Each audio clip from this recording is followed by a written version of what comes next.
Tecumseh descended the Illinois River to Peoria. The western Potawatomis he visited on the river had not signed Harrison's treaties, but chiefs such as Gomo, Comas, and Sicanebe declined to support Tecumseh. Matson picked up a tradition, apparently from Illinois pioneers, that the Shawnee also visited a French trader, François Racine, at Peoria, but left the town without even speaking to some of the Indians camped about Point 6. The Shawnee account then describes how Tecumseh led his party to the Rock River, which they ascended northward into present Wisconsin, calling at several Winnebago towns along the way. Tecumseh would have had a stronger welcome here, but after negotiating Lake Winnebago and following the Fox River to Green Bay, he was among the Menominees, who had never been much interested in the prophet's religion. At Green Bay, for the first time, independent traditions support the Shawnee story. James Biddle, who was in the area 6 years afterward and knew the Menominees and one of their chiefs, Tomah, wrote an account of Tecumseh's visit in 1854. He said Tecumseh held a council with the Menominees, but Tomah resisted his call for war. The warriors were free to join Tecumseh if they wished, explained the chief, but as for himself, his hands were unstained by human blood. The effect, wrote Biddle, was described as tremendous, and the gravity of the council was disturbed for an instant by a murmur of approbation. Despite Tecumseh's efforts, Tomah's prudent counsels prevailed. A trader with the Menominees, Augustus Grignon, also heard that Shawnee emissaries visited the tribe in 1810, when he himself was at Michilimackinac. He doubted that either Tecumseh or the prophet came in person, but he may easily have been mistaken. In 1810 Tecumseh was not the legendary figure he afterward became, and his presence in the delegation was not a detail a fur trader would have deemed worth remembering, even if he had been told it. Grignon, like Matson and Biddle, wrote many years later of an event he had not witnessed personally. 7. Shawnee said that Tecumseh's next move took him to the Mississippi. He visited the trading mart at Prairie du Chien, which attracted Indians of many tribes, and then went downstream, appealing to the Sacs and Foxes, particularly in Saukenuk, at the mouth of the Rock River, and in nearby Wapello. Tecumseh had visited the Sacs before, but on this occasion his timing was far from opportune. Once the most anti-American warriors of the region, the Sacs had quieted down since Fort Madison was strengthened in 1809, and they had begun to improve their economy by exploiting local lead mines. In 1811 Benjamin Howard, the governor of Louisiana, even reported that the tribe was now very friendly to us. 8. Even the most militant Sac, Black Hawk, remembered how indifferently his tribe had treated the Shawnee reformers. A Sac delegation was sent to Tenskwatawa in 1809, and it returned with one of his prophets, about the winter of 1809 to 1810. This individual told the Sacs at Saukenuk that if you do not join your friends on the Wabash, the Americans will take this very village from you. Ruefully Black Hawk admitted that the prophet proved to be right, but he did not think so at the time. 9. Only one Sac account actually mentions Tecumseh visiting their towns, but it is a confused statement, made in 1823. The narrator, Wennaby, said that both Tecumseh and the prophet convened a council at the Sac villages. Now, Tenskwatawa never visited the Sacs.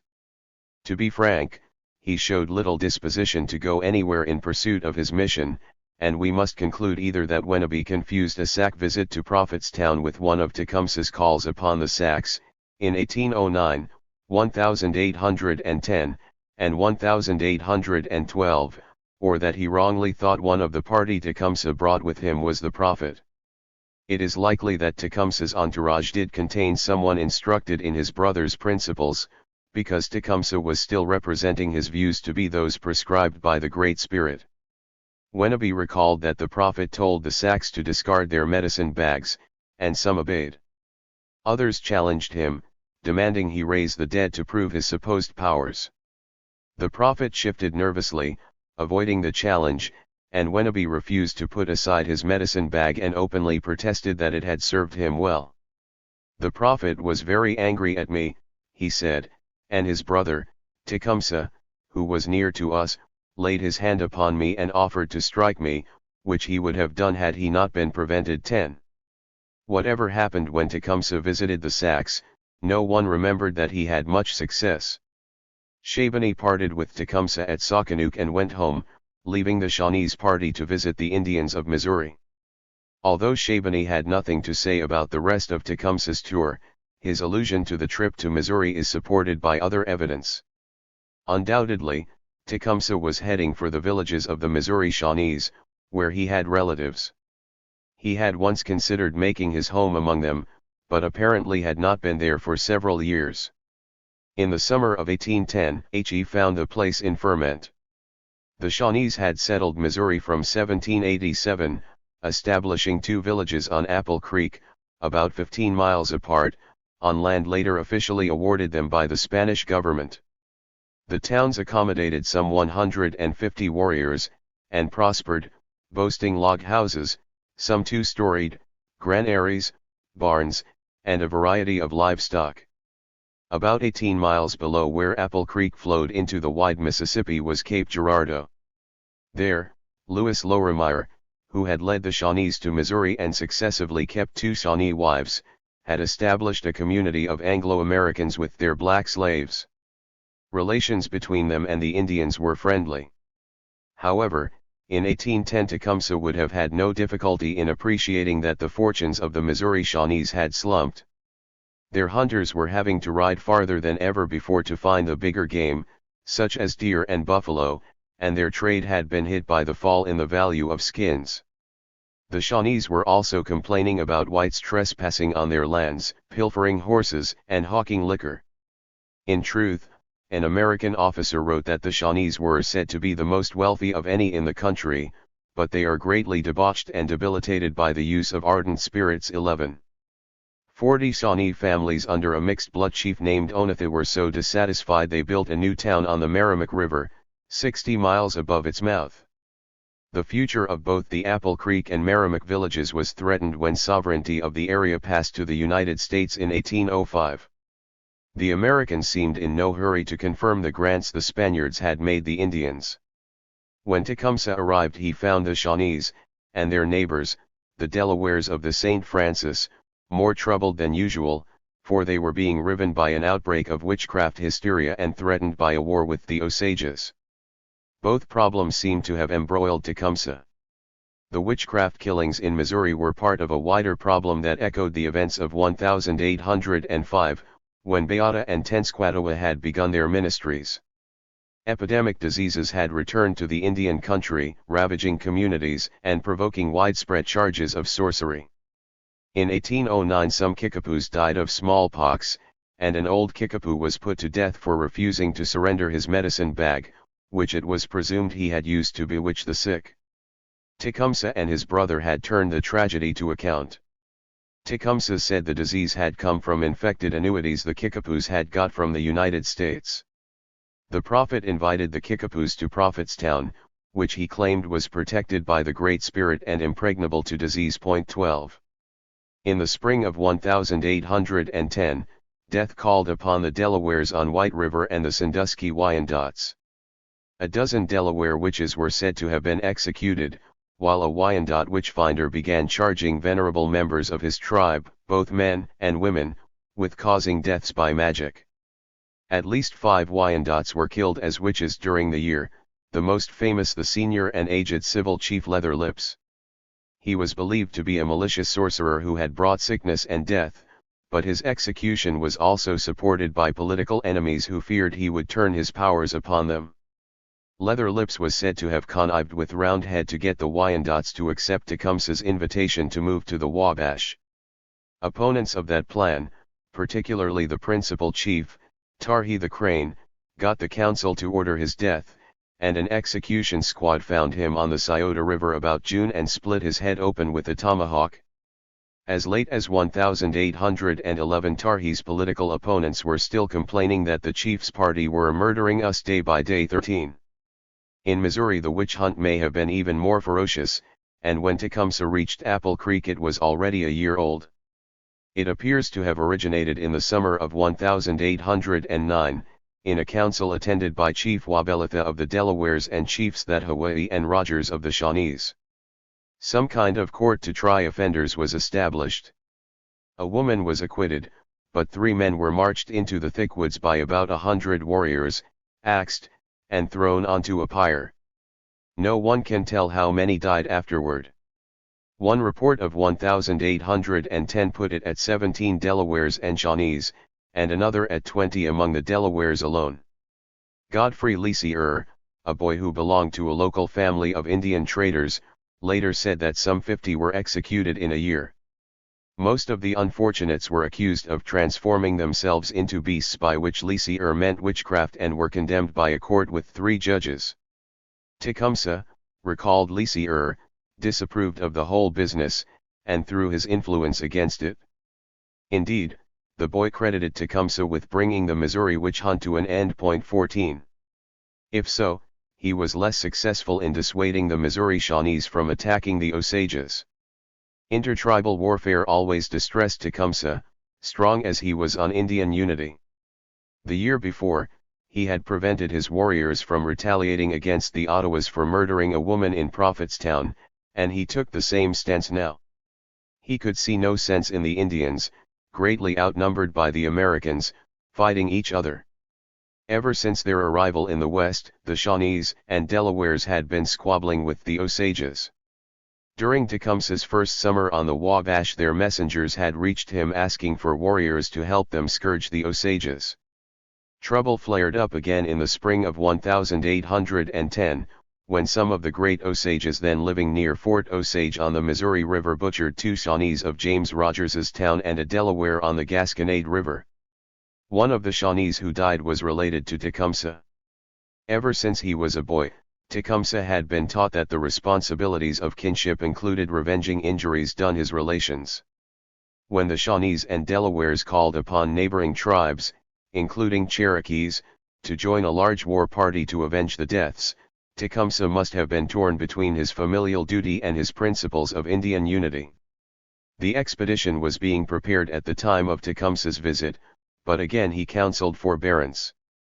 According to his own report, he had even taken the tomahawks out of the hands of those who were ready to march against the Osages. 15. Ironically, on this occasion his most effective supporters were the American authorities in St. Louis. William Clark, the Indian agent, had already sent the trader Pierre Choteau to turn the aggrieved Shawnees and Delawares from their course.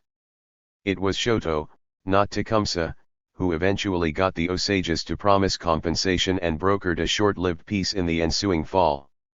According to Godfrey Lisier, family matters of a different kind troubled Tecumseh in Missouri, although in this case we cannot be sure whether the interesting story he tells occurred in 1810 or during the chief's next visit to Apple Creek more than a year later. Lisier was an honest chronicler, but he did not give his account until just before his death in 1872, and his details are hazy.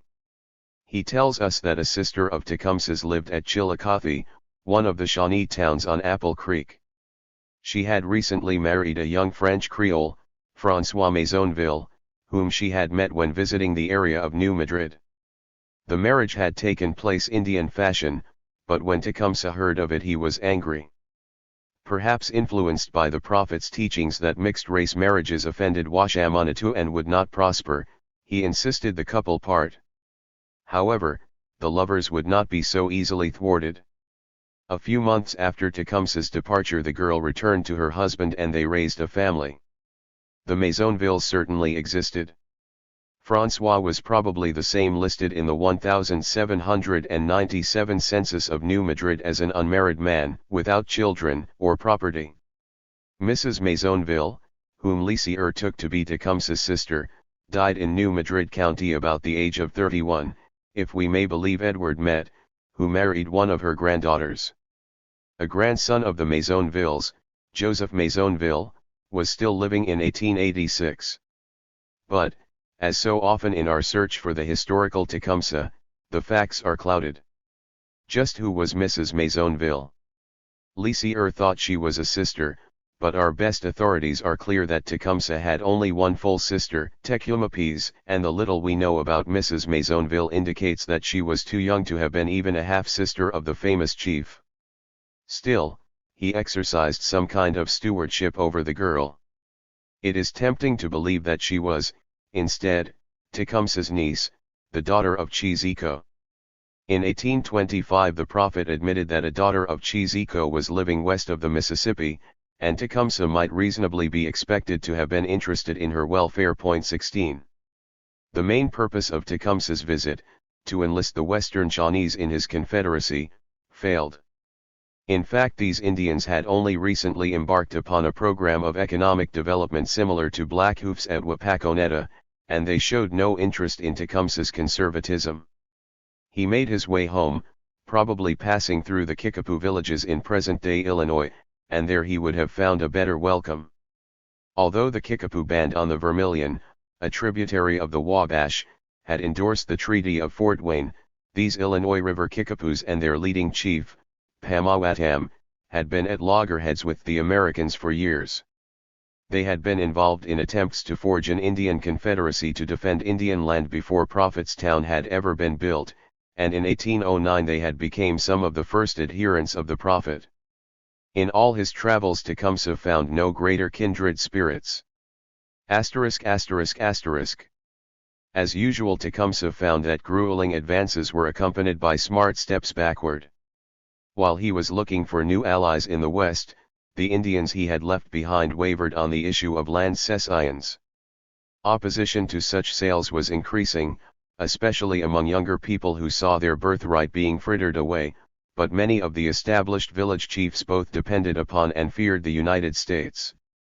Tecumseh returned to find that in September 2,000 Indians from the tribes that had made the old confederacies Iroquois of New York and Upper Canada, Ohio Shawnees, Wyandots, Delawares, and Munsees, and people from the Three Fires had met at Brownstown. They were provisioned by the governor of Michigan Territory, and far from grappling with the land problem, as Tecumseh had anticipated, they bound themselves to a policy of neutrality in any war between white powers and condemned Tecumseh's confederacy. Indeed, they said the Shawnee brothers had no right establishing an intertribal council fire on the Wabash, when everyone knew that honor belonged to Brownstown. 17. One problem was that anger did not fill Indian bellies or clothe Indian bodies. Treaty annuities did. Tecumseh's view that they ought to be rejected called for unusual resolution when the first chills of autumn whipped up. Even on the Wabash, where there was so much discontent about the recent treaty, Indians packed into Fort Wayne for their annuities that October. Some held out, though. For the first time Tecumseh's band refused to share the Shawnee annuities, and the Western Potawatomis also ignored the distribution. The Miamis came into Fort Wayne shamefacedly after many other Indians had dispersed. Although they complained the tomahawk was hung over their necks at the treaty and grumbled about petitioning the president for Harrison's removal, all but the Mississinaua band of about 30 warriors and an Eel River chief backed down and took their annuities. Threats and poverty ate the Indians' resolve. Before the end of the year even the Wees and about half of the Kickapoos, who had initially turned down their annuities, had called for them at Vincennes. 18. Tecumseh would not be discouraged. Chiefs such as Tarhee, Blackhoof, Little Turtle, and Five Medals might sit silently while the Indians lost everything, but he still held the moral high ground. Scarcely bothering to rest from the fatigues of his western tour, Tecumseh set out at the end of October. He was going to the most powerful of all his potential allies, the Redcoats at Fort Malden. He arrived there about November 12 with 134 men, 28 women, and 8 children Shawnees, Potawatomis, Ottawas, Winnebagos, and Sacs. The British had been strenuous in winning Indian friendship. Their agents were supposed to achieve this feat without inciting the Indians against the Americans, but they were finding that United States policies were doing their job for them. By the autumn of 1810 Matthew Elliott, the Indian superintendent at Amherstburg, was struggling to keep the lid on a boiling pot. He warned his superiors that Indian resentment against the Americans was growing, and on November 25 the Canadian governor, Sir James Craig, went so far as to notify the British charge d'affaires in Washington that the tribes were planning war and that the American government should be alerted. Tecumseh saw the British walking their tightrope again, here blowing hot to nurture Indian favor, they're trying to restrain them lest Canada be pulled into an unwanted war. On November 15, Tecumseh's party received presents from Elliot, in the presence of George Ironside, the keeper of Indian stores, James Girty the interpreter, and officers of the garrison of Fort Malden. The Shawnee chief began talks by delivering some strings of white wampum to mark the death of Frederick Fisher, an interpreter who had died of a violent cold some days before. Then he rose for his main speech. He displayed an old British wampum belt depicting their former alliance with the Indians. He had taken it from under our kings, Tecumseh said. The warriors, not the chiefs, now controlled tribal affairs, and they intended to renew that ancient friendship with their British father. On his previous visit to Fort Malden in 1808, Tecumseh had withheld firm promises to back British arms, but now he wanted to involve the Redcoats in a war he felt the Indians would have to fight. You, Father, have nourished us, and raised us up from childhood. We are now men, and think ourselves capable of defending our country, in which cause you have given us active assistance and always advice. We now are determined to defend it ourselves, and after rising you on your feet, leave you behind, but expecting you will push forwards towards us what may be necessary to supply our wants. 19. Tecumseh expected a war. We sit at or near the borders where the contest will begin, he said, and he wanted supplies, if nothing else, from the British. He asked that the alliance belt he had brought be handled by all present, and he outlined his plans to extend his confederacy to the southern tribes. Father, I intend proceeding toward the midday and expect before next autumn and before I visit you again that the business will be done. I request, Father, that you will be charitable to our king, women, and children. The young men can more easily provide for themselves than they. Elliot was deeply disturbed by this further evidence of coming conflict. He promised to send Tecumseh's request for aid to the king, and did so the following day, asking at the same time for new instructions on how he should proceed. Particularly troubling to Elliot was Tecumseh's reference to the business being done before next autumn. At a subsequent private conference Elliot asked the chief what he had meant. Tecumseh replied that his confederacy would then be complete. He had hoped to keep his plans secret, but the Americans had learned of them, and he now thought it time to inform the Redcoats of what he intended. Tecumseh's visit sent a shudder through Craig. Dreading that an Indian war would be blamed on Canada, he wrote Lieutenant Governor Gore on February 2 that British officials should dissuade the Indians from fighting. While the Redcoats would remain their friends, the Indians should not expect assistance if they attacked the United States. In other words, as soon as the alliance with the Indians became inconvenient to Canada, the tribes could be abandoned. Tecumseh would have been disappointed, but hardly surprised. He had never trusted the British. This time it did not matter. While Tecumseh was indulging in his frontier diplomacy, the United States and Britain were sliding steadily toward their own war. 17. An uncommon genius. William Henry Harrison was beginning to recognize the driving force behind the Indian Confederacy. On a warm August day in 1811 he scratched a remarkable tribute to the Shawnee leader. The implicit obedience and respect which the followers of Tecumseh pay to him is really astonishing, and more than any other circumstance bespeaks him one of those uncommon geniuses which spring up occasionally to produce revolutions and overturn the established order of things. If it were not for the vicinity of the United States, he would, perhaps, be the founder of an empire that would rival in glory that of Mexico or Peru. No difficulties deter him. His activity and industry supply the want of letters. For 4 years he has been in constant motion. You see him today on the Wabash and in a short time you hear of him on the shores of Lake Erie or Michigan, or on the banks of the Mississippi, and wherever he goes he makes an impression favorable to his purposes. 1. Tecumseh worried Harrison. The governor desperately wanted Indian land. He was heartily tired of living in a territory and blanched at the thought of one of the fairest portions of the globe condemned to be a state of nature, the haunt of a few wretched savages. This Tecumseh was a blot upon Harrison's vision of expansion, statehood, and civilization.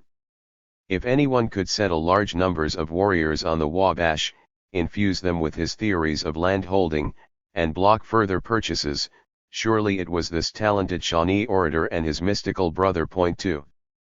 Prudence suggested the best course might be to halt land purchases temporarily. The white settlers had no immediate need of them, and in time the declining game and growing Indian poverty would induce the tribes to sell and move on. At least John Johnston at Fort Wayne thought so. But not Harrison. He was almost impervious to the consequences of his policies.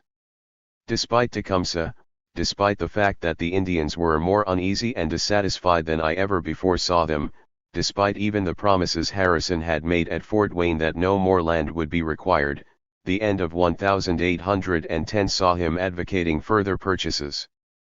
Fortunately, the United States government disagreed. The governor was told to postpone surveying the 1809 purchase and was denied permission to erect a new army post up the Wabash. His plans for further land negotiations were negative. Point 3. Tecumseh was no less obdurate. Relentlessly traveling, camping in lonely woods and prairies, living off the land, and pleading unity before untold council fires, he was systematically canvassing every tribe on the frontier. The one area that had so far eluded his personal attention was the South, and Tecumseh's plan to visit the land of his father had probably been stimulated by conversations with the Creeks who visited Prophetstown in 1810. Tradition says that one of them was Tuscanaw, the eldest son of Big Warrior, the most important chief in the Creek Nation. In these conversations, Tecumseh would have learned that the Southern Indians were also taking alarm at American land hunger, and that Big Warrior was making his town, Tuckabashie, the council fire of a Southern Confederacy. Jealous rivals, such as the chiefs of Tallahassee and Coweta, were frightened of Big Warrior's ambition, but it suited Tecumseh. If representatives of all the Southern tribes congregated at Tuckabashie when Tecumseh was there, he could address the lot at one stroke. Nevertheless, the journey to the midday was a formidable enterprise, and Tecumseh's project was postponed, first in the summer of 1810 and then again the following spring. Point 4. Tecumseh's hesitation to commit himself to the Southern Marathon probably had something to do with the fluid nature of Indian opinion in the North and West. The Shawnee chief had to counteract discouraging speeches sent from the Brownstown Council and revitalize flagging supporters. He was constantly having to recultivate old ground. Not single-handed. That spring of 1811, a belt was being passed through Indian villages on the Mississippi and Missouri summoning the warriors to join the stand, and the redoubtable Maine POC was abroad, whipping the Sacs, Foxes, Dakotas, Kickapoos, and Potawatomis into a fighting mood.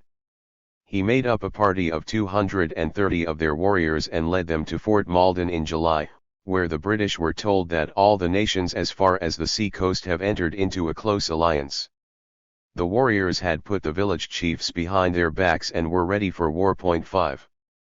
But Tecumseh was by far the ablest advocate of a united Indian resistance, and he decided that his priority was to beat back east, retracing the steps he had made in 1809. He spoke confidently of bringing hundreds of soldiers from the Sandusky Wyandots and Senecas, the Ohio Shawnees, and the Iroquois Confederacy of New York back to the Wabash. Before leaving, Tecumseh had the dubious pleasure of entertaining William Wells, newly reinstalled on the payroll of the American government as an interpreter, and John Connor at Prophetstown in April or early May. They had been sent to find out about the attack on the Cole party the previous summer, and they also complained about the theft of a dozen horses from Busseron. Tecumseh and Tenskwatawa disclaimed responsibility for the latter, but they admitted the thieves had been Potawatomis from among their supporters, and restored 4 of the animals. About the Cole affair they could do nothing, however, for the murderers were under the protection of Maine POC. Tecumseh was much more positive when the subject of white encroachments came up. He told his visitors that he would certainly resist them. Point 6. In May, the Strawberry Moon, Tecumseh rode into Ohio with a few trusted warriors. He made a final but unsuccessful appeal to the Shawnees at Wapakoneta, and called again upon the Wyandots and Senecas on the Sandusky. Once more Tecumseh targeted the younger warriors. He probably reminded the Wyandots that some of their people were already building a town on the Wabash, and certainly suggested the rest should follow. The Shawnee also spoke of his confederacy, and mentioned his plan to enlist the Creeks. The Wyandots accepted some wampum from Tecumseh, signaling that they had not rejected his speech. They were divided, but even a few chiefs saw merit in moving west and selling the beleaguered lands on the Sandusky, trapped as they were against Lake Erie by American possessions. Some Indians committed themselves to joining Tecumseh on the Wabash within 2 years. It was a modest success, but far less than he had predicted. 7. Nor did Tecumseh reach the Iroquois in New York. Deciding to send a deputation to them when he got home, he turned back for Prophetstown, and was home at the end of June. During his absence little had occurred. Broerlet, who had been spying at Prophetstown while heavily disguised as a traitor, had been withdrawn by Harrison and replaced by one Jean-Baptiste Laplante. The salt annuity had also been delivered. This time the prophet had seized more than his fair share with the flippant remark that it was needed to provide for the 2,000 Indians Tecumseh was bringing back with him. Tecumseh may have disapproved of his brother's action, but if so there is no record. 8. He had more than enough to do, preparing an embassy to the Iroquois Confederacy and his own journey to the south. The New York party was large, and it was led by some of Tecumseh's Mingo supporters. Mingos were Iroquoians, former members of their confederacy, who had long since lived among the western Indians, particularly with the Shawnees. Early in August Tecumseh's deputation reached Buffalo Creek, at Niagara, where the 6 nations of the Iroquois Confederacy had their united council fire. Representatives of them all gathered to hear Tecumseh's message. Senecas, Cayugas, Oneidas, Mohawks, Onondagas, and Tuscaroras. A United States agent, Erastus Granger, was also on hand, although the significance of the proceedings largely escaped him. The prowess of the Iroquois as warriors and statesmen was legendary, but since the American Revolution they had been a shadow of their former selves. Many had removed to Canada, and those who remained, maintaining a forum at Buffalo Creek, were living on pockets of land in New York encircled by white settlements. To people in such circumstances Tecumseh's invitation to come to the Wabash was seductive. When Tecumseh's ambassadors left for home on August 10, amply provisioned by their Iroquois hosts, an argument raged behind them.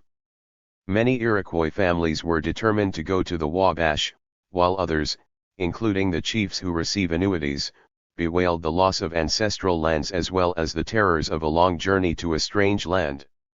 The matter festered, but some Iroquois warriors went to Prophetstown that very year and fought in the Battle of Tippecanoe. Others were then said to have been on their way, and some Senecas were reported to have accompanied Tecumseh when he went to Canada in 1812. Obviously the appeal to the Iroquois Confederacy, the most northeasterly of Tecumseh's many campaigns, was not entirely without fruit. 9. After dispatching his party to New York, Tecumseh had attended to the details of his southern trip. But he was interrupted. Violent and hot-blooded warriors again threatened his plans. The time is drawing near when the murder is to begin, and all the Indians that will not join are to die with the whites. These blood-curdling words, spoken by an Iowa Indian in St. Louis in May 1811, marked the beginning of a new war scare in the West. In June several killings occurred. 1 or 2 men were slain by Menominees on the Mississippi, and Potawatomis raided a house on Shoal Creek in Illinois Territory, killing a man and abducting his sister. For 2 months the territory was in turmoil. Indians evacuated their villages, and whites fled from farms to towns and blockhouses. Governing the new territory from Kaskaskia, Ninian Edwards had militia patrolling for hostiles. 10. In August Edwards demanded the Potawatomis surrender the murderers of 1810 and 1811, warning them that the whites were losing patience and the Indians must choose peace or war. It was strong language, but even moderate chiefs such as Gomo and Little Chief called the governor's bluff. They were caught between 2 fires, they explained. The Americans accused them of listening to the prophet, their own warriors of partiality to the United States and selling land. The chiefs denied they had the power to hand over the murderers, but said that if the whites had kept on the other side of the waters the accident of today would not have happened. Edwards should not threaten war, or he might force the Indians to fight. These were flinty words from leaders who had been known for their friendship to the Americans. 11. The Western crisis helped prompt William Henry Harrison to make a final effort to bring Tecumseh to heel.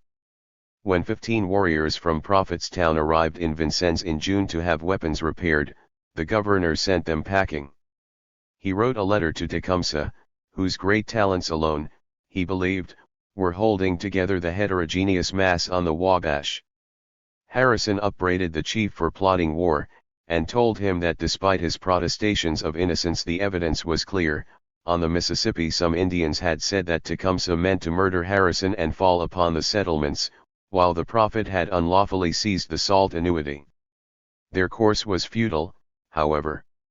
At a word from Harrison the Kentuckians would come pouring forth like swarms of mosquitoes on the shores of the Wabash, and these were but a fraction of the numbers that would be mobilized against Tecumseh. Tecumseh must satisfy the people of Vincennes that he meant them no harm or they will not lay aside their arms, and an explanation of the taking of the salt was required. The governor had heard that Tecumseh hoped to visit the town with his young men. He would be welcome, providing he brought only a small entourage, but Harrison could say no more about the Treaty of Fort Wayne, since the matter now lay with the president. If Tecumseh and the prophet wished, they could be sent to Washington to speak directly with the president, and Harrison would guarantee their safe return. The letter was entrusted to a tall militia officer named Walter Wilson, and Harrison added a personal postscript: "My friend Tecumseh, the bearer is a good man and a brave warrior. I hope you will treat him well. You are yourself a warrior, and all such should have an esteem for each other." 12. The appeal was not made in vain. Although Wilson's interpreter, Joseph Barron, and his son would later tell some tall stories about the mission, at the time Harrison was able to report that his messengers had been well received and treated with particular friendship by Tecumseh. 13. Wilson apparently delivered Harrison's letter on July 3, stayed overnight at Prophetstown, and received Tecumseh's reply the next day.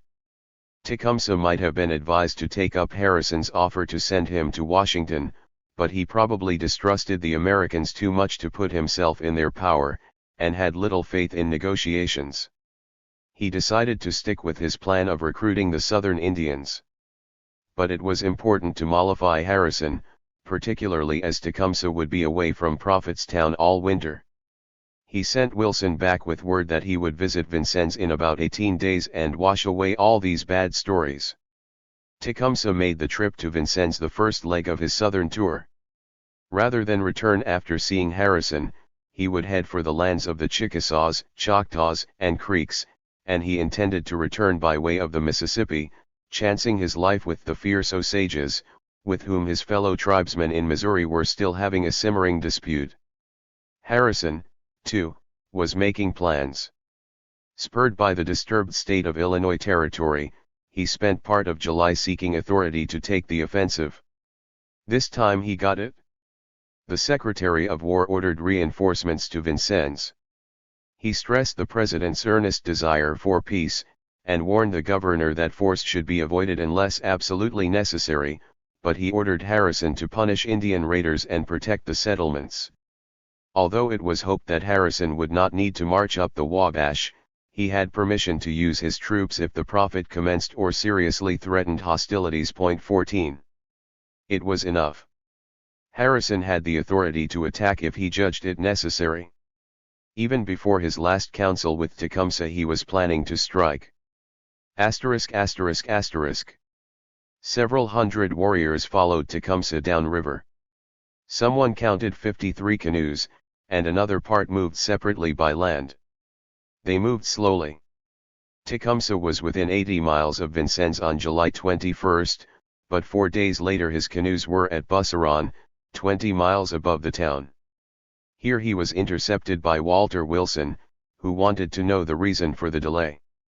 He also told Tecumseh that Harrison was concerned that the chief had brought so many adherents, when he had been expressly forbidden to do so. Tecumseh replied that he had been waiting at a rendezvous for his land contingent to catch up. As for the other point, only 24 men had been chosen to attend him. The other travelers had made the journey of their own accord. This was mere prevarication, of course, but it is not difficult to see why Tecumseh ignored Harrison's attempts to reduce his following. First, Tecumseh wanted to meet the governor on something like equal terms, not as the head of a pitiable delegation. Second, and much more important, was the question of safety. Tecumseh was not massing men to surprise Vincennes. In fact, he intended leaving for the south immediately after the council. But he knew he was placing himself at Harrison's mercy.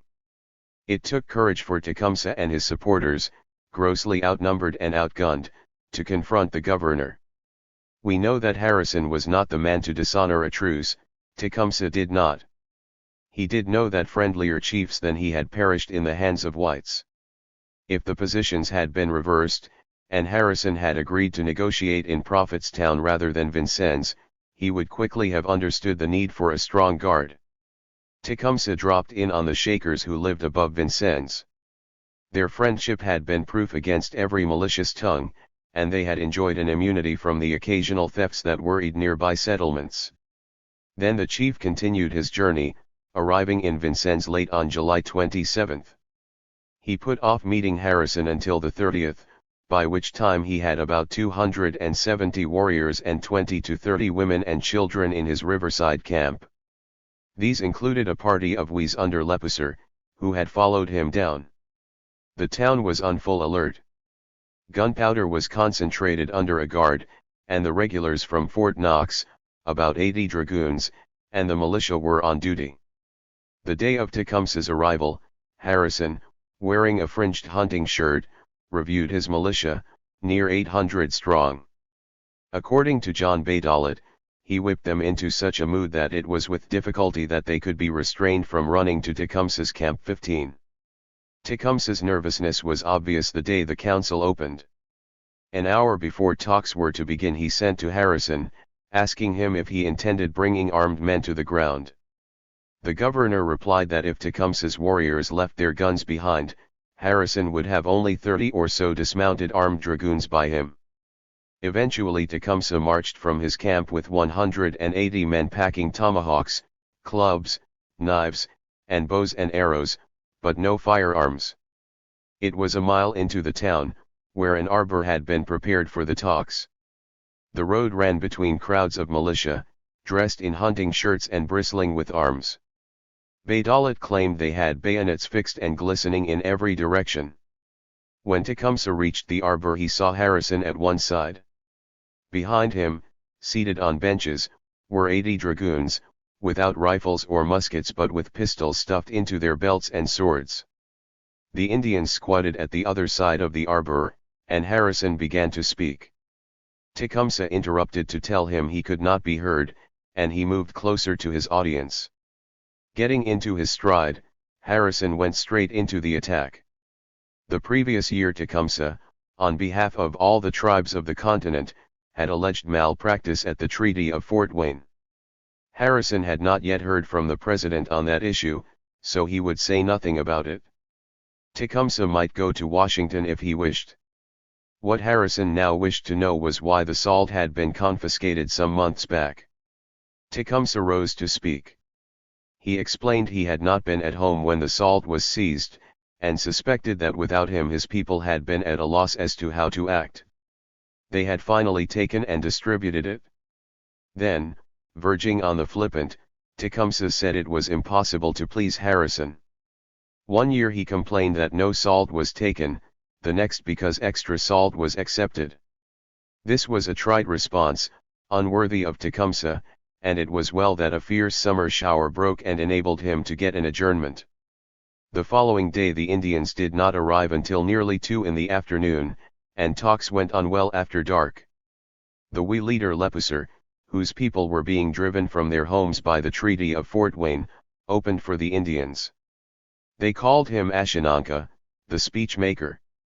He roved over Harrison's treaties, and remarked that while he himself had not been consulted at Fort Wayne over the fate of his lands, the Potawatomis had held tomahawks over the heads of the Miamis to force their consent. He wanted an inquiry to discover who was responsible for this misconduct. Listening uncomfortably, Harrison gathered that it was Winamek, and not himself, who was the object of the wee chief's scorn. Nevertheless, dutifully supported by some Miamis present, he contradicted Lepaser's interpretation and pressed on to other subjects. Looking for firmer ground, Harrison said that Tecumseh could banish all suspicions instantly by delivering 2 Potawatomis in his camp who had participated in the coal incident. Of course, Tecumseh could not have surrendered Potawatomi murderers without damaging his relationships with that tribe and its war chief, Maine POC, and perhaps Harrison knew it. The demand was unreasonable, and Tecumseh easily sidestepped it by stating that the wanted men were not at Prophetstown. However, he offered wampum in atonement for the deaths, an Indian method of expressing remorse and sympathy, and asked the Americans to forgive the offenders. He had done no less himself when Ottawas had killed one of his band and Osages had slain a relative. Harrison suffered what he described as a long and somewhat artful speech, but pricked up his ears when Tecumseh spoke about his plans. The Shawnee enjoyed a reputation for straight talking, and now perhaps he spoke too freely. Tecumseh volunteered the information that he had united the northern tribes after much trouble and difficulty, and that as soon as this council ended he was going south. This was a considerable exaggeration. Tecumseh had considerable support among the western Potawatomis, Kickapoos, and Winnebagos, but only scattered followers elsewhere, among them his own Kispoko Shawnees, the Mississauga band of Miamis, a number of Wyandots, substantial portions of the Wee and Piankashaw tribes, and a few Sacs, Foxes, Iowas, Menominees, Dakota Sioux, Ottawas, and Iroquois. This amounted to a formidable achievement, though it fell short of matching the great Confederacy of the 1790s. Tecumseh may have been unwise to exaggerate his success, for it only amplified Harrison's alarm. Perhaps the chief sensed this, for he tried to reassure the governor by an apt comparison. The U-states had set him the example of forming a strict union amongst all the fires that compose their confederacy. That the Indians did not complain of it, nor should his white brothers complain of him for doing the same thing with regard to the Indian tribes. In answer to a question as to whether he would stop the settlement of the new purchase, Tecumseh made a clumsy attempt to dissuade Harrison from acting against him during the months he would be away. He tried to preserve the status quo. He replied that he hoped no attempts would be made to settle it until his return next spring. That a great number of Indians were coming to settle at his town this fall, and that must occupy that tract as a hunting ground, and if they did no further injury, they might kill the cattle and hogs of the white people, which would produce disturbance. That he wished everything to remain in its present situation until his return, our settlements not to progress further, and no revenge sought for any injury that had been or should be received by the white people until his return. That he would then go and see the president and settle everything with him. That the affairs of all the tribes in this quarter were in his hands and that nothing could be done without him. That he would dispatch messengers in every direction to prevent them from doing any more mischief. John Baydolet, a critic of Harrison, wrote that Tecumseh spoke in a most able and spirited manner. But in fact he had committed a tactical blunder. By informing Harrison that large numbers of Indians were coming to settle the disputed lands, he incited him to act quickly, and by advising the governor that he himself would be absent until the spring he advertised an opportunity to strike. This was a serious mistake to make before a man as shrewd as Harrison. It was now late, and Harrison wound up the proceedings. In the flickering torchlight he soberly informed Tecumseh that the moon which they beheld, would sooner fall to the earth than the president would suffer his people to be murdered with impunity, and that he would put his warriors in petticoats sooner than he would give up a country which he had fairly acquired from the rightful owners. The chasm between them was as wide as ever, each protesting injustices the other refused to recognize. In 3 more days most of the Indians had broken camp, but Tecumseh lingered a while.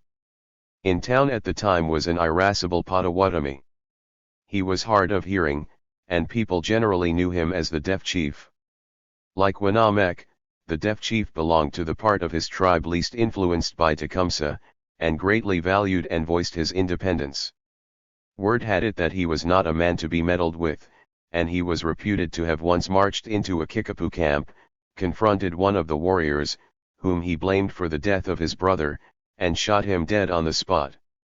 The deaf chief had once been in Prophetstown when a message from the British had arrived, and he was wont to broadcast the opinion that the Shawnee brothers were simple slaves of the Redcoats. Now, after observing the talks between Harrison and Tecumseh, he began shooting his mouth off again, to the effect that Tecumseh was fully bent upon war and had lied in the council when he described himself as a friend of peace. Soon afterward someone told the deaf chief that Tecumseh had reacted angrily to these allegations, and that he had ordered his followers to assassinate the deaf chief when he went back upriver. One day Tecumseh was in his camp, speaking to Barron, when a canoe sped from across the river. In it sat the deaf chief, paddling furiously. He wore his war regalia and had painted his face, and he was armed to the teeth. The deaf chief stormed ashore, and finding Tecumseh at his tent challenged him to combat. "Come and kill me," shouted the infuriated Potawatomi. "You and your men can kill the white people's hogs and call them bears, but you dare not face a warrior." Tecumseh did not reply. He merely treated the spectacle with complete indifference, and calmly continued his conversation with Barron. Exhausting his epithets, the deaf chief even employed a term of reproach which can never be forgotten by an Indian, but still Tecumseh ignored him. Finally, the frustrated Potawatomi gave a whoop, strode back to his canoe, and paddled away. It is extremely unlikely that Tecumseh had ever considered the deaf chief important enough to be assassinated. Winamek, who had earned much greater resentment, was suffered to remain at large, and so was the deaf chief. Later in the year he was carrying messages between the tribes and Vincennes. 16. On August 4, the day before he left town, Tecumseh made a courtesy call upon Governor Harrison. "He labored hard to convince me that he had no other intention by his journey than to prevail on all the tribes to unite in the bonds of peace," the governor reported. Unfortunately, it was too late to forestall Harrison's offensive. With some insight Harrison informed the Secretary of War that the prophet was imprudent and audacious, but deficient in judgment, talents and firmness. Tecumseh was another matter. But although the greater part of his followers are attached to him from principle and affection, many supported him through fear. The application of a strong counterforce was necessary, and he intended to provide it. "Tecumseh," he wrote, "is now upon the last round to put a finishing stroke to his work. I hope, however, before his return that part of the fabric which he considered complete will be demolished, and even its foundations rooted up." 17. 18. Storm on the Wabash.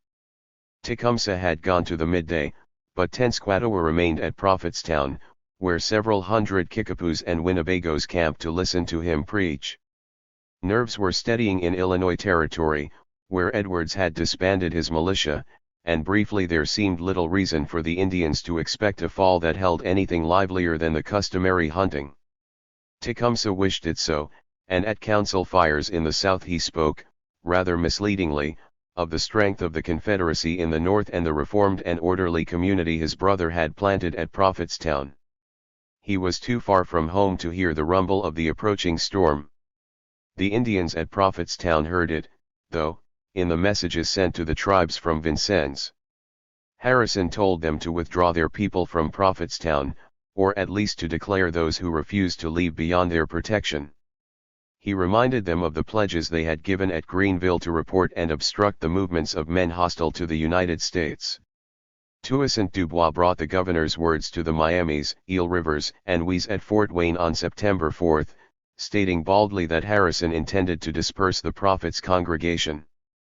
Even according to the Americans, the Upper Wabash belonged to the Miamis, but that did not deter the governor from requiring the Indians to disavow the prophet and order him to dismantle his establishment. Speaking grimly of an army, more numerous than the leaves of the trees being at hand, Harrison cautioned, "My warriors are in motion. I must have satisfaction for the murder of my people, and the war pole that has been raised on the Wabash must be taken down. 1. Some Miamis shivered, but others were angry at such a blatant threat to invade and bloody their unceded ground. Speaking for Miami chiefs such as Pacan, Stone Eater, and Big Man, and his fellow Negro Legs, Lepuser warned, "We have our eyes on our lands, with a strong determination to defend our rights, let them be invaded from what quarter they may too." At Prophetstown Tenskwatawa and his counselors met in consternation. Tecumseh had warned them to avoid trouble, and they needed what powder and ball they had to survive the cold season. They sent a group of Kickapoos to conciliate Harrison. The deputation included an old headman of the Vermilion, who had been deposed for signing the 1809 treaties, but with whom Harrison was familiar. The key figure, however, was a Kickapoo described by the governor as a war chief of talents entirely devoted to the prophet. He might possibly have been Pamawatam, the principal chief of the Illinois River Kickapoos. 3.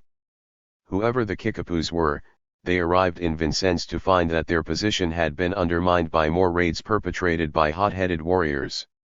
Tecumseh had always tried to restrain such men, believing that they could precipitate a premature conflict, and now his fears were being realized. 3 Indians, perhaps Potawatomis, had stolen horses on the White and Wabash rivers, and dispersed a 3-man pursuit party. The attacks annoyed Harrison, and strengthened him during his talks with the Kickapoo deputation on 23 and 24 September. 4. The news the Kickapoos brought back to Prophetstown was not good. A great army had assembled in Vincennes, and was about to march up the Wabash toward them, and Governor Harrison had complained of repeated acts of hostility and delivered an ultimatum: the Indians must restore stolen horses and surrender those guilty of murders. Harrison would not be put off by promises that the matter would be sorted out in the spring. He was marching now, and the Indians could stop him only by meeting him along the way and complying with his requirements. How the Indians needed Tecumseh's leadership at that moment. Whether they intended to negotiate or fight, they had no one with his talents and authority. The chiefs at Prophetstown could not satisfy Harrison's demands, but he did not believe this. The Kickapoo deputation had left Vincennes promising to return the stolen horses and search for the murderers. Harrison planned to advance up the eastern bank of the Wabash and erect a post near the far boundary of the late disputed purchase. Then, by a formidable display of American military might, he hoped to force the prophet to meet his terms. The governor thought the sheer size of his army would deter attack, but he reckoned without the reckless courage the Indians could bring to the defense of their country, especially when filled with enthusiasm by the prophet. More than 1,000 men began the march from Vincennes to Prophetstown, a distance of 180 miles along the riverside. About a third of Harrison's army were regulars, men of the 4th Regiment of United States Infantry, dressed in blue long-tailed coats, close-fitting breeches, and shakos crowned with colorful cockades. Their commander was Colonel John Parker Boyd. There were over 400 Indiana militia under Lieutenant Colonel Joseph Bartholomew, many in deerskin hunting smocks with tomahawks and knives in their belts, and appearing, in the opinion of one regular, nearly as destitute of discipline as the savages themselves. About 120 mounted Kentucky volunteers, attired in blue coats, pantaloons, and hats or caps covered in bearskin, rode under the command of Joseph Hamilton Davies. The military personnel of Harrison's expedition was completed by 80 Indiana mounted riflemen under Captain Spire Spencer and Toussaint Dubois' detachment of spies, while wagoners, cooks, and drovers handled baggage and drove the meat on the hoof. 5. In mild autumn weather the American army lumbered upriver until October 1, when it halted near the site of present-day Terre Haute to throw Fort Harrison up on the high banks of the stream. The progress of the invaders was monitored by scouts from Prophetstown, where the Indians were determined to fight. They were short of ammunition, and needed men desperately, but they were not cowed, and calmly began moving non-combatants from the town and dispatched riders and runners to find their wandering hunters and appeal to neighboring tribes for help.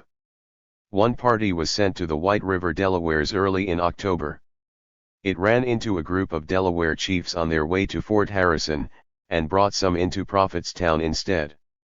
The embarrassed Delawares protested that they intended remaining neutral, but that Governor Harrison had invited them to meet him on his march for a talk. The Prophet's warriors were unimpressed and insulted the Delawares, but finally allowed them to complete their journey to the American camp. The failure of the Delawares to help Prophetstown would have surprised no one, and although some Miami and Wee hotheads wanted to stand with Tenskwatawa, their chiefs more sensible of the dangers of bringing hot lead, cold steel, and burning brands into their villages held them back. However, other Indians did respond to the cries for help, and several hundred warriors gathered in Prophetstown. The Delawares who visited the town put the number of fighting men at 450 or less, mainly Winnebagos, Kickapoos, and Shawnees, but additional reinforcements arrived in time for the battle. These seem to have included Wyandots from the nearby town, the men from two Potawatomi towns a few miles up the Wabash, Piankashaws, and a few Kickapoo and Potawatomi war parties from the Illinois River region. Tenskwatawa was no warrior, but he had a crucial function to perform on the eve of battle. He pleaded with the spirits for their assistance. This was of great importance, because Indians convinced that the Creator or other deities were giving them strength were capable of unusual bravery and determination. In military terms, the Prophet's incantations increased the morale factor, enabling the Indians to confront what might otherwise have been deemed an insuperable task. The encouragement of Tenskwatawa, the anger at Harrison's invasion, the purification rituals and war dances, which went on day and night, brought the warriors to the necessary psychological condition. Man for man, they were probably far more determined than most of the American soldiers marching toward them. An indication of that occurred on the night of October 10, when Shawnees from Prophetstown crept up on the American camp at Fort Harrison and shot a sentry through both thighs. After a little confusion among Harrison's inexperienced soldiery, a number of Kentucky dragoons galloped into the dark woods to search for the snipers.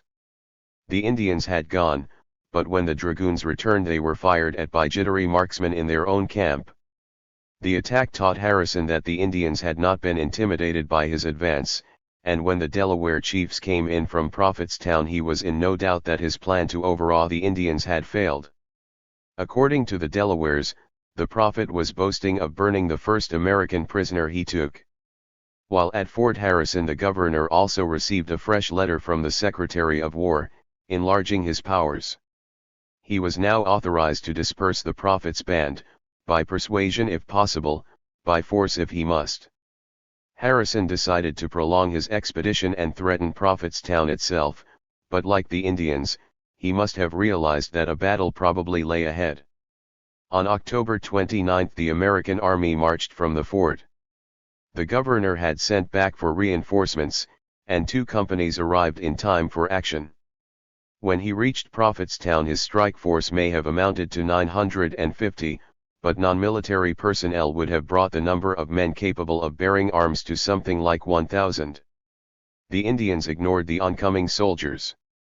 Some Kickapoos later admitted that the warriors considered attacking Harrison at the fort or if he marched on at such places as Raccoon or Pine Creek, suitable spots for an ambush. Yet except for an attack on a provision boat working its way upriver from Fort Harrison, an attack which cost a boatman his life, the Indians were strangely inactive. Not only was Harrison's final advance undisturbed, but the Indians appeared surprised on the afternoon of November 6 when the American army picked its way across the thickly timbered ravine and swampy bed of Burnett's Creek below Prophetstown to form up on a plateau overlooking the village. The Indians had not even removed all their women, children, and old people from the town. One reason for this might have been the unusual course of Harrison's march. The Americans had crossed to the west side of the Wabash, stationed a depot at the mouth of the Vermilion, and then swung away from the wooded margins of the river into the open prairie, where the army was less vulnerable to surprise attack. Harrison returned to the river only on the final approach to Prophetstown.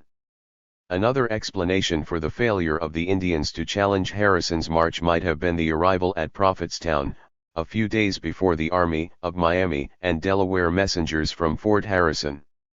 They had been sent to present the governor's latest terms for peace, the return of the stolen animals and either the surrender of Potawatomi murderers or proof that they had not lately been under the Prophet's control. There is some evidence that the Indians took this to mean that Harrison would do nothing further until he had received a reply to these demands. About November 4 a conciliatory answer was indeed sent back by the same intermediaries, one of whom was a Miami chief named Little Eyes. Most probably the reply was designed merely to buy time for the Indians to complete their preparations for battle, but it missed Harrison anyway. Little Eyes and his companions descended the river toward Fort Harrison on the east bank, and thus passed by the army, which had crossed to the west bank above Raccoon Creek. Although the speed of the last leg of Harrison's march had surprised the Indians, they had not been idle. They had hewed and hauled logs to form a breastwork about the village, starting at the riverside below the town.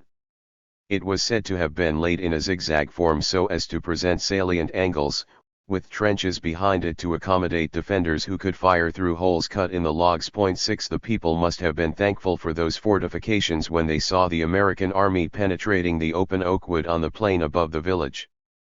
Even so, there was a brief panic. Horses shied in excitement, as warriors ran hither and thither, grabbing weapons and speeding to the point of danger, and women gathered startled children to bring them to safety. No attack came. Mindful, perhaps, of Eustace's caution to exhaust persuasion before applying force, Harrison planned to camp for the night and, if he could not impose his demands, attack the next day with his men refreshed. The Indians quickly overcame their confusion. The men kept their distance, making occasional defiant gestures but wary of conversation. Then they saw Dubois advancing with an interpreter and a white flag to arrange a talk. 3 Indian leaders, one a trusted counselor of the Prophet's, met with the governor. They disclaimed any hostile intentions, and told Harrison that they had said as much in the message sent him by the Miamis and Delawares. It was agreed that a major conference would be held the next day, and Harrison said he would pitch a camp nearby. In a second talk the Indians even suggested the Americans might find suitable camping places northwest of the town, and the governor made his way to a narrow oak-wooded knoll that rose above the swampy prairie. The American camp was about a mile northwest of Prophetstown, at present-day Battle Ground, situated on a sliver of high ground running a few hundred yards in a roughly north-south direction alongside Burnett's Creek. The bank of the creek, sprouting brush and willows, lay west of the site and along its full length. There the small plateau was a little higher, perhaps by 10 feet, than at its eastern and southeastern side, where it shelved to the prairie that extended to Prophetstown. At the northern end of the campsite the plateau was broader, for it tapered toward a point as it ran south. Confined as it was, the site allowed Harrison to establish his force over some 10 acres of ground. From the air his camp would have resembled an irregular trapezoid. The front and rear lines, composed of regulars and militia, were about 300 yards long, the former facing the prairie, the latter overlooking the creek. Harrison's northern or left flank stretched 150 yards and was defended by Kentucky riflemen under Samuel Wells, while his southern or right flank, near the point of the plateau, extended a mere 80 yards or so and was manned by Spencer's riflemen. The dragoons were posted in the corner formed by the left flank and the front line, while the command tents as well as the baggage and horses and cattle occupied the securer center. The ensuing night was cold, dark, and cloudy. Few expected the brittle truce to last, and the men slept in their clothes, fully accoutered, their weapons ready, the regulars in their tents, pitched a few paces behind their lines, and the rest relying for warmth upon the large fires that Harrison ordered to be kindled. The few scholars who have seriously considered the Battle of Tippecanoe have examined it from the viewpoint of Governor Harrison and his troops. Rarely have the difficulties that faced the Indians been appreciated. Yet the Prophet's warriors were confronted with one of the most hazardous of military assignments, the prospect of a force, vastly inferior in numbers and firepower, assaulting a defensive position. Even with those final reinforcements the Indians may have been outnumbered 2 to 1. Their exact strength is unknown. Claims made by Harrison and Captain Josiah Snelling that 600 or 700 warriors attacked the camp are not supported by most of the statements made by Indians themselves. Agents at Fort Wayne learned that some 300 to 400 Indians were in the fight. Matthew Elliott was told at Fort Malden that while up to 300 men were with the Prophet, most quickly fell to plundering horses and stock, leaving about 100 to do the firing. These assertions may have been less than candid, but a consideration of the different statements and what the Indians achieved leads to the conclusion that the Prophet's assault force amounted to up to 500 men, Kickapoos, Winnebagos, and Potawatomis sprinkled with Shawnees and Piankeshaws, with a few Wyandots, Iroquois, Ottawas, and Ojibways. Weak numerically, the Indians were also disadvantaged in weaponry. The Americans were armed with bayonets and muskets, some of them using cartridges containing 12 buckshot each, and a few of the men had rifles. Most of the Indians carried firearms, too, but their supply of powder and shot was meager. 7. Some Indians took encouragement from a previous occasion when the tribes had thrown their full weight against a superior entrenched force, Blue Jackets' victory over Arthur St. Clair's army in 1791. But that great battle had been won by a consistent withering musket fire. Here the lack of ammunition forbade such tactics. The Indians would have to rush the American lines and use the war club and tomahawk in vicious infighting. The night Harrison established his camp, the warriors sent their non-combatants to safety across the Wabash and laid their plans. A key figure seems to have been a black cook named Ben. Ben had been with Harrison's army, but fell into Indian hands, whether by capture or desertion is uncertain. There are several versions of what Ben blabbed, but he may have told the Indians that Harrison intended to attack the next day, and that he had no artillery. The Prophet and his chiefs are said to have considered assassinating Harrison at the scheduled conference. Ben's information was probably important in prompting a night attack. If there was to be a fight, it was better to have it on Indian terms, rather than to wait for the Americans to advance in battle array. Tenskwatawa was needed to secure the blessing of the spirits. Early statements based on Indian information had it that he promised his followers that the Americans would be stupefied during the attack. Their gunpowder would be turned into sand, and the Indians themselves would become bulletproof. Winamek, whose warriors took part in the battle, reported that the Prophet said the night would be too dark for the whites to see, while the Indians would find it light as day. There is little reason to doubt Tenskwatawa said something of the sort. He had survived rash pronounce merits before. The failure of his bold claim to have rendered Prophet's town impregnable to disease had not escaped criticism. It was normally possible for a prophet to explain the failure of predictions by saying the spirits had become offended and withdrawn the assistance they had promised. Perhaps the necessary obeisance had been inadequate, or some impurity had invalidated the ritual upon which the supernatural support depended. 8. On this occasion, if the prophet's remarks were given correctly, his predictions would quickly have been vindicated, for as the Indian sentries reconnoitered Harrison's camp on the black and cloudy night of 6 to 7 November 1811, they could see the Americans had no breastworks. The fires kindled within Harrison's lines threw a glare over his camp. Had not the prophet said that the whites would look into darkness but the Indians would see as bright as the day? In the early hours of the morning the Indian army filed silently from the rear of Prophet's town and circled north and then southward to steal along the creek bed to the northwestern corner of Harrison's camp. The war chiefs who led are unknown. Shortly afterward American commentators threw out names carelessly. The most convincing statement came many years later from Lewis Cass, whose connections with Indians gave him means of securing accurate information. He was seldom free from prejudice and cannot be believed implicitly, but he named a Kickapoo, Mangotoa, who was killed in the battle, and a Winnebago, Vapakusa, as the Indian leaders. This is entirely credible, because in the absence of a war chief with the prestige of Tecumseh or main POC, the Indians presumably used their own recognized fighting leaders, and the Winnebagos and Kickapoos formed most of the assault force. According to British information, the Winnebagos agreed to fire from one side and the Kickapoos from the other. Finally, Cass's account has some slight support in the remark of a Kickapoo chief, made in December, that his brother, likely also a leader, had been slain in the battle. 9. Whoever they were, the chiefs got their warriors into position unheard and unseen. To the discomforts of the cold had been added a constant drizzle, but the American fires were still burning. It was about 4:30 in the morning, not yet dawn. The soldiers had not been turned out, but some men were up, chatting to the sentries, sitting by the fires or throwing more wood on them. The governor himself was dressing in his tent. Stealthily the Indians crept forward, realizing that their best, perhaps their only, chance of success lay in a sudden surprise assault. Perhaps it was an incautious warrior. Perhaps the sharpening glare of some replenished fire. But an American sentry saw something. He whipped up his musket, fired into the darkness, and the Battle of Tippecanoe began. Asterisk asterisk asterisk. That shot forced the Indians to act straight away. Raising a terrifying yell, they fired upon the guards and scrambled forward, emerging from the dark with blackened faces and feathered heads as if they were fiends from hell.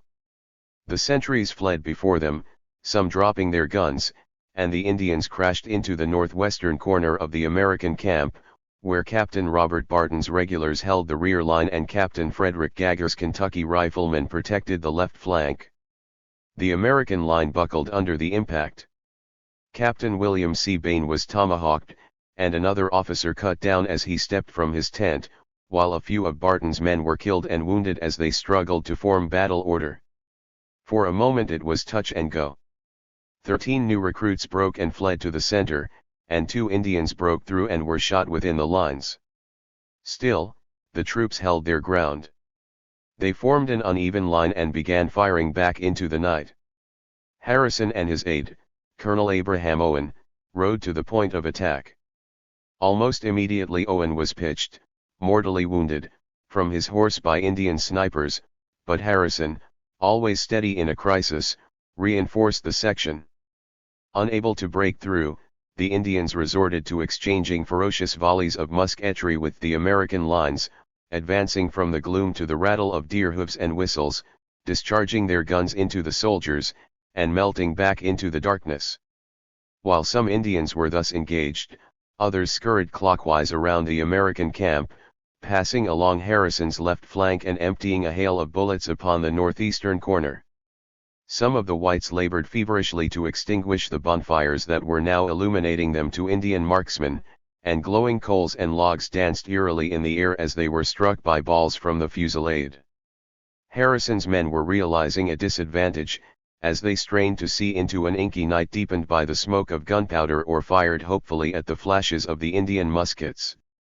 It was too much for Captain David Robb's mounted riflemen, stationed at the extremity of the left flank. They gave way, scattering to the center.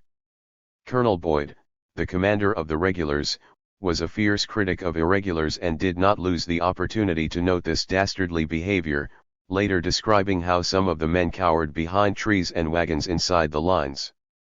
The collapse of Robb's company exposed James Bigger's Indiana riflemen, who defended the adjacent part of the front line, to fire from both front and flank. They, too, weakened, and they fell back in some disorder until they rallied behind another company.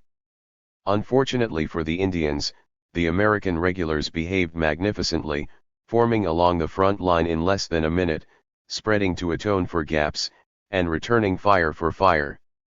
A terrible scene unfolded, defined by the constant crash of gunfire, the cries of the wounded, of Americans hobbling or being carried to the hospital tent in the center and of fallen Indians being borne across the prairie, the bellowing of the terrified cattle herd as it stampeded from the camp with some of the American horses into the clutches of surrounding Indians, and the infernal yell of the Prophet's warriors with the answering cheers of Harrison's soldiers. Firing upward from their low ground, many Indians trained their muskets on the mounted dragoons until Colonel Davies dismounted his men. He had little time to live. A particularly severe fire was being administered by Indians sheltering in an oak grove some 20 paces from the American lines, and with 20 or so gallant followers Davies tried to flush them out by charging on foot. As his party floundered forward in the dark, exultant warriors fell upon their flanks, scourging them with gunfire.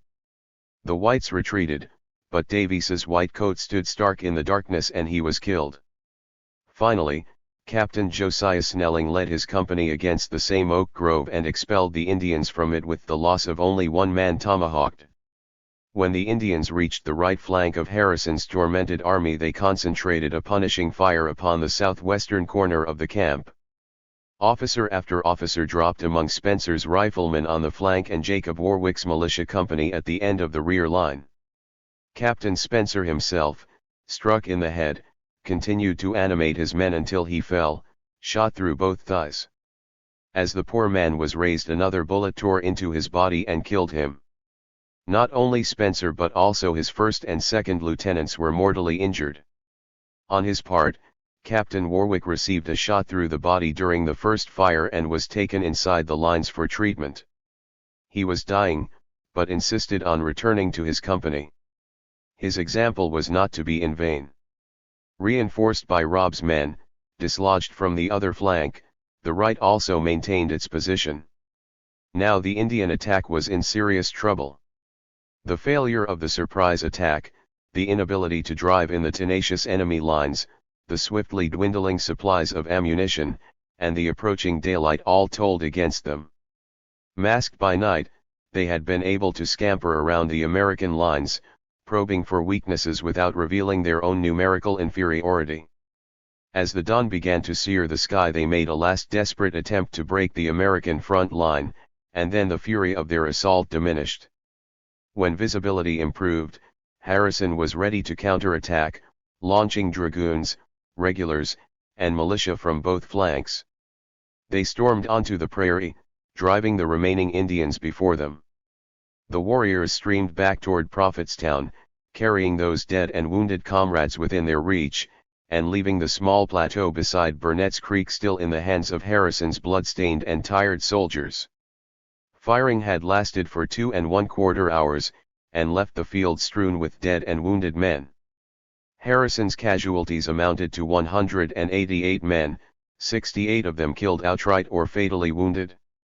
The Indian losses were slighter, because for the most part the Americans had fired blind. They defy exact enumeration. Statements of one party about the damage it inflicted on another are hardly ever reliable, and usually have at least one eye open to the advantages of propaganda and self-promotion.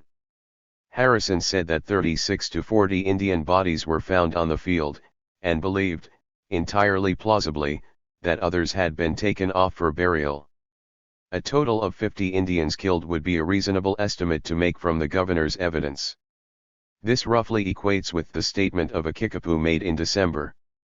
It claimed 51 Winnebago and Kickapoo dead, a figure that would have to be increased by a fatally wounded Potawatomi found by the Americans on the prairie after the battle.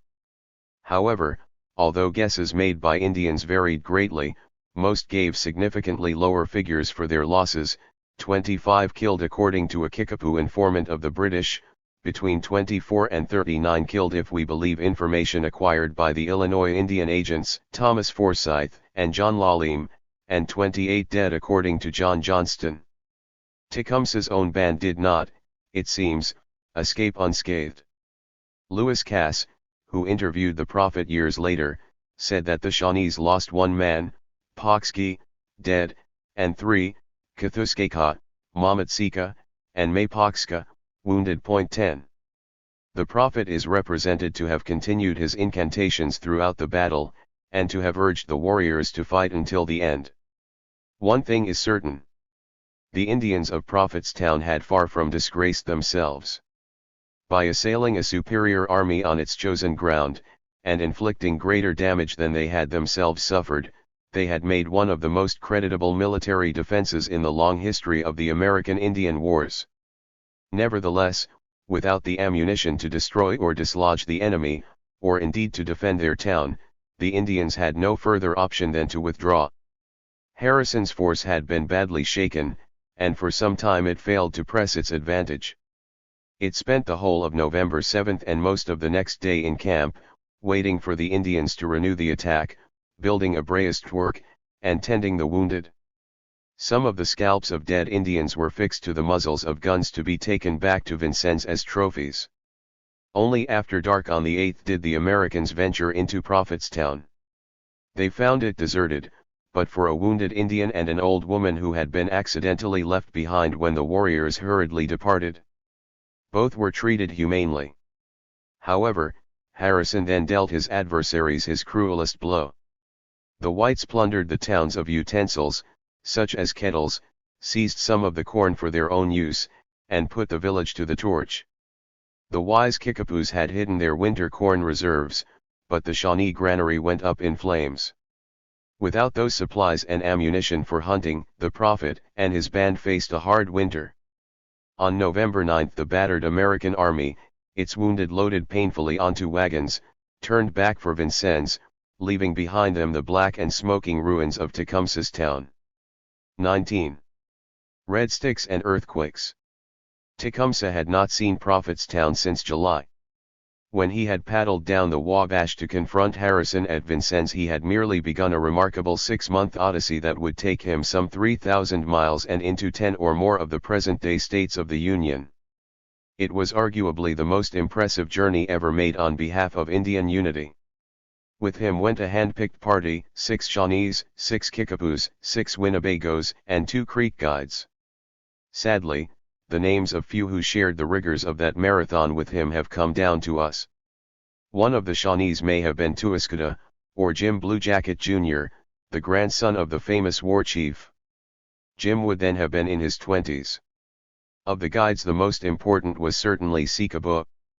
A contemporary American report described him as a Creek from Tuckabachie who had been living with the northern Shawnees for 20 years, but Choctaw and Creek tradition remembered him as a mixed-blood Creek related to Tecumseh and fluent in the Muskogee and Choctaw languages. He probably also commanded southern trade jargon such as Mobilian, and he was as important an interpreter as he was a guide. Yet more, he remained in the South after Tecumseh's departure, nurturing the seeds the chief had broadcast, and serving against the United States in the ensuing Creek and First Seminole Wars. 1. As Tecumseh and his friends descended the Wabash to the Ohio early in August, and then traveled overland through Kentucky and Tennessee, they must often have debated the prizes and prospects that lay before them. They were moving into the South, an area the Spaniards and Americans affected to have carved up for themselves, Spain clinging tenuously to most of the Gulf Coast south of the 31st parallel, and the United States recognizing the states of Tennessee and Georgia and the territory of Mississippi, which occupied what would become Alabama and Mississippi. To Tecumseh it was Indian land. Some 70,000 Indians, equal to those scattered across the Great Lakes region, inhabited this richly varied landscape. The mountainous area of the southern Alleghenies could still field about 2,000 Cherokee warriors, while about half as many Chickasaw men lived with their families about the Tombigbee watershed of northern Mississippi. More formidable still were the Choctaws, whose 6,000 warriors commanded most of what is now Mississippi, and the Creek Confederacy, an affiliation of Muskogees, Alabamas, Uchis, Hitchites, Shawnees, and others, which probably had 5,000 men. The Creeks occupied present-day Alabama and Georgia, the warm lush country in which Tecumseh's parents had met and married half a century before, its hills under forests of oak and hickory and its reedy streams intersecting cane meadows and broad savannas. Over 40 villages of the more numerous upper creeks were sprinkled along the Alabama, Tallapoosa, and Coosa rivers.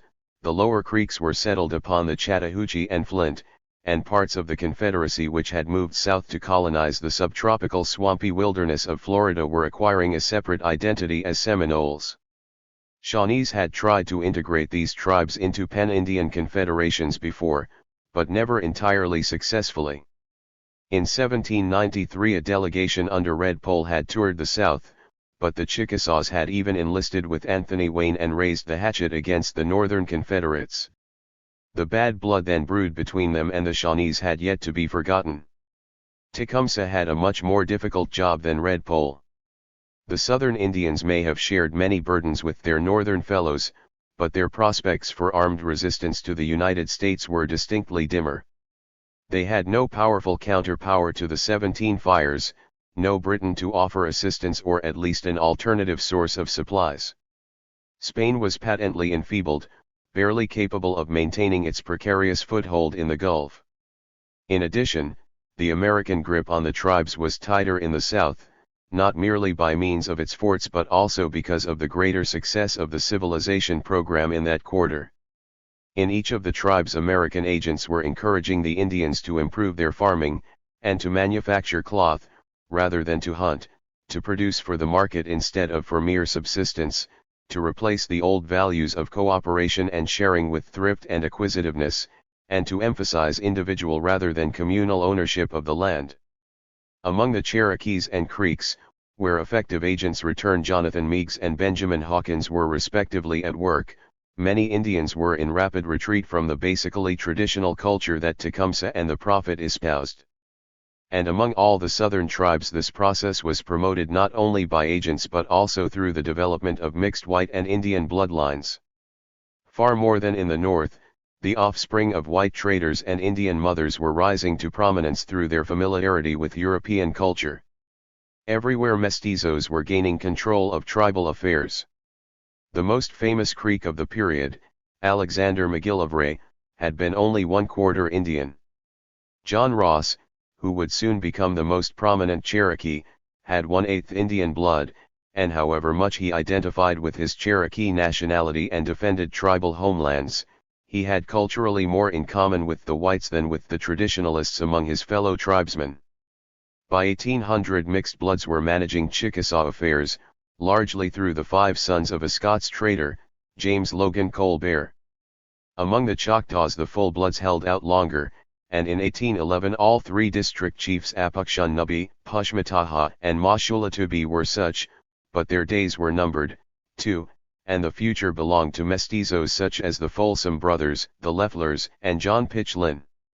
Many mixed bloods, like the Colbert brothers, preferred the acquisitive entrepreneurial lifestyles of their merchant forebears to the simple egalitarianism of the Indians. They were seldom indifferent to the threat to native land, but their extensive connections with whites as well as their inclinations tempted them to turn deaf ears to Tecumseh's plea for a self-sustaining and revitalized traditional Indian culture.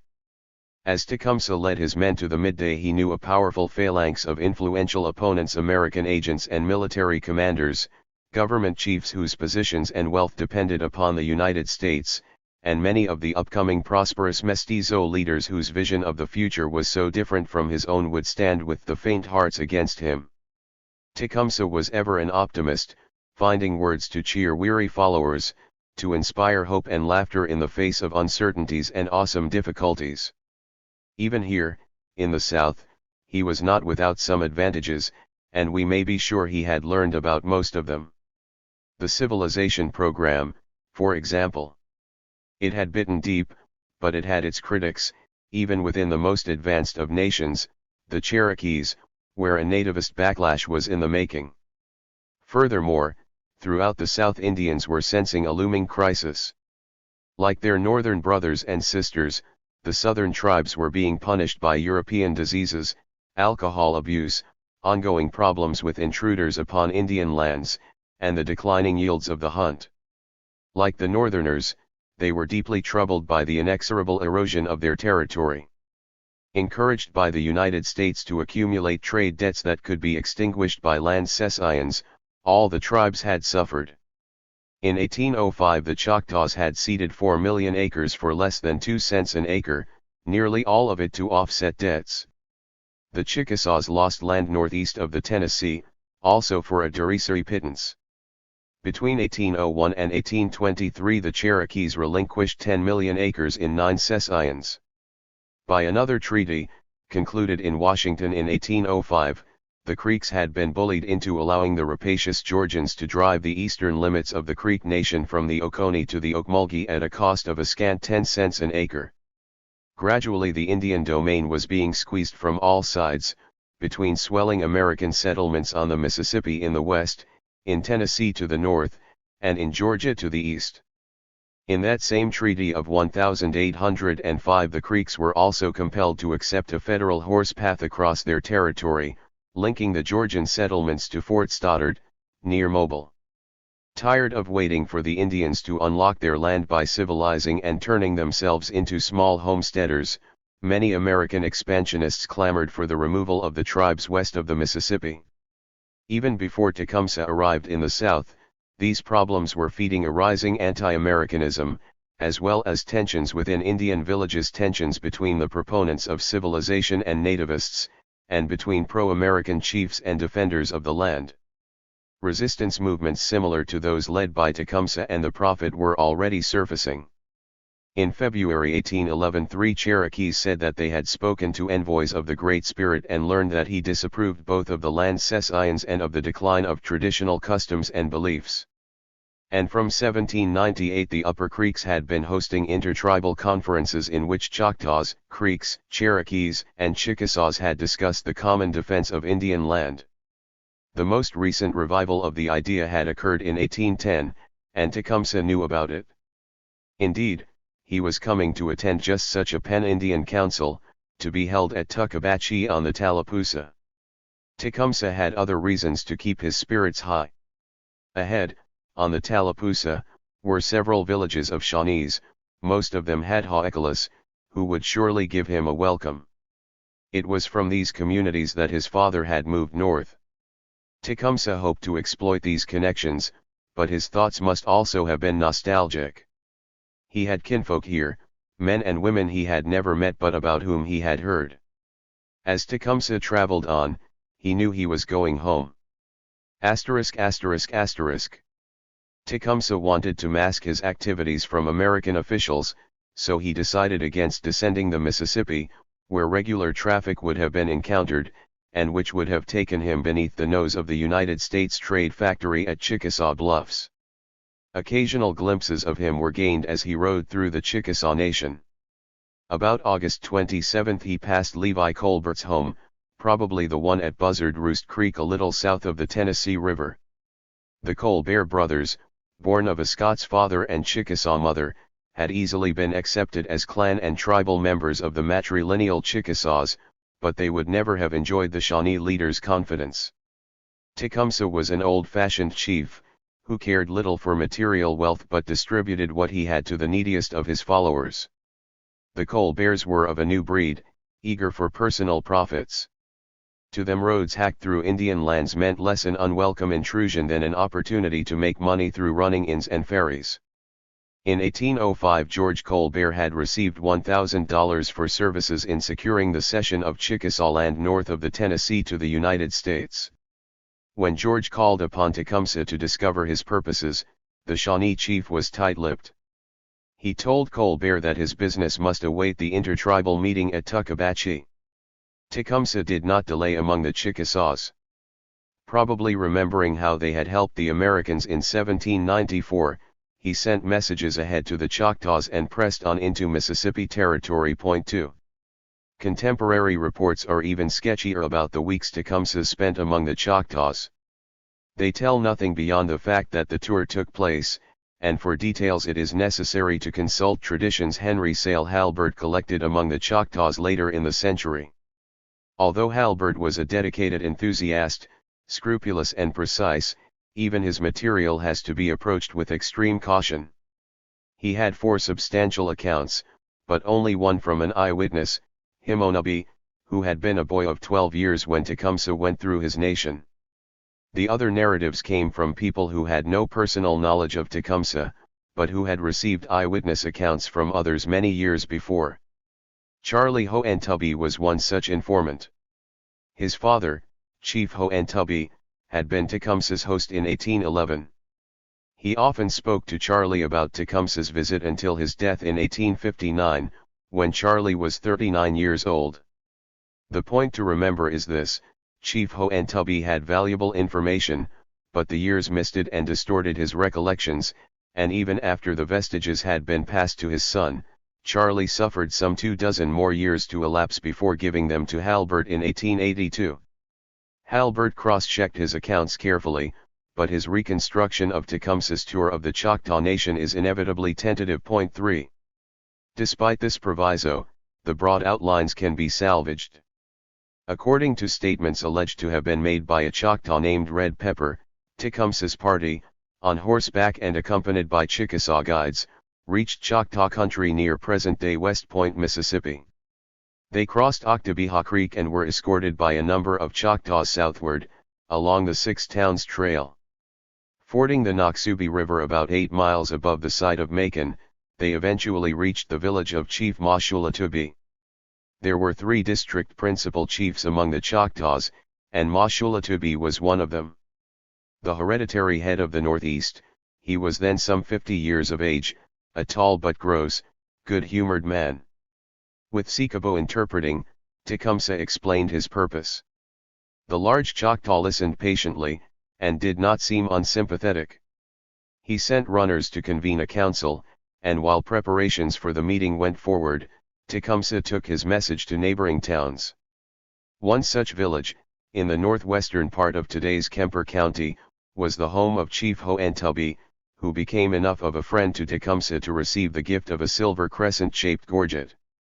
Traditional accounts of the appearance of the northerners at this town, like Chabonet's narrative of Tecumseh's 1810 tour, suggest the care the Shawnee took to standardize the dress of his emissaries. His men appeared in uniform. Here they wore buckskin shirts and fringed leggings, breechcloths, and moccasins. Their heads were shaven, except for long scalp locks that fell in 3 plaits, adorned with hawk feathers, behind them, and they wore red flannel headbands beneath silver bands. About his arms each man sported 3 silver bracelets, above and below the elbows and at the wrists, and as weapons he carried a rifle, pipe tomahawk, and knife. The Indians had painted themselves alike, too. Semicircular red lines were traced beneath each eye and terminated on the cheekbones, there were small red spots on each temple, and a large spot at the center of the breast. Tecumseh himself, said Himonubby, whose father attended the council, had inserted a single large plume into the front of his headband, part of it was stained white, the other red. After several days at Ho'antubby's town, Tecumseh held a heavily attended council. The Shawnees performed a dance, and when it was over Tecumseh spoke, naked in the sultry air but for a breechcloth, moccasins, and his red headband. Beside him Sikabo, a man of 40 or so years, translated, inviting the Choctaws to join the Northern Confederates. Mashulatubi was said to have been there, as well as the principal chief of the Southern District, the warrior and orator Pushmataha. All 3 of the Choctaw district chiefs were pensioners of the United States, and Pushmataha had also received $500 for facilitating the sale of tribal lands in 1805. On the second day of the council, it is claimed, he spoke against Tecumseh, urging the Choctaws to remain peaceful, and he is represented to have shadowed the Northerners from town to town thereafter, opposing them on every appropriate occasion. Point 4. Tecumseh repeated his appeal at other villages, including Yazoo and the important Mokalusha, both in what is now Neshoba County, and at Chunky Town in Newton County. There Halbert's information diverged. Charlie Ho'antubby, whose father acted as Tecumseh's guide, insisted the Shawnee went no farther than Chunky Town, but Himonubby said the Northerners journeyed south into Pushmataha's district, visiting the 6 towns in modern Jasper County, and the towns of Cusha and Yanubi. Whichever version is correct, there is agreement that Tecumseh finally spoke at the great council Mashulatubi had convened. Whether it occurred at the Mashilavali site or northeast of it, at present-day Brooksville, is immaterial. It was a considerable gathering, one of the largest ever seen, if we may believe an account obtained from John Pitchlynn, who was present as an interpreter for the United States. Tecumseh asked the Indians to join him in his war, reminding them of the probability of British assistance, but once again Pushmataha counseled against him, and the meeting turned him down. Tecumseh had suffered a severe defeat. One contemporary account of no great authority speaks of him as persuading 300 Choctaw warriors to support his cause, and tribesmen remembered about 45 of their families helping the Creeks in their eventual rebellion against the United States, but the prevailing impression of Tecumseh's tour of the Choctaw Nation is one of failure. He was not disheartened.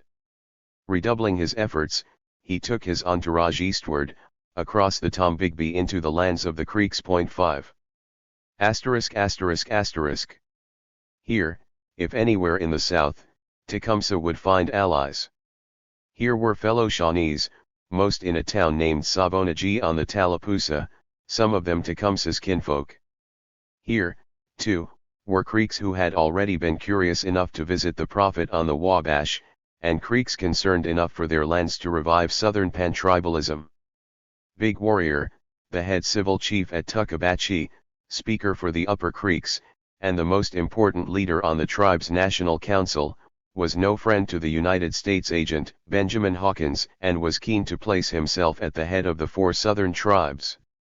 When Tecumseh arrived at Tuckabashie on the evening of September 19, he found the town alive with the excitement and bustle of an important intertribal convention. Creeks from across the nation were there, including some Seminoles. There were 19 Choctaws, 46 Cherokees, and a number of Chickasaw representatives. Hawkins had come from his base on the Flint, among the lower Creeks, to force the Indians to consent to another road the Americans intended blazing across Creek territory, from Tennessee to Mobile. With him were a number of his colleagues, John Halstead, the Indian trade factor at Fort Hawkins on the Ocmulgee, Christian Limbaugh and Nimrod Doyle, the agent's assistants, and Alex Cornells, a mestizo who served Hawkins as an interpreter. Even in that colorful throng the handsome Shawnee chief and his followers stood out. In all quarters tongues were wagging about the intentions of the strange northerners, but the objects of the speculation held their peace. The council was already a few days old when Tecumseh arrived. After waiting for Hawkins to finish speaking on September 20, the chief led his party into the public square, where the council house stood, to greet his hosts. The northerners were dressed in a fantastic manner. Stripped to breechcloths, moccasins, and ornaments, they had placed eagle feathers on their heads and painted their faces black, while buffalo tails hung behind from their belts. Other tails were attached to their arms, ingeniously made to stand out, by means of bends. Tecumseh led his people on several rounds of the square, and then approached the Creek chiefs, cheerfully shaking them with the full length of the arm, and presenting them with tobacco to proclaim his goodwill. 6. In the days that followed, Tecumseh also introduced the Creeks to what seems to have been the war dance Shawnees used to prepare themselves for battle. The Creeks found it a novelty, since their war dances followed rather than preceded their military forays, and they were soon trying to imitate the songs and movements of the visitors. The dance was a striking three-part affair, performed by nearly nude warriors painted in a fearsome manner, all armed with tomahawks and other weapons. Initially they danced in a circle to a solemn tune, but then a war whoop sent them to their seats, where they observed a brief silence. In the second phase, the dancers rose one after the other, capering to a drum beat, recalling their feats of war, and inciting their fellows by reminding them of the injuries they had received. During the finale all the warriors were on their feet, commencing the most tremendous yelling, jumping, and figuring about in imitation of the impending fray. The dance of the lake soon became a rage in all the towns on the Tallapoosa. 7. For the time being Tecumseh allowed Hawkins the stage and remained content to observe and gather information. Disappointed to see the American officials, he steadfastly refused to declare his business, and after each day's proceedings would insist that the sun had gone too far down for him to speak. He evasively parried probing questions. On September 21 Hawkins reported that a war pipe had been forwarded from the Indians of the upper Mississippi. It had come through the Chickasaws, urging the tribes to unite against the whites. Of course Tecumseh knew the purpose of that pipe, but in the agent's presence he stood aloof from it. The chiefs here unanimously refused to smoke the pipe on its presentation and of course refused to join in the war. The Chouans leader stated last evening that he had followed this pipe from the north and recommended its rejection to all the Indians he had seen, and that the Indians should unite in peace and friendship among themselves and cultivate the same with their white neighbors. When a Cherokee chief told Tecumseh that he had come to rouse the southern Indians to war he should go home now, Tecumseh still refused to be drawn. He made them wait. 8. In the meantime, if Tecumseh needed an illustration of American arrogance to the Creeks, Hawkins readily supplied one during that first week. Still smarting from having had a federal road imposed upon them 6 years before, the Creeks were now being told that nothing they said would prevent the second horse path from slicing across their domain. A protest sent by Hopoithal Miko, the chief of the Upper Creek town of Tallahassee, to President Madison in May was dismissed as unreasonable. According to one witness, Hawkins and the chiefs tossed the subject to and fro for 3 days without agreement, until Col. Hawkins, at length, told them he did not come there to ask their permission to open a road, but merely to inform them that it was now cutting. Hawkins sugared the pill by granting the Creeks the profits from ferries, toll bridges, and inns along the way, and promised that 1,000 spinning wheels, 1,000 cotton cards, and waggonage would be given the tribe. Still, it took the agent until September 28 to force the agreement upon the reluctant Big Warrior and his chiefs. 9. Hawkins had what he wanted. He was increasingly suspicious of Tecumseh, but he left for his agency, giving the Shawnee the opportunities for which he had been waiting. United States officials were not admitted to Tecumseh's principal presentation, which was delivered over the best part of a day in the public square before hundreds of eager listeners. No record of his speech was made, and he seems to have cautioned his audience against unwelcome questions, charging supporters to hide their plans until the right moment. Publicly the Indians should remain friendly, and steal not so much as a bell from the whites. However, from disparate remarks made about the speech, it is clear that Tecumseh emphasized his family connections with Tuckabatchee and invited the southern tribes to join his confederacy. They must stand against land cessians, and remove venal chiefs, and if necessary they must fight. Tecumseh predicted that guns would soon be fired in the north, but the British would help them, and a greater power still, the one the Creeks called the Maker of Breath, the Great Spirit himself, who spoke through Tecumseh's brother, the Prophet. One of Tecumseh's party, perhaps Sikabua, had imbibed the Prophet's principles, and it was probably from him that Tecumseh's Creek followers eventually drew their extreme nativist ideology. In fact, these disciples, soon to be dubbed Red Sticks because of the red clubs used to raise war parties, returned to fundamentals of Tenskwatawa's religion that had been waning in the north. They spoke not only of resisting the civilization program with its transformation of warrior hunters into women farmers by destroying looms, plows, and spinning wheels, but also of killing animals associated with the whites, such as hogs, poultry, and cattle. And wars could be won as easily as mouths were filled. The Red Sticks had only to shake their clubs at enemies, and the Maker of Breath would mire the enemies in boggy ground and render them helpless.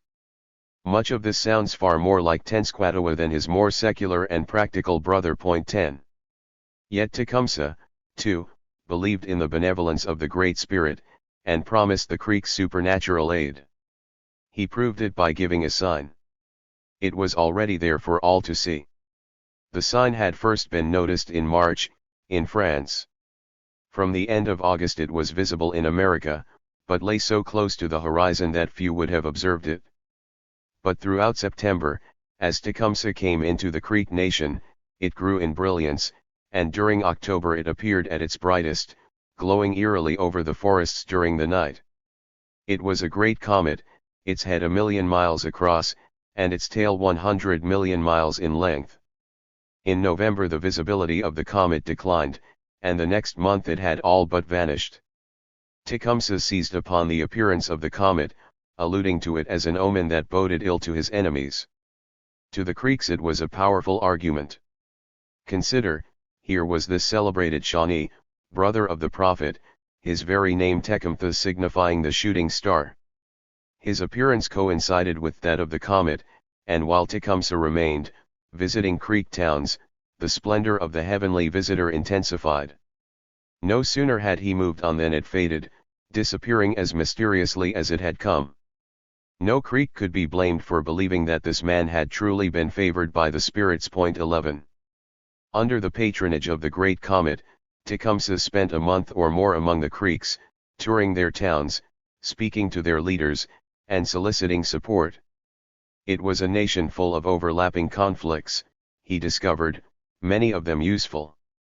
Nativists opposed the civilization process, while others, largely from the non-Muskogee section of the Creek Confederacy, resented both the Muskogee-dominated National Council and Hawkins's efforts to centralize power in it so that he could turn it to his account.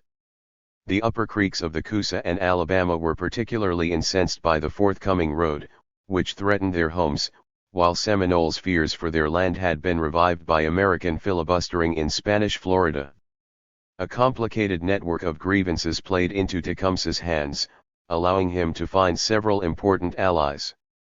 Big Warrior, a huge man, spotted as a leopard it was said, proved a disappointment. He wanted to protect Indian land, and to head a Southern Confederacy, but he lacked the stomach for a serious confrontation with the United States. However, others came forward. A Creek tradition named as one of Tecumseh's supporters Mainawa of Okfuskee, on the Tallapoosa, but more important were the chiefs of the Upper Creek town of Tallahassee, and Josiah Francis, an Alabama Hillisheah, or medicine man. The civil chief of Tallahassee was Hopoithel known also as Tame King, a man of extreme age who had once been a friend to the United States, until he considered himself slighted by its agents. He condemned the civilization plan and land cessions. He was also deeply jealous of the National Council, partly because it was controlled by Hawkins and the Muskogees but more so on account of its elevation of his personal rival, Big Warrior, to the supreme office. The Tallahassees hated Big Warrior. For about 3 years Hopoithel and his skillful head warrior, Peter McQueen, a wealthy slave-owning mestizo, had even ousted him from his position in the council, but Big Warrior regained his place and the Tallahassees lost power. Nonetheless, Hopoithel still claimed that he, not Big Warrior, was the rightful head, not only of the Upper Creeks but also of the Southern Confederacy they were forming. His opposition was so bitter that on one occasion his town had been raided, the buildings burned, and some of its residents abused. The Tallahassees were tailor-made for Tecumseh, who offered external aid for the defense of Creek land. After the dismissal of his protest about the road to President Madison earlier in the year, Hopoithel had been casting about for new allies. He believed the Spaniards would soon surrender their forts to the Americans, so on the first day of September he had been at Apalachicola in Florida, sending an appeal for help to the British in the Bahamas. 12. Josiah Francis was another non-Muskogee, a mixed-blood Alabama warrior, whose hometown was Autauga. He was a trader, but one heavily in debt to the John Forbes Company, which he blamed for encouraging land cessions. But Francis was also deeply spiritual, a Hillisheah, and he was impressed by Tecumseh's claim to have spoken for the Creator. Just as Creek creation stories told how the spirits had rescued the world from chaos and flood, so in Francis's view might the Maker of breath now intervene during this time of crisis to save the Creek nation. One report indicated that Francis was interested enough in Tecumseh to accompany his entourage north. 13. In the Upper Creek country many others listened to Tecumseh. Some joined his delegation, taking the place of Sikabua, who remained in the south to develop the connections Tecumseh had made. More made straight for Prophetstown to speak to Tenskwatawa and learn whether all Tecumseh had said about the Northern Confederacy was true. In January 1812 200 Creeks were reported to be on the Wabash. Although many Creeks remained uncommitted or hostile to Tecumseh, he seems to have left the Creek nation with some firm promises of support. 14. Contemporary reports are silent about Tecumseh for the next 2 months.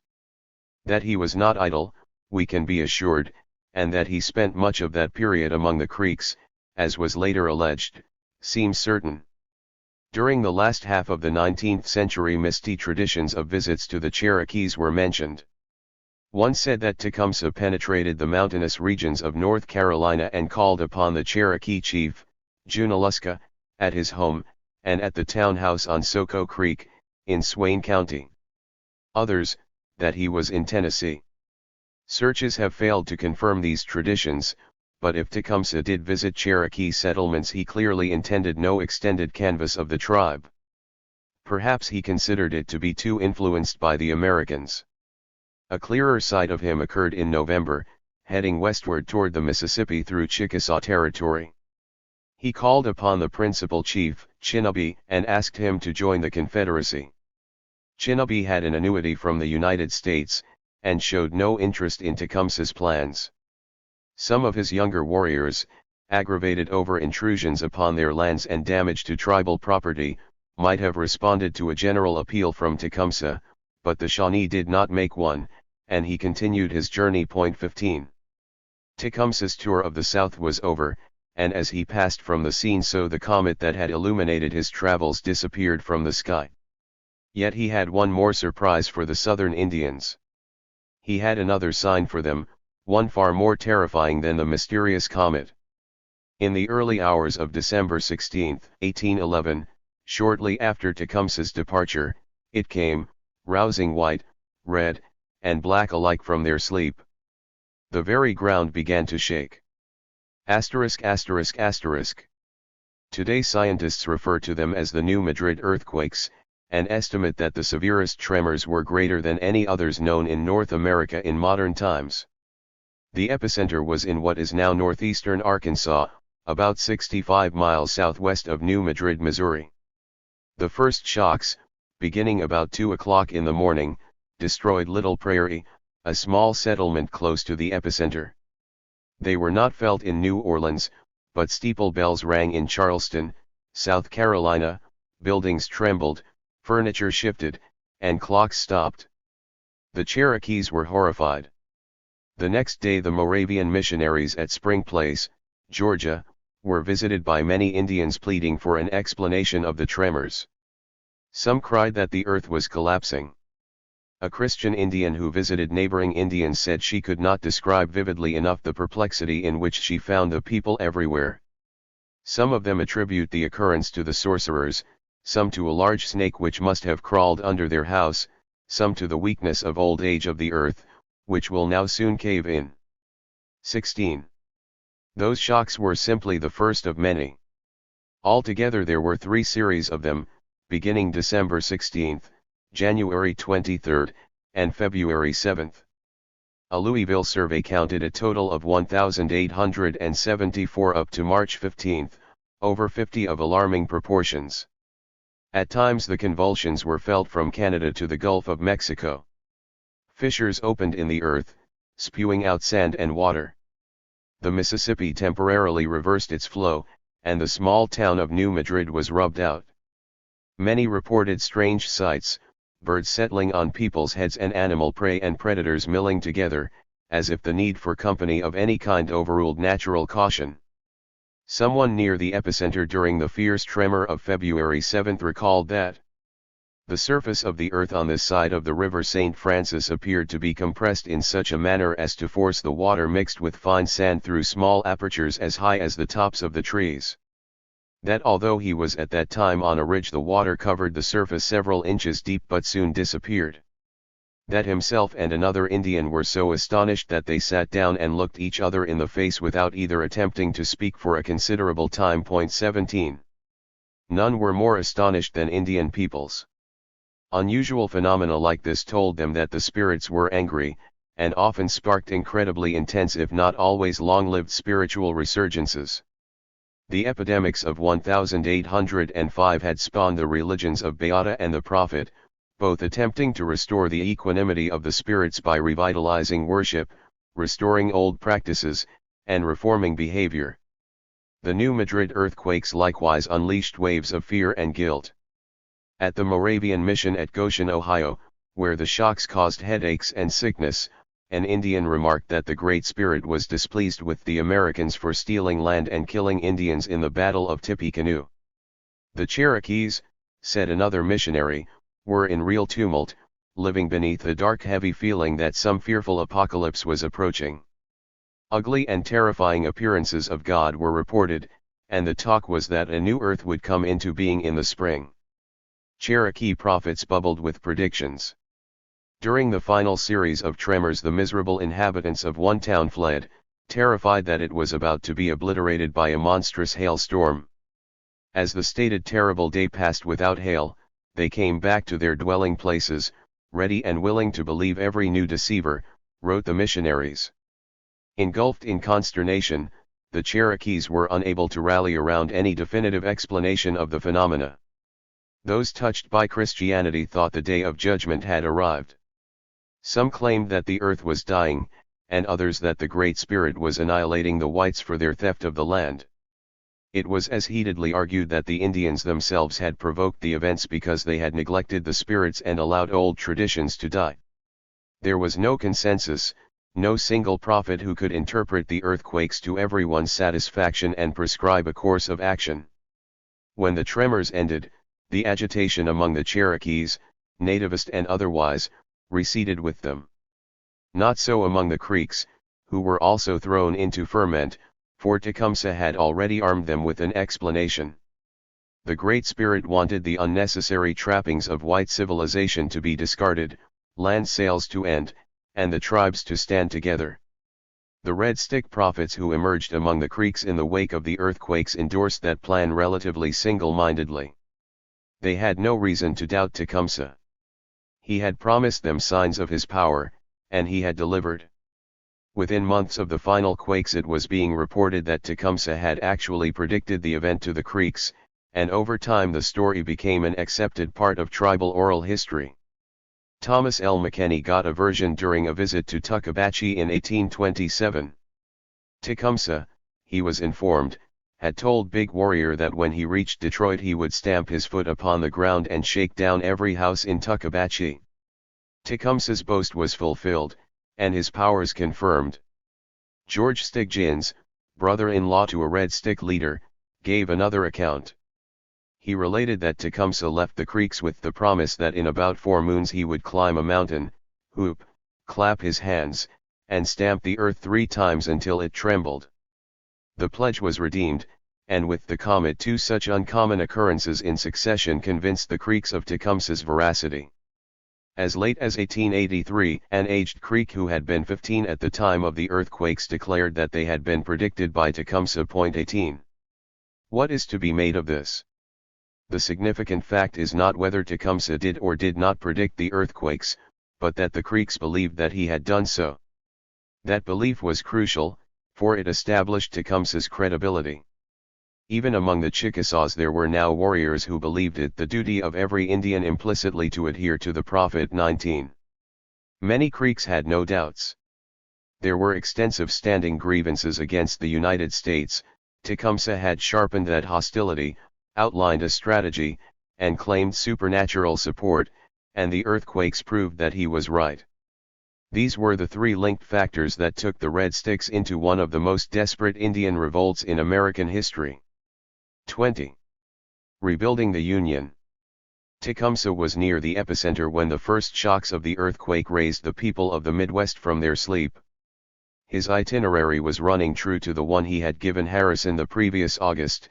After having visited the Creeks and Choctaws he is to visit the Osages and return by the Missouri. Accordingly, Tecumseh had crossed the Mississippi, and in December, when the tremors began, he was in Missouri.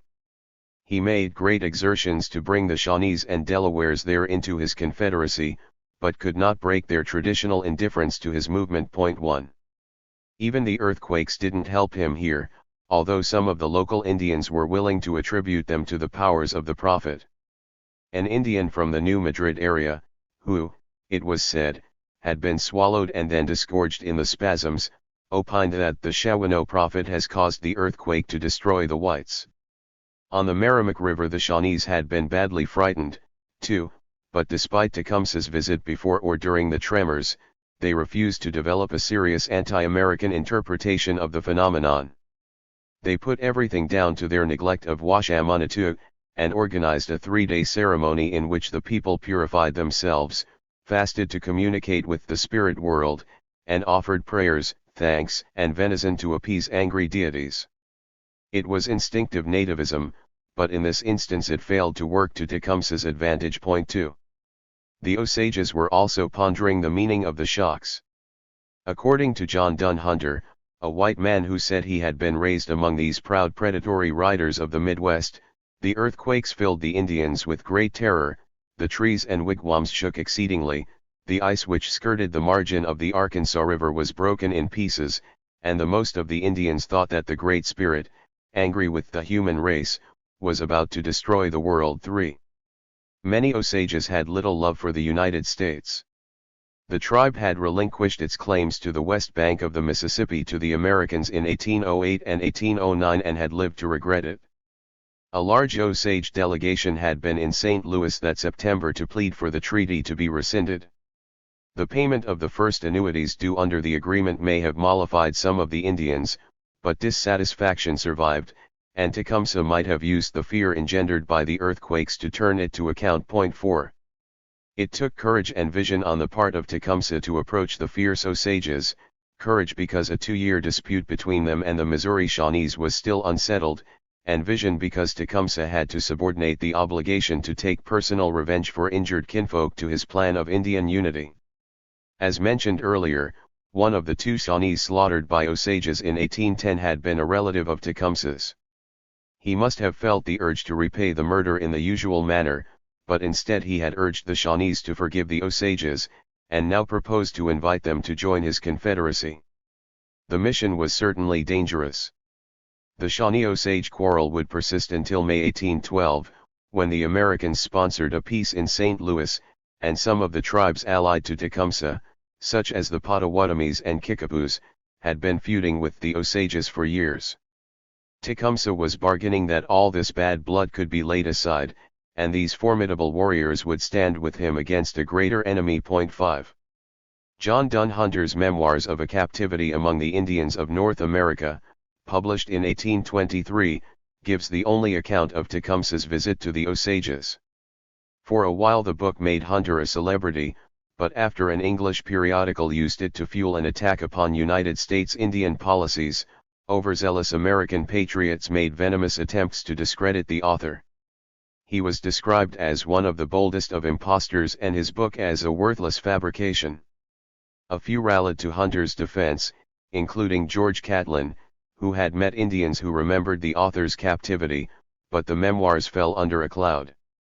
Only recently has Hunter been rehabilitated, the prejudices of his detractors understood, and the pendulum begun to swing in his favor. 6. Hunter's information about Tecumseh was part of the original criticism of the book. Governor Lewis Cass of Michigan Territory, who orchestrated the assault, insisted Tecumseh had never been near the Osages. In 1826 4 Osages and a white man who had lived with the tribe were produced to state that they had never seen Tecumseh, although they had heard of him as we have heard of the devil. 7 Whether witnesses assembled in such circumstances are entitled to belief may be doubted.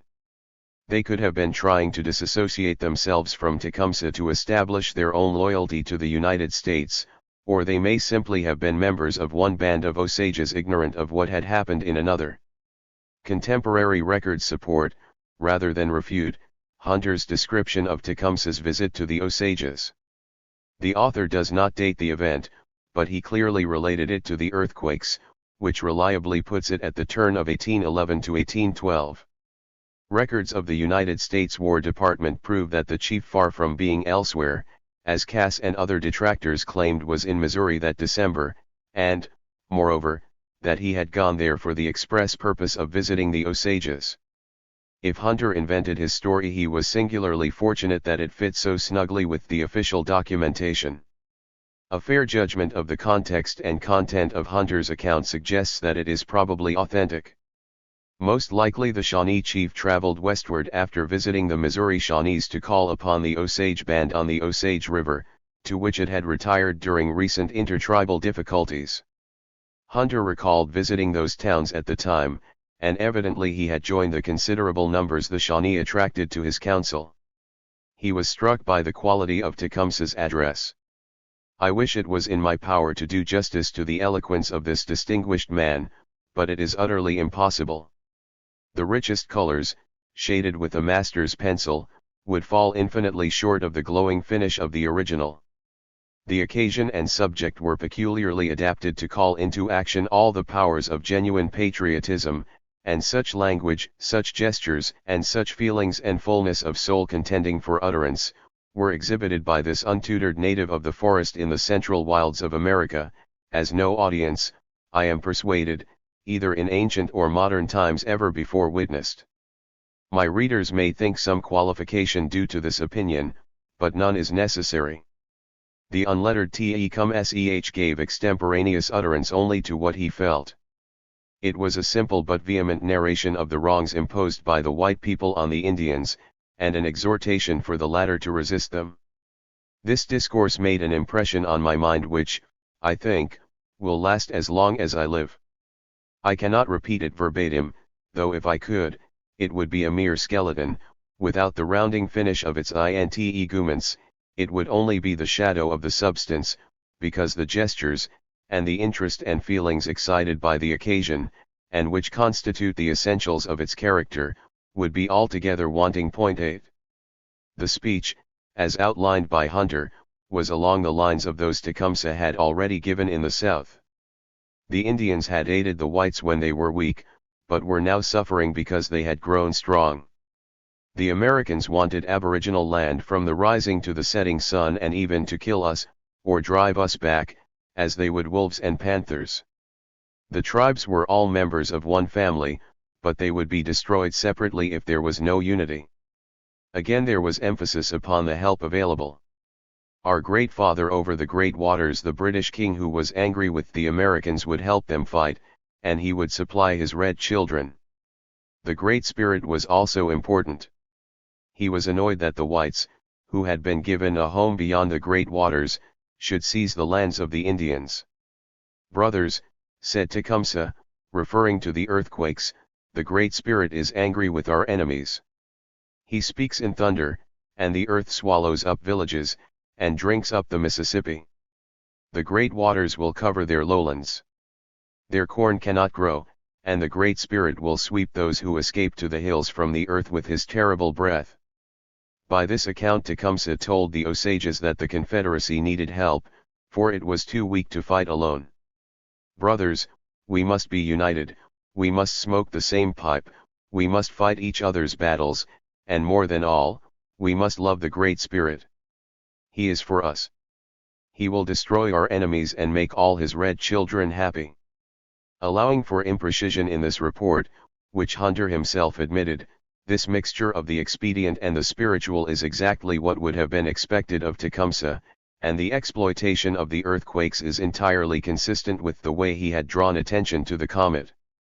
Hunter said that the following day another of the visitors, the Creek prophet Francis, also addressed the Osages, enlarging considerably more on the power and disposition of the Great Spirit, but that his speech lacked the effect of Tecumseh's more protracted discourse. Nevertheless, though the Osages gave serious consideration to the proposals over several days, they eventually declined entering into Tecumseh's plans. The visit to the Osages completed the itinerary Tecumseh had given to Harrison in Vincennes. The governor understood that Tecumseh would return by the Missouri, by which it must be assumed that he intended descending the Osage River to the Missouri and striking for home across Illinois territory after crossing the Mississippi. However, that did not happen, for once Tecumseh reached the Mississippi he followed it northward. The reasons for this are unknown, but one possibility suggests itself, that in Missouri territory Tecumseh learned for the first time of the Battle of Tippecanoe and the destruction of Prophetstown, and that he extended his tour to revive morale. To one who had gone so far, and striven so hard, to carry the Confederacy forward, the news must have been crushing. It raised many questions about what had actually happened, the damage done, and the safety of friends and family. In times such as these Tecumseh was generally at his best. He never considered defeat. If the Confederacy had been broken, it would simply have to be rebuilt. Urgent as the need to go home must have been, he turned north, probably as much to steady former allies as to find new ones. ******* The northwestern leg of Tecumseh's tour bore a very different character from its preceding phases. Here Tecumseh moved among tribes long exposed to the seductions of the Shawnee brothers and their allies, and far readier to take up arms against Americans. Only a few months before, an old Potawatomi, White Pigeon, had traversed the Illinois and upper Mississippi calling upon the villages to prepare for a war in the spring and to collect arms from the British. Winnebago veterans of Tippecanoe had reinforced the call. Boiling over their losses, they had come home full of vengeful talk about attacking Fort Madison, Fort Dearborn, and other places as soon as the hunting season ended. Tecumseh shared the anger. But in the final days of his tour he played a double role, recruiting warriors to the cause but also inviting others to stay calm and wait until all was ready before disclosing their hands. It was not easy. On January 1 a Winnebago war party visited some lead mines on the Mississippi, plundered the place, and murdered 2 of the workers. 9. As far as recruits were concerned, Tecumseh was successful. Governor Ninian Edwards remarked tersely that Tecumseh had visited the tribes on our northwestern frontier with considerable success. From St. Louis, William Clark also kept a watchful eye on the Shawnee chief. He reported that after moving through Missouri he proceeded to the Sacs and Sioux country, where his counsels have been more attended to. 10. Tecumseh probably dropped in on the Iowas beyond the Des Moines before crossing the Mississippi to reach the Sacs, who occupied the east bank as far as the Rock. The Sacs had been divided on the issue of war, but they held a very general council on January 8. At first American officials believed that it decided to keep the peace, but some Sacs were soon inciting Foxes and Winnebagos to attack Fort Madison. Whether Tecumseh was involved in the council is not known, but he possibly had some connection with it. 11. Following the Mississippi north, Tecumseh must have traveled through Fox country, and above Prairie du Chien and on the lower reaches of the Minnesota River to find villages of the Mdewakanton division of the Santee Dakota Sioux. Again, his influence may be suggested by the increasingly hostile mood of these Indians. The Dakotas were shortly sending the Sacs and Winnebagos red wampum, indicating their support for a war, and Governor Edwards admitted that if they join the hostile Confederacy, it will be the most formidable one with which the Western country has had to contend. 12. Throughout the region Tecumseh found the spirit of resistance unimpaired. He retraced his steps beside the Mississippi and made for home, riding over Illinois territory and speaking to Kickapoos, Potawatomis, Ojibways, and Ottawas along the way.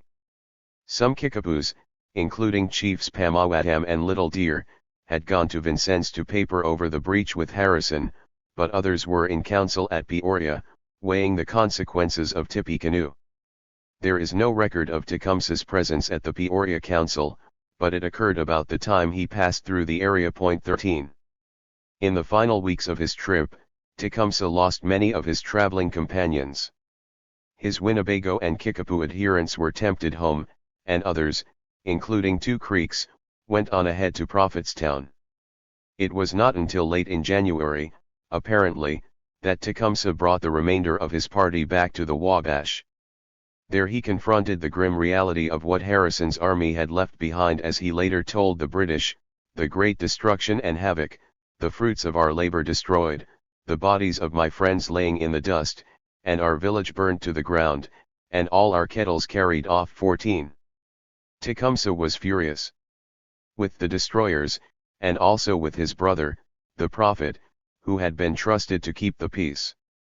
One account says that Tecumseh seized Tenskwatawa by the hair and shook him, threatening to take his life. 15. The wretched fellow was already chastened.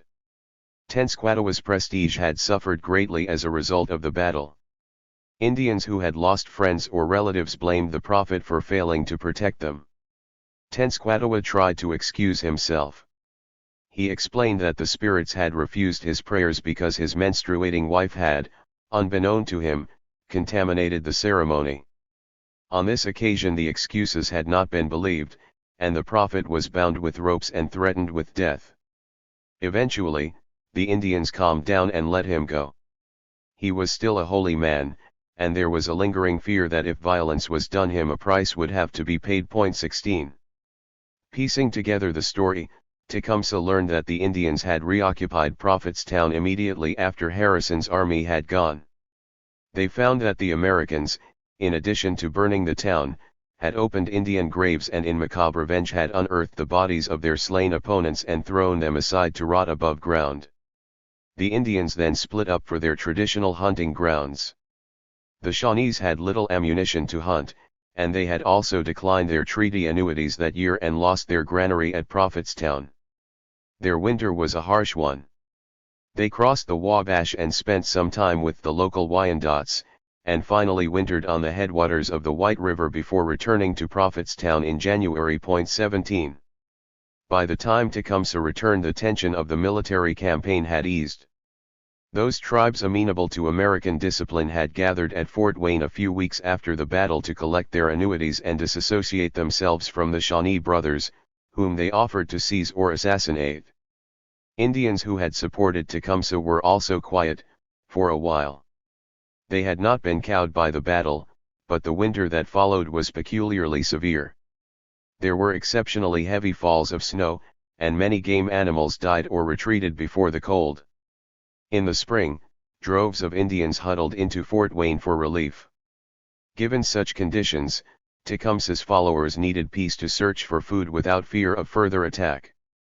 So, in December and January they temporized with the Americans, using the Wees and Miamis, who had not been in the battle, as intermediaries. When Tecumseh returned, he found Kickapoos, Winnebagos, and Piankashaws camped near Prophetstown. Their deputations to Vincennes and Fort Harrison had ascertained that no further American military operations were underway. Harrison had said that if the Indians expelled Tecumseh and the Prophet from the Wabash and returned peacefully to their own homes, they would be pardoned. In short, the governor was determined to disperse the concentration at Prophetstown, but he was not exercising the military option to achieve it. Not yet. Tecumseh's arrival occurred just as Pamawatam and other chiefs were composing a reply. 18. He approved of their actions, which at least diffused tension. More than anything else, he needed a period of tranquility in which to rebuild the Union. Hopes for a quiet spring were drowned beneath the worst wave of violence that had engulfed the frontier in 15 years. William Henry Harrison had confidently proclaimed the Battle of Tippecanoe to be a complete and decisive victory, one that would put an end to sporadic Indian attacks on American settlements. The governor was lionized in many newspapers, particularly in the West, and his view of the battle was endorsed by President Madison in his message to Congress on December 18. It was a new Congress, bristling with war hawks, and unlikely to spare much sympathy for Indian revolutionaries who were generally regarded as tools of the British. Not every politician exulted, however.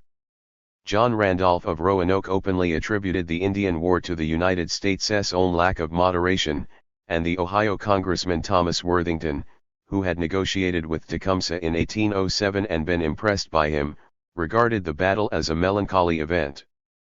With others he proposed the government appoint commissioners to investigate Indian grievances. New instructions which the Secretary of War, William Eustis, addressed to Harrison on January 17, 1812 also contained the germs of reconciliation. Peace talks that were already underway between Harrison and the disaffected Indians should continue. The Indians should be told that although their American father was angry and was prepared to send another army against the tribes, he preferred peace. If the Indians buried the hatchet forthwith, they would be pardoned. Tecumseh, the Prophet, and other chiefs were invited to Washington for talks. 2 years earlier such actions might have achieved something, but in 1812 those hesitant exploratory steps toward meeting Indian grievances were taken too late. In Canada, British officials also wanted to contain frontier conflict in the wake of the Battle of Tippecanoe. Their Indian policy had been remodeled after Tecumseh's visit to Fort Malden in 1810 had revealed how close some Indians were to rebellion. Caution was now the name of the game, lest Britain be drawn into a war. The Indians were to be informed that the British would not help them fight the United States. If the tribes were attacked, they should withdraw rather than retaliate. During 1811 the faces at the head of Canadian administration changed. Sir James Craig was replaced as Governor-General by a talented diplomat, Sir George Prevost, and Gore was succeeded by a tall, dashing soldier named Isaac Brock. But the new men continued the prudent policies of their predecessors. Agents were ordered to maintain friendly relations with the Indians and to furnish them with essential supplies, but dissuade them from a war with the Americans. The Battle of Tippecanoe convinced the king's servants that they had judged the mood of the Indians correctly, that their moderation had been vindicated, and that it was necessary to maintain it to avoid fanning the flames. 19. Unfortunately, neither Tecumseh's influence on the Indians, leniency on the part of the United States, nor British restraint could prevent the eruption of Indian raiding early in 1812. It proved the complete futility of Harrison's expedition. Harrison had raised a fort to guard the 1,809 purchase and damaged the Prophet's standing, but in every other respect his expedition had failed. He had not secured the surrender of Indian murderers, nor dispersed Tecumseh's followers, who reoccupied Prophet's town as soon as the Americans left. The Indians had not been overawed by American power, for the battle had left them with their pride intact and their fighting spirit unquenched. And he had not, as he boasted, brought an end to Indian hostilities. He had increased rather than satisfied native grievances, for now there were spirits of the dead to be avenged. Even before the winter had ended, war parties were moving through deep snows in search of scalps. The Winnebago attack upon the Mississippi lead mines at the beginning of January was merely a curtain raiser. In February and March the Winnebagos turned upon Fort Madison, killing a few people around the fort and bottling up the small garrison and the agents at the trade factory, and on April 6 they murdered 2 settlers working in the fields above Fort Dearborn.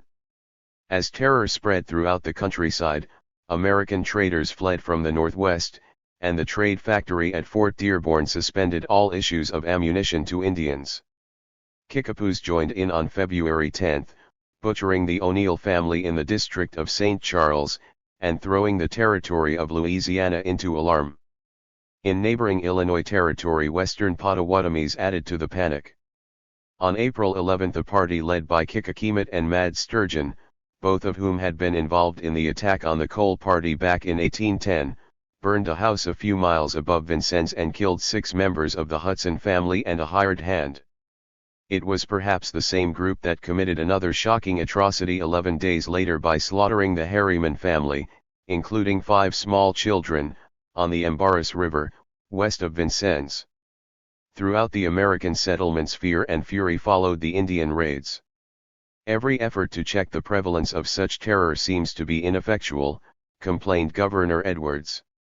In June he estimated that the number of males over 21 available to serve in his militia had fallen from 2,000 to 1,700 in a few months because of the flight of settlers from the frontiers. Both he and Governor Benjamin Howard of Louisiana raised volunteer companies to patrol, strengthened fortifications including the erection of Fort Mason above the mouth of the Salt River and called upon the Secretary of War for a new campaign against the Indians. 20. Edwards was also sensible of the threat to friendly Indians from outraged whites, and in April set up meetings with more Pacific leaders such as Gomo of the Potawatomis and Little Deer of the Kickapoos. He wanted the murderers surrendered, or at least punished by the Indians themselves. They had to remind Edwards that they did not possess the powers the Americans supposed. "You probably think I am a great chief," said Gomo. "I am not. I cannot control my young men as I please." 21. The chiefs could not execute members of their communities without incurring the risk of retaliation, and ultimately of civil war between Indians supporting the chiefs and those acting on behalf of warriors punished by the chiefs. As for surrendering malefactors to the United States, that had been done before, when chiefs had been better able to muster public support for the action. No such consensus was possible in 1812.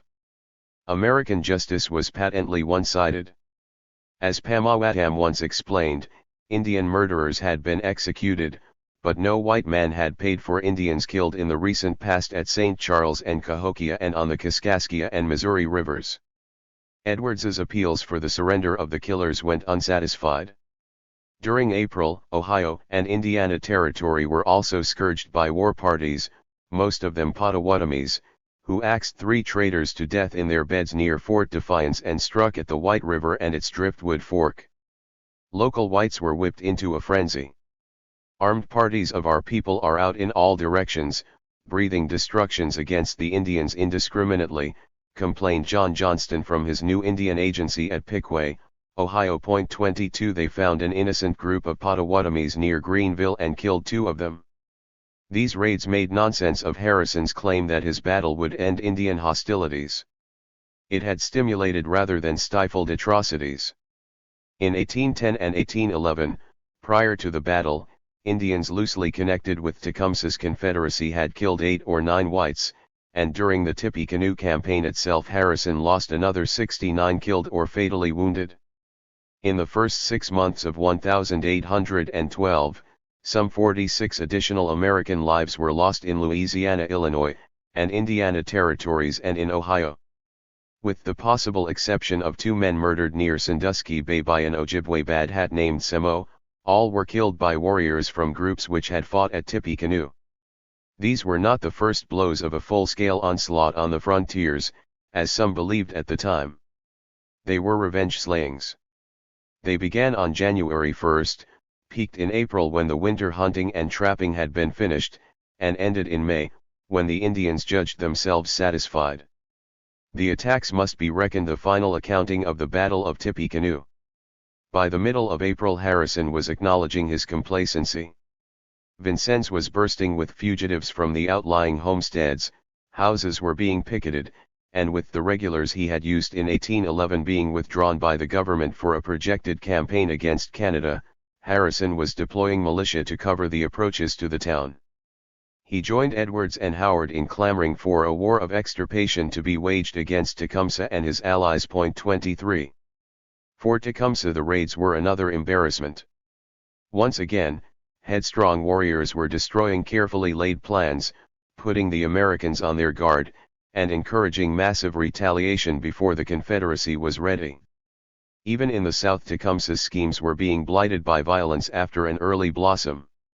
Into March the earthquakes had continued to remind the Creeks of the disapproval of the Great Spirit, and of Tecumseh's explanation for it. A religious revival had grown in the Creek Nation, particularly among the Alabamas. Red Stick shamans tried to resuscitate old obeisance, and they demanded the destruction of symbols of white colonialism, which they said were offensive to the maker of breath. Fervid prophets such as Francis, and perhaps Sikabo, claimed to command the powers of nature. They could make the earth shake, turn the ground into swamp, make their followers bulletproof, and protect their towns within magic lines. To intimidate opponents the prophets leveled accusations of witchcraft and threatened them with destruction. This revival owed its initial inspiration to the Shawnee brothers and looked to them for leadership, but it became a more extreme movement than its northern counterpart, in its proliferation of prophets, the ferocity of its attack on Indian enemies, and its bizarre ritual. Samuel Mannock recalled how he met a Red Stick prophet named High-Headed Jim in 1813. An Indian came to me who goes by the name of High-Headed Jim, and whom I found had been appointed to head a party sent from the Otay town on the Tallapoosa on a trip to Pensacola. He shook hands with me, and immediately began to tremble and jerk in every part of his frame, and the very calves of his legs would be convulsed, and he would get entirely out of breath with the agitation. This practice was introduced in May or June last by the prophet Francis, who says he was instructed by the Spirit. 24. Whether, given time, this kind of fanaticism was capable of uniting the Creeks behind the Red Sticks is doubtful, but divisions were introduced early by attacks on whites. A dozen whites were killed in the first half of 1812, most of them travelers on the post roads which the United States had arrogantly blazed across Creek territory and on which surly warriors, their faces painted black and red, sometimes congregated to obstruct fords and bridges or demand tolls. On March 26 the drunken Indian killed a white man with a stick as he tried to cross Catoma Creek. Arthur Lott was shot dead from ambush on the post road by 4 Creeks, 2 of whom were believed to have been relatives of the Tallahassee chief Peter McQueen. The most serious incident took place in May on Duck River, in Tennessee. A party of Creeks led by Alipa Horkem, returning from a visit to Prophetstown, broke into a house, massacred a man, a woman, and 5 children, and carried another woman, Martha Crawley, back to the Creek Nation in captivity. There is evidence that the attack was prompted by a false report that whites had killed some Creeks. That aside, Crawley luckily escaped, but the incident raised a storm among Southern whites, who thirst to drive out the Creeks. As Andrew Jackson informed the governor of Tennessee, the fire of the militia is up. They burn for revenge, and now is the time to give the Creeks the fatal blow. 25. Northern chiefs refused demands for the surrender of Indians wanted by the United States. Not so the Creeks. Benjamin Hawkins convinced Big Warrior that to avoid punishment the Creeks must prove their friendship for the United States by apprehending the murderers. In June 3 Indian posses went in search of the fugitives. In all, 8 were killed, including the leader of the Duck River Massacre, whose body was tossed into the Coosa. One of Lot's killers hid in the house of Hopoithilmiko, the civil chief of Tallahassee, but his pursuers stormed into the sanctuary and shot him through the head and body. Other offenders were whipped for theft. But the price paid by Big Warrior and his national council was high. Family and clan members of the executed warriors called for revenge, and the rift between the Muskogee chiefs on the council and their non-Muskogee rivals deepened. All the executed men came from Tuskegee, Tallahassee, or Tushatchee, Upper Creek villages of the non-Muskogees. In Tallahassee, Hopoithilmiko and Peter McQueen sulked over these new insults, while Red Stick prophets reviled Big Warrior and his coadjutors as the minions of the Big Knives. There was every appearance that in the South Tecumseh's vision of an Indian brotherhood was far less likely than a Creek civil war. Tecumseh had barely begun to recover from the setback at Tippecanoe when from one end of the frontier to the other premature bloodletting once again threw his plans into turmoil. 21. Last days of peace. 3 main problems faced Tecumseh after his return to the Wabash: the deprivation of his Shawnee band, the danger of another American campaign, and the need to re-establish his support. He moved quickly on each front. His Shawnees needed food, supplies, and ammunition. Tecumseh intended planting a large crop in the spring, but in the short term his band was dependent upon the generosity of allies whose reserves had escaped destruction the previous November. Ammunition particularly was lacking. Tecumseh set his men to fashioning bows and arrows, and in February dispatched a deputation to Fort Malden for help. The party was finely balanced as usual, and consisted of 8 Shawnees, 8 Winnebagos, and 8 Kickapoos under a Kickapoo orator described by William Wells as the third man in this hostile band. On March 13 the delegation delivered Tecumseh's message to the British, along with gifts of tobacco and wampum. Tecumseh notified the Redcoats of his return, and of the destruction of Prophetstown. He recalled his former visit to Fort Malden, and requested supplies. His messengers asked for ammunition, arms, knives, razors, brass wire, red paint, fire sticks, tobacco, kettles, clothes, and food. They wanted a keg of powder for each of the 3 visiting nations, and another 13 put aside for the chiefs when they came later in the spring. Matthew Elliott must have shaken his aging head in perplexity.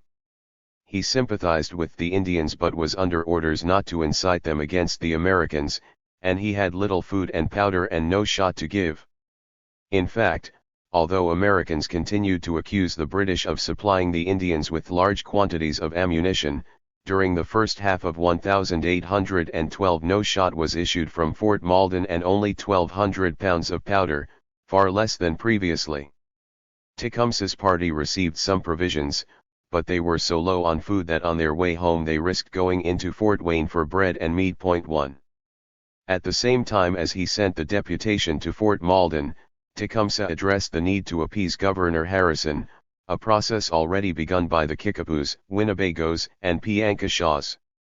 Harrison had encouraged the Miamis and others to drive Tecumseh from the Wabash, and some pro-American chiefs had offered to assassinate the Shawnee brothers if it would restore peace. Tecumseh scoffed at such threats. He was said to have remarked that he and his brother would readily submit to execution if the Americans promised not to take any more Indian land. The threat of another American campaign was a different matter, because his people were in no condition to meet a second invasion.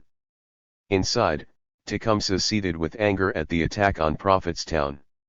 He wanted to hit back hard, but forbearance was never more necessary.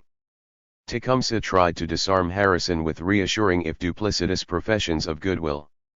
Late in February he sent a message to the governor by 80 Kikapus, Winnebagos, and Piankashas who were being chaperoned to Vincennes by we intermediaries. It announced his return and, reminding Harrison of a promise he had made the previous summer, stated that he was now ready to visit the president. Tecumseh's messengers were a colorful lot. One had half of his face painted green, and the other half red. Another wore cow horns upon his head, while the women shocked their American counterparts by riding astride instead of side saddle. They sported themselves entirely amiably, and the message they carried expressed Tecumseh's desire for peace, but in other respects the chief's words fell far short of Harrison's terms, which required the breakup of Prophetstown. However, the governor was having to temper his tone after opening new instructions from the Secretary of War. They made no demands of the Indians beyond their observing peace. Eustis was interested in conciliation, and also ordered Harrison to invite Tecumseh, the prophet, and other chiefs to Washington. Ironically, therefore, while Tecumseh's speech to Harrison did not meet the governor's stipulations, it fitted Eustis's like a glove, and Harrison had no alternative but to accept it. He broached the matter of the Washington delegation to Tecumseh's messengers, but added that while Tecumseh could go he would not be allowed to be the party's leader. Tecumseh had forestalled further operations against him, but his attempts at rapprochement went no further, and he refused to have any more truck with the idea of visiting Washington. Harrison told him to contact John Shaw, at Fort Wayne, who was organizing the trip, but Shaw heard nothing. On Harrison's advice, Shaw eventually sent wampum to the Shawnee brothers, inviting them to discuss the matter. Shaw got his wampum back, but no answer. Tecumseh was simply not going. Perhaps he suspected the delegation would be packed with American minions such as Little Turtle and Five Medals, or maybe he resented being treated as just any old chief, without the authority of an intertribal leader. Also, Tecumseh was unwilling to put himself in American hands, and indeed Harrison was happy to consider using the chief as a hostage until the idea was squashed by Eustis. Finally, Tecumseh saw the mission as futile. Despite early successes in negotiating with decent Ohio politicians, Tecumseh had shown no interest in discussing the Treaty of Fort Wayne, and he visited Vincennes only at Harrison's invitation. Rather he put faith in war and the threat of war. Yet Tecumseh was not inherently a man of violence or a warmonger. He wanted peace to hunt and travel and to allow his people security. His attitude to negotiation, therefore, bade Okenda deep and total despair. He simply could not believe that the United States would give him justice. This was unfortunate, because by boycotting the delegation he rejected an opportunity to take his case around the local officials who had engineered the treaties, the Harrisons and Hulls, to a national administration that was then more interested in appeasing the Indians, especially as a war with Britain was looming. Thomas Worthington and others were even then pressing the government to appoint a committee to investigate Indian complaints. In June the government acted, naming Worthington, returned Jonathan Meigs, and Jeremiah Morrow as federal commissioners with orders to meet the Indians at Piqua.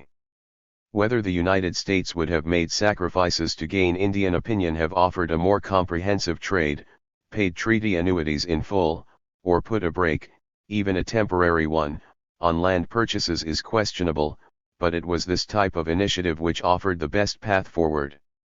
Alas, it came too late. Point 2. Tecumseh's third task was to revitalize the Confederacy. The earthquakes, which rumbled on into the spring, helped him. In the West and North Indians were venturing diverse interpretations of the tremors, but even a chief as pacific as Gomo of the Illinois River Potawatomis was capable of believing that they supported what the Shawnee brothers said. Gomo acknowledged that the Great Spirit is angry and wants us to return to ourselves and live in peace. You see, many children have sold their lands. The Great Spirit did not give them the land to sell. Perhaps that is the cause the Great Spirit is angry. 3. Tecumseh's messengers ran from Prophetstown in February with messages for the Indians of the Illinois and the Mississippi, rallying them in case the Americans attacked him again. Tecumseh decided that he would go on the offensive if Harrison came. His exact plans, if he had any, are unknown, but various rumors were reported. Fort Dearborn, which the Indians considered an easy conquest, would be sacked for arms and ammunition, supplies would be seized from traders, the Ottawas and Ojibways would be told to attack Forts Wayne and Detroit, American troops trying to reinforce the posts would be intercepted, and Tecumseh would descend the Wabash in canoes, wasting Vincennes, and seizing guns, ammunition, and provisions. 4. As soon as he felt safe from attack, Tecumseh may have gone recruiting personally before the end of February. Wells was told that he had gone, to hurry on the aid he was promised by the Cherokees and Creeks, and Indians in the Illinois country soon afterward reported the chief to be on the Tennessee with 300 men. The governor of Tennessee also heard of a party of northern Indians, Creeks, and Choctaws encamped near Bear Creek, a tributary of the Tennessee in what is now northeastern Alabama.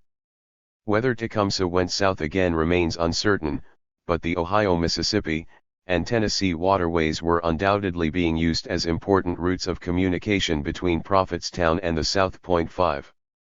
Tecumseh's peculiar difficulty was to invigorate resistance on the one hand and to counsel restraint and patience on the other. As the winter drew to a close, the Shawnee chief had reasons for believing that he had stabilized the situation, steadied the Confederacy, and stayed the hand of the Big Knives. But then came that spate of frontier violence committed by Winnebagoes, Kickapoos, Potawatomis, and Creeks, and in May Tecumseh headed for the Mississinewa, a tributary of the Wabash, to address an intertribal council on the new crisis. ******. It was not an ideal occasion from Tecumseh's point of view. American officials were observing, and most of the Indians at the Mississinewa meeting came from tribes opposed to him rather than from allies. The representatives spoke for the Delawares, Ojibways, Ottawas, Potawatomis, Eel Rivers, Miamis, Wees, Piankashaws, Shawnees, Wyandots, Kickapoos, and Winnebagoes. Isadore Shen, a mixed-blood Wyandot from the Detroit, was there on an errand for the British. Afraid their prudent Indian policy had not been stated strongly enough, the Redcoats had sent him to remind Tecumseh that the king disapproved of hostile acts against the United States. Opening the proceedings, Shen offered the usual condolences for the tribulations of his listeners. He was sorry to see your path filled with thorns and briars, and your land covered with blood, but it was the wish of the Wyandots and the British that the Indians should not go to war. When Shen finished, all eyes turned upon the Shawnee chief as he rose to speak. Venerable chiefs such as Five Medals and Little Turtle, who sat watching, may have regarded him as an upstart, but none doubted that this man, standing elegantly before them in the traditional deerskin garb of their ancestors, carried more power for peace or war than anyone else. Speaking for the Shawnees, Kickapoos, and Winnebagoes, Tecumseh thanked his elder brothers the Wyandots for their concern. "We thank the Great Spirit for inclining your hearts to pity us," he said. "We now pity ourselves. Our hearts are good. They never were bad." This was the keynote for his address. Neither the attack on Harrison's army nor the recent Indian raids had been part of his plan, and by expressing his genuine outrage at them he was able to mask his own plans for a general war. He could present himself as a peacemaker. "Governor Harrison made war on my people in my absence. It was the will of God that he should do so. We hope it will please God that the white people may let us live in peace. We will not disturb them, neither have we done it, except when they come to our village with the intention of destroying us. We are happy to state to our brothers present that the unfortunate transaction that took place between the white people and a few of our younger men at our village has been settled between us and Governor Harrison.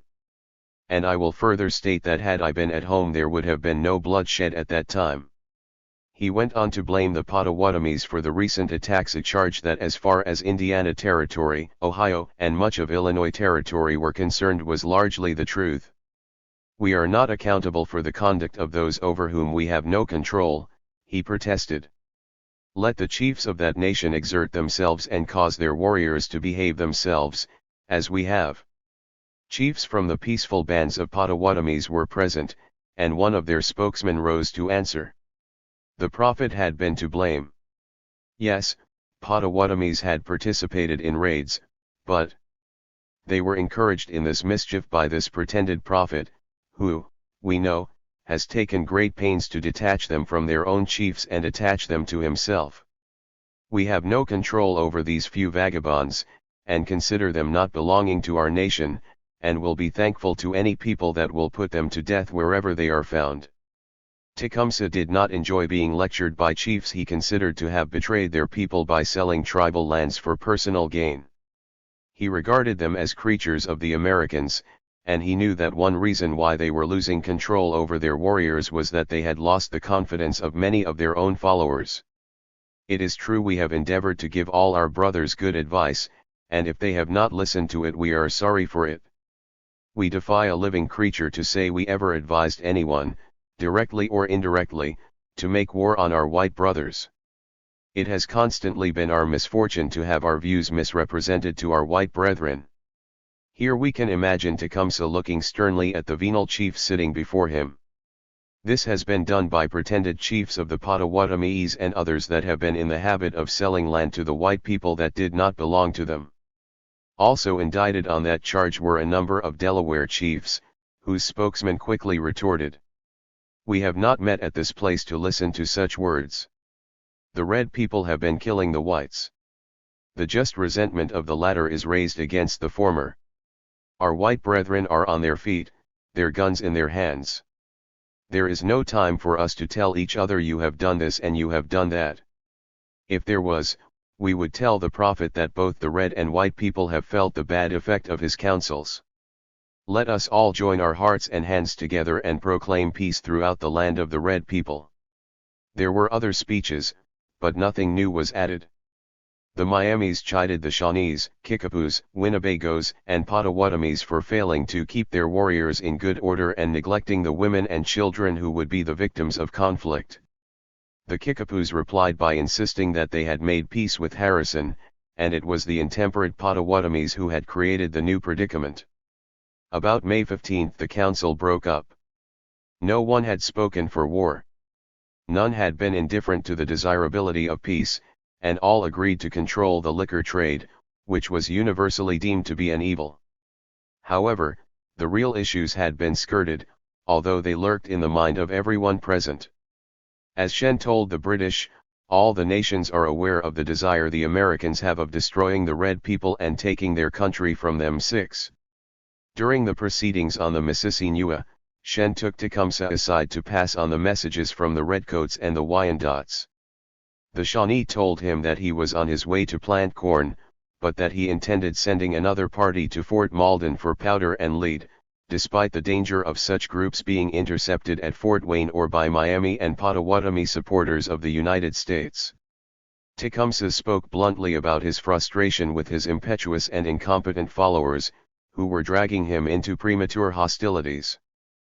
Pointing to the Potawatomis present, he told Shen that our younger brothers, the Potawatomis, in spite of our repeated counsel to them to remain quiet and live in peace with the Big Knives, would not listen to us. Their raids of 1810 and 1811 had brought an army up the Wabash, and their new outrages were wrecking the fragile peace which he, the Winnebagos, and the Kickapoos had patched up with Harrison. The prophet had also botched the business by not avoiding hostilities the previous November. "Had I been at home and heard of the advance of the American troops towards our village," Tecumseh informed the Wyandots and British, "I should have gone to meet them, and shaking them by the hand, have asked them the reason of their appearance in such hostile guise." Bitterly he reflected that those I left at home were, "I cannot call them men, a poor set of people, and their scuffle with the Big Knives I compare to a struggle between little children who only scratch each other's faces." But in closing his speech, Tecumseh said that if the Wyandots and the Redcoats expected him to retire if attacked, rather than to defend himself, they had misjudged their man. He concluded flintily, "Father and brothers, we will now in a few words declare to you our whole hearts. If we hear of the Big Knives coming towards our villages to speak peace, we will receive them. But if we hear of any of our people being hurt by them, or if they unprovokedly advance against us in a hostile manner, be assured we will defend ourselves like men. and if we hear of any of our people having been killed we will immediately send to all the nations on or towards the Mississippi, and all this island will rise like one man. Then, father and brothers, it will be impossible for you or either of you to restore peace between us. 7. War, indeed, was on everyone's lips that spring of 1812. For Europeans the war between Britain and France, and their respective allies, seemed endless, and in Washington a new Congress was being stirred by the passion of its war hawks, who railed against abuses of British naval power. Although maritime grievances dominated the debate in Washington, war hawks had begun to add the alleged British instigation of the Indians as grounds for war, an argument which may have influenced representatives of such frontier states as Kentucky, Tennessee, and Georgia. President Madison also was looking for a military solution.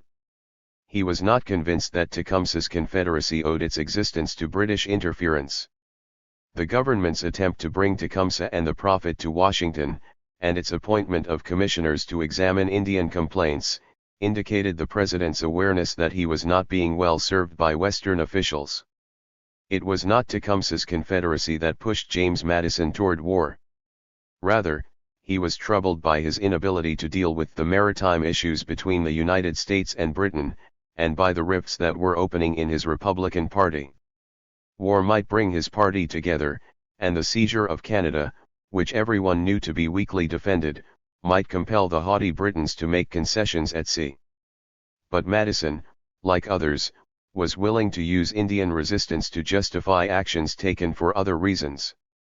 Thus it came to be that on June 1, 1812 Congress heard a message from the President itemizing the nation's grievances against Britain and hinting at a declaration of war. The story that Britons had connived with Tecumseh found its place on the list. Indeed, it was the only non-maritime issue so distinguished. The talk was of war, in Europe, the United States, and in Canada, where the American mood was quickly sensed. On the frontier Tecumseh was preparing his own challenge to the United States. Here was no pawn of British imperialism, but a man with his own war aims, taking his battalions into conflict whether the Redcoats fought or not.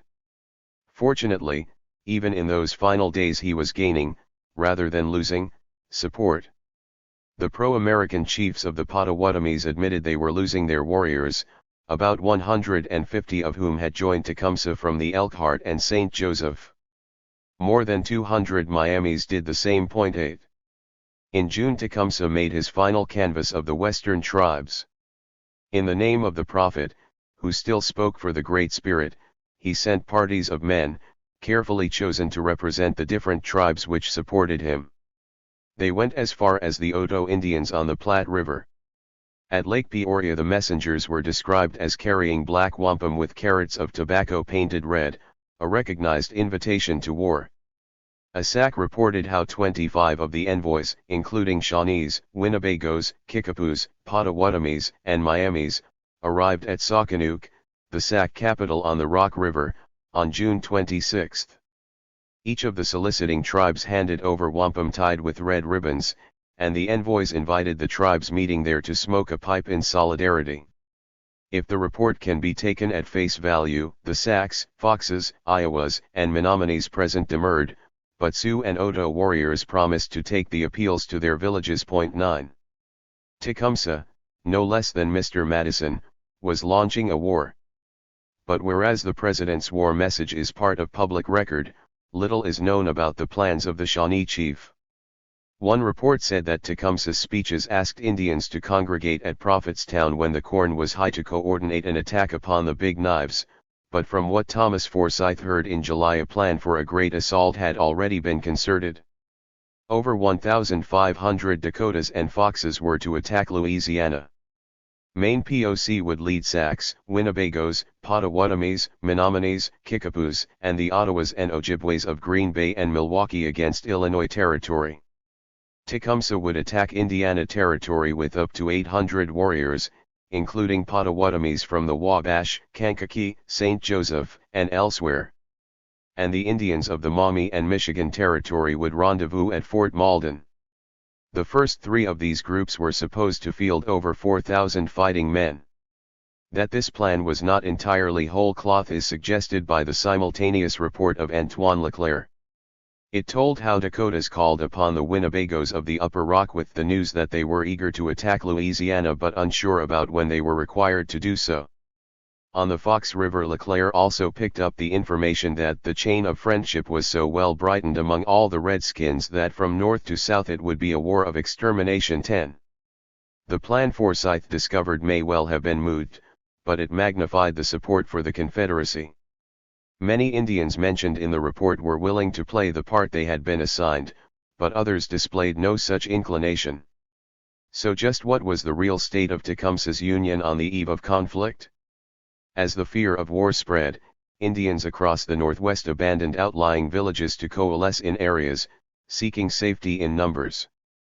Tecumseh counted individual supporters in many Indian communities, but the hardcore of his following were to be found in the discrete concentrations that were appearing west and northwest of the Wabash. First there was Prophetstown itself, where 40 Shawnee cabins had been raised on the original site destroyed by the Americans. Below, but adjoining them, some 160 Kickapoo houses sheltered over 100 soldiers, while about 5 miles distant the Winnebagos built 40 longhouses as well as numerous temporary huts on Ponce Pasu Creek. Extensive cornfields attended all of these settlements. When local Potawatomis, Wyandots, and Piankashaws, and the 250 or so new Miami and Potawatomi reinforcements, are taken into the reckoning, the Prophetstown concentration may have contained 800 warriors. 11. Westward, at the northern end of Lake Peoria on the Illinois River, another 650 warriors grouped, living principally on corn and fish. These were Potawatomis of the Illinois and its tributaries, some Kickapoos and Miamis, and a few Ottawas and Ojibways. Some of them wanted to keep out of trouble, but attitudes to the United States had hardened. They posted sentries to watch for enemy rangers, and were in constant communication with Prophetstown. North, in present-day Wisconsin, two other important centers of anti-American activity had formed. Those Winnebagos who had not moved to the Wabash were concentrated at Lake Koshkonong on the Upper Rock, and had spent the winter performing war dances. At the Great Rapids of the Fox River the followers of Maine POC were assembling, although that vile fellow himself was still in the Detroit area, from which his messages crisscrossed Indiana and Illinois territories. 12. Across the Mississippi some of the Dakota Sioux appear to have regarded themselves as part of the military combination, and they had up to 1,200 warriors on the Minnesota River. The ferocious winter, with its shortage of game, powder, and ball, had grievously injured them, and many grumbled at the insufficiency of American trade goods and the attempts of the United States to restrict the access of British traders through non-importation laws. A key figure among the Sioux was the red-haired Scottish trader Robert Dixon, who was married to a Yanktonais Sioux. The Indians liked him, and his standing increased when he distributed the whole of his stock to native villages to help them ward off starvation. Dixon's influence was undoubtedly important in prejudicing the Sioux against the United States. Not only were these powerful people reputed to have joined the Indian Confederacy, but they also apparently had a prophet of their own, who may have taken views from Tenskwatawa. 13.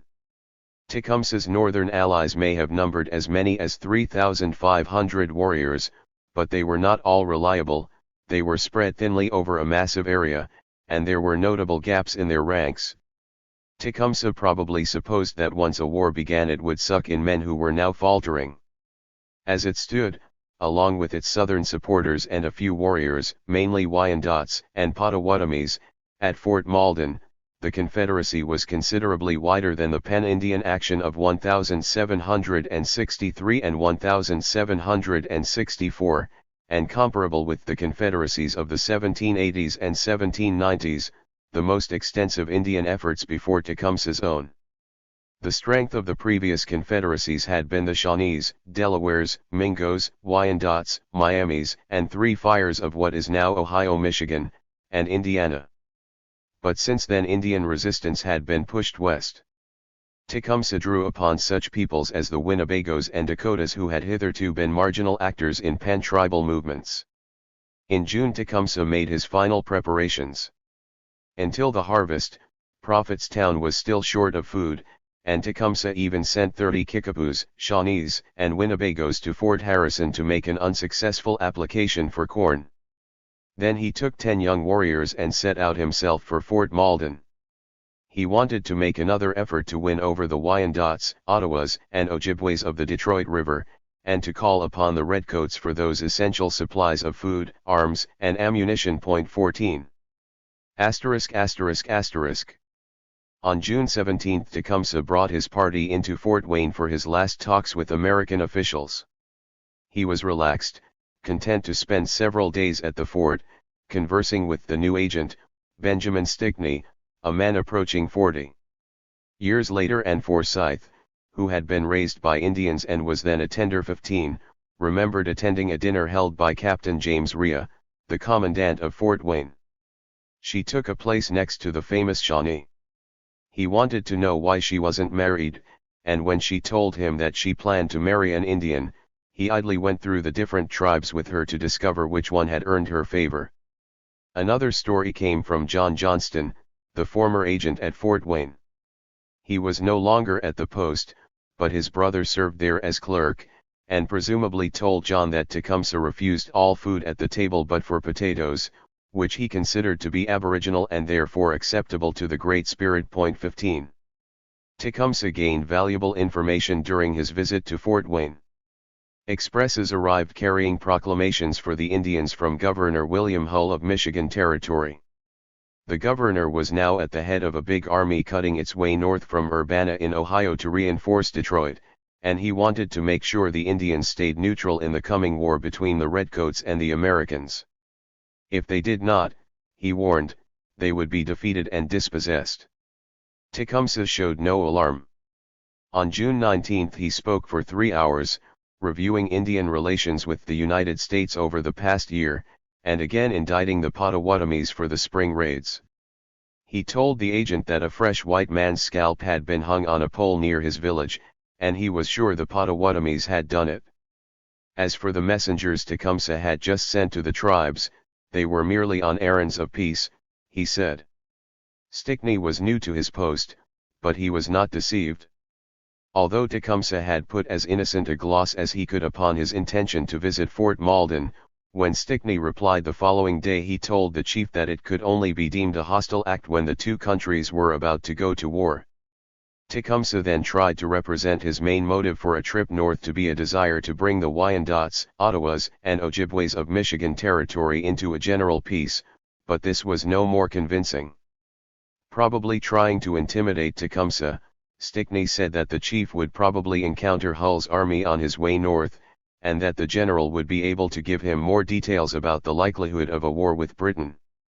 Tecumseh had failed to reassure Stickney, but neither the agent's threats nor the advance of Hull were going to deter him from continuing to Fort Malden.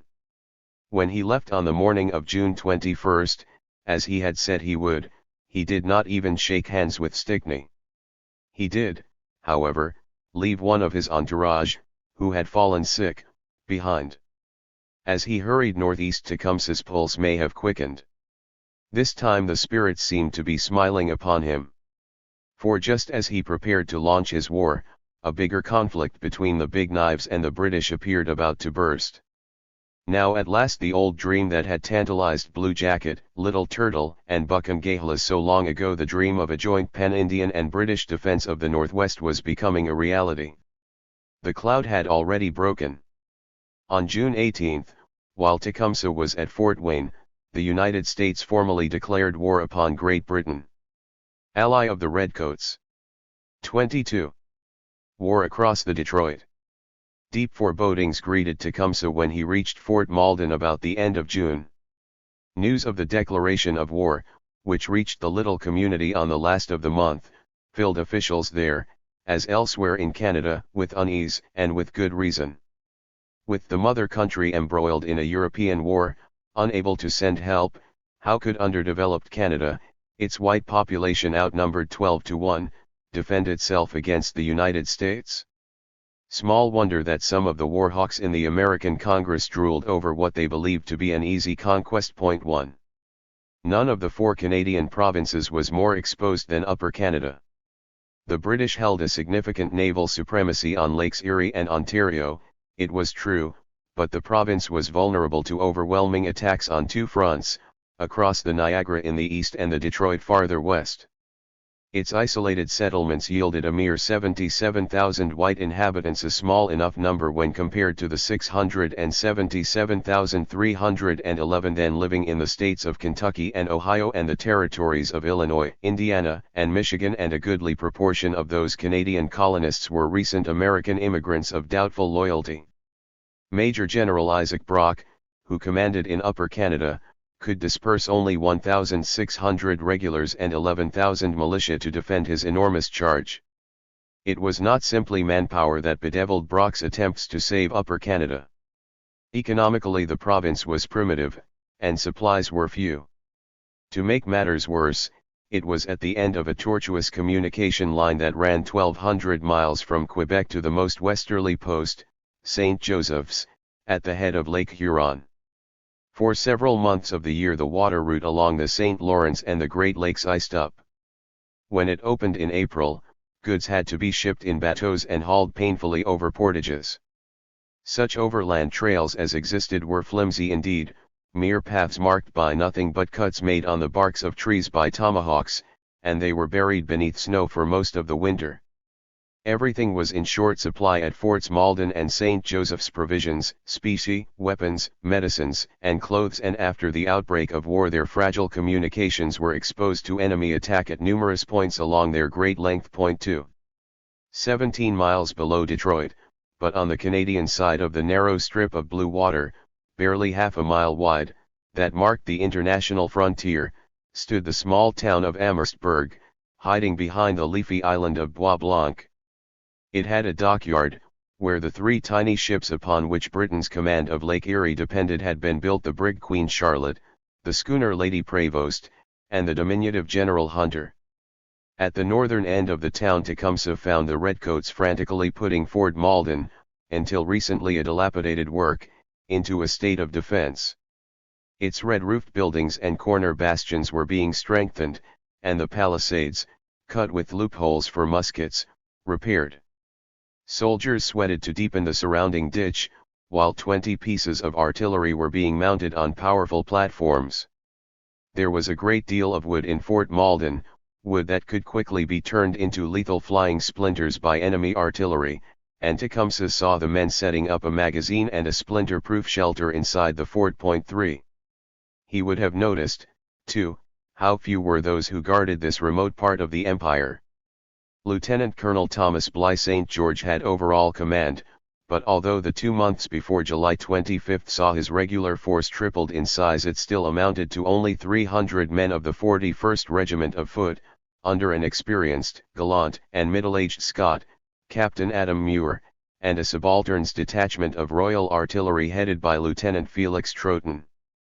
About 600 Canadian militia were mustered, most without uniforms. A few of the regulars and about 460 militiamen had to be stationed upriver, to protect the village of Sandwich, across the river from Detroit. Considering that Fort Malden was the King's most important post west of Lake Ontario, it was not impressive. Even after the Indian storehouse inside the fort had been stripped, and some private property impounded, the militia had insufficient arms and wanted to go home. St. George, who shuttled back and forth between Sandwich and Amherstburg, seemed complacent. Camped on Bois Blanc, a thickly wooded island about a mile in length, or between the fort and the skirt of the forest that closed in on the northern end of the settlement, were the assembled Indians. 350 warriors strong, they sat smoking and talking in their hastily erected huts or gathered in the council house that occupied the riverbank close to the garrison. At any time it was difficult to find more than 200 of them, for they and their families came and went as they pleased.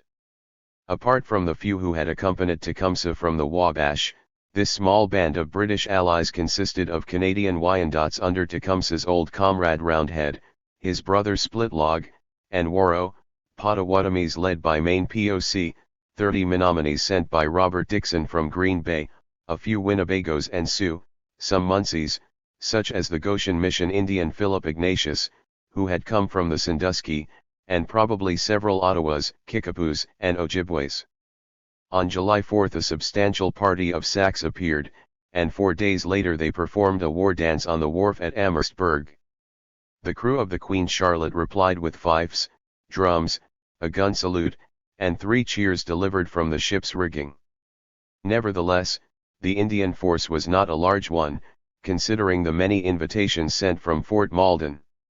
Across the river were 2 villages of Wyandottes, Magwiga and Brownstown, with a combined population of less than 300 souls, as well as a small Shawnee settlement, the remains of Blue Jacket's old following.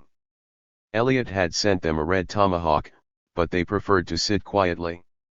Like most of the Lakes Indians, they did not relish entering a war on what they deemed to be the losing side. 4. Servicing their Indian arm was the British Indian Department, a small staff of agents, interpreters, and storekeepers, but it was manifestly incompetent. The superintendent at Amherstburg, Matthew Elliot, was brave, but too old for active service, and ridden with lumbago, while Thomas McKee, who he had replaced, was choleric, imprudent, and frequently drunk. Their control of supplies and their official status gave them some sway, but just as the department had once influenced the intertribal confederacy of the 1790s through Shawnee chiefs such as Captain Johnny and Blue Jacket, so now it relied heavily upon Tecumseh to direct the Indian allies.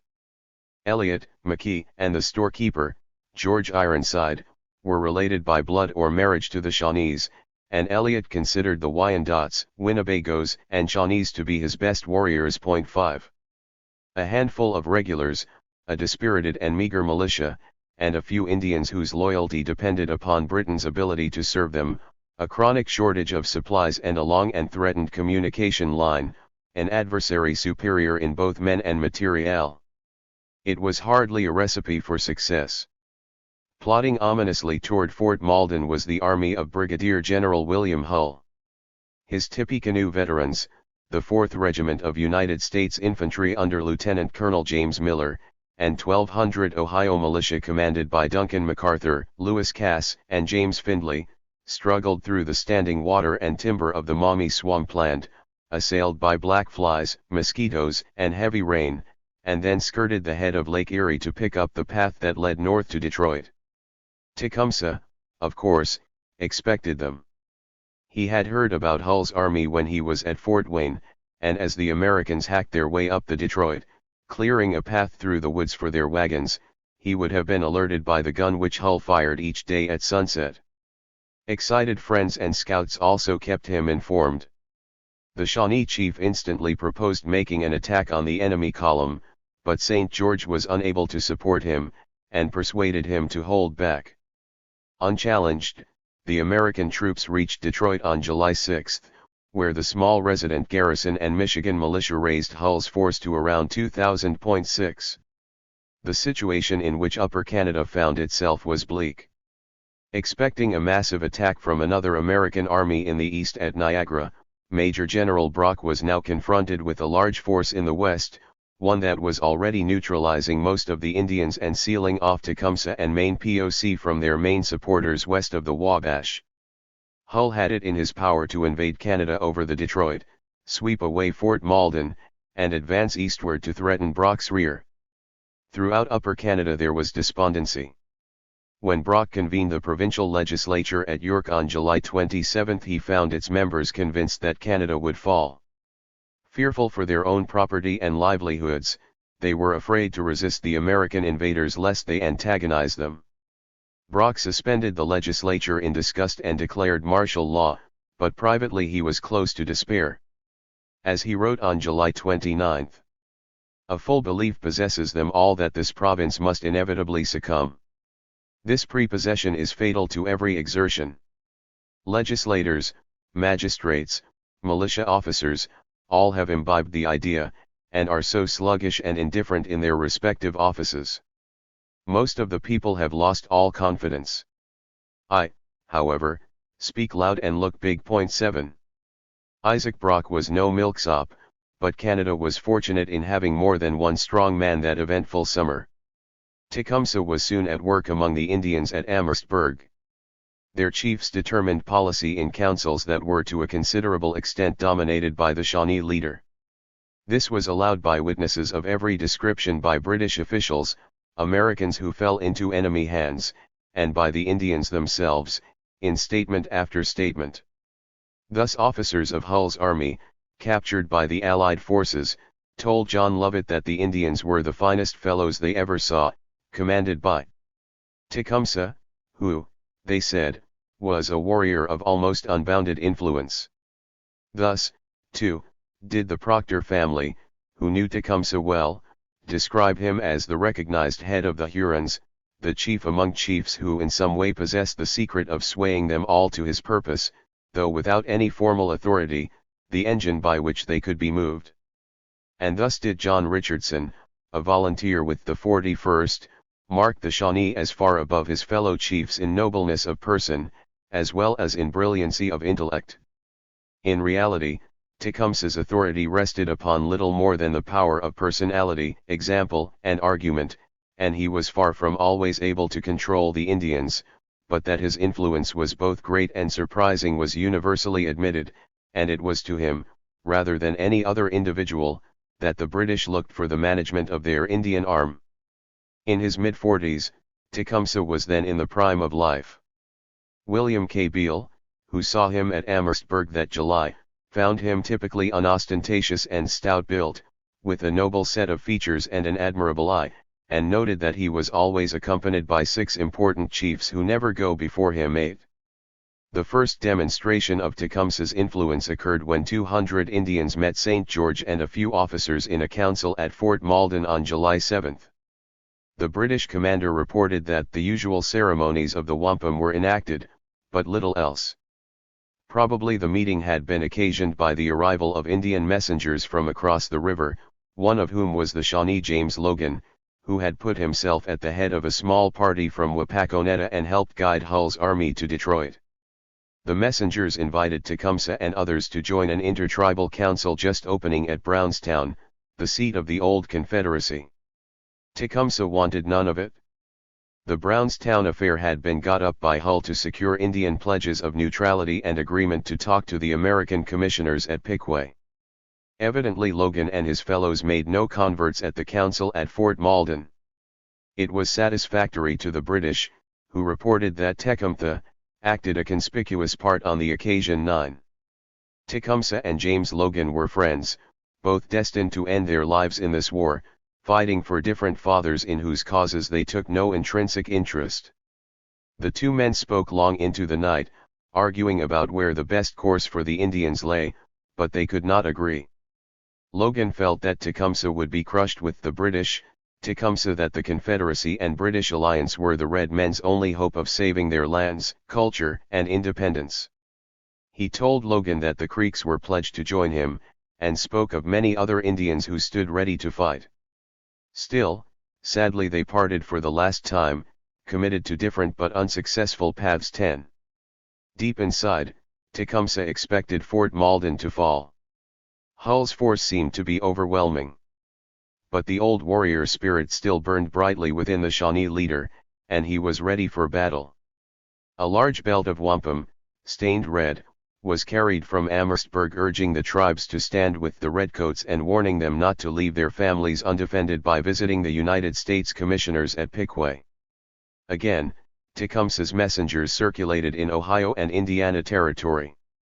On July 19 2 of them found the Prophet, with some Shawnee, Kickapoo, and Winnebago followers, at Fort Wayne.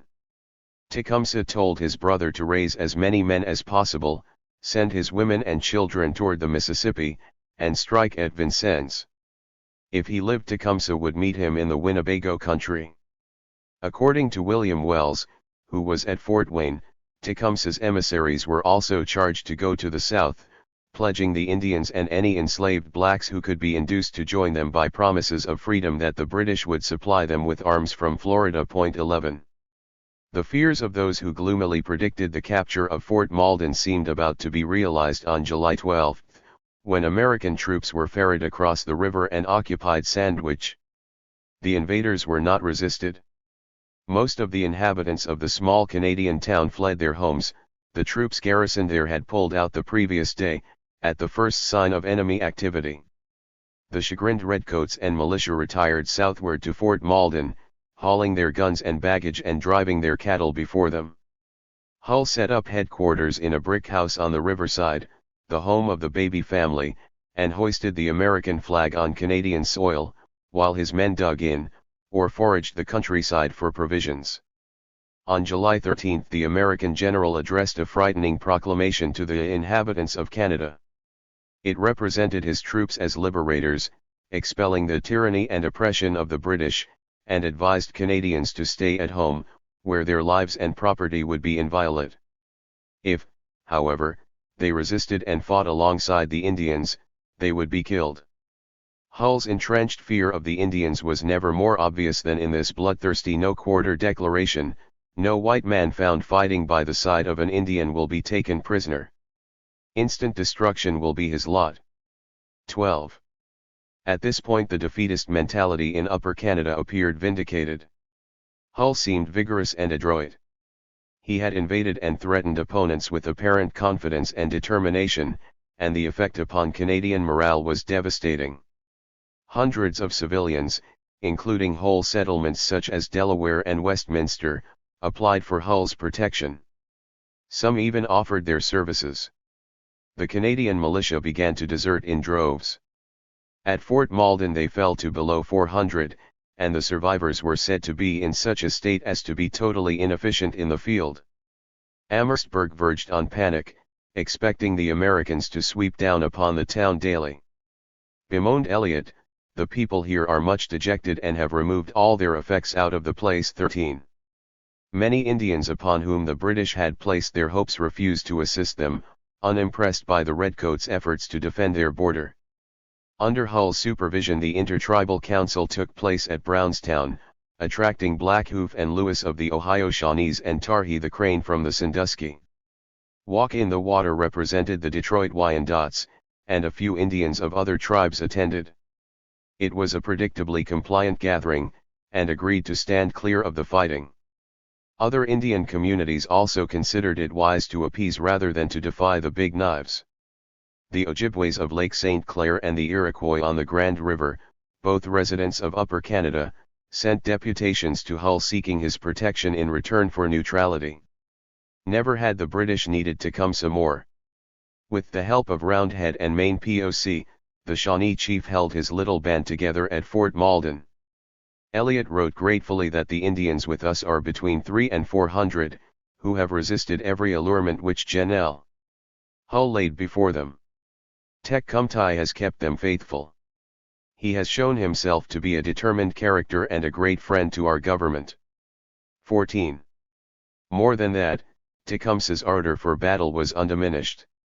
St. George admitted the eagerness of his Indian allies but knew he lacked the resources to support them afield, and he declined to allow them to be exposed unnecessarily.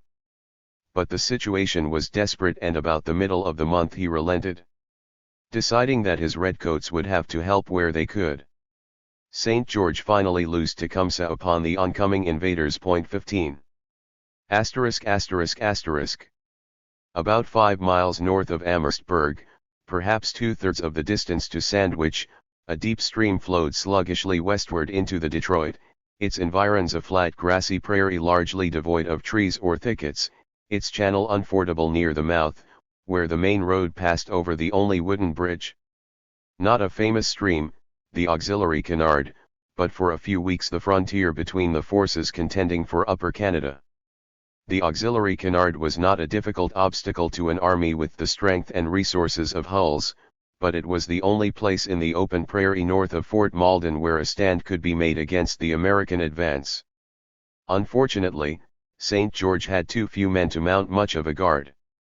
Farther east Brock stood ready to meet an attack at Niagara, and without reinforcements from his superior, Sir George Prevost, in Quebec, he could afford little help for Fort Malden.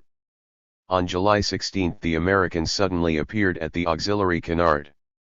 280 men, a few of them regulars, under Colonel Lewis Cass arrived in the clear afternoon. The redcoats were caught napping. Only a handful of soldiers were on guard with a couple of small field pieces, and they had not even destroyed the bridge. Cass left some riflemen north of the river to entertain the British, a job they accomplished by wounding 2 sentries, one fatally, and led the rest of his detachment upstream to find a ford. He crossed, formed his men for battle with riflemen on his flanks, and descended the south bank of the river through bushes and prickly ash. By the time Cass was able to menace the bridge, a few militiamen and about 50 Indians, the last led, so the Americans believed, by Tecumseh and Thomas McKee, had hurried forward to support the British regulars. There were not enough defenders to make a difference. An ineffective exchange of shots left Cass in control of the bridge and the Allies glowering resentfully out of range. With a yell, the Indians retired, and the British wheeled away their field guns. At no cost, the Americans had gained the only defensible position above Fort Malden, and the garrison's fate seemed certain.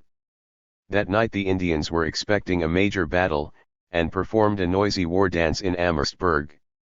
The next day, stripped and painted black, the warriors scampered like terriers toward the front.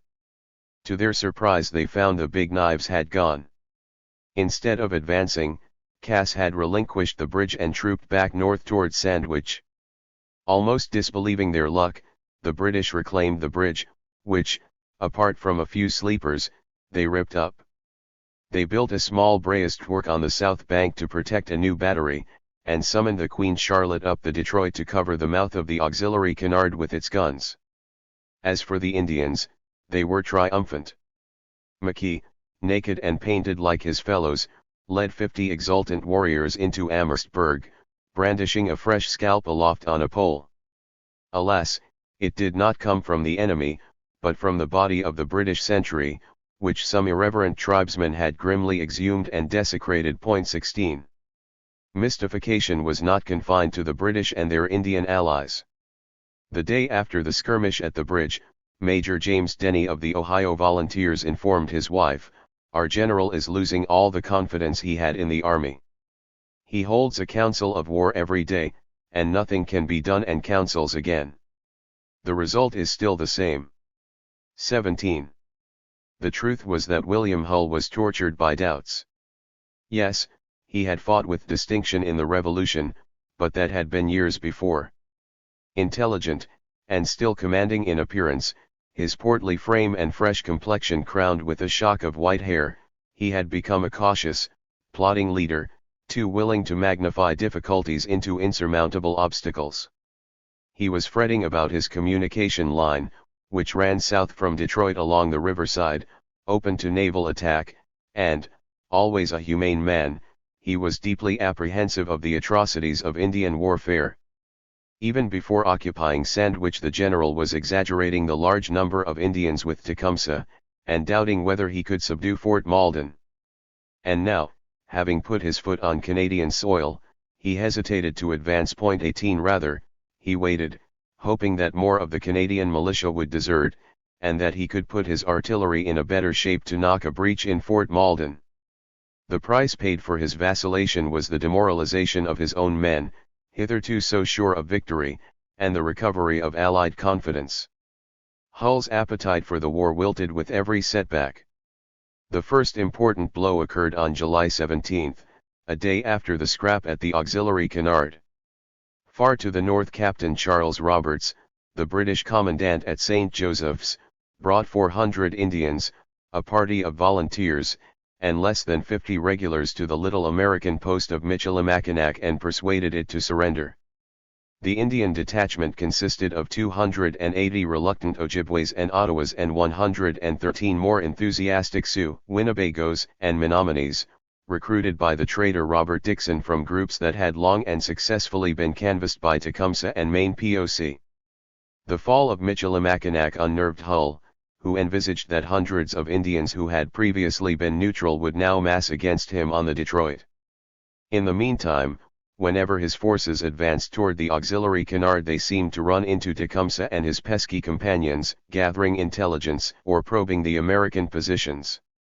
When the American Colonel Duncan MacArthur tried to reconnoiter the Allies from a low hill overlooking the auxiliary canard on the 19th, he twice incited warriors to cross the bridge by the remaining sleepers and attempt to cut him off. On the first occasion Mainpo was felled by a shot in the neck and had to be helped from the field.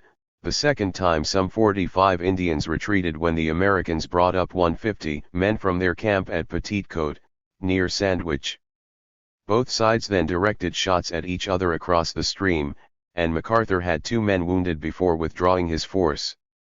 An impudent group of warriors, led by Tecumseh, shadowed the Americans back to camp, snapping at their heels, firing occasional shots, and searching for opportunities to create mischief. At one point MacArthur ordered a halt, about-faced his men, and sent a volley toward their tormentors. The Indians jumped flat on their faces except, claimed Foster, for Tecumseh, who stood contemptuously unmoved. After haunting the enemy militia for some distance, however, the Indians returned to their own lines. 19. 6 days later the Americans suffered their first battle fatalities of the War of 1812. Early on the wet morning of July 25, Major James Denny marched and counter-marched 120 Ohio volunteers within sight of the Allied positions on the auxiliary canard. Tecumseh got up a following of Shawnees, Ottawas, and Potawatomis and called in at an Amherstburg store to invite a 23-year-old French-Canadian, Thomas Verchiers de Boucherville, to join them in an expedition against the Americans. He agreed, and in later life gave the only inside account of the ambush of Denny's troops. Sources disagree about how this interesting skirmish opened. Elliott, who was not a participant, reported that 13 Indians were attacked by the Americans near the ford on the auxiliary canard, but drove their opponents away. Boucherville described how 150 Indians set up an ambush at Petite Côte, a mile or so of short grassy prairie beyond the bridge, and showered Denny's detachment with musket balls and arrows as it innocently passed between the hidden lines. American accounts, including one Denny sent his wife 2 days afterward, give a more probable sequence of events. One of Denny's rangers, returning alone to the main camp, was killed at Turkey Creek by an Indian war party that had penetrated deep behind enemy lines. In the early afternoon the Indian party was itself intercepted by Denny's detachment, and 20 militiamen fervently chased the warriors toward the Allied lines. Suddenly Denny had a disaster on his hands. Before he could regroup his scattered command, or secure a defensive position, Indian reinforcements galloped up. Some of the painted warriors dismounted and took off across some fields to gain a wood on Denny's right flank.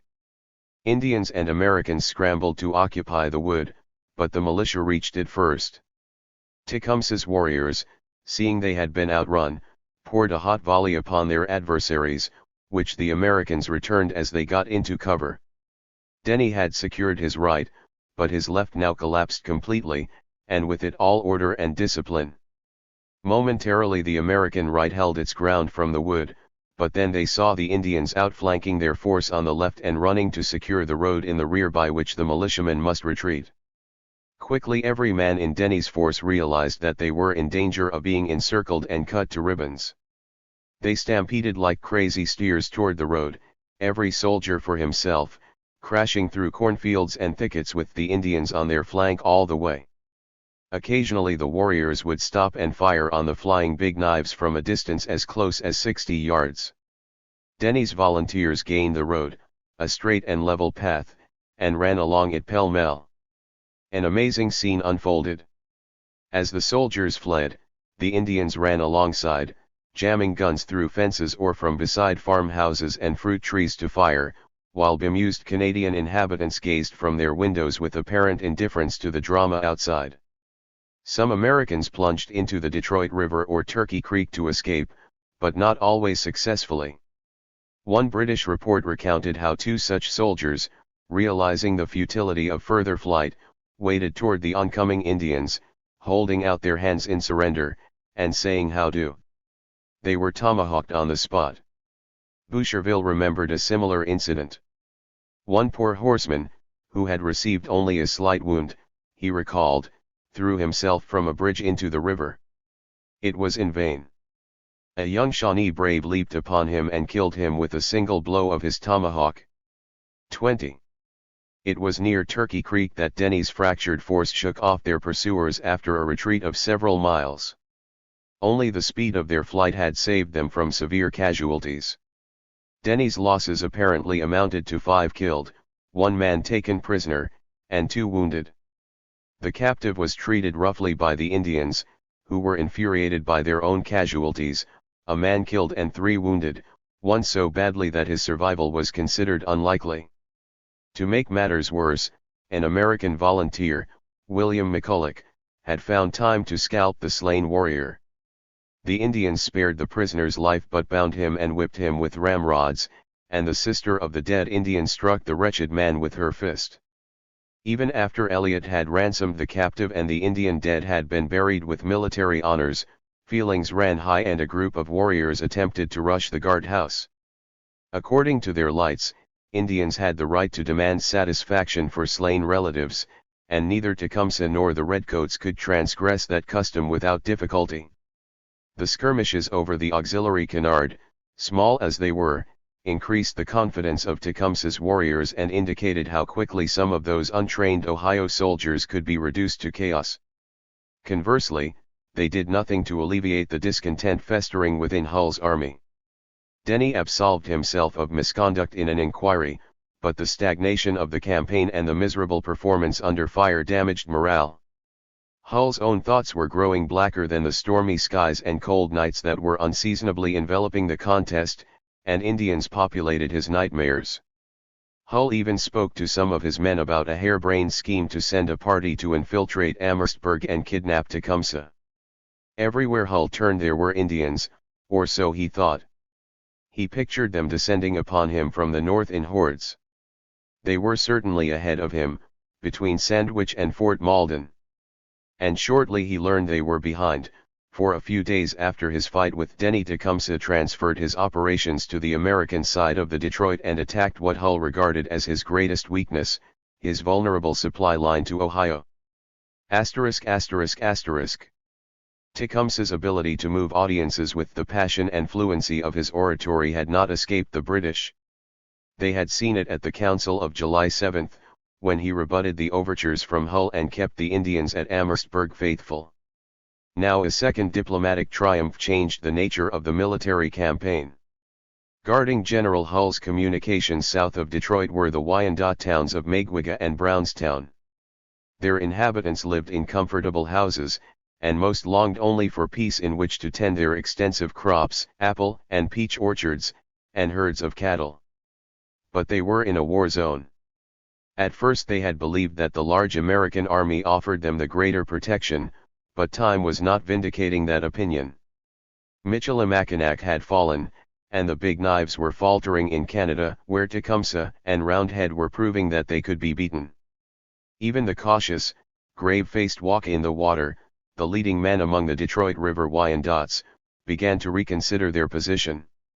On 2 and August 3, Tecumseh, Roundhead, and Captain Muir brought a large force of Indians and 100 Redcoats across the Detroit.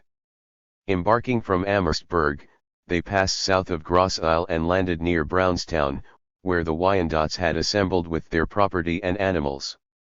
Probably about 300 Wyandots and Shawnees, the populations of Maguiga, Blue Jackets Town, and Brownstown, were escorted to the British side of the river. Altogether, they furnished Tecumseh and Roundhead with about 70 additional warriors. Then and later these Wyandots protested that they had been captured, and years afterward still spoke of a council at Fort Malden in which Walk-in-the-Water tried to honor his policy of neutrality. Elliot, the story went, denounced the chief's protests as American talk, and Tecumseh and Roundhead also condemned him.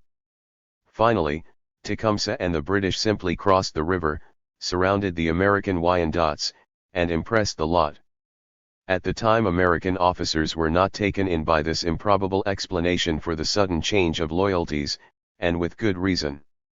The Allies could not have so completely rounded up the unwilling populations of 3 villages. In fact, their force was designed to cover the Wyandot removal and to provide Walk-in-the-Water's people with a pretext for their defection if the Americans ever called them to account. Not a single British source spoke of the impressment of reluctant Indians. Instead, the sources alluded to a council in which Tecumseh convinced the Wyandots to throw in with the Allies. An officer of the Canadian militia, who arrived at Sandwich a fortnight later, recalled that by his singular tact and address Tecumseh soon gained over the Wyandots, while Colonel Henry Proctor, who had succeeded Street George in command at Fort Malden, saw the Shawnee chief's intervention as decisive. He convinced the Indians that our cause was theirs, and his influence and example determined and fixed the Wyandots, whose selection determined every tribe. The defection of the Wyandots or Hurons had the greatest effect on the enemy, whose supplies they enabled us to cut off. 21. Unquestionably the event was significant, because Maguiga, Blue Jackets Town, and Brownstown all sat squarely on the main path that ran 20-odd miles from Detroit to Lake Erie, and thence into Ohio. With British ships commanding the waterways, Hull's mail and supplies had to use that road. The general had applied to the governor of Ohio for provisions, and in response Captain Henry Brush was driving 300 cattle and 70 pack horses laden with flour north. It was vital to Hull to secure the road in order to maintain contact with his government and bring Brush's convoy to Detroit. Yet the defection of the Wyandots enabled Tecumseh to attack the road and shut off the one artery feeding the American army. During the operation to remove the Wyandots, Tecumseh's warriors killed a couple of men on the road below Brownstown and captured another 22, but 2 days later the blockade was resumed in earnest. On the morning of August 5 Tecumseh left Amherstburg with 25 men, one of them Alexander Elliot, the agent's son, who was accoutred so as to be indistinguishable from his companions. Not a large force to cut the road, but Tecumseh had never troubled over much about numbers. That day, however, enemy forces 5 times the size of his own were converging from both directions upon the Shawnees chief's position at Brownstown. Coming from the River Raisin escorting the northbound mail were 25 French volunteers. A little south of Brownstown Tecumseh's men fell upon them from ambush, capturing the mail and strewing the path with enemy dead. Only 7 survivors returned to the River Raisin, 2 of them wounded. 23. The threat from the north was far greater, for in an effort to clear Hull's communications 200 militiamen under Major Thomas Van Horn approached Brownstown carrying the southbound mail and hoping to link with Brush's convoy at the River Raisin. Tecumseh knew about them. His scouts had stumbled across an isolated militiaman in a cornfield, shot and killed both him and his black servant, and exchanged shots with others of Van Horn's detachment before hurrying back with the news. Curiously, the slain American soldier was William McCulloch, who had scalped the Indian killed in Denny's defeat. As the father of quarter-blood Wyandot children, McCulloch may also have been regarded by the Indians as a renegade. Despite the deaths of McCulloch and his servant, Van Horn pressed on. His men marched in 2 columns, the mail from Hull in the center, and both advance and rear guards containing mounted men. Tecumseh was outnumbered almost 4 to 1, but had the advantage of surprise, and with his eye for good ground he discovered a suitable place to stage another ambush, at the northern end of Brownstown, where the path forded a small creek that cut through a narrow prairie toward the Detroit River. Skillfully the chief dispersed his warriors. Some occupied cornfields on the right near the river, and others squatted in the wood and brush that fringed the creek on the southern side of the ford. Their inferiority in numbers was masked because the Indians were entirely invisible to the advancing troops. As Van Horn's men tramped forward, his 2 columns converged to use the ford, presenting at their head a concentrated target for the hidden muskets being leveled at them among the thickets across the creek. At 50 yards or less the warriors raised a terrific yell and fired, trying to pick off mounted men and officers first. The Americans were soon in disorder, as horses buckled, screamed, and plunged, and soldiers fell or scattered. Van Horn's men made a brief attempt to withdraw a little way to form a firing line, but they were soon flying ignominiously in all directions after making only a token resistance. For several days the command was straggling back into Detroit, in 1s, 2s, and small parties. Including the servant, Van Horn's final loss appears to have been 20 killed or fatally wounded, 7 of them officers, and 12 wounded, as well as the male. By comparison, Tecumseh's casualties were astonishingly low. A young Shawnee interpreter, John Logan, was slain as he attracted enemy fire during too eager a pursuit, and 2 men, Laurie Cadott and an Ojibwe, were wounded. Poor John Logan had extensive kin on the Detroit River, where he lived and where he had married a Wyandot. The Indians laid his spirit to rest by killing 2 Americans they had captured. One prisoner was brought, with the body of Logan, into the village of Brownstone. There he was conducted into the council house, and when his attention was diverted he was executed by members of Tecumseh's war party with the stroke of a hatchet. His companion received even less charity. Logan's aunt hit him with an axe, and he was finished off, stripped, scalped, and mutilated by an angry crowd. Some Britons saw it but dared not interfere. Tecumseh, who was not present, might have done better, but Shawnees accepted that prisoners belonged to their individual captors, to be treated according to their whim, and that the aggrieved were entitled to satisfaction, and not even Tecumseh might have been able to spare the captives their miserable fate. 24. The double ambush at Brownstown, with its capture of the mail in both directions, was one of the most remarkable victories in Indian history. Seldom had so inferior a force administered so severe a defeat at such little loss to themselves. A vital prize came from the southbound mailbag. A letter William Hull had addressed to the Secretary of War under the date August 4 expressed the general's fear of being cut off and overwhelmed by thousands of Indians, and admitted that the situation of the American army had become critical. 25 This insight into Hull's mind would shortly prompt the decisive act of the campaign. The fight also sent significant ripples elsewhere, to Indians abroad, who were now exhorted by the messengers of Maine POC and Tecumseh to rise against their oppressors or rally to Amherstburg, and upon Hull himself, now referred to as the Old Lady by his officers. The general saw himself surrounded by Indians, and his communications had been broken. The Ohio supply convoy under Brush reached the River Raisin, 35 miles south of Detroit, on August 9, but the road ahead was closed by Tecumseh's warriors. Brush had 165 men, and another 50 of the Michigan militia were at the River Raisin, but there was no question of the convoys proceeding unescorted. It had to sit waiting for Hull to cut a way through from Detroit. 26. William Hull was no longer interested in an offensive. It was indispensably necessary to devote all his attention to that supply line. He was further disturbed by news that the American attack upon Niagara had been delayed, and that Brock was shifting some of his strength to Fort Malden. Although Hull's siege train was now ready for service against the British fort, he decided not to use it. Instead, on August 8 he withdrew all but 250 of his men from Sandwich and fortified them up in Detroit. There were those in his army who cried out against the retreat from Canada.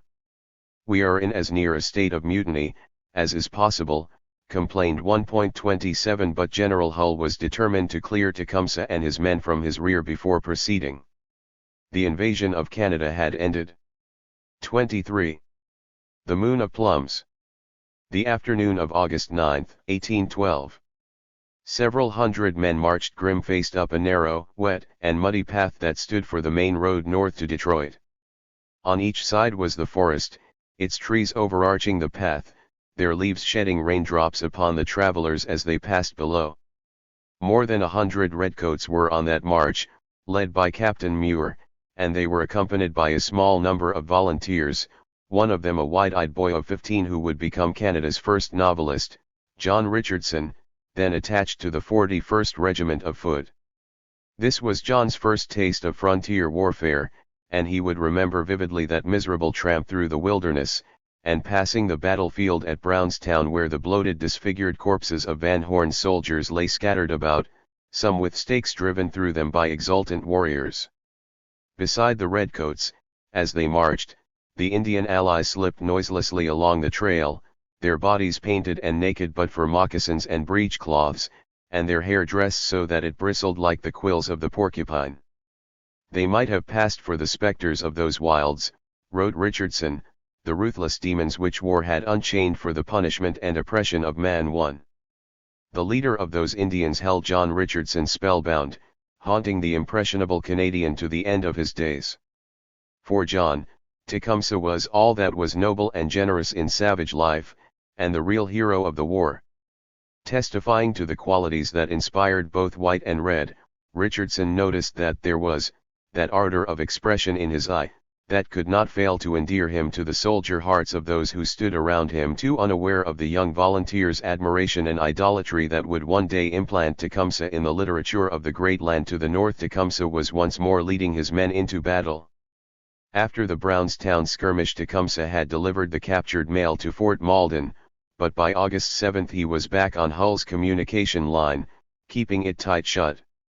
Eventually Muir shipped his force across the river to join him, constructing crude shelters to shield his men from the foul weather. On the 9th, some of Tecumseh's scouts who had been watching the road toward Detroit ran shouting into the camp. Many big knives were coming. Tecumseh and Muir marched their men up the trail to meet them. To maximize their chances of surprising the Americans, they chose a new ground for a stand, near Magwiga, 14 miles south of Detroit. American accounts of the ensuing battle claim that the British threw a log braced work across the path at an angle, but Richardson would hotly insist that no such work existed.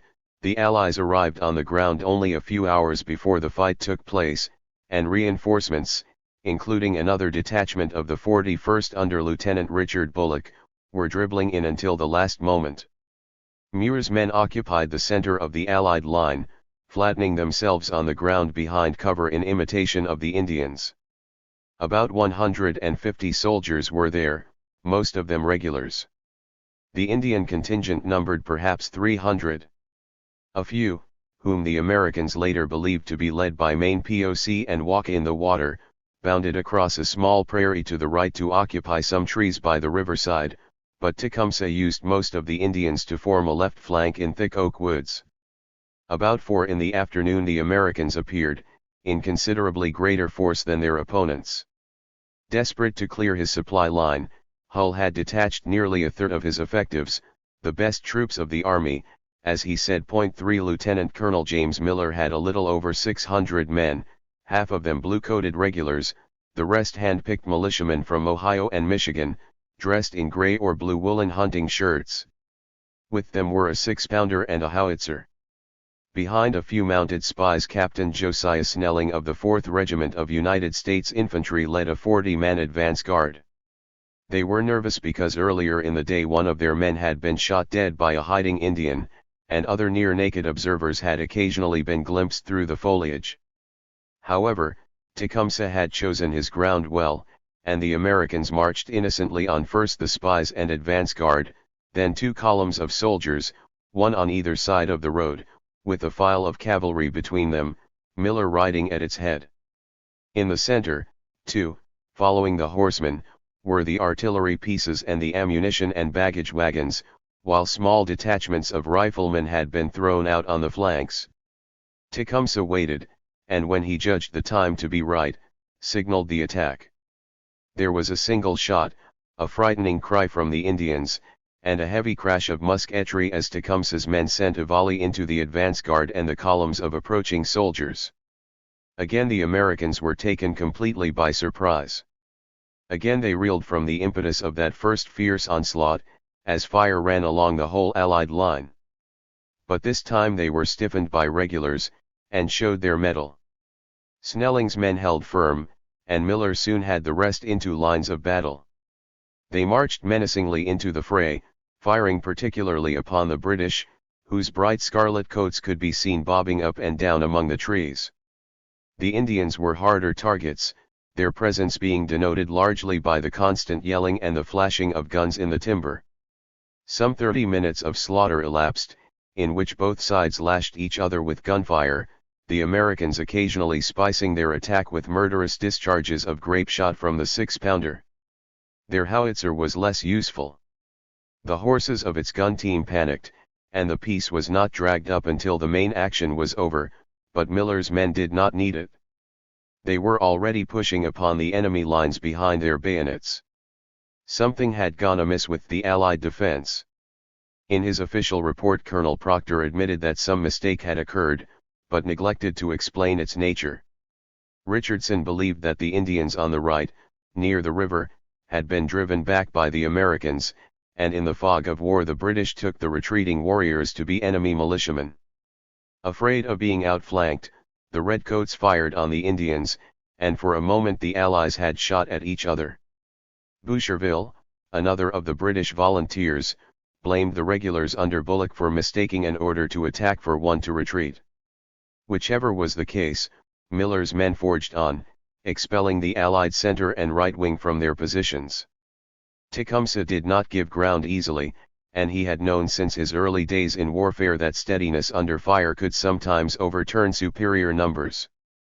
When his allies fell away, exposing his Indians to the danger of being outflanked and encircled, he elected to fight on in the thick timber, stubbornly contesting every step.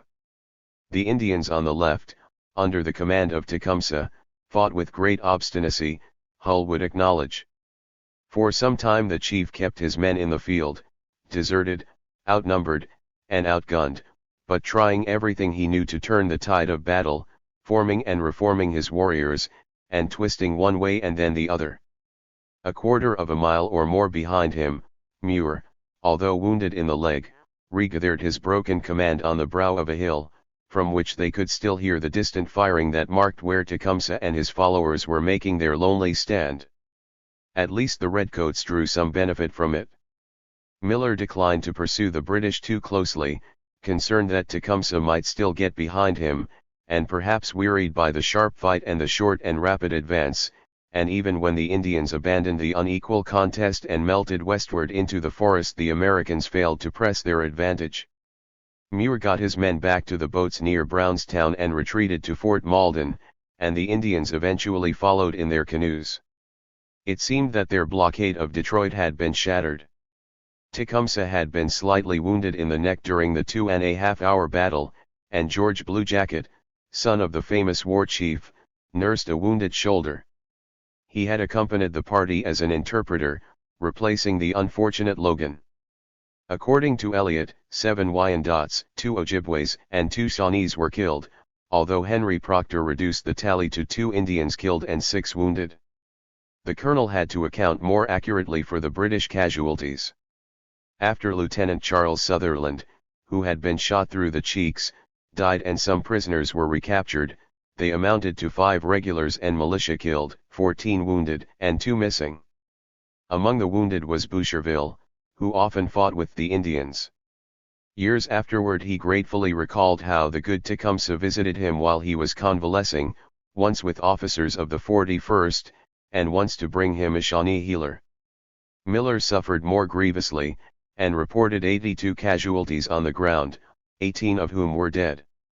The next day the Americans searched the woods for a missing man, whose body they eventually discovered. They also came upon a wounded Indian, who lay with a broken leg and arm.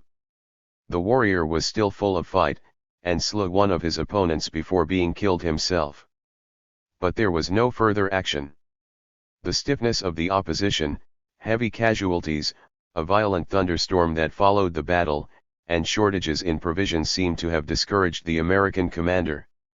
Even when MacArthur risked bringing reinforcements and supplies from Detroit by boats and picked up the sick and wounded, Miller would move no farther. On the 12th he went back the way he had come after receiving an order of recall from Hull. Ultimately, then, Tecumseh and Muir had suffered a tactical defeat only to win a far more important strategic triumph. The blockade of Detroit remained intact, and 2 days after the Battle of Maguiga the remaining American soldiers in Canada were withdrawn. By their refusal to be intimidated and their example in the field, Tecumseh's followers had changed the complexion of the campaign. Only weeks before, an overpowering American army had been set to march through Upper Canada in the face of dispirited defenses. Or so it had seemed. The run of victories, small though they were, had since swollen Allied confidence, and it was Hull's force that was now isolated in Detroit with demoralization spreading like a pestilence through its ranks. The army was in a critical and alarming situation, complained Cass. For heaven's sake send all the relief you can, pleaded MacArthur and Findlay. Oh! If we had had a general, cried James Denny to his wife. A round robin was soon circulating, proposing that Hull be divested of his command. The general himself was busy turning his problems into dragons. He was convinced that the fall of Michilimackinac would bring the northern hive of Indians, swarming down in every direction, but he exaggerated. Aside from 30 Menominees Dixon had sent to Fort Malden early in the campaign, only 200 Ottawas and Ojibways could be persuaded to leave Michilimackinac for the Detroit, and they did not arrive until the fighting was over. 4. On the other hand, Indian opinion was certainly changing, and warriors who had once dragged their feet were now coming into Amherstburg. By the middle of August, Tecumseh's force had risen to 600 men. 5. On Lake Michigan, the shifting temper of the Indians as well as the pessimism in Detroit culminated in a tragedy. Hull sent orders to Captain Nathan Heald, the commander of Fort Dearborn, to evacuate his post and retire to Detroit. As soon as word of the garrison's imminent departure spread, the local Indians gathered, and on August 14 Heald tried to appease them by distributing the stock of the trade factory, withholding only the ammunition and liquor. The same day, the Indians received a red belt of wampum from Maine Poe at Amherstburg and news of the victories over Hull's army, one of several such messages the Potawatomi war chief was sending across Illinois territory, presumably with the full approval of Tecumseh. Already incensed by the withholding of supplies, militant Potawatomis advocated an attack upon the retiring garrison. 6. On August 15 several hundred Potawatomis, with some Ojibways, Winnebagos, and Kickapoos, massed behind a sandbank some 1.5 miles from the fort to attack the cavalcade of soldiers, women, children, wagons, and animals that wound its way along the lakeside. There was a bloodbath, and the survivors of the massacre gave themselves up. Only a third or less of the 66 soldiers and 27 non-combatants escaped being slain in the engagement or in subsequent captivity. Among the dead that day was William Wells, sent from Fort Wayne to escort the garrison. He died bravely, but the Indians cut off his head, lodged it on a pole, and cut out and divided his heart. Brutal and tragic, the destruction of the garrison of Chicago starkly voiced the changes of fortune in the frontier war. Back at Fort Malden, Tecumseh believed that the British should waste no time in exploiting their advantages by attacking Detroit itself. He had maintained his Indian force, and led it into battle, reinforcing General Hull's fears that he was beset with overwhelming numbers of warriors. He had sealed the Big Knives in Detroit, and he had captured intelligence that laid bare the state of Hull's mind. What he needed was a British officer with the imagination to build upon the foundations the Indians had put into place. Sometime before midnight on August 13 the splutter of musketry briefly punctuated the night air in the channel between Bois Blanc and Amherstburg. The shots were fired by Indians, interrupting their war ceremonies, but not in anger. They were a salute, welcoming boats that at last brought much-needed substantial reinforcements to Fort Malden. Satisfying himself that no attack at Niagara was impending, General Brock had embarked 300 men, 50 of them regulars of the 41st, at Long Point and set off with them to personally direct operations in the west. It was not long afterward that Matthew Elliott found Tecumseh. Almost immediately upon landing, the general had spoken to the garrison officers, and he had asked the old agent if the Indians could be prevailed upon to conserve their ammunition rather than to waste it in salutes. Elliott went straight to the Shawnee chief and asked him to see Brock.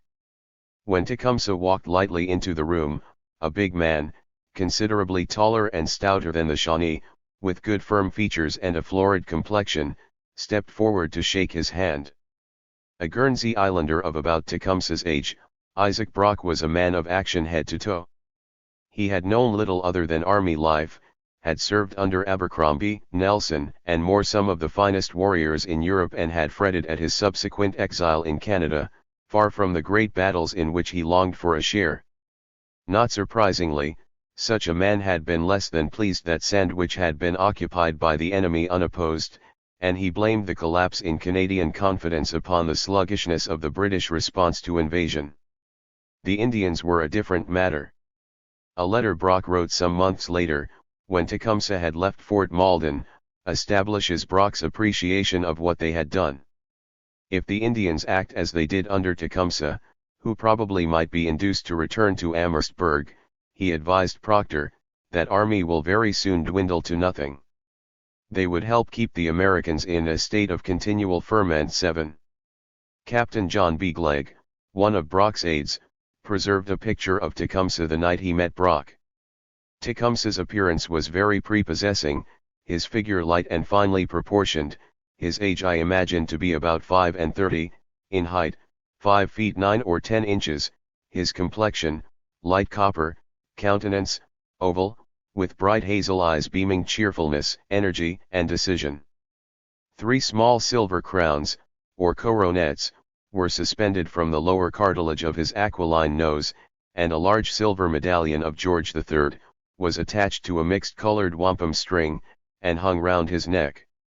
His dress consisted of a plain, neat uniform, tanned deerskin jacket, with long trousers of the same material, the seams of both being covered with neatly cut fringe, and he had on his feet leather moccasins, much ornamented with work made from the dyed quills of the porcupine point 8. The hour was late and the meeting short. Brock explained the need to conserve ammunition, Tecumseh agreed, and the group dispersed with a promise to meet in council during daylight. Brock made a bold decision. Against the advice of Proctor indeed, it was later said, against the counsel of all his officers save his aide, John McDonnell, and the Quartermaster General of Militia, Robert Nichol, he planned to attack Detroit. Weighing what he knew of Hull, Brock hoped to bluff the American general into surrendering by playing upon his fear of the Indians, and if that failed, to draw his force out of Detroit for a set-piece battle. 9. There was no difficulty in selling this proposal to the Indians, for it was entirely in accordance with their sentiments, and the council on the 14th was a brief one. Brock said that he had come to help the Indians drive Hull out.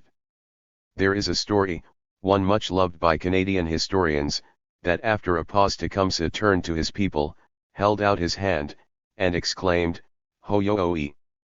This is a man." It was told by James Fitzgibbon. He was not at Fort Malden, but he was an officer in Brock's regiment, the 49th, and claimed to have heard it from an eyewitness, so perhaps it happened. However, Glegg, who was definitely on the spot, remarked only that the Shawnee chief replied to the effect that he was glad their great father the king had awakened at last and allowed his men to fight beside their Indian brethren. Other chiefs spoke in agreement and the council closed. Tecumseh and some of his companions went through the finer details of the plan with Brock at a subsequent meeting at Elliott's quarters, perhaps at his farm. Tecumseh was himself abstemious, and promised that his followers would take his example, at least until the Big Knives had been defeated. "If this resolution be persevered in," said Brock, "you must conquer." 10. The Indians prepared for what all presumed would be the decisive engagement. There was a war dance at Fort Malden, and on the 15th the warriors, some on horseback, others on foot, made their way north to Sandwich, where Brock's offensive was to be launched. Brock began by sending Hull a summons to surrender, pointedly stating that the numerous body of Indians who have attached themselves to my troops will be beyond control the moment the contest commences. Within living memory the inability or unwillingness of European soldiers to curb the ferocity of Indian allies had been notorious. The British column, butchered near Fort William Henry after surrendering to the French in 1757, and the murder of civilians during a British Indian attack on Cherry Valley in New York in 1778, had firmly rooted Indian outrages in the American mind. Brock evoked that legend, but his summons was rejected, and early the same evening a 5-piece battery the British had established at Sandwich opened up on the American garrison. Hull's 24-pounders roared back, but firing ceased at dark with little damage having been inflicted on either side. 11. That night hundreds of canoes, carrying 530 Indian warriors, glided stealthily across the river to land near the River Rouge below Detroit. Led by Tecumseh, Roundhead, Matthew Elliott, Thomas McKee, Walk in the Water, Maine POC, and Splitlog, the red men filed into the woods a mile and a half back from the waterfront, ready to assault the flank and rear of any force that contested Brock's landing. The British came over at daylight, their boats covered by the Queen Charlotte and the General Hunter, and put ashore 3 miles south of the town, at Spring Wells. With the ships protecting his right and the Indians advancing through the trees on the left, General Brock intended to march openly to Detroit by the main road, hoping Hull might be persuaded to come out and do battle. It was certainly a gamble. Brock had some support from his ships, and the batteries at Sandwich were manned by gunners of the Provincial Marine to release artillerymen to march with the general, but his principal reliance had to be placed with the men on the American side of the river. Tecumseh had 530. Brock's column consisted of 800, 300 regulars from the 41st and Royal Newfoundland regiments, 30 members of the Royal Artillery with 5 6 and 3-pounders, 400 militia, some of them garbed in red uniforms to give them the appearance of regulars, and 70 Grand River Iroquois and Munsees from the Thames separately recruited and brought in by John Norton. Brock had no reason to believe that Hull's strength was less than his own, but in fact the American general seems to have had 1,060 men fit for duty, along with 300 or 400 Michigan militia. However, half of the latter defected as soon as the attack took place. 12. The 16th of August was a pleasant day. The sun was out and the breeze slight. Soon the stillness was shattered by the renewal of the cannonade from Sandwich, and Brock's men marched calmly up the road that wound gently past the occasional farmhouse toward the town.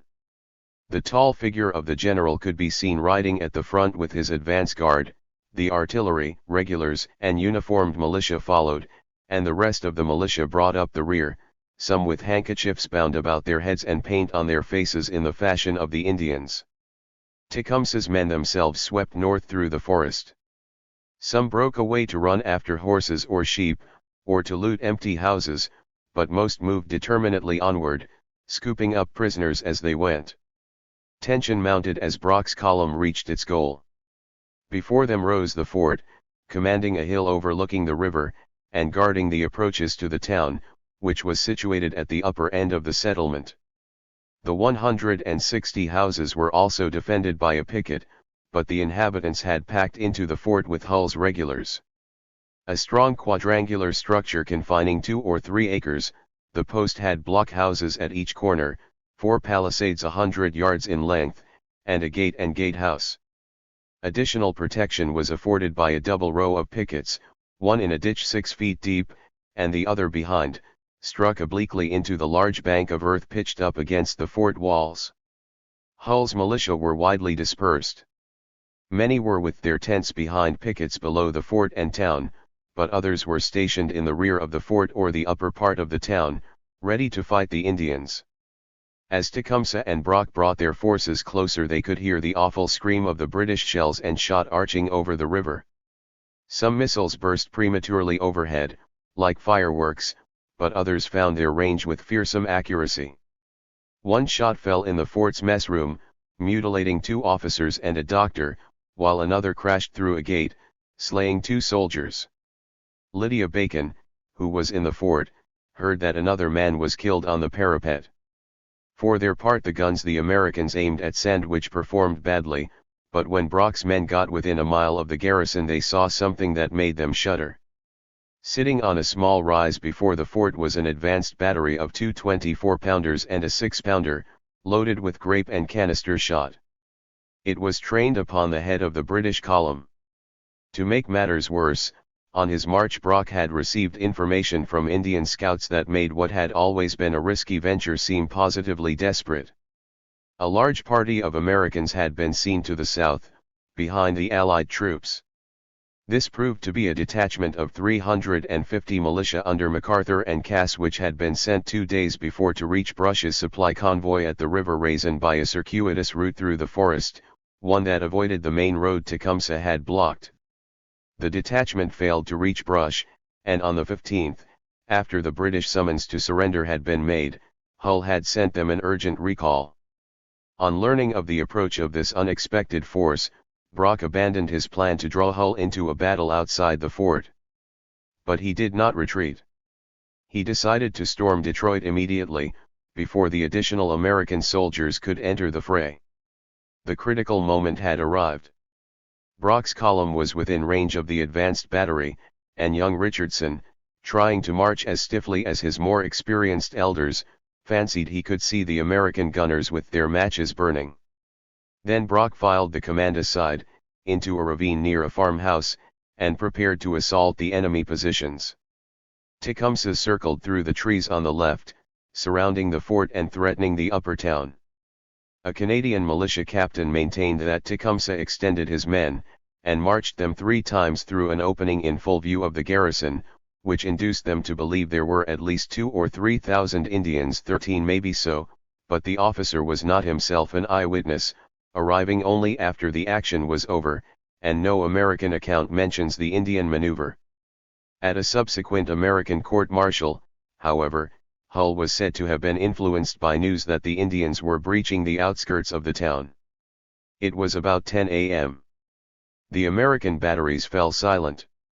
A white flag was hung over the walls of the fort, and the American troops outside, including those at the forward battery, suddenly withdrew without firing a shot. There was a delay, one brimming with suspense for men on both sides, and then Brock's aides, Glegg and McDonnell, rode to the American lines. They dismounted and were conducted to Hull's marquee, pitched about 100 yards from the fort and garishly emblazoned in blue and red stripes. Less than an hour later they were back, reporting to Brock. Almost unbelievable news passed through the British ranks. Hull was ready to surrender the fort, the town, and the whole of his army. Still finding the news difficult to comprehend, the British column moved into the town.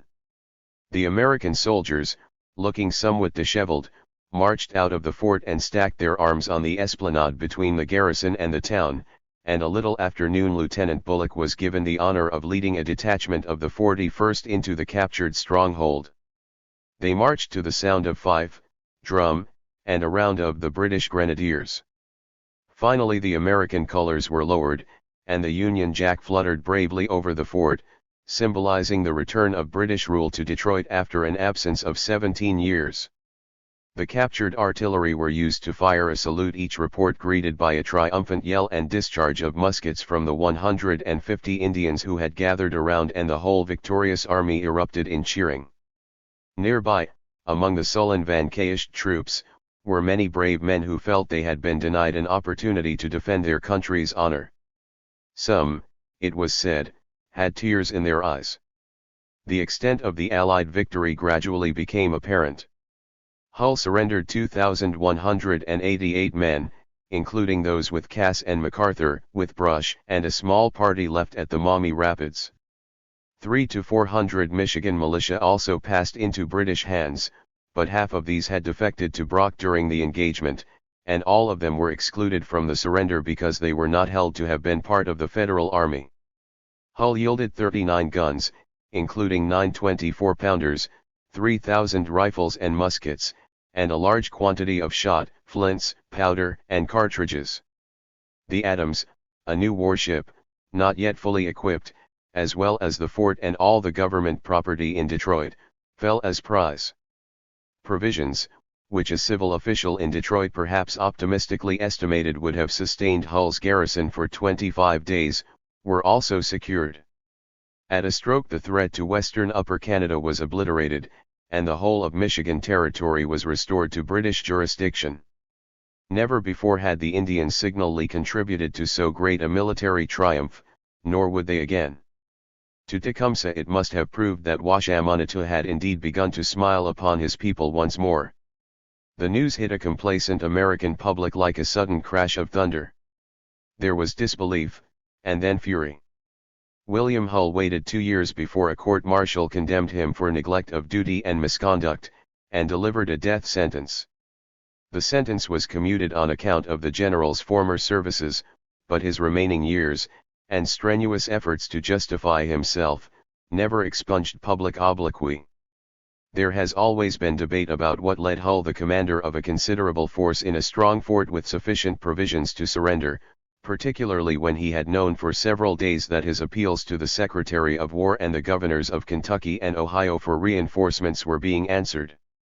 Much was said after the event, in the court-martial and elsewhere, to accuse or extenuate the general, but it seems to have carried little weight at the time. Reading the earliest evidence yields the conclusion that Hull simply convinced himself that he was being attacked by an overwhelming force, and worse, a force that consisted of many Indians. If he resisted, he courted a massacre. Some who saw him before the surrender said that fear was stamped all over Hull. He was dispirited and pale, and his voice trembled, and he crammed his mouth with so much tobacco that the juice ran down his beard onto his cravat and vest. But it was probably humanity, rather than cowardice, that moved the old soldier. He was genuinely concerned for the lives of his men, for the 700 civilians sheltering in the fort, and for the safety of the outlying detachments under MacArthur and Brush, which he protected by including them in his surrender. To some extent Hull was a scapegoat for an overconfident and ill-prepared administration. Before the war, for example, he had drawn attention to the necessity of the United States gaining naval command of the Great Lakes, but the plea went largely unheeded. And Hull was unfortunate that the delays in the American attack at Niagara enabled Brock to concentrate scarce resources on the Detroit. But as the historian Harry L. Cole said more than 30 years ago, this argument does not absolve Hull of responsibility. The British and Indians, no less than the Americans, wrestled with formidable problems of supply, communication, and inadequate and unreliable manpower.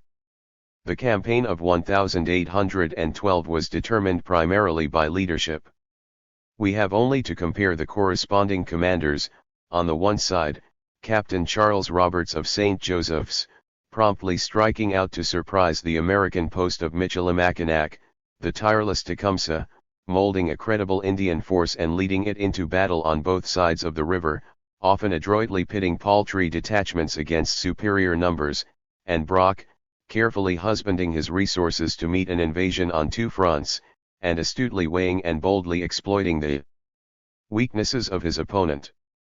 On the other there was the defensive Hull, paralyzed by the blackest constructions he could put upon his own problems, James Miller, who turned victory into defeat by returning to Detroit after Maguiga, and MacArthur and Cass, who, ordered to reach Brush by an inland trail, simply blundered unsuccessfully about the woods, and who, after receiving a message to return, not only failed to notify their general of their approach but also retired to kill and roast an ox while the fort was under attack.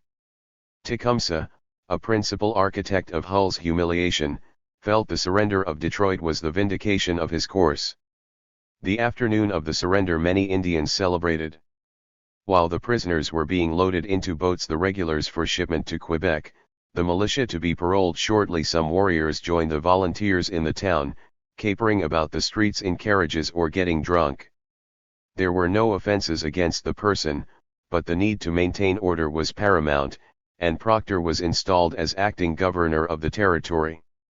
Brock and Tecumseh made their headquarters in a vacant house on the main street, presumably either St. Anne or St. Honore Street. A junior aide to Hull, Robert Wallace, remembered the British general introducing him to the Shawnee chief. Tecumseh was wearing a Morocco sword belt over his deerskin hunting shirt. As soon as Brock presented me to Tecumseh, the interpreter stood at once by his side, and with great promptness conveyed what I said into Indian. For though he could speak some English, yet he was unwilling to be exposed, in the formalities of intercourse, from using bad English. Besides the interpreter, another man as waiter was in attendance. He occupied 2 rooms, a front and a back one. He was tall and commanding, and straight as an arrow. Wallace reckoned Tecumseh the best general in the country, and a courteous one, too. Well, the chief said to him, "You are a prisoner, but it is the fortune of war, and you are in very good hands." 14. A young assistant quartermaster general of Hull's army, William Hatch, also saw Tecumseh, in Detroit on the 17th, mutually exchanging tokens of recognition as a former acquaintance and clearing the last of the Indians from the streets. Most of the warriors had ridden back to Amherstburg the day Detroit fell. Tecumseh was then in the prime of life, said Hatch, and presented in his appearance and noble bearing one of the finest looking men I have ever seen. 15. *******. There were mopping up operations to be completed. A militia captain, William Elliot, had been sent to take the surrender of Brush's men at the River Raisin, but Captain Peter Chambers, a regular officer, was detached to follow him up and take charge of American public property both there and at the Maumee Rapids. Tecumseh and Roundhead were asked to accompany Chambers, who had a small entourage but no military escort. On August 19 Tecumseh and a few other Indians met the British party at Brownstown. The British then left for the River Raisin by bateaus, while the Indians proceeded overland. Tecumseh rode after them with Matthew Elliot and his son, Alexander. The following morning the chief came upon Chambers again. The officer had landed at the Rocky River, just above the Raisin, and was sheltering from the rain in a deserted house, sharing breakfast with a trader, Charles Erskine. Chambers and Tecumseh rode together the remainder of the way. In their attempts to present Tecumseh as the exemplification of the noble savage, always true, wise, and powerful storytellers frequently entertained listeners with accounts of the Shawnee chief's ability to arrest the excesses of his wilder companions. Some who had seen him, such as John Ruland, one of the Michigan volunteers, later claimed that they knew for certain that Tecumseh had saved this or that person from unruly warriors bent on plunder or mayhem. Now, while Tecumseh was undoubtedly a humane man, and at times a masterful one, he was not invariably able to impose an alien discipline upon the forces he led and inspired. The expedition to the River Raisin, reconstructed from the contemporary documents rather than the embroidered reminiscences of old pioneers, was evidence of that. Captain Chambers's party reached the River Raisin on August 20 to learn that Brush's troops had absconded 3 days before without surrendering their arms to Brock's messenger, William Elliot. It served the fugitives little, since their names had been entered on the list of paroled prisoners and they were able to serve again only after being exchanged. More cooperative, the Michigan militia had handed in their arms, and Captain Elliot had already shipped them to Amherstburg. Other public property regarded as prize had been stored at the house of one of the Lascelles, the family of French-Canadian merchants. It was there that the British completed their breakfast. While they were seated in Lascelles' house, the wife of John Anderson, one of the inhabitants, came hurrying up. She said that Indians were plundering her house, and begged the British to put a stop to it. Free spirits as they were, the Indians were generally impatient of restraint. Plunder belonged to the captor, and was no business of the chiefs or anyone else. The Indians also took a fundamentally different view of the Americans than did their British allies. They made fewer distinctions between men-at-arms and civilians. To the Indians, civilians and soldiers both represented an invading and often oppressive force, part of the tide of settlement that was eating tribal lands. They had been willing to fight according to some of the ground rules laid down by the Redcoats, and no prisoners had been killed at Detroit or the River Raisin, but warriors who had suffered material deprivation in recent years, when trade goods had been expensive and scarce, were not slow to claim that as conquerors they had a right to the spoils of war. The Indian allies had already become troublesome, roaming the Michigan countryside stealing horses, ransacking a few houses, and killing cattle and hogs. Even some British or Canadian subjects had been similarly served. When Mrs. Anderson appealed to the British, Chambers and Erskine set off to her house and found several truculent Wyandots looting it. They brushed aside the British protests and continued with their work. When Matthew Elliot at last appeared on the scene, entreated to turn out by Erskine, he was no more successful. For all the good he did he might as well have stayed where he was, grumbled Erskine. 16. The old agent was sick at the time, but had he been well he would have achieved little more, for no one, neither Elliot nor McKee, nor even Tecumseh or Roundhead, could halt the pillaging. Tecumseh was more effective than Elliot had been, but also failed. Chambers reported, "It affords me great pleasure to say that the conduct of Tecumseh and Roundhead was such as reflect on them the highest honor." Erskine entered in his journal that Tecumseh, the Indian general, as he is called, behaved, I must say, remarkably well. He assisted us very much in trying to prevent the Indians from pillaging. A few Sacs desisted hoard the plunder. Admonished by Chambers, they even returned some of the goods they had taken. But the Wyandotte rampage continued unabated. A number of Wyandottes remained at the Anderson house for most of the day, hauling out some goods, smashing others, and spilling flour in the yard. Others went from house to house, repeating the performance each time. It was, as Chambers admitted, one universal scene of desolation. The Americans had raised 2 blockhouses at the River Raisin, surrounded by a strong stockade. All of these structures were burned. The next day the party continued toward the Maumee Rapids. At first Chambers planned to dismiss the Indians, frightened that their behavior at the River Raisin would be resumed, but rumors that 180 Americans were at the rapids demanded a strong escort. Tecumseh went ahead with some of his men.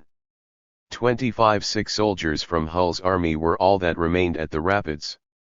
The Shawnee chief gave them protection, and fired the blockhouse. When Chambers arrived about 1 or 2 o'clock he could find few arms to collect, but the enemy's provisions were embarked on boats and canoes for passage to Amherstburg. Once again, some Indian warriors robbed local inhabitants, although not, it seems, on the scale of the pillage at the River Raisin. 17. Shawnees called August Pokermawikistwa, the moon of plums. Traditionally it was a time of plenty, when the summer and the crops had matured, and the harvest was taken. There was feasting, as the ears of corn roasted, and dancing, and merriment. Thanks were given the deities who had provided the bounty. Yet despite difficulties with pillaging Indians, never in Tecumseh's life had he enjoyed a moon so full of benedictions as the August of 1812. The British enthused loudly about what the Indians had achieved. Isaac Brock's general orders, written the day Hull surrendered, characterized the Indian performances throughout the war as marked with acts of true heroism. Particularly he admired Tecumseh, whom he openly referred to as the Wellington of the Indians. There is a story, which may be true, that the general gave his Shawnee ally a sash in recognition of his services. The following day he observed that Tecumseh was no longer wearing it, and fearing some offense had been taken, inquired as to why it had been discarded. Tecumseh showed, not for the first time, the tact that was needed in handling proud Indian supporters. He had given the sash to Roundhead, he replied, who was both an older and an abler warrior than himself. 18. Brock would receive a knighthood for his capture of Detroit, but Tecumseh's reward was arguably greater. He had seen the Big Knives humbled.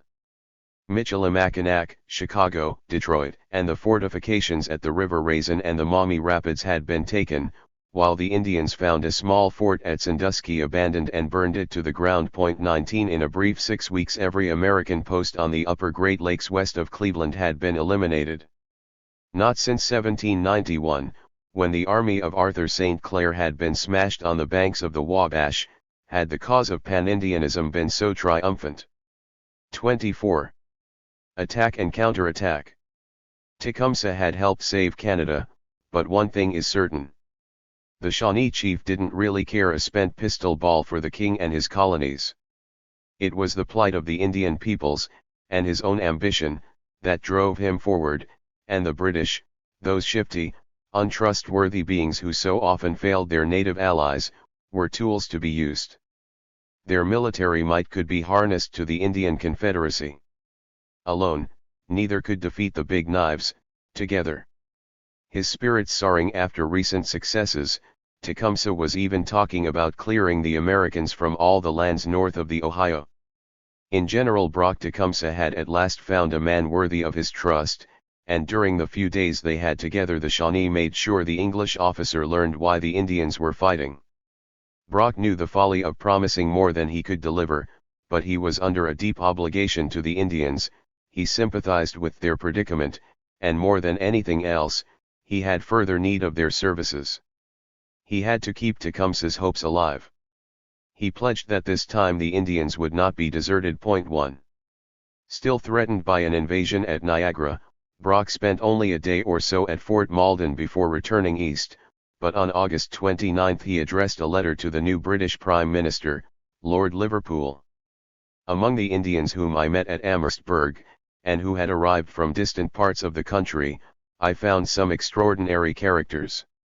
He who attracted most of my attention was a Shawnee chief, Tecumseh, brother to the Prophet, who for the last 2 years has carried on, contrary to our remonstrances, an active warfare against the United States. A more sagacious or more a gallant warrior does not, I believe, exist. He was the admiration of everyone who conversed with him. From a life of dissipation he has not only become, in every respect, abstemious, but has likewise prevailed on all his nation and many of the other tribes to follow his example. They appear determined to continue the contest until they obtain the Ohio for a boundary. The United States government is accused, and I believe justly, of having corrupted a few dissolute characters whom they pretended to consider as chiefs, and with whom they contracted engagements and concluded treaties, which they have attempted to impose on the whole Indian race. Point 2. The Indians were vital to Canadian security, and Brock suggested that Liverpool could ensure their loyalty by including them in any future negotiations for peace. To Sir George Prevost, Governor-General of Canada, he was more pointed still. The Indians would not fight for Britain unless their interests, or war aims, became part of peace negotiations. A treaty, he said, should admit their claims to an extensive tract of country, fraudulently usurped from them. 3. Exactly what passed between Tecumseh and Brock is unknown. An alleged statement of the chief's grievances was wide-ranging, and included abuses at the American trade factories, the use of trading posts for military purposes, the obstructions placed in the way of British traders, and the disregard of Indian interests, but this document smacks of having been concocted by British merchants for their own purposes. On September 17 Brock instructed Proctor to have Thomas Mackay raise the matter with the Indians, although in a casual fashion, and learn what the tribes would want in a peace, both in the event of British success and of British failure in the war. There can be little doubt that Brock assured Tecumseh that Indian land claims would be supported, but equally that he had not entered into the detail of the subject. Point 4. Prevost endorsed Brock's view. He advised the Secretary of War and Colonies, Earl Bathurst, of the great assistance the Indians had rendered Brock, and he repeated the opinion that their conciliation was essential to British interests. The British stipulations for peace should include a suitable Indian boundary. The British government agreed, and Viscount Castlereagh, the Foreign Secretary, was so instructed. At the same time the Canadian merchants weighed in, frightened that if the Indians were driven from the country south and west of the Great Lakes the fur trade would be ruined. The Committees of Trade at Quebec and Montreal jointly addressed Prevost in October 1812, declaring that the Indians had saved Upper Canada and richly deserved a new boundary. The return of territory north of the Ohio and west of the Sandusky ensured the reversal of every treaty the United States had signed with the Northern Indians since 1784 should be a sine qua non of any treaty whatsoever negotiated. On December 14 the letter was transmitted to Castlereagh by Nathaniel Atchison, secretary to a committee of North American merchants in London, and it was probably also forwarded by Prevost. Although committed to assisting the Indians, the British had different ideas about what precisely ought to be done. The merchants most closely approximated the extreme Indian ambition to reclaim the Indian boundary as it stood at the end of the Revolutionary War. Sir George himself apparently preferred the Greenville line of 1795. At least, when he appointed Robert Dixon to recruit an Indian army on the upper Great Lakes the following January, he went so far as to suggest the Indians tell Americans to withdraw behind the Greenville boundary on pain of death. On his part, Bathurst was hoping in June 1814 that a successful war would restore the whole of the Michigan country to the Indians. 5. That some territorial claims should be made for the Indians seemed, however, to be acknowledged. Tecumseh's plan had looked like such a flimsy vision, so futile a gesture to challenge, at this late stage, American control of the Old Northwest, that even the most abused of Indian warriors had hesitated to give it credence. But difficulty, argument, and intimidation had not bowed Tecumseh, and suddenly his dream seemed to be coming to life. In the heat of conflict, Indians and British began catching his wild spirit. The Indians began to wonder whether, after all, the Great Spirit had not reserved the lands north of the Ohio for his red children. The British resurrected the idea of an Indian buffer state that would keep the Northwest out of the American hands. Still, the priorities of the Allies remained wide apart. Canada lacked the resources for more than a defensive war. It was essential that naval command of Lake Erie be maintained, for which purpose Procter had a ship and some gunboats being built at Fort Malden. No less important was the retention of Michigan territory, because to relinquish it would have sacrificed the confidence of Britain's Indian allies. Tecumseh saw it differently. He wanted the Redcoats to help him reconquer the Old Northwest. The late victories would kindle the revolt and wean faltering Indians from the American flag, but to capture the remaining enemy garrisons he needed the help of the Great Father. In August, the Potawatomis of the Tippecanoe and St. Joseph, who had once consorted with Governor Harrison, gathered to attack Fort Wayne, galvanized by the sudden reversal of fortunes. They sent to Amherstburg for help. Despite misgivings about campaigning far afield, the British felt obliged to respond, and a confident Tecumseh sent word to the Miamis, who lived near Fort Wayne, that they must stand aside lest they be crushed beneath his feet by the Allied army he was bringing to capture the fort. 6. The chief's confidence was, in fact, misplaced. It was true that much had changed. Most of the western tribes that had hitherto regarded Tecumseh suspiciously had been brought into line, and even among the more divided Eel River and Miami Indians the war party was rumored to be gaining the upper hand. 7 Only the staunchest friends of the United States, the White River Delawares and the Ohio Shawnees, Mingos, and Wyandots, turned up to speak to the federal commissioners at Piqua in the middle of August, and their position was singularly uncomfortable. Afraid that Tecumseh and his allies would punish them, they withdrew deeper into Ohio, behind the American lines, to establish new settlements at Upper Sandusky, Zanestown, and Piqua, but they were never entirely trusted by white neighbors. Even after the Shawnee James Logan died gallantly in American service in November, many settlers had no time for the friendly Indians. Old Black Hoof learned that in the most direct way when he visited a militia camp on January 23, 1813, benignly offering his assistance. A soldier fired through the hut where the chief sat talking to American officers and inflicted an agonizing wound to his face. 8. With larger numbers of warriors than ever before at their disposal, Tecumseh and his supporters were still confronted by an enormous military task. In addition to facing the distractions of normal economic activities, disrupted by the coming and going of armed parties and the danger of attack, the tribesmen were crippled by a shortage of powder, and the defenses of the American population were formidable. The Indians were brilliant bush fighters, but they always found the problems of capturing fortified positions largely insurmountable.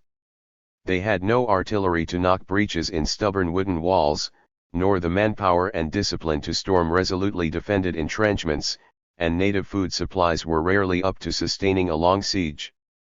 Sometimes the Indians surprised careless or unwary garrisons, but if that failed their attacks on forts were almost always unsuccessful. 9.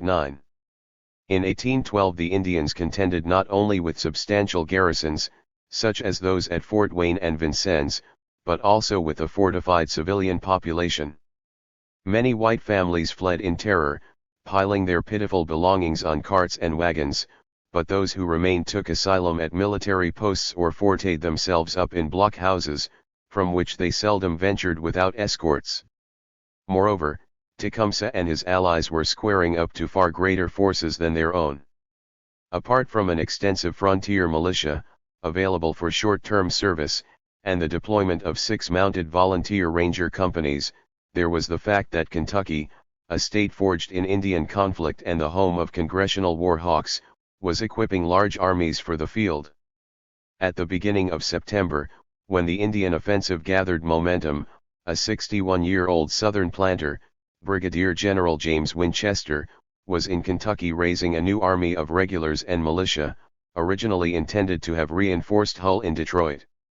William Henry Harrison, who had discarded his governorship of Indiana Territory and been honored with the brevet rank of Major General of the Kentucky Militia, was in Ohio, superintending those of Winchester's troops who had already been sent forward.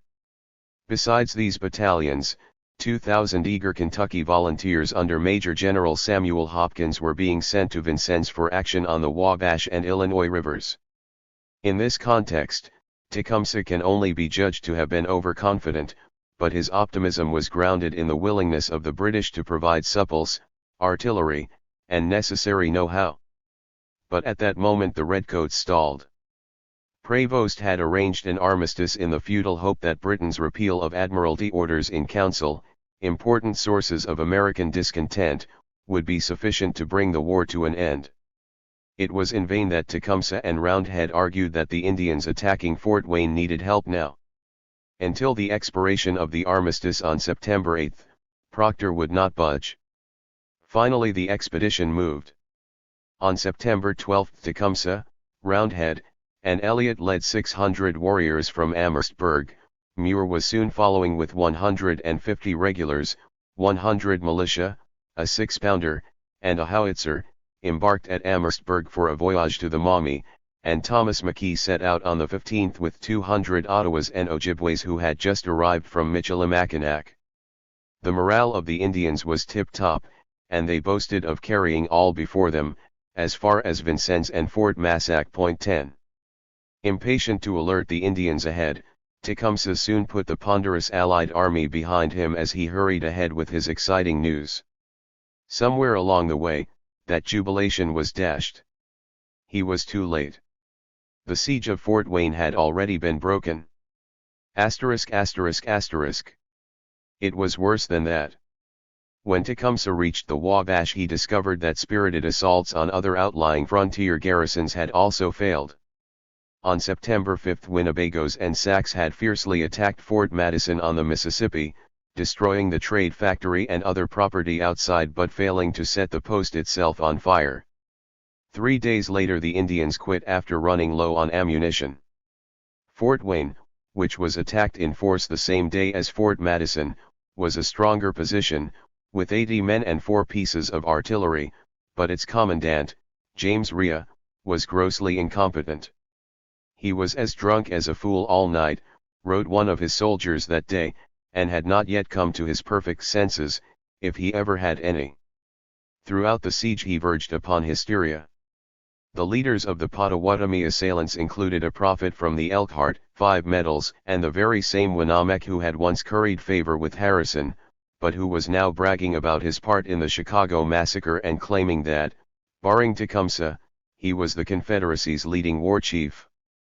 Although they spattered the defenses with bullets and destroyed everything they could find outside the walls, the Indians had little success. When Harrison appeared on the 12th with 2,000 men from Piqua, the attackers dispersed. Only 4 Americans were killed in the operations against Fort Madison and Fort Wayne combined. 11. A more persistent attack was made on Fort Harrison by Tecumseh's own band on the Wabash. Tenskwatawa had held his position at Prophetstown after his brother left for Canada. Provisions had been thin during the summer, and many followers had gone to Lake Peoria to fish, but the harvest at the end of August was beginning to draw them back. 12 While the Potawatomis tormented Fort Wayne, the men of Prophetstown, Shawnees, Winnebagoes, Kickapoos, and Miamis stole down the Wabash toward the hated post guarding the limits of the infamous Treaty of 1809. Fort Harrison was weakly defended. Inside, some of the 55 regulars from the 7th Regiment of United States Infantry were down with fever, and 9 women and children were among the civilians who had abandoned their farms for the security of the post. On the evening of September 3 the Indians made the mistake of advertising their presence by shooting to death 2 haymakers some 400 yards from the garrison. The next day they tried to allay suspicions by sending an old Kickapoo headman, Joe Renard, to parley, carrying a white flag. Joe had about 35 Indians with him, 10 of them women, and explained that a proper delegation would be sent shortly. They only wanted provisions, he said.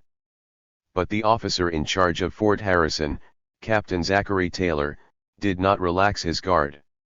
The night of the 4th was dark, and some Indians reached the apertures in the lower story of one of the fort's corner blockhouses to thrust burning materials inside.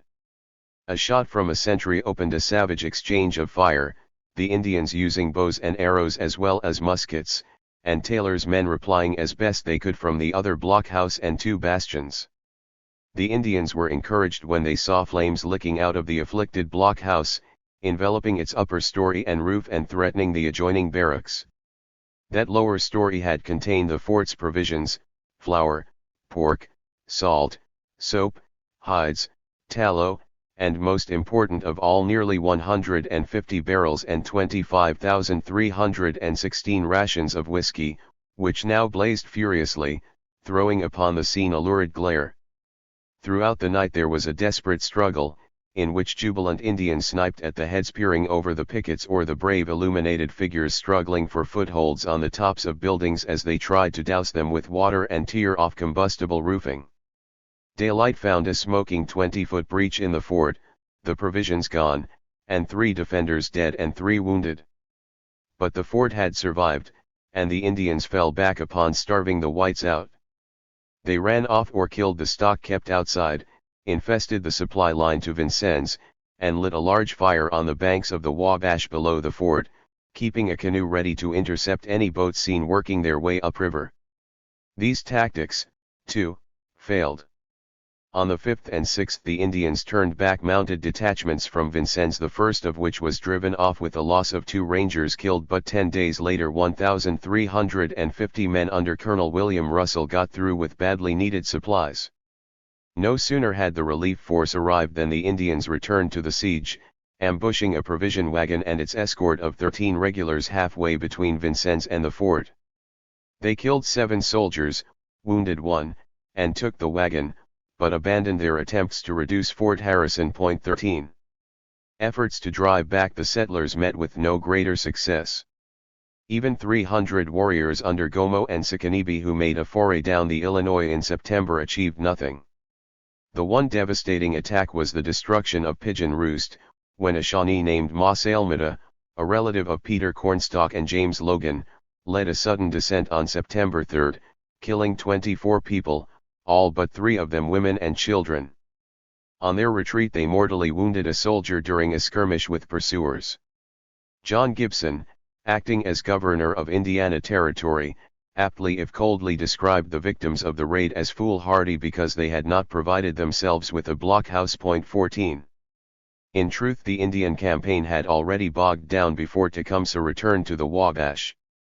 Many homesteaders had been frightened away, and Indians roamed at large, burning empty houses and destroying stock and stores, but those important forts and blockhouses had withstood the fury of their attack. To cap all, the Allied sortie under Muir and Roundhead collapsed. The men marched up the Maumee to reach a point some 40 miles from Fort Wayne on September 25, but then learned not only that the fort had been relieved, but also that a superior American army was descending the river toward them. Roundhead wanted to fight, but some of the Indian holy men augured defeat and more than half the warriors decamped. Judging discretion to be better than valor, Muir ordered a retreat. 15. For the Shawnee chief who had dreamed of liberating the Ohio country from his enemies it was a terrible disappointment. His movements during the rest of the year are obscure. He remained about the Wabash, although the Indian army at Prophetstown was breaking up for the fall hunting. Many Winnebagos and Kickapoos went home, and Tecumseh seems to have spent part of October at the head of the Tippecanoe before moving back to the Wabash. In December he was reported to have had 600 men there, somewhere between the Tippecanoe and Eel rivers. If the report was accurate, Tecumseh was already regathering his forces. 16. His one consolation was that the American counterattacks, when they came, were generally ineffective. Before the year was out 9 major expeditions were launched against the northern Indians. Riders burned 21 towns, seized property, destroyed crops and stores, and turned part of the Indian country into a wasteland, devoid of food and shelter. Groups of soldiers, whatever their principal business, found empty Indian villages tempting. In October militiamen marching through Ohio pillaged several, one of them Roundhead's old settlement, even breaking open graves to strip corpses of silver trinkets. 17. In all but 2 cases the towns destroyed had already been evacuated, and there were few Indian casualties. Many of the towns, perhaps half, belonged to Indians who had only recently turned upon the Americans, the Miamis on the Wabash, Eel River, and Mississauga, a Potawatomi village on the Elkhart, and an Ottawa town in northern Ohio. In one of those expeditions, which torched 4 villages on the Mississauga in December, 50 Indian men, women, and children were killed or captured, but the soldiers were dislodged by a determined Miami counterstroke and retreated frostbitten through the snow after suffering 58 casualties.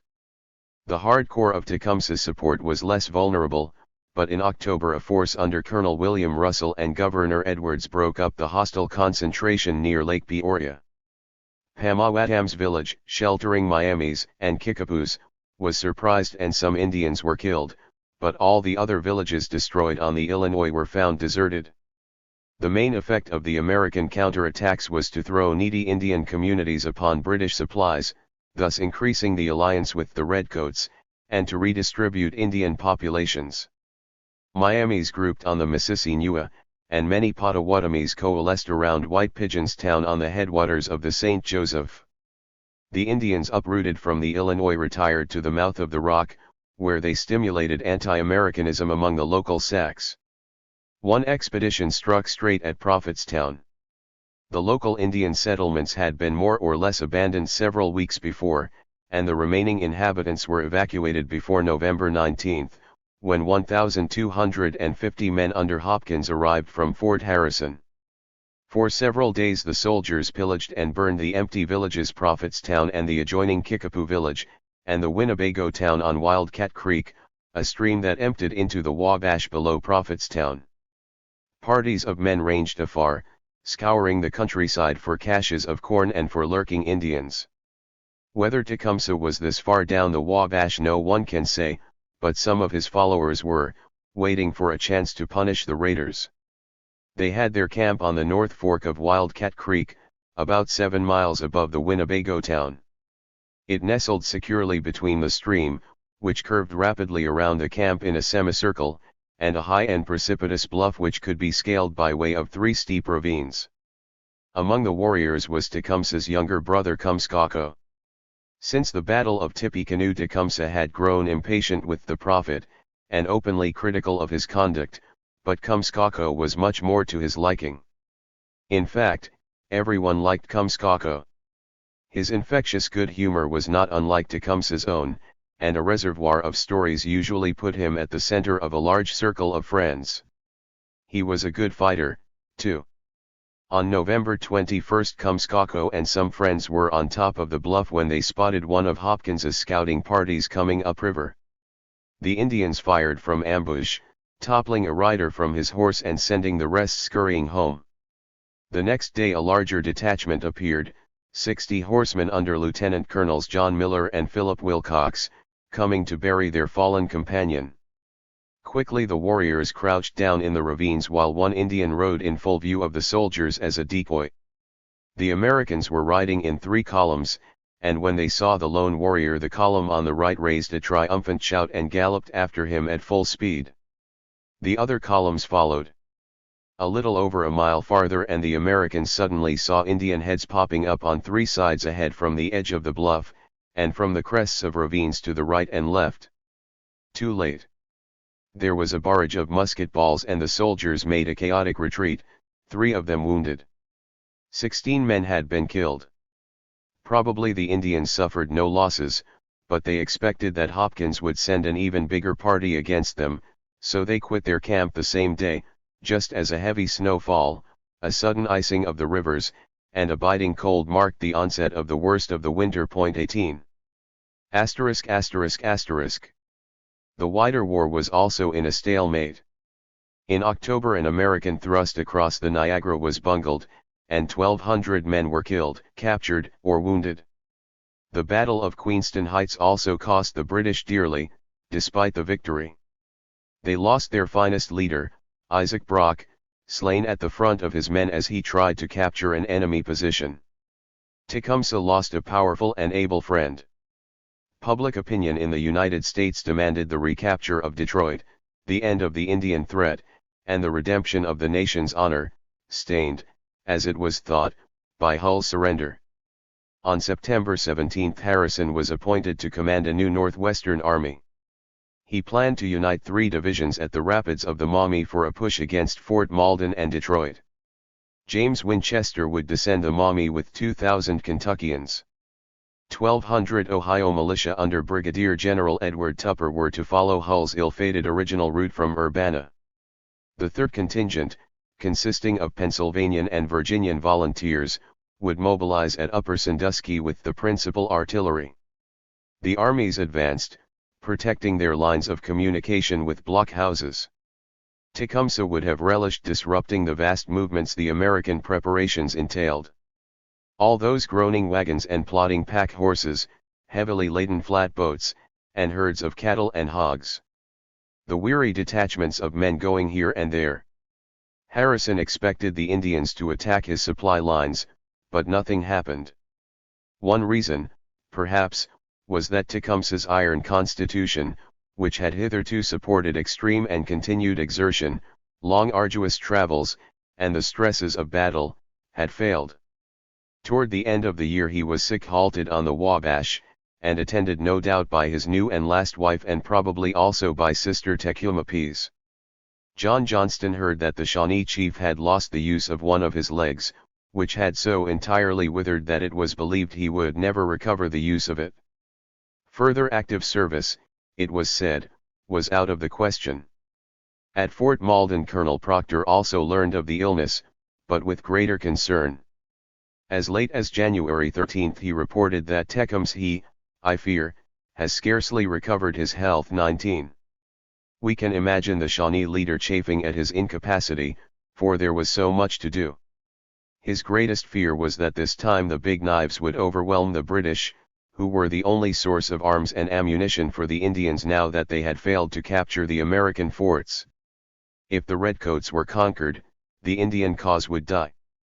In the face of Harrison's mobilization, Tecumseh's priority was to recruit as many warriors as possible for the defense of Canada. Tecumseh occupied a position near the remains of Prophetstown, possibly to make it easier for old allies to find him, and called in his supporters. It was midwinter, but by about the end of the year he had assembled some 700 warriors. No one challenged the operation. At one point an American force approached and the Prophet was set to run. Tecumseh threatened his brother with a tomahawk, but neither that nor an engagement with the enemy proved to be necessary. To encourage those already at Fort Malden he sent a delegation, drawn from the different Indian communities at Prophetstown: Kickapoos, Winnebagos, Shawnees, Miamis, Delawares, and Creeks. It urged the Indians to fight manfully, for their country and to expect Tecumseh to join them at the River Raisin with his full force in about 1 moon. Indians who defected, the Shawnee warned, would provoke his severest frown. He also fired a shot across British bows, entreating them not to make a secret peace with the Americans that ignored the Indians, as they had done in 1783, should they stretch out the hand once, twice, thence even to 4 times to sue for peace it must be pushed back, and only on the 5th suit perhaps they might be listened to. 20.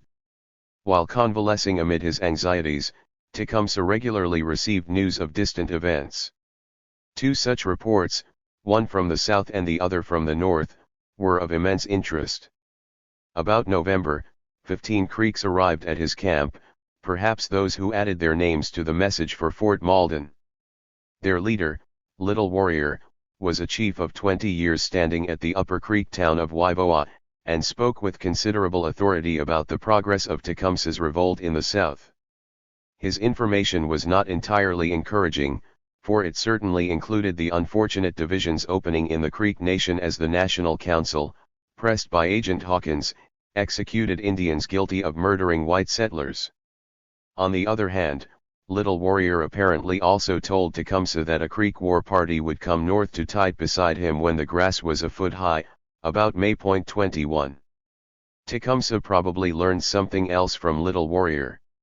The Shawnee chief's influence had at last extended into the Florida peninsula, among the Seminoles, who had taken up arms against the Americans.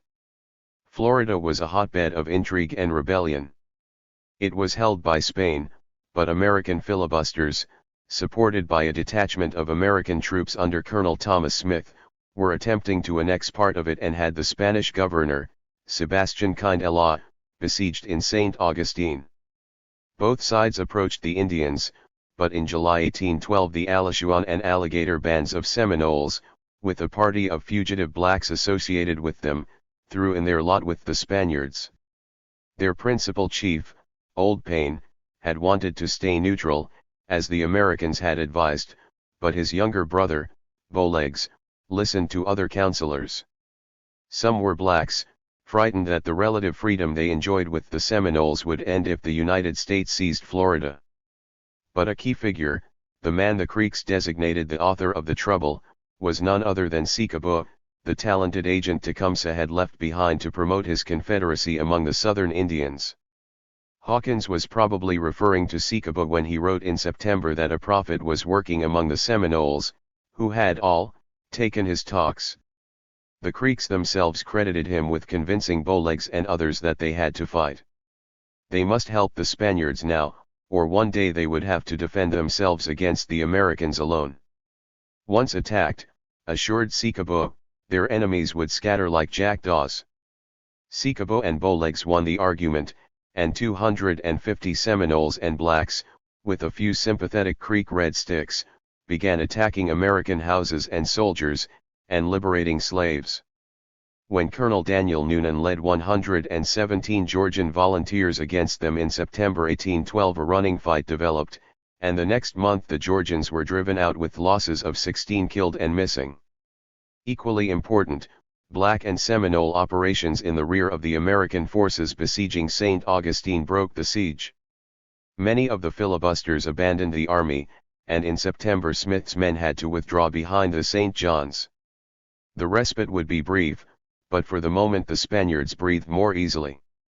In the end, of course, the Seminoles would pay for their temerity, and Payne realized it. In December he asked Hawkins to help him restore peace. The Creeks claimed that Tuskegee Abbey was crazy and said that he had fled from the Seminole country to save his life.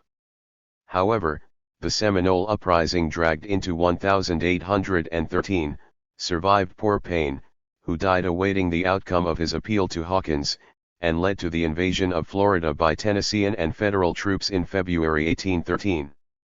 2 Seminole towns were destroyed, and the rebels withdrew to the southwest, but the embers of revolt remained unextinguished. 22. This Seminole Black uprising in north-central Florida represented the southern limit of the influence of Tecumseh and the Prophet, but it gave little practical help to their struggle around the Great Lakes. About the end of January, however, word came breathlessly into Tecumseh's camp that must have sent his spirits soaring to the sky. There had been another major battle, and the Allies had completely crushed one of the American armies. In January 1813 William Henry Harrison hoped to gather 4,000 men at the Maumee Rapids and attack Fort Malden by crossing the Detroit River on the thick ice. One wing of his force, Winchester's column of 1,300, had established itself at the rendezvous by the middle of the month. At 2 o'clock in the morning of January 19 Colonel Proctor was roused from his sleep in Sandwich by urgent tidings: the Americans were at the River Raisin, only 30 miles south of Detroit. Gradually, the picture cleared. Without waiting for Harrison, Winchester had advanced part of his force to Frenchtown, the small settlement on the north bank of the River Raisin, and expelled an inferior party of British militia and Indians, and he was bringing up reinforcements. Winchester's impatience offered Proctor an opportunity to strike at a portion of the enemy's force before it could be supported, but he would have to be quick. For all the British commander knew, Harrison might already have been massing overwhelming strength at the River Raisin. Proctor was no Brock, but he made the right decision. Summoning all the disposable forces at his command, he crossed the ice and assembled his army at Brownstown. With commendable alacrity it was soon wading through the thick snow toward the Raisin, 597 British regulars and militia, 6 pieces of artillery, and 700 Indians under Roundhead. They were lucky. At daybreak of January 22, Procter and Roundhead found Winchester's troops on the north bank of the River Raisin, unprepared and vulnerable. The American general had brought up the bulk of his army, a little over 900 men, but they were dreadfully positioned. The river, coated in ice and snow, was behind them, while in front open ground furnished no shelter. Part of the army was camped behind pickets, which promised some protection from small arms fire. But its right, which included the 300 regulars, was largely exposed. The men carried inadequate supplies of ammunition. The reserve ammunition was across the river with Winchester himself, who was sleeping nearly a mile behind his lines. No one had bothered to post sentinels on the only road along which the British and Indians could come. Nevertheless, when the firing began, the American marksmen took a fierce toll of the British in the enemy's center.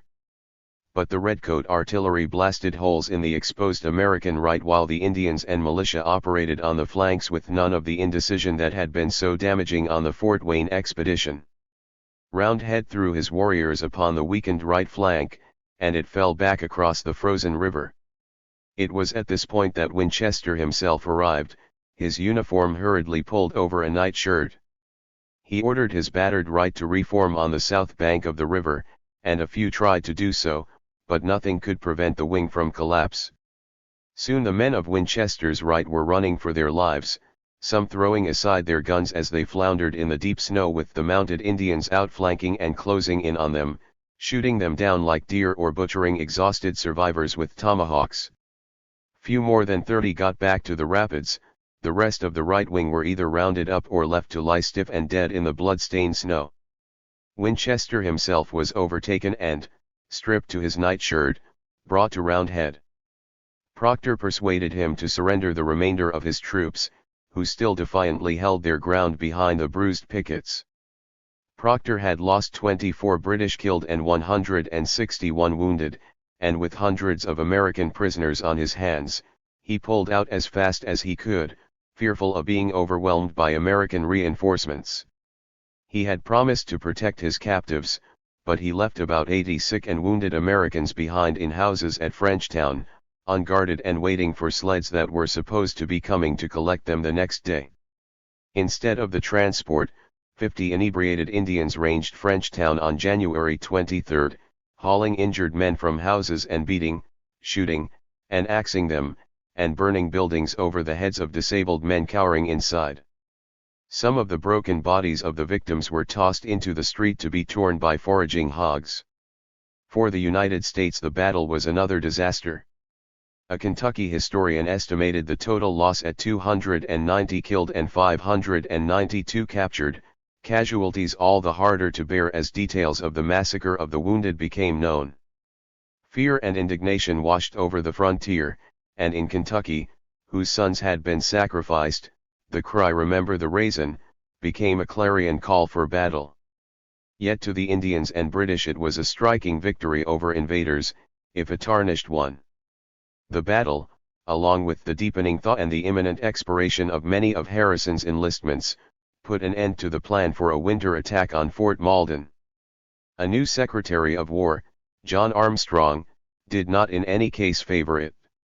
Equally important, the battle invigorated the Indian allies, who were soon flocking into Amherstburg, reassured that with the help of the Redcoats they could still defeat the Big Knives. 23. When the winter snow receded, and Tecumseh returned to the Detroit, hope had returned to his heart. 25. Fighting groundhogs. Henry Procter may have been promoted to the rank of brigadier general for the Battle of the River Raisin, but on April 17, 1813 he was feeling in great need of Tecumseh. A spell of warm weather had just banished the ice from the lake, and his small flotilla of 6 ships and 2 gunboats, chafing restlessly at their moorings at Amherstburg, and the bateaux drawn up on the nearby beach, were free to transport his little army to the mouth of the Maumee, the first stage of a journey to attack Fort Meigs, the enemy's new stronghold in Ohio. Procter had a force of 983 men ready for embarkation, 485 regulars, most of them from the 41st Regiment and the Canadian Royal Newfoundland Regiment, 30 Royal Artillerymen and a captain of Royal Engineers with a field train, 462 militia, and a small commissariat. 600 warriors under Roundhead, serviced by the Indian Department, had been preparing themselves for weeks, exciting their martial ardor in dances and purifying themselves in sweat baths and ceremonies to win spiritual favor. Now they were ready to make their way to the Maumee overland, or by using canoes. They were all waiting, as Procter wrote that day, for the cooperation of Tecumseh. It was Procter's misfortune to be compared with Isaac Brock, and to be found wanting. Little is known about him. No one troubled to paint his portrait, either in words or on canvas, and his command at Fort Malden has always seemed rather lackluster after Brock's brilliant campaign of the previous summer. An Anglo-Irishman of 50 years, Procter lacked important qualities. An army man for most of his life, he was nevertheless inexperienced on the battlefield, and although a respectable disciplinarian and administrator, he needed leadership skills and the ability to create teamwork and esprit de corps. He relied upon a cabal of followers, but failed to communicate with the army at large. He was on poor terms with the Indian Department, which he castigated as incompetent, the militia, whom he found unreliable, the civil authorities at Detroit, whom he regarded as treasonable, and even with some of his principal regular officers, including his new second-in-command, Lieutenant Colonel Augustus Warburton.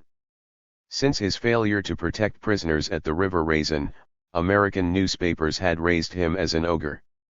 Procter's difficulties were not always eased by his superiors, Sir George Prevost, and Major General Roger Sheaffe, who succeeded Brock to the overall command of Upper Canada. Understandably, their priority was the defense of the Canadas farther east. Procter was kept short of almost every item of supply, not the least, men. It was in vain he appealed for an additional regiment to help him garrison the Detroit frontier and encourage his Indian arm. Sir George was happy to authorize the raising of a ranger force volunteers to support Tecumseh, but he continued to regard the Indians, not regulars, as the guardsmen of the West. In the winter he appointed Robert Dixon, the trader, to recruit 1,000 Indians west of Lake Michigan, and to place them at the disposal of Procter. Dixon's progress was slow but sure, but in April his task was far from complete. Point 2. Beset with problems and inadequacies he may have been, but Procter had a grasp of the strategical situation in the West that was keener than Prevost's. The commander-in-chief was talking about a strictly defensive campaign on the Detroit, with attacks against American positions and communications best left to Tecumseh and his people, but Procter understood that widespread Indian support required far more from the British than that. The Indians expected the Redcoats to demonstrate a real commitment to defeating the enemy. They wanted to see soldiers in the field. The need to present himself as a credible ally was one reason why Procter, like Brock, favored taking the offensive. But he also knew that sitting listlessly at home, allowing the United States to mass overpowering strength against him, gave him no chance of survival. No, he had to strike, to disrupt American mobilization before it rapped on his door. As he wrote on April 17, "If I tamely permit the enemy to await his reinforcements and mature his plans, he will become too formidable." Just as a judicious blow had crushed Winchester and crippled Harrison's winter offensive, so Procter now planned another reprieve, by attacking the enemy's new advanced base, Fort Meigs, near the Maumee Rapids. Once it was eliminated, the small blockhouses to its rear, on the Maumee, Auglaize, and St. Mary's, might also be attacked. The success of the stroke depended upon Indians, as none knew better than Procter. That was why he sat waiting for the 600 men Tecumseh was bringing with him. But he also desperately needed the chief himself, not only for his skill in the field but also for his ability to manage what had always been a volatile and unpredictable force. In fact, in some ways Procter was a prisoner of his native allies. He was expected to discipline and control them, but because their support was so essential, he could not afford to antagonize them. At times he seemed almost afraid of the fearsome-looking fighting men who outnumbered his own troops. Tecumseh, though, was dependable. No one could doubt his dedication to overthrowing the Big Knives, and his influence over the Indians outmatched anyone else's. He spoke to the British for the Indians, but no less did he listen to them, and carry their views and plans to his fellows. He was an indispensable broker between the two sets of allies, and Proctor needed him for the expedition. Recent events had driven home the problems of managing the Indians. In September the Fort Wayne expedition had ended in fiasco when many tribesmen refused to fight. In October they were reluctant to scout toward the River Raisin until Roundhead turned out a small party. 2 months later some Indians had broken away and massacred the American wounded at Frenchtown. These problems were rooted in cultural differences, as the issue of prisoners illustrated. Indians were not invariably savage, as some whites supposed. Indeed, captives often testified to chivalry and gentility. Unfortunately, unlike British officers, the Indian leaders had few powers to curb the excesses of wilder warriors, and the rights of individual captors to dispose of prisoners as they wished were strongly established. Moreover, when engaged in protracted warfare, Indians were inclined to view the sparing of prisoners as mere foolishness. They had no cages for military prisoners, nor the means to support them, and if they released captive soldiers it was only at the risk of meeting them in battle again. It made no sense, the Indians explained, to fight the enemy twice. Perhaps the main reason for the killing of prisoners was the right of relatives of slain or wounded warriors to take their revenge. Many Indians considered that only by doing so could the spirits of the departed be pacified. As Proctor informed Sheaffe, it is almost impossible to save any prisoner, where the Indians have lost lives. 3. This system of retribution served an important function in societies which possessed little in the way of police or courts, for it deterred would-be offenders from injuring others. It acted as a primitive agency of social control. However, it also fed the potential for conflict between the British and their Indian allies, each interpreting the issue according to their own cultural inheritance. Proctor needed help to handle the Indians, but Elliot was old and McKee broken in health. The great defect in the Indian department, he complained, is the want of a leader of influence in the field. The agents did a respectable job of recruiting, supplying, and interpreting for the Indians, but they were not leaders.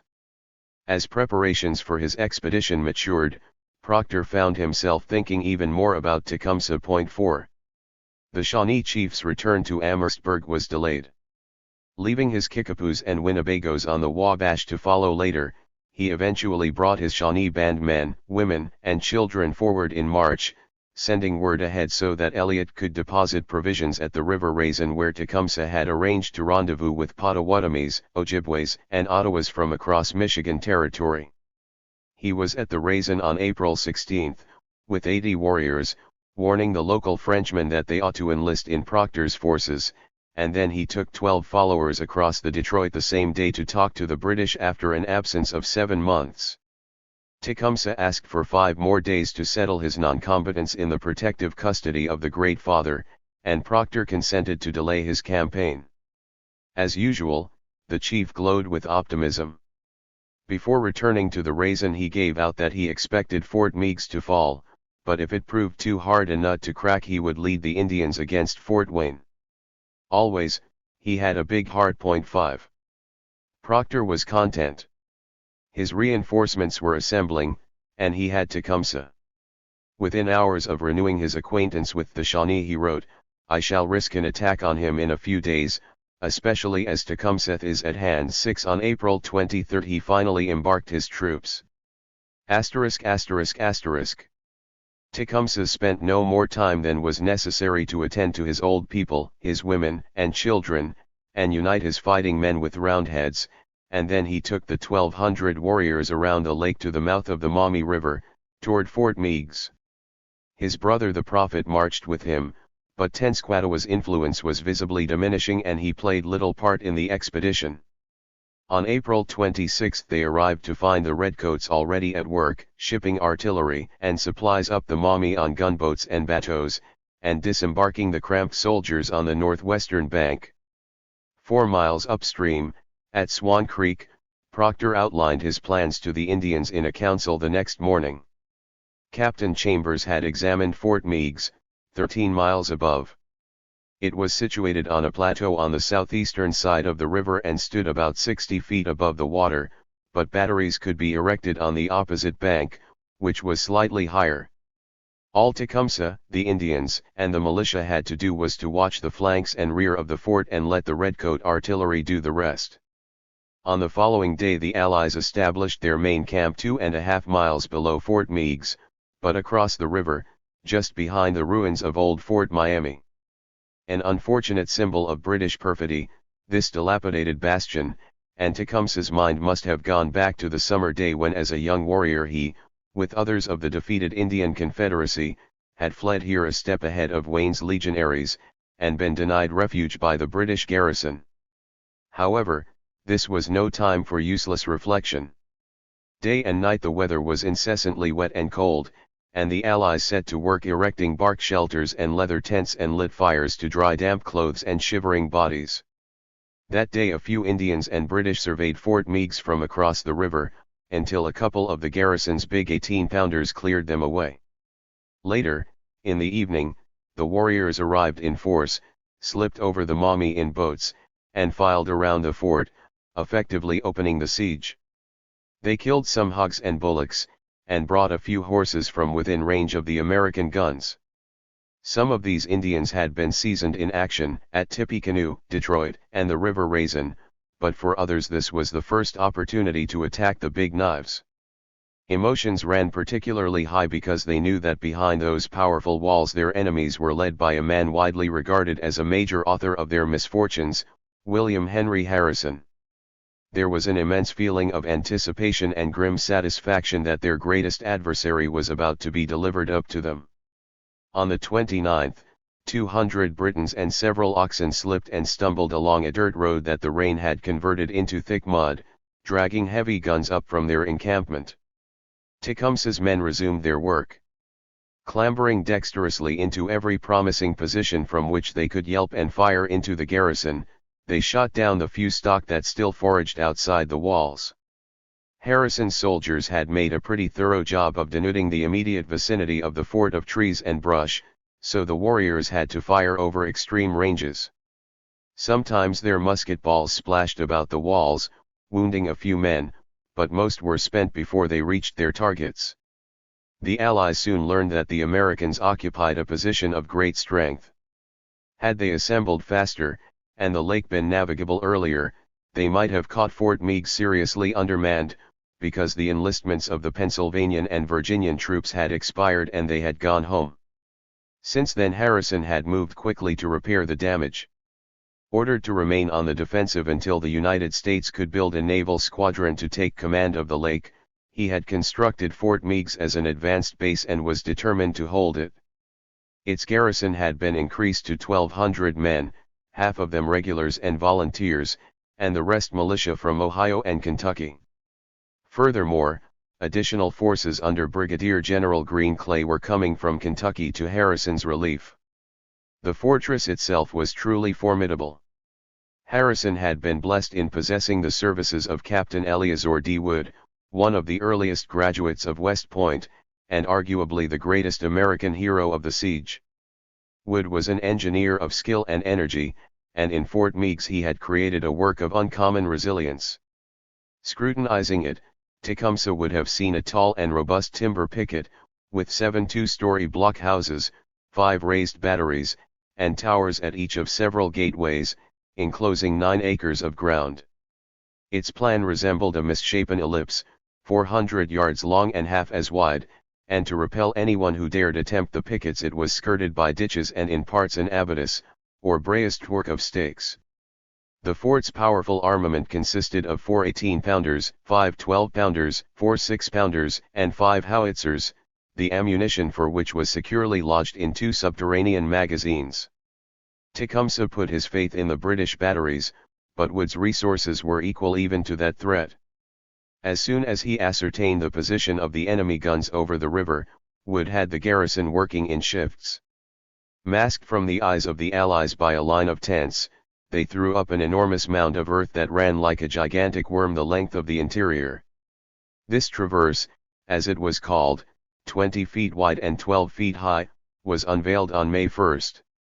Wrote its creator. Orders were directly given for all the tents in front to be instantly struck and carried into the rear of the traverse.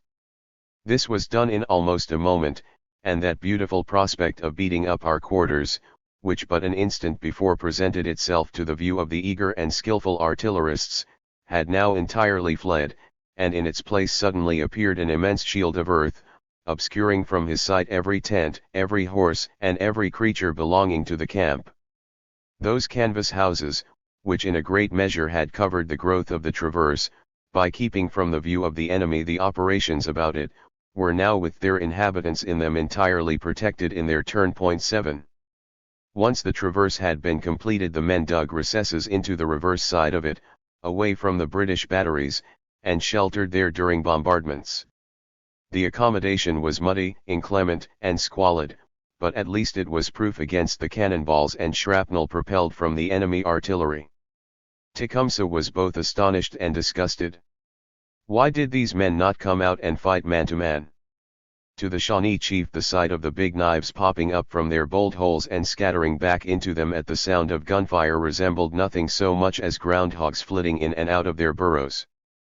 During the night of April 30 a gunboat stole up the river to open the British bombardment, but it was not until the day the traverse was revealed that the Redcoats started firing from their principal batteries on the north bank. 2 24-pounders captured at Detroit, a mortar, a howitzer, and 3 12-pounders.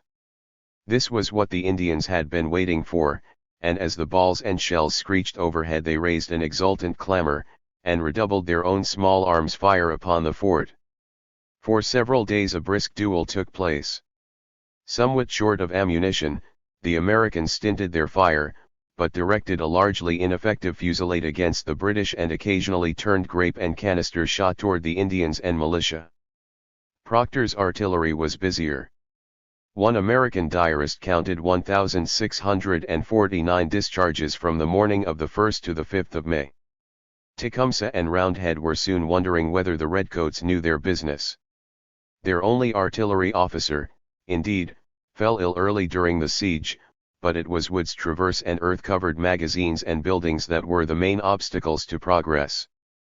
The British cannon fire, some of it hot shot projected by the 9-pounders, sank ignominiously into the sodden earth and clay, hissing and smoking, or scattering dirt over nearby workmen, while a few of the shells detonated in midair and most of the others extinguished themselves as they plowed angrily but futilely into the soft mud. The roof of the main magazine was damaged, the blockhouses and storerooms were stoved and opened to the rain, and a few soldiers were killed, but it was obvious to everyone that the British bombardment was failing. By May 3 Tecumseh and other chiefs were being openly critical of the performance of their allies, and the British opened fire from additional guns on the south bank of the river, only 300 yards east of the fort, on the brink of a small ravine formed by a creek. 3 guns were thus deployed, hurling shot and shell at Fort Meigs from a different direction, but the ubiquitous Wood was as quickly in action, shielding the defenders with new traverses and littering the interior of the post with a network of mounds like some great subterranean mole. As one American boasted to his family, "There is not a stronger place of defense in the States than this is at this time." 8. Then, in the small hours of May 5, there came a sudden and dramatic change of emphasis. Some miles above the besieged fort, the rapids of the Maumee flashed like silver over a rocky bed and around picturesque islands just then ripening into a fresh green. The turbulent stretch of water was negotiable by shallow draft vessels, and that morning 18 flat-bottomed boats were swept down the rapids by a current sharpened by the spring thaw and the heavy rain. Those boats carried 1,400 Kentucky troops under Brigadier General Green Clay, the relief force Harrison had been waiting for. 9. Their arrival upset the numerical superiority Tecumseh and Proctor had been enjoying at Fort Meigs. There were now more soldiers defending the fort than besieging it. Furthermore, Harrison planned to exploit his advantage. Communicating with his reinforcements by intrepid couriers prepared to pierce Indian lines, he had coordinated a plan to destroy the British batteries on the north side of the river. It was a risky maneuver, involving the temporary isolation of one of Clay's 2 regiments, but entirely feasible. The first 12 boats, containing over 800 men under Colonel William Dudley, were to land opposite Fort Meigs and spike the British guns before joining their companions in the fort. Tecumseh seems to have been on the south bank of the river that morning, with most of the Indians and militia, preparing to renew their attacks upon the fort. Neither he, nor anyone else, was ready for Clay's sudden dash down the Maumee, and it took them by surprise. Dudley disembarked his men on the north bank according to the plan, and without opposition. The landing of Clay and the rest of the reinforcements on the south bank proved to be trickier, but after a struggle with wind and current the Kentuckians eventually got ashore above the fort in 2 parties. Apparently Tecumseh was on the opposite side of Fort Meigs, below it, but even in that case he would have been alerted by the tiring to the south and west as Clay's men cut their way to the garrison, would have heard the crash of the covering fire spat out by Harrison's artillery, the yell of the soldiers who sallied from the fort to drive the Indians back, and the furious cries of his own warriors as they tried to fall upon the Americans as they withdrew back into the fort. Barely had the fighting ended above the fort than Harrison launched another sortie, but against the smaller British batteries a few hundred yards below. Taking advantage of the distractions above and across the river, Colonel John Miller and 350 regulars, volunteers, and militia gamely slipped from the fort and passed along a small ravine to surprise the British guns. They captured 41 redcoats, drove others away with their attendant Indians and militia, and spiked the artillery. As soon as he realized what was happening, Tecumseh vigorously counterattacked with a party of Indians, recovering the guns and almost outflanking and encircling one of the American militia companies. Miller's regulars made a spirited charge to extricate the endangered wing, and the force regained the fort, but 30 men were dead and 90 wounded. 10. Harrison had wanted to synchronize the attacks on the batteries on both sides of the river, but Tecumseh's action with Miller closed about 10:45, while the forces across the Maumee, on the north bank, were still engaged. 11. After quitting their boats Dudley's men had formed into 3 columns and marched 2 miles downstream, over an open plain and up a hill toward the main British artillery. Dudley had 30 scouts spread out into the woods on the left as flankers, 7 of them friendly Shawnees from Blackhoof's band. The going on the miry ground was hard, but the Kentuckians reached their destination and raising a ferocious whoop rushed forward to scatter the weak opposition. They brought down the British colors and tried to spike the guns, although they used ramrods instead of hand spikes, and the weapons were only temporarily disabled. Having accomplished this much, Dudley should have retreated as he had been ordered, but some of the troops came under fire from Indians to the left and stormed enthusiastically into the forest after them. Their jubilation was not long-lived, for there were no better bush fighters than the warriors of Tecumseh, and they cunningly led the Kentuckians on, fleeing before charges, only to halt and renew their fire every time the whites hesitated. Gradually Dudley's men were drawn deeper and deeper into the rain-soaked timber, closer to the main Allied camp downriver. Then, as the Indians' numbers increased, they turned upon their pursuers, closing in, firing, and rushing upon the fallen with tomahawks and scalping knives. They were indeed an intimidating sight, as one American recalled, painted with most every color, their heads tipped off with bird wings, huge bunches of feathers, and skins of animals, their faces being black as coal and grease could make them, the upper and lower lips, marked with white stripes. Some of the Kentuckians were paralyzed with fear. According to their Shawnee scouts, the men stood as if they could not help themselves, and got shot down very fast. 12. Finding themselves being cut down one by one, Dudley's men broke and fled in total disorder, back toward the batteries they had just so effortlessly captured. As the terrified soldiers tried to save themselves, it was almost every man for himself, but even in such extremities there were some who bravely struggled to assist fallen comrades. George Carter Dale hid a man with a broken leg under some wood, but as he fled he saw pursuing Indians pulling the wretched fellow from his hiding place and tomahawking him. Unencumbered by his musket, which he had mislaid, Dale fled past a mangled, stripped, and scalped Kentuckian, and then came upon another wounded soldier, who handed him his own gun and told him to run for his life as he knew that he himself was finished. With their blood up, some of the pursuing Indians were pitiless. One soldier, disabled and scalped, lay still alive in a miserable plight, begging for water until other warriors came along and finished him off. 13. While Dudley's men took a beating in the woods, they also faced a determined British counter-attack to recapture the batteries.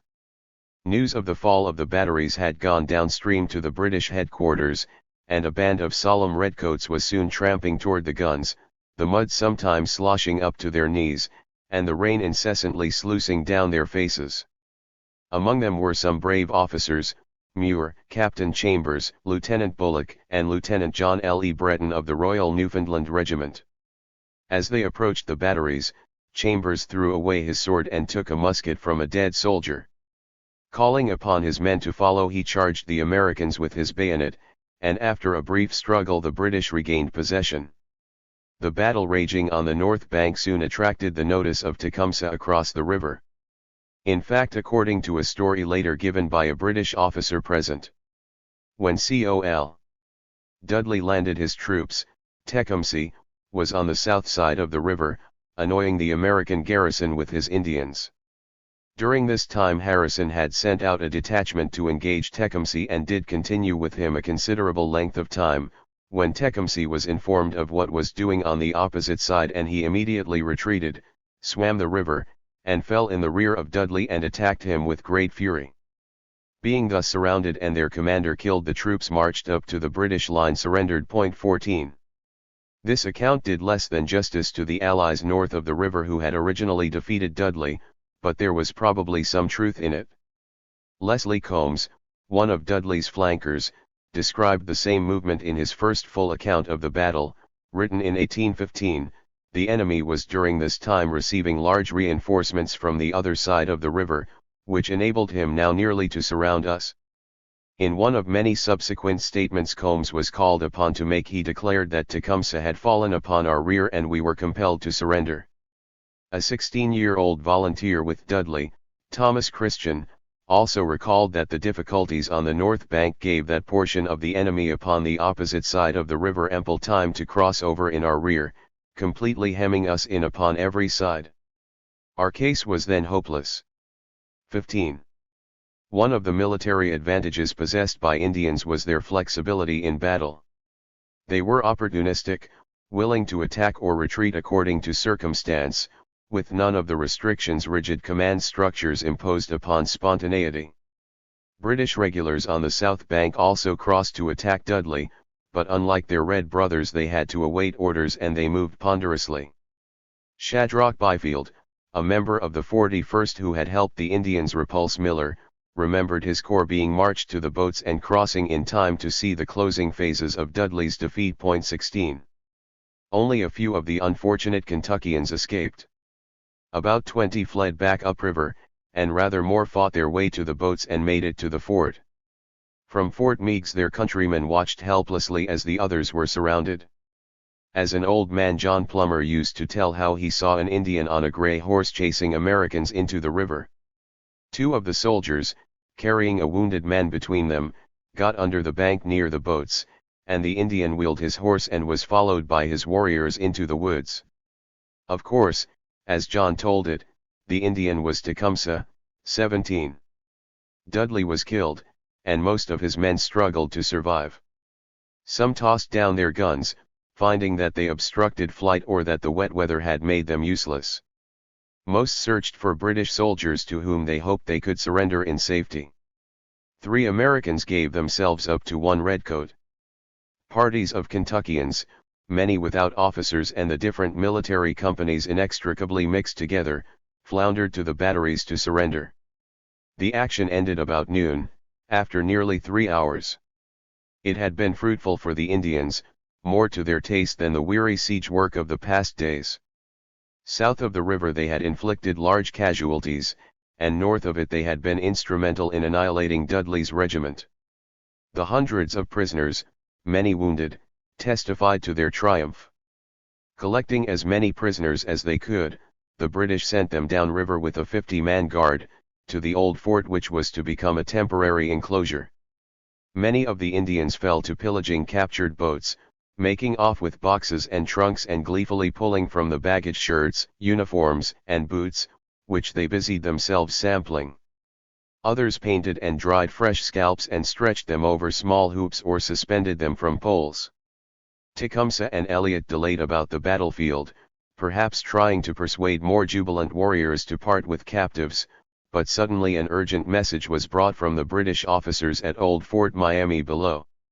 They needed help, and quickly. A large number of Indians had gathered about the old fort and they had begun to massacre the prisoners. Perhaps more than any other incident in Tecumseh's life, this one lingered in the memory.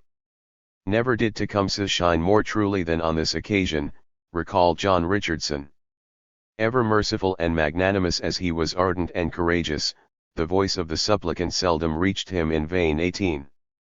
It is fair to suggest, however, that more than humanity impelled Tecumseh toward Fort Miami after he received the urgent summons for help. The Indians depended upon the British to win back their lands, if not in war then through negotiations. They had to be useful to the Redcoats, and to engender a sense of obligation. They must win British respect. As Tecumseh and Eliot rode down the muddy track to the crumbling fort where the prisoners were being lodged, the Shawnee chief was probably aware that it was his cause and the Indians themselves who were on trial. The trouble had started early. On their march to the fort, the prisoners had been pestered by impudent warriors and divested of possessions such as money and watches and much of their clothing. An Indian with red and black circles painted around his eyes rode by young Leslie Combs and snatched his hat, shortly before another warrior, on foot, roughly peeled the coat from his back despite the prisoner's bandaged shoulder.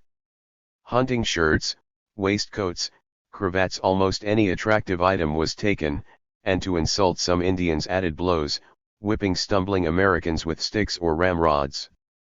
Ahead lay the entrance to the derelict British fort, passing over a ditch to an interior enclosed by fallen walls only 3 or 4 feet high. A mere shell, this bastion that had once halted Wayne's army now looked more like a large pen. As the prisoners were shepherded toward the remains of the gateway, they saw 2 ominous lines of Indians waiting for them, war clubs, tomahawks, ramrods, and pistols and muskets in their hands. The Indians lined both sides of the path leading into the fort for a distance of perhaps 50 feet. The running of the gauntlet was a traditional Indian way of receiving prisoners, not in itself always intended to be a means of killing them, but certainly a serious threat to weak or injured men. Combs claimed that the dead bodies of 10 or 12 naked and scalped captives were scattered nearby. As he approached the gauntlet, a man who was walking behind stepped before me. Just as he entered the defile, an Indian put a pistol to his back and fired. He fell. I ran through without being touched. Another prisoner, Joseph Underwood, darted between the flailing lines of jeering warriors and received nothing more than occasional blows from ramrods across his shoulders, but the captive before him was shot dead, and Underwood and others behind fell sprawling across his body. In making his run, George Dale saw one of his companions struck to his knees by a war club. 19. Inside the fort, the British hoped to protect the prisoners. They posted guards on the gateway while the weary Kentuckians slumped down, some with the heads of wounded men resting upon their laps. Precious but uneasy moments of peace followed, punctuated by occasional shots outside and the cries of the warriors insulting new arrivals, but once all the prisoners had been brought in, some Indians pushed the guards aside and rushed into the enclosure while others clambered over the fallen walls. Sensing what was going to happen, some of the redcoats cried, "Oh! Nichiwa!" But the Indians were in an ugly mood. When one aged British regular tried to protect the Americans, an Indian callously shot him dead. A worthless Ojibwe warrior, variously identified as Split Nose or Normie, was said to have been the principal instigator of the murders. It was believed he had missed the battle, and wanted an easy way to secure scalps. Perhaps it was he who was the fearsome figure, painted black, who mounted the wall, pointed his musket at a prisoner, and killed him. The warrior then calmly reloaded his piece and shot 2 more before laying the gun aside and jumping down with an axe in his hand. As the blade fell upon a fourth victim, and the Indian ripped off the scalps, horrified prisoners crawled over each other to escape. The numerous assemblage of warriors raised a chilling war whoop and readied their weapons. What were our feelings at this moment? Combs later wrote to General Clay. He who has never realized cannot imagine. A description is impossible. Without any means of defense or possibility of escape, death in all the horror of savage cruelty seemed to stare us in the face. 20. 2 men rode into the garrison, one an Indian in fringed deerskin and with an elegant sword, the other an aging white man whose severe features were set beneath grey hair. Tecumseh dismounted quickly, appalled by the scene before him. Combs, who stood nearby expecting the worst, saw the noble-looking chief stride hastily into the midst of the savages. He sprang lightly upon the high point of the wall, where he could be seen by the whole throng, and made a brief and emphatic address. Combs wrote. I could not understand his language, but his gestures and manner satisfied me that he was on the side of mercy. Matthew Elliot added his authority to the proceedings, and waved his sword. Many, perhaps most, of the angry Indians were Ojibways and Potawatomis, who had little comprehension of Tecumseh's words, but they knew that graceful figure before them, and they could not mistake his anger. Gradually they dispersed. Another witness, the prisoner Dale, also wrote of Tecumseh's intercession. An Indian rode up, he said, with a very massed appearance. During his harangue he pointed to the flags that were beginning to pass between Captain Chambers and Fort Meigs as the British attempted an exchange of prisoners, and some of the Indians made off, thinking the fort was about to surrender. Some s it was Tecumseh, recollected Dale, but who he was I knew not, but he was the only man that acted like a gentleman, as an officer. 21. Tecumseh's saving of the prisoners, when British efforts had failed, went unrecorded in the official dispatches which the commanders wrote about the battle, but when the prisoners were eventually paroled and returned to their homes they spoke gratefully about what he had done. In time the story grew and changed, as legends do, and the boundaries between fact and fiction became almost undistinguishable. Captain William Sabree, who was in Fort Meigs, heard at the time that Tecumseh had drawn his sword and declared that it was a disgrace to kill a defenseless prisoner. Another in the fort, Anthony Shane, offered a similar tradition, but some converted the sword into a tomahawk and said that Tecumseh had used it to dare anyone to touch another prisoner. 22 Not a few lapsed into romance.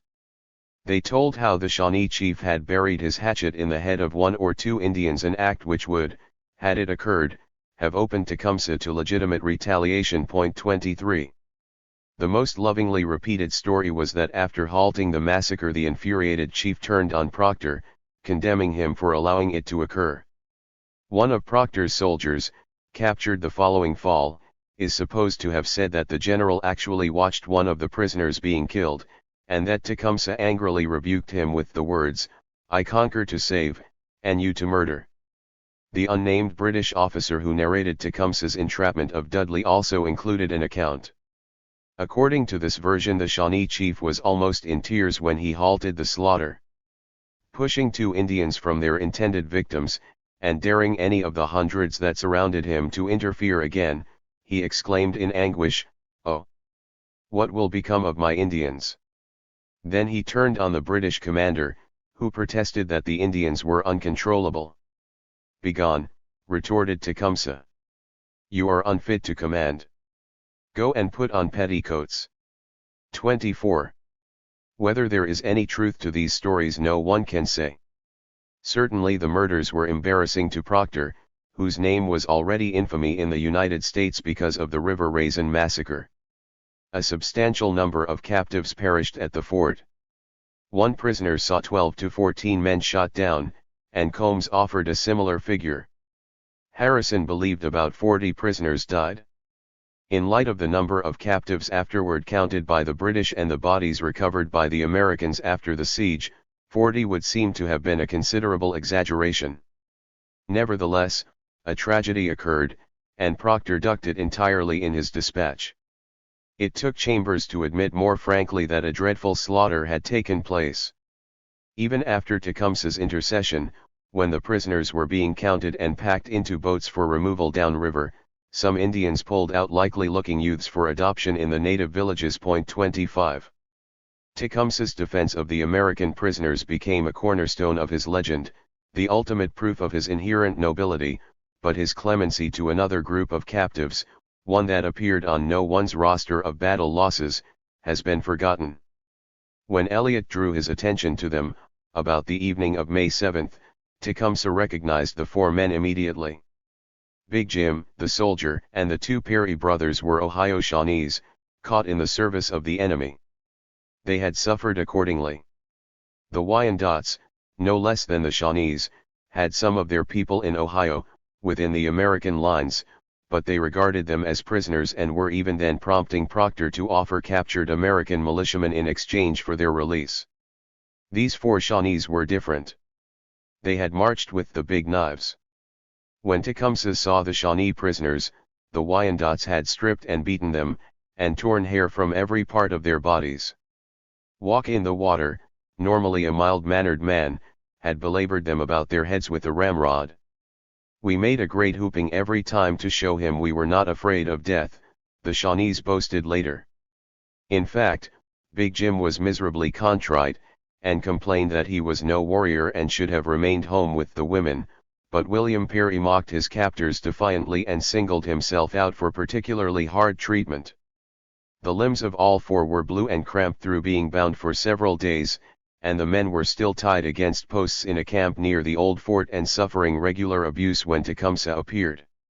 "Tecumseh came to us," the prisoners reported, "and shook hands with us, and told the Wyandots, Potawatomis, and others to let us alone. Upon receiving their word that they would not escape, he had them untied, and promised that as soon as he could get up a council to frame a message to Blackhoof's people he would send them home with it." In the meantime Tecumseh's two friends, the Blue Jacket brothers, took the prisoners under their protection to ensure their safety. 26. The Battle of May 5 ended action at Fort Meigs. Most of the Indians rushed home to celebrate their victory in the customary fashion, and a day or so after the battle less than 20 Indians remained with Tecumseh to prosecute the siege. The militia also disappeared. The expedition had prevented them from sowing their spring wheat, and they insisted on returning to their farms so that their corn, at least, would be planted. Proctor and Tecumseh had no choice but to abandon the siege, and on May 9 the Redcoats loaded their guns on boats while Tecumseh led his entourage on its two-day journey back to his base at the River Raisin. The siege had cost the British 14 killed, 41 taken prisoner, and 47 wounded, but the Indian loss, which was probably higher, went unrecorded. Harrison sustained nearly 1,000 casualties in all, some 135 killed, over 630 taken prisoner, and 188 others wounded. In Kentucky another army was mourned, but on the frontier, as Daniel Cushing wrote from Fort Meigs, the sight of dead men has become no more terrifying than the sight of dead flies on a summer day. 27. Fort Meigs, with its network of earthen mounds, still stood defiant, overcrowded, disease-ridden, and ill-provisioned, but utterly beyond immediate conquest. It seemed that neither side was able to stage a successful offensive. The Indians were not displeased, however. The Redcoat artillery had failed, but they had been primarily responsible for the destruction of Dudley's command and the heavy casualties Harrison had suffered on the south bank. Proctor praised their courage and activity, and couriers from the army took their own accounts of the battle eastward. The British High Command rejoiced in Tecumseh's success and ventured that it would counteract the effect on morale produced by the raid upon York in April. 28. Tecumseh had lost none of his own confidence.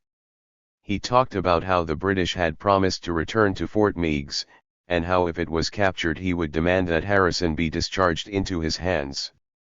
He regretted fighting Indians, though, and at the River Raisin released the Shawnee prisoners with a conciliatory message praying that the chiefs of Wapakoneta would not think hard of him or his followers for meeting their warriors in battle.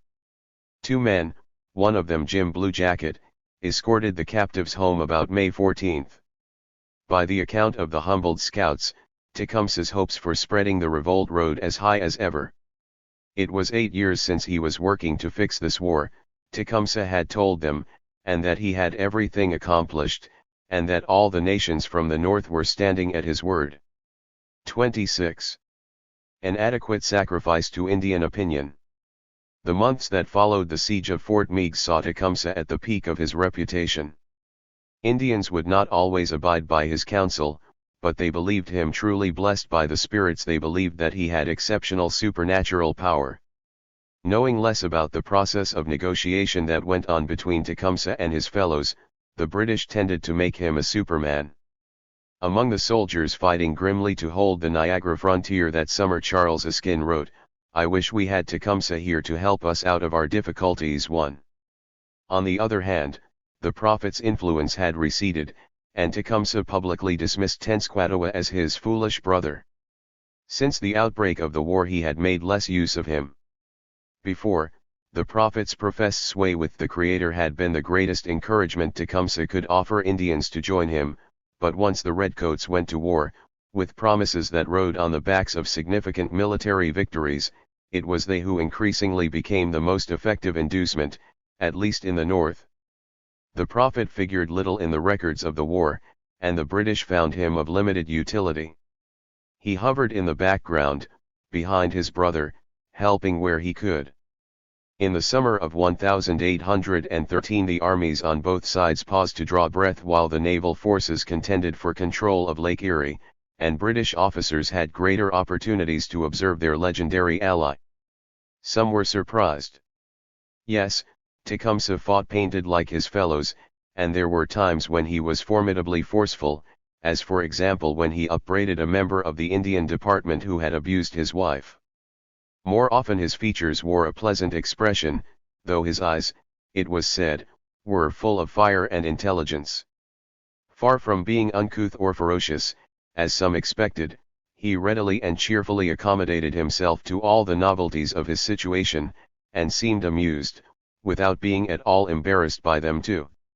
He was generally accompanied by one member or another of the Indian Department, who interpreted for him, because he had few words of English. Once when he encountered General Proctor on an Amherstburg sidewalk they had to exchange greetings and leave together to find an interpreter. 3.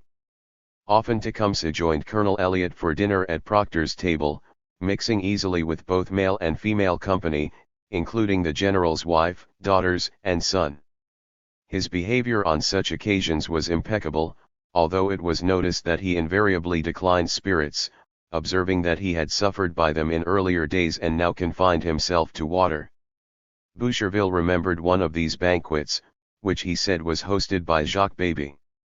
Tecumseh was seated at my left with his pistols on either side of his plate and his big hunting knife in front of him, said Boucherville. He wore a red cloak, trousers of deer skin, and a printed calico shirt, the whole outfit a present from the English. His bearing was irreproachable for a man of the woods as he was, much better than that of some so-called gentlemen. 4. General Proctor, at least in public, never spoke of Tecumseh other than with respect. This is worth emphasizing, because legend always portrayed the two as enemies, Tecumseh noble and brave, scarcely disguising the contempt he felt for the cowardly and vicious Proctor. Several 19th-century stories, for example, related how Tecumseh stood up to Proctor on behalf of the civilian population of Michigan Territory. Undoubtedly there were constant apprehensions, among both Indians and British, that some inhabitants were acting as fifth columnists, supplying the American forces with information. Proctor's solution had been to declare martial law, administer oaths of allegiance or neutrality, order some suspects out of the territory, and ship others east for investigation. Whether justified or not, these policies hardly endeared the general to many civilians, and some, it was said, turned to Tecumseh for assistance. The Shawnee chief was noted for magnanimity, and it is not unlikely that he would have been moved by stories of hardship brought to him on behalf of those imprisoned or banished. It is known, for instance, that he protected one of the residents of the River Raisin from being driven out, perhaps Jacques Lascelles, a French son-in-law of the celebrated Blue Jacket. Another who remembered his charity, it is said, was Father Gabriel Richard of Ste. Anne's Church, Detroit, a Frenchman locally respected for his efforts to educate Indians and poor whites. In 1823 Richard was elected territorial delegate to Congress, and received a letter of introduction from his friend William Woodbridge to Henry Clay. Woodbridge testified that Proctor had imprisoned Richard for urging the people of Detroit to remain loyal to the United States, and that he owed his liberty to the chivalrous intervention of Tecumseh. Versions of these and other stories were embellished to accentuate the conflict between Proctor and Tecumseh, but there is no real evidence that they generated tension between the two. Indians understood the dangers posed by the flow of intelligence to their foes, and were themselves quick to suppress it. In January 1813 Proctor had 2 men suspected of helping the enemy arrested on Roundhead's entreaty, and Tecumseh himself was said to have persuaded the general to ship a man named John Kinsey to Quebec in irons for the same reason. 5. As far as the record shows, the relationship between Tecumseh and Proctor did deteriorate, but not until the summer of 1813, when they disagreed about strategical priorities. The roots of their dispute are easily understood. Returning from the Maumee, Tecumseh began establishing his people in a new home. The British had suggested the Indians quarter themselves in Michigan Territory, between the Raisin and Detroit. Such settlements would block an American advance upon Detroit or Fort Malden, and ease the rationing problem that was straining the British commissariat to breaking point. To a large extent, the Indians would live off the country west of the Detroit River and Lake Erie. Perhaps it was also hinted that if Britain forced the United States to yield territory in the war, some of the Indians might make a permanent home in the area. The proposal was no sooner put than Tecumseh had new villages in the making. His own followers settled on the lower Huron River, convenient for his trips to Amherstburg, a force of Potawatomis, including, no doubt, some driven from their homes on the Elkhart and St. Joseph, established themselves upon the same river, but 20 miles farther upstream, and a little north an Ottawa town was built upon the River Rouge. To serve the new communities the Indian Department was ordered to base some staff in Detroit. 6. These new locations were important because they conditioned Indian thinking about the conduct of the war. Although they were useful forward bases from which to strike at American forces in Ohio, the new towns were by the same token vulnerable to enemy attack. Fort Meigs was only 40 miles away, and mounted American detachments were penetrating as far as the River Raisin. Further concerned that the French inhabitants on the Raisin were broadcasting details of Indian movements, Tecumseh and other chiefs worried that if they left to campaign afield, enemies from Fort Meigs or elsewhere could attack their undefended villages. As far as they were concerned, large-scale Indian attacks on American positions as far east as Sandusky were out of the question unless Fort Meigs was eliminated first. 7. So much for the Indians, but what about Proctor? He had achieved little against Fort Meigs, and saw no point in a second expedition to that post. In his view, the threats to his naval command of Lake Erie and his supply system were far more important. 2 lines of communication supplied Amherstburg, a relatively impracticable route by way of the River Thames, and the passage along the Great Lakes and the St. Lawrence. Everything, Proctor believed, depended upon keeping those lines open. His command, which the British had begun to call the Right Division, contained over 10,000 Indian dependents, men, women, and children, and imposed a burden that far outmatched local resources. Shortages in food, clothes, arms, ammunition, and equipment were already serious. "We have scarcely the means of constructing even a blockhouse," grumbled Proctor. 8. If his communications were cut, his position would become untenable. In the spring and summer the United States almost severed Proctor's main supply line by furious attacks upon the British Centre Division, which held on to Lake Ontario and the Niagara frontier by its fingertips. An American naval squadron gained temporary control of the lake, and York was taken, while an assault across the Niagara River gave the American army a foothold in Upper Canada. The British fought back, pinning the invading forces against the Niagara and striking across the lake at the American naval base at Sackett's Harbor, but the campaign played havoc with Proctor's communications. Stores intended for Fort Malden were destroyed in American attacks, and under severe pressure the Center Division itself was constantly sequestering men and materials that were supposed to be moving forward to Proctor. The general fretted and fumed. Always an irritable man, he became increasingly embittered by the tardy support given his enterprises. Most dangerous of all, in Proctor's eyes, was the threat to his naval superiority on Lake Erie.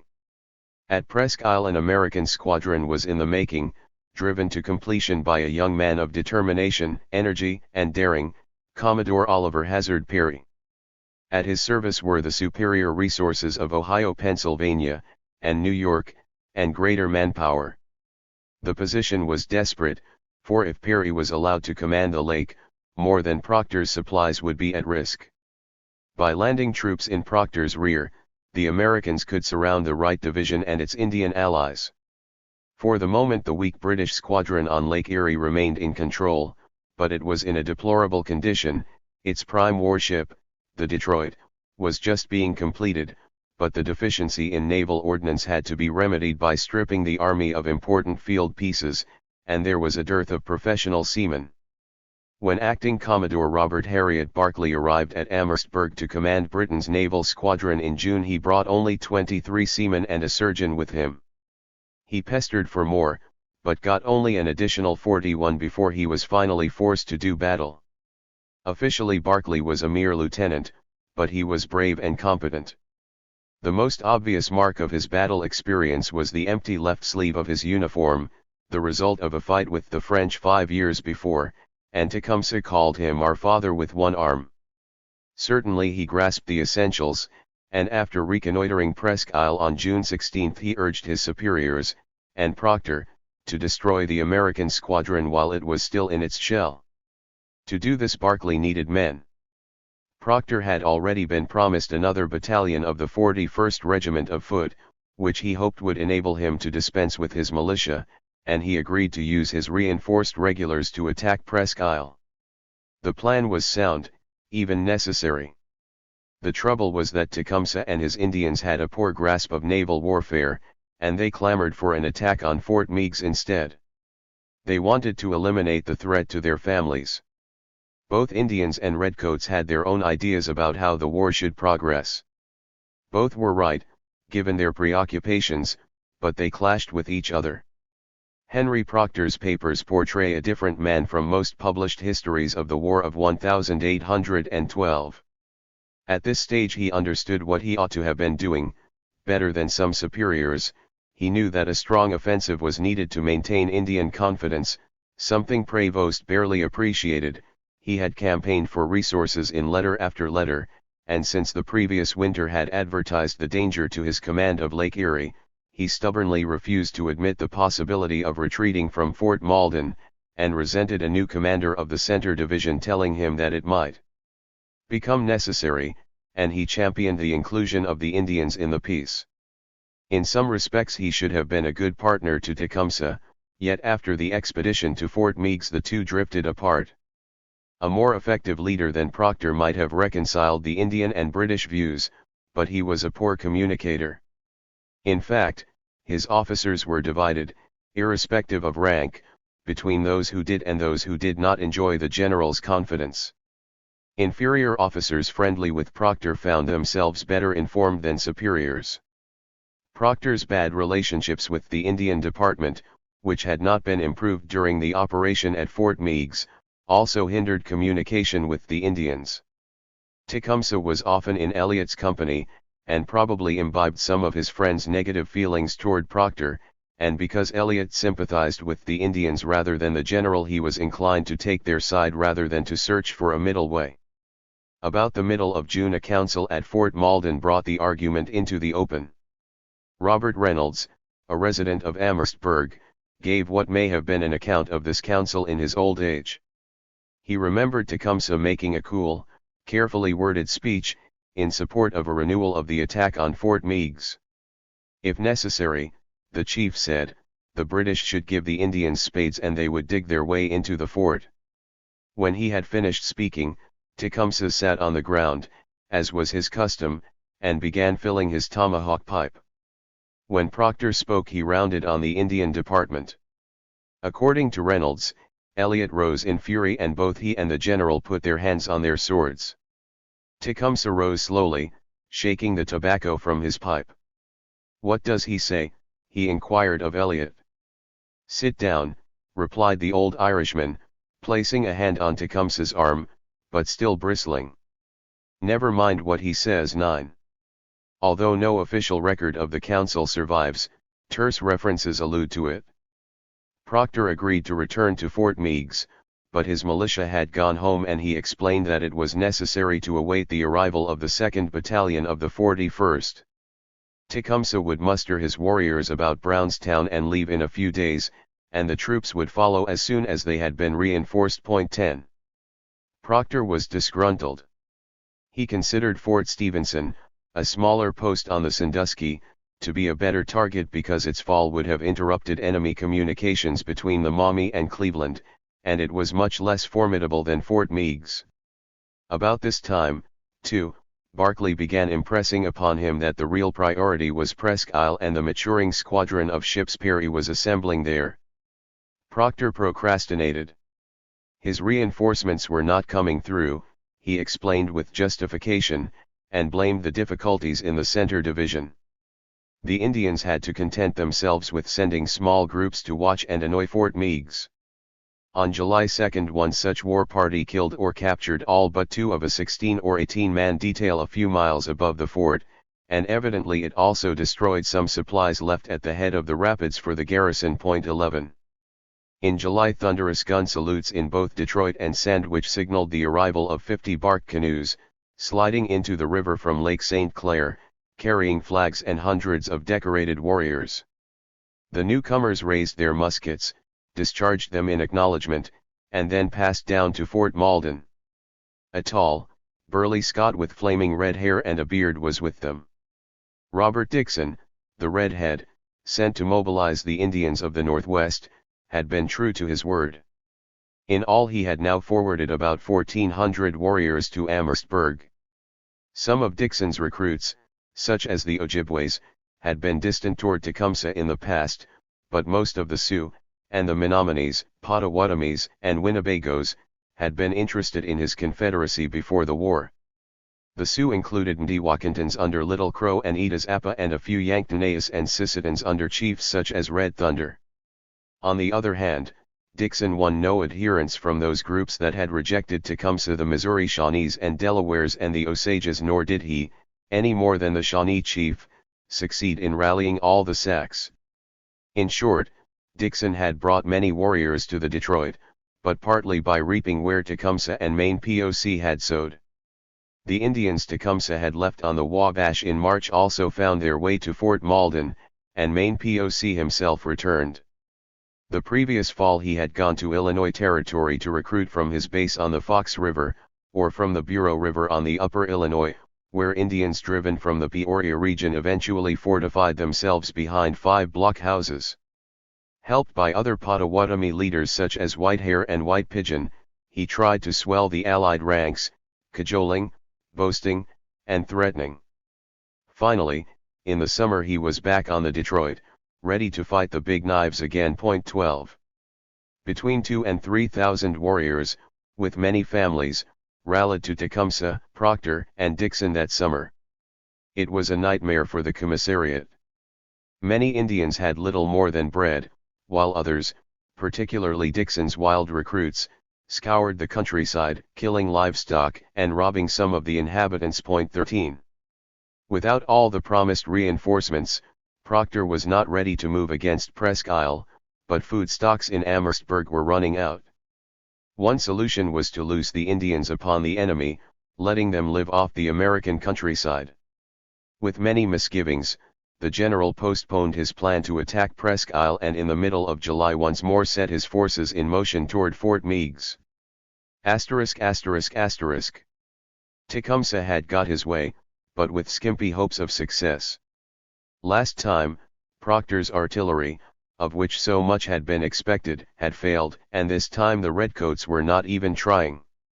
Several of their guns were now equipping Barclay's squadron, and they took nothing more powerful than a few 6-pounders when they left Amherstburg for Fort Meigs on July 19. Obviously, no one expected those to succeed where 24-pounders had failed. The Allies were playing a wild card. Tecumseh had come up with an idea. Harrison, it was known, had turned over the command of Fort Meigs to Green Clay, and was himself farther east on the Sandusky. If Fort Meigs was invested, might not Harrison march to its relief? More than anything else, Tecumseh relished the prospect of drawing Harrison into a battle, and that was one way of doing it.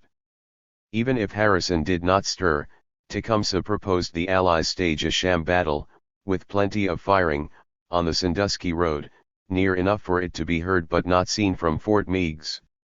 Tecumseh reasoned that Clay might suppose that Harrison was coming to relieve him and sally out to help the mythical reinforcements. If he did. In itself, Fort Meigs was actually stronger than ever. It contained ample provisions and ammunition, and nearly 2,000 men, most of them fit for duty.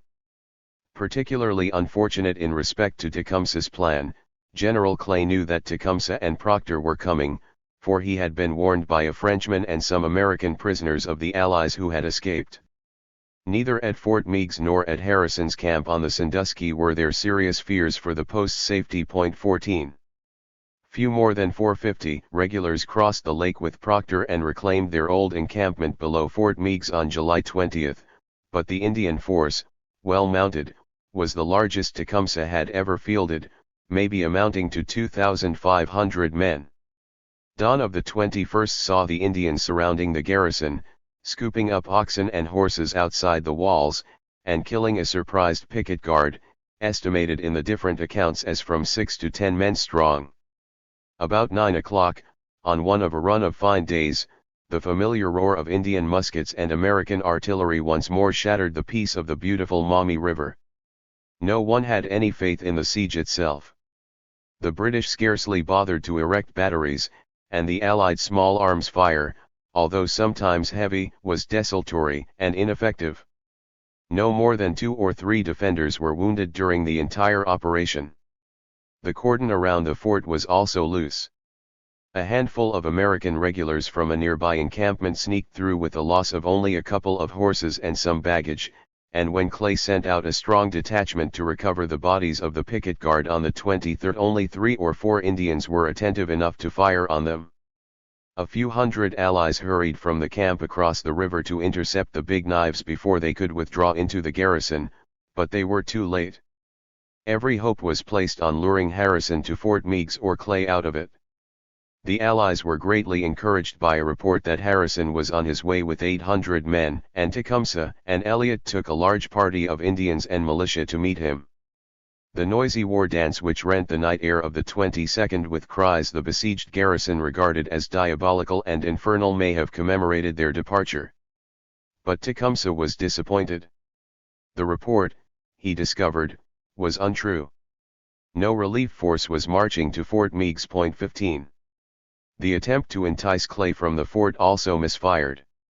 On the afternoon of July 26 the Indians, who had moved their skin tents from the British encampment to the south side of the river, below and out of sight of the fort, filed unseen through the trees to the Sandusky Road, about half a mile east of the rear of the garrison.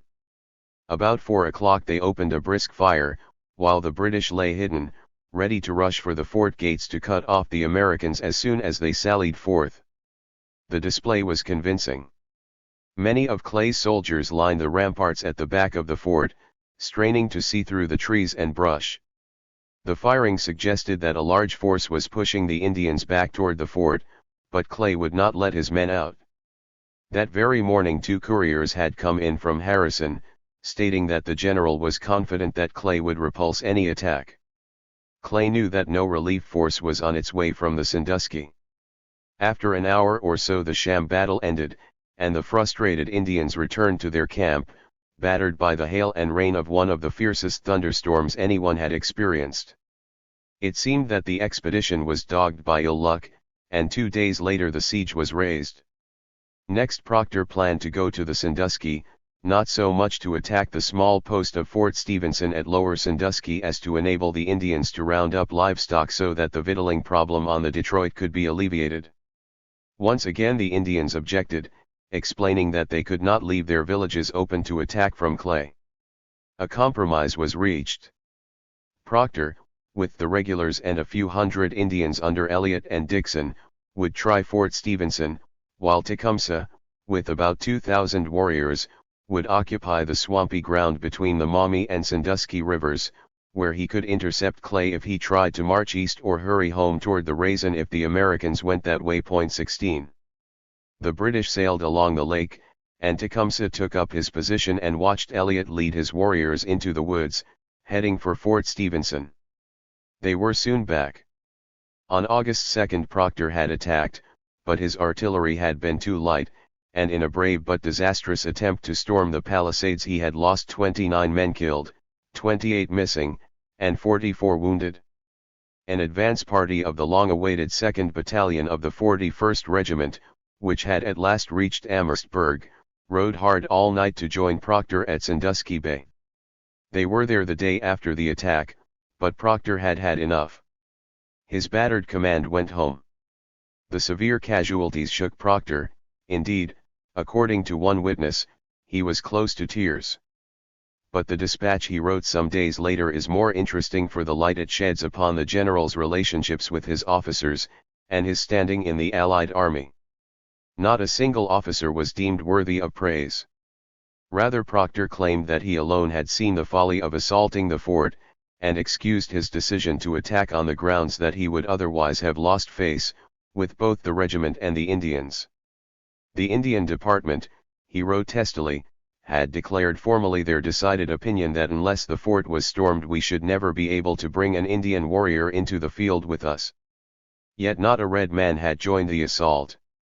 In Proctor's opinion his losses were a more than adequate sacrifice, to Indian opinion 17. The expedition had pleased no one. Tecumseh and Roundhead still thirsted for an open battle with the big knives, one that did not involve wooden walls and siege work. Most of Dixon's recruits were disappointed. They had got no plunder, and they were soon on their way home, back to the upper Great Lakes and the Mississippi. Proctor, consoled perhaps by the belated arrival of his 2nd Battalion of regulars and another promotion, this time to the rank of Major General, was sinking in the estimation of his forces and becoming dangerously isolated.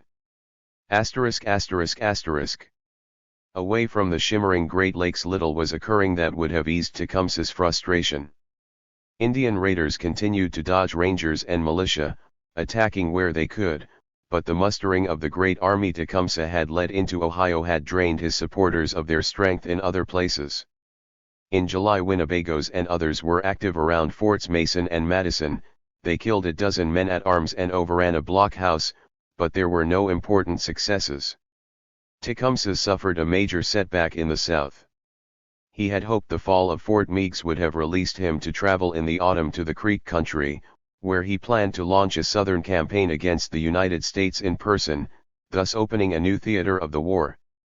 Unfortunately, the war in the north stagnated, and the southern uprising slipped from his control. It had seemed to be on course. Among the Upper Creeks enthusiasm for war was growing, fanned by anti-American prophets among the Alabamas and the resentment felt by the Tallahassies and other non-Muskogees toward the Creek National Council, dominated as it was by big warrior Muskogee chiefs and the United States agent Benjamin Hawkins. 8 Indians the council had put to death in 1812 for murdering whites had come from the towns of non-Muskogees. The man Tecumseh relied upon to implement his plans for a southern revolt was Little Warrior, the leader of the Creeks who had visited Prophetstown in the autumn of 1812. After speaking to Tecumseh, the Creek delegates had proceeded to the Detroit, where they participated in the Battle of the River Raisin, some later boasting of the American flesh they claimed to have eaten upon that occasion. In February 1813 Little Warrior and 9 of his men were back on the Wabash, finalizing plans with Tecumseh and the Prophet before making their long journey home by way of the Ohio and Tennessee rivers. Tecumseh emphasized the need to wait until he and the British were ready, and for intertribal solidarity. Little Warrior should unite the Creek Nation, bring the other southern tribes into the brotherhood, for which purpose Tecumseh supplied wampum and speeches, and wait until the fall. Once Fort Meigs had been captured, and the British could supply them, Tecumseh would bring his Shawnees south and personally lead the Indians into their war. 18. Tecumseh's plan stressed restraint and unity, but neither meant much in the lands of the Creeks, where the political temperature was at the boiling point. Before completing their return journey, Little Warrior and his fellows had themselves pulled Tecumseh's scheme to pieces. At the mouth of the Ohio they brutally murdered 7 white families. Little Warrior's principal confederate, a Tuskegee chief named Estangloweedist happily slaughtered a pregnant woman and her unborn child. One report had it that the Indians merely acted upon the instructions of Tecumseh, who told the Creeks to kill some whites on their way home and report the number slain to their nation, but this hardly seems likely. It had long been the Shawnee's complaint that his slow-maturing plans were being scotched by premature hostilities, and in the spring of 1813 such attacks were entirely inappropriate to the plan for a war in the fall. 19. Whatever motive underpinned Little Warrior's raid, it wreaked havoc with Tecumseh's program. Once home, Little Warrior sent messages to the other Creeks and to the Cherokees, Chickasaws, and Choctaws, as Tecumseh had suggested, but the atrocities visited upon the helpless settlers on the Ohio spoke with louder voices. Throughout the South they aroused Americans to fury. To disarm aggressive anti-Indian expansionists who lusted for just such a pretext to dispossess the Creeks, Hawkins called upon the National Council to put its loyalty to the United States beyond doubt. It must apprehend and kill Little Warrior and his friends. Big Warrior and his chiefs complied. A posse of Upper and Lower Creeks left Tuckabashie. Before dawn on April 18 it swooped around a house in Hickory Ground Town and cornered 4 of the fugitives. The house was set on fire, the Tuskegee chief burned alive inside, 2 of his brothers were hauled out and tomahawked, and a Tuckabashie man was also slain by the posse. Little Warrior, who had been sleeping in another house in the town, escaped, but a week later he was surrounded in a swamp and died fighting. By July 5 8 men and a woman had perished at the hands of Big Warrior's Creeks. 20. This time the anti-American Red Sticks did not suppress their anger. Relatives and friends of Little Warrior and his companions demanded the lives of those responsible for the executions, including Big Warrior, the principal chief on the National Council, and Hawkins himself. June and July saw a spate of tit-for-tat killings, as the clamor for retribution was extended against all pro-American chiefs. A particularly bloody episode involved an 18-year-old prophet named Letico, a native of Ogbokuk who had been raised among the Alabamas. He invited established leaders of his hometown to witness his magical powers upon the banks of the Coosa River. As the audience watched intently, Letico and some followers performed the Dance of the Lakes, introduced by Tecumseh, inside a magic circle which they had drawn and which they supposed made them invulnerable. Suddenly, the Red Sticks gave a whoop and attacked the astonished onlookers, killing 3. In their opinion they were merely cleansing the nation of its corrupt chiefs and preparing it for spiritual renewal, but the survivors of the attack, who fled, quickly rallied and mustered their own supporters. They found the prophet and his dancers still at work and slew the lot. Then they angrily descended upon Okfuskee, a town in which Letico had built a following. The Red Sticks of Okfuskee had already killed 5 pro-American chiefs. Now it was their turn, and all who had taken the prophet's talks were murdered. 21. In a much more serious incident, hundreds of Red Sticks besieged Big Warrior in Tuckabashie.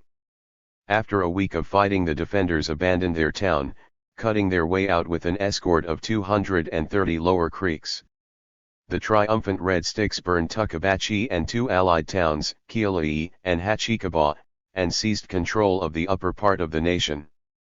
The murders had led to executions, the executions to retaliation, and retaliation to civil war, with most of the Upper Creek towns, Muskogee and non-Muskogee, forming the Red Stick Party, and most of the Lower Creeks more influenced by Hawkins and closer to Georgia aligning against them. This was not the Indian brotherhood Tecumseh had wanted. Not the unification of the Creeks he had planned. He and Hawkins had wrestled for the soul of the Creek Nation only to tear it apart. 22. Tecumseh's hopes of recruiting warriors from the other southern tribes also collapsed. To give them credit, the Red Sticks tried, sending messengers as far as the Arkansas Osages, but to little avail. On the Red River of Louisiana some tribes smoked the Creek tobacco and accepted the war talk, but the leading chief of the Caddos threw his influence upon the side of peace. Two small Choctaw towns, one on the Tombigbee and another on Yanabee Creek, with a combined strength of 65 warriors, began performing war dances under leaders such as Tahabali, and some remained with the Red Sticks for at least 3 years, but most Indians were simply too overawed by American power to help. Many Cherokees and Choctaws fought against the rebellious Creeks. 23. Isolated and ill-equipped, the Red Sticks had no chance of winning. Maybe if he had lived, Tecumseh would have told them. To make matters worse, they ignored the Shawnee's instructions to wait until he could come to lead them and until the British were able to give assistance. They rushed recklessly into a conflict with the United States. As one of them admitted, the prophets of Alabama had begun prematurely. They were to go on with their magic until Tecumseh arrived, who was to put the plan in motion, and he would come when his friends the British were ready for him. 24. The war with the Big Knives started suddenly.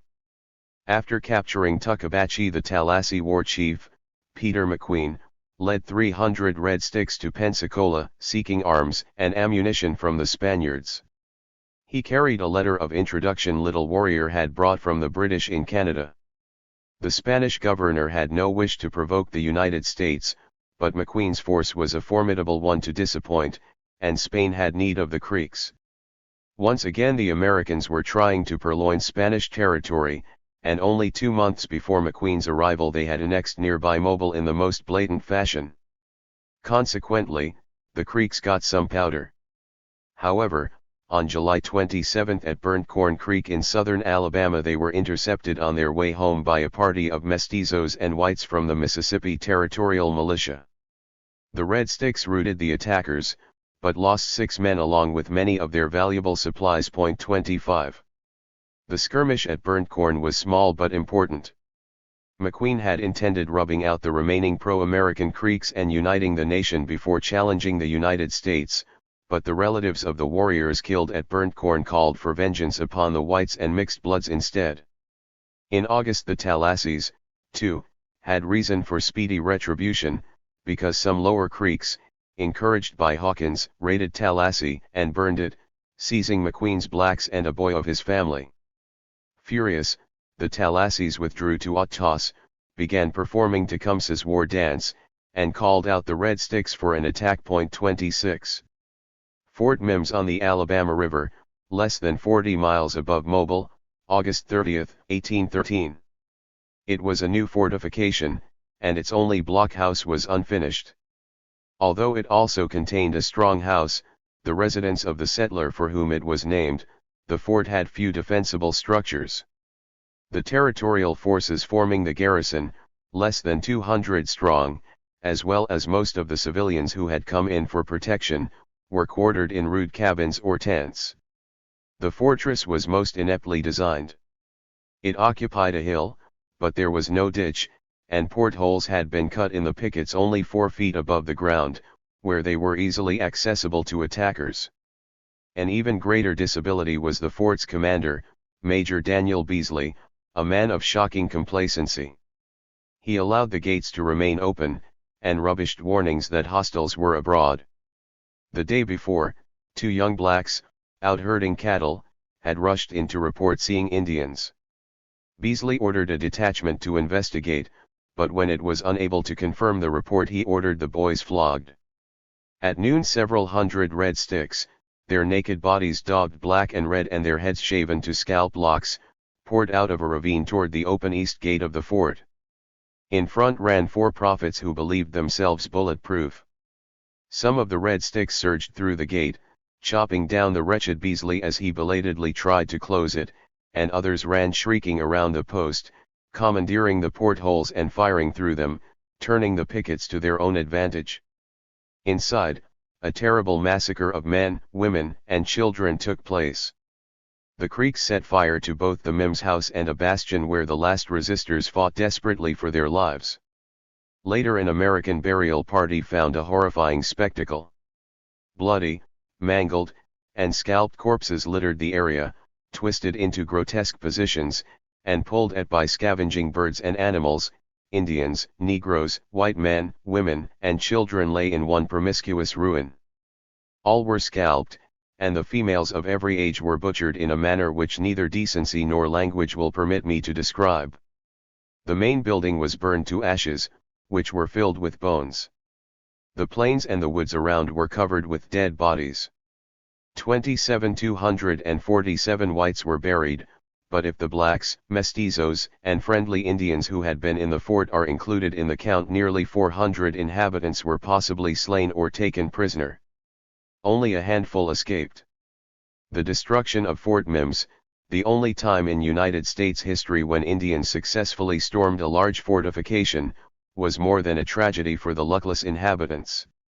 Apart from suffering their own casualties, the Red Sticks committed themselves to a war in which they were vastly outnumbered.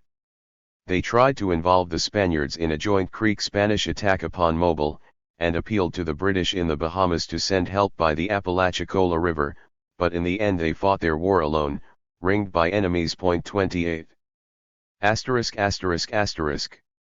How much of this reached Tecumseh, who was in the last days of his life, is unknown. After Little Warrior left the Wabash for home, Tecumseh had sent a deputation of his own after him, presumably with his latest speeches. Led by an aged but trusted chief, the Shawnees had accompanied McQueen to Pensacola to strengthen his appeal to the Spaniards in July. In the town, Tecumseh's messengers refused to touch alcohol, but openly bragged that all the nations between the Missouri and the Great Lakes were now like one fire and determined to make the land clean of the Americans or to lose their lives. 29. These Shawnees were due to return to Tecumseh, and perhaps reached him before he made his own final stand against their age-old enemy. If so, Tecumseh would have been disappointed by the murders on the Ohio, which had set the Red Sticks upon a slippery slope, by the Civil War and the hostility of the other southern tribes, and by the overeager assault upon the whites. It was as well that he did not see the events that followed, for Tecumseh's intervention in Creek affairs would be truly disastrous. He had wanted to protect them, to save their lands and their independence, but he merely prompted the destruction of the once mighty Creek nation. 27. Father, we see you are drawing back. But in the North the war had not yet been lost. Many of Dixon's Westerners had gone home, but the camps in Michigan Territory and on Grosse Isle could still furnish up to 2,000 fighting men. And as far as Tecumseh knew, Proctor was confident of holding his ground. Not even the failure of the last foray into Ohio had seriously damaged Indian morale. Yes, the enemy forts had withstood attack, but the Americans could not keep fighting like groundhogs. They would have to come out, and in a contest without wooden walls, big guns, and earthen burrows, the Indians were sure they would prevail. Some of these men had been at Prophetstown, when an inferior Indian army had savaged Harrison's camp before running out of ammunition, and they had thrown the forces of Hull, Winchester, and Clay upon their backs. Tecumseh's soldiers knew about the new army that Harrison was assembling, but they were sure they could beat it. If it suddenly advanced, they planned to stop it at the Huron River, near the mouth of the Detroit. Their one concern was that most of Proctor's troops were stationed at Sandwich, rather than at Fort Malden, and the business must be over before he would arrive to render any assistance. That confidence shone fiercely when some pro-American Wyandots from Tarhi arrived to speak to their fellow tribesmen. General Harrison was coming in great force, the emissaries warned. Stand aside now, before you are destroyed. Walk in the Water, whose heart had never been in the war, held his peace in public, but privately told the visitors that he and his warriors would desert the British when Harrison advanced. He wanted a foot in both camps. But Roundhead was made of sterner stuff. Far from being dismayed by the news of Harrison's preparations, he addressed the messengers bluntly in a council at Brownstown on August 23.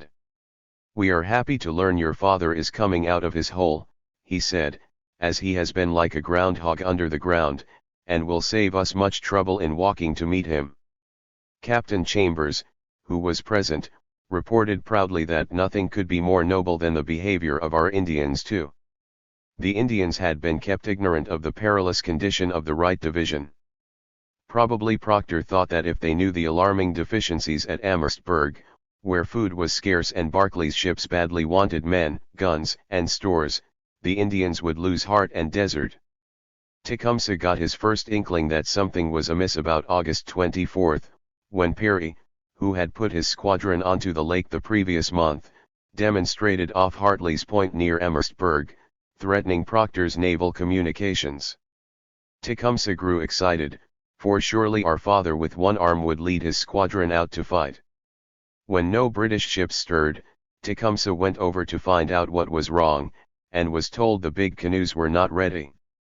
According to one account, some Indians were not convinced and in their council spoke of the British as cowards. 3. Lack of courage, in fact, was not one of Commodore Barclay's shortcomings. His squadron was weak, and his crews had had to be brought to strength with 250 of Proctor's redcoats, but he intended to do his utmost to clear that supply line, and on September 9 his ships weighed anchor for a decisive showdown. Tecumseh probably watched the 6 little vessels put out, their proud sails billowing white against the blue water as they worked their way downriver toward Lake Erie. The flagship Detroit of 19 guns, the 18-gun Queen Charlotte, the Lady Prevost of 12 guns, the 6-gun General Hunter, and the puny Chippewa and Little Belt. Somewhere on board, 2 adventurous Indians sampled the novelties of naval warfare under sail. At noon the following day a tremendous cannonading filled the air with great clouds of powder smoke near the base islands, 30 or more miles from Amherstburg. The squadrons were in action, but though the thunder rolled for 3 hours neither the Indians nor their allies could make out the course of what was plainly a desperate conflict. Lieutenant Colonel Warburton, Proctor's second-in-command, trained a glass on the battle from a viewpoint several miles below Amherstburg.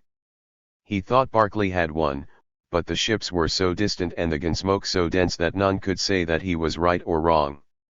The battle ended, but no word came from Barclay, nor did the Indians who had sailed beneath his flag return to their families.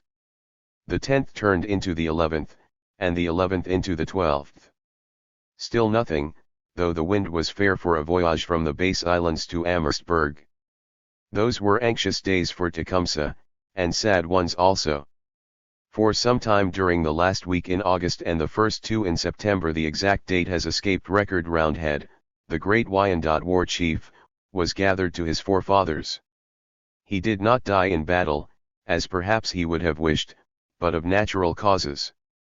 His loss must have touched Tecumseh deeply, for the Shawnee had possessed no stauncher or abler Indian ally. Abstemious, willing to discipline his warriors, and sure and steady in battle, the Wyandot's tall figure carried great authority, and his death had a perceptible effect upon morale, particularly among the allied Wyandot and Miami warriors. Well might Proctor acknowledge that the Indian cause and ours experienced a serious loss in the death of Roundhead. 4. Amid the melancholy ceremonies that laid the great warrior to rest, Tecumseh perhaps reflected that he had never needed Roundhead more than he did now. Roundhead had understood the compromises that went with holding the British-Indian alliance together, and had worked to deliver them if no one else did. Neither Walk in the Water, Split Log, the unpredictable Maine-Po, nor Nawash of the Ottawas was capable of easing that burden, which now fell squarely upon the shoulders of the Shawnee chief. But time was racing now. On September 14 some Indians came to Tecumseh in great agitation. They were hot food from Fort Malden, where they had seen a British party throwing part of the wall into the ditch. The fort, which the Indians had defended against difficult odds for 14 months, was being dismantled. To Tecumseh there was but one interpretation: contrary to all his promises, Proctor was going to retreat. Tecumseh was not the only one to be astonished. Lieutenant Colonel Warburton was no less flabbergasted when his staff adjutant brought him the same news. Although second in rank to Proctor, he knew no more about the general's plans to retreat than Tecumseh. Warburton wrote to Procter, who had stationed himself at Sandwich, and received a curt reply that the general had the right to issue whatever secret orders he liked. Unfortunately for Procter, there was no treating Tecumseh that way. He, more than any other Indian, had argued the necessity for a British-Indian alliance. He had staked much of his personal credibility upon that course, despite the tribe's embittered memories of those earlier British betrayals, when the Redcoats ditched their Indian allies in the treaty that ended the Revolutionary War, and when the gates had been shut against the defeated warriors in 1794. It was partly upon the strength of Tecumseh's arguments that some Indians had abandoned their old homes, and built new ones on the Detroit, on land they trusted the king would one day secure for them. Tecumseh was not going to stand by and watch the British march off, leaving those families to the mercy of their enemies. The Indian camps were soon filled with loud denunciations of the treacherous British. Some warriors threatened violence, and Tecumseh stormily demanded that Eliot bring Procter to a council. The Indians had a large belt of wampum that symbolized their alliance with the Redcoats. At its center was the shape of a heart, and at each end a hand, one for the British and the other the Indians. Tecumseh was prepared to cut that belt in two and throw the pieces at Procter's feet in a dramatic renunciation of the alliance. Unable to delay further, the general finally faced the Indians in the council house at Fort Malden on September 18, more than a week after the battle on Lake Erie. The atmosphere was charged, as if the striking array of warriors seated in the center and the British officers and agents dispersed around the walls were sitting on a powder keg attached to a sizzling fuse. All eyes focused on the familiar but magnificent figure of the Shawnee chief, as he rose to his feet, a wampum belt in his hands. It was not the great belt, not yet, but another bearing symbols that reminded the chief of the points he had to make. Young John Richardson was enthralled as he watched his hero. Habit in a close leather dress, his athletic proportions were admirably delineated, while a large plume of white ostrich feathers, by which he was generally distinguished, overshadowing his brow, and contrasting with the darkness of his complexion and the brilliancy of his black and piercing eye, gave a singularly wild and terrific expression to his features. It was evident that he could be terrible. 5. With Samuel Saunders interpreting, Tecumseh made an emotional and fearsome attack upon the British. Listen. When war was declared, our father stood up and gave us the tomahawk, and told us he was now ready to strike the Americans, that he wanted our assistance, and that he certainly would get us our lands back which the Americans had taken from us. Listen. You told us at that time to bring forward our families to this place. We did so, and you promised to take care of them, and that they should want for nothing while the men would go to fight the enemy. That we were not to trouble ourselves with the enemy's garrisons, that we knew nothing about them, and that our father would attend to that part of the business. When we last went to the rapids, it is true we gave you little assistance. It is hard to fight people who live like groundhogs. Then he came to the kernel of the matter. Father, listen. Our fleet has gone out. We know they have fought. We have heard the great guns, but know nothing of what has happened to our father with one arm. Our ships have gone one way, and we are much astonished to see our father tying up everything and preparing to run the other, without letting his red children know what his intentions are. You always told us to remain here and take care of our lands. It made our hearts glad to hear that was your wish.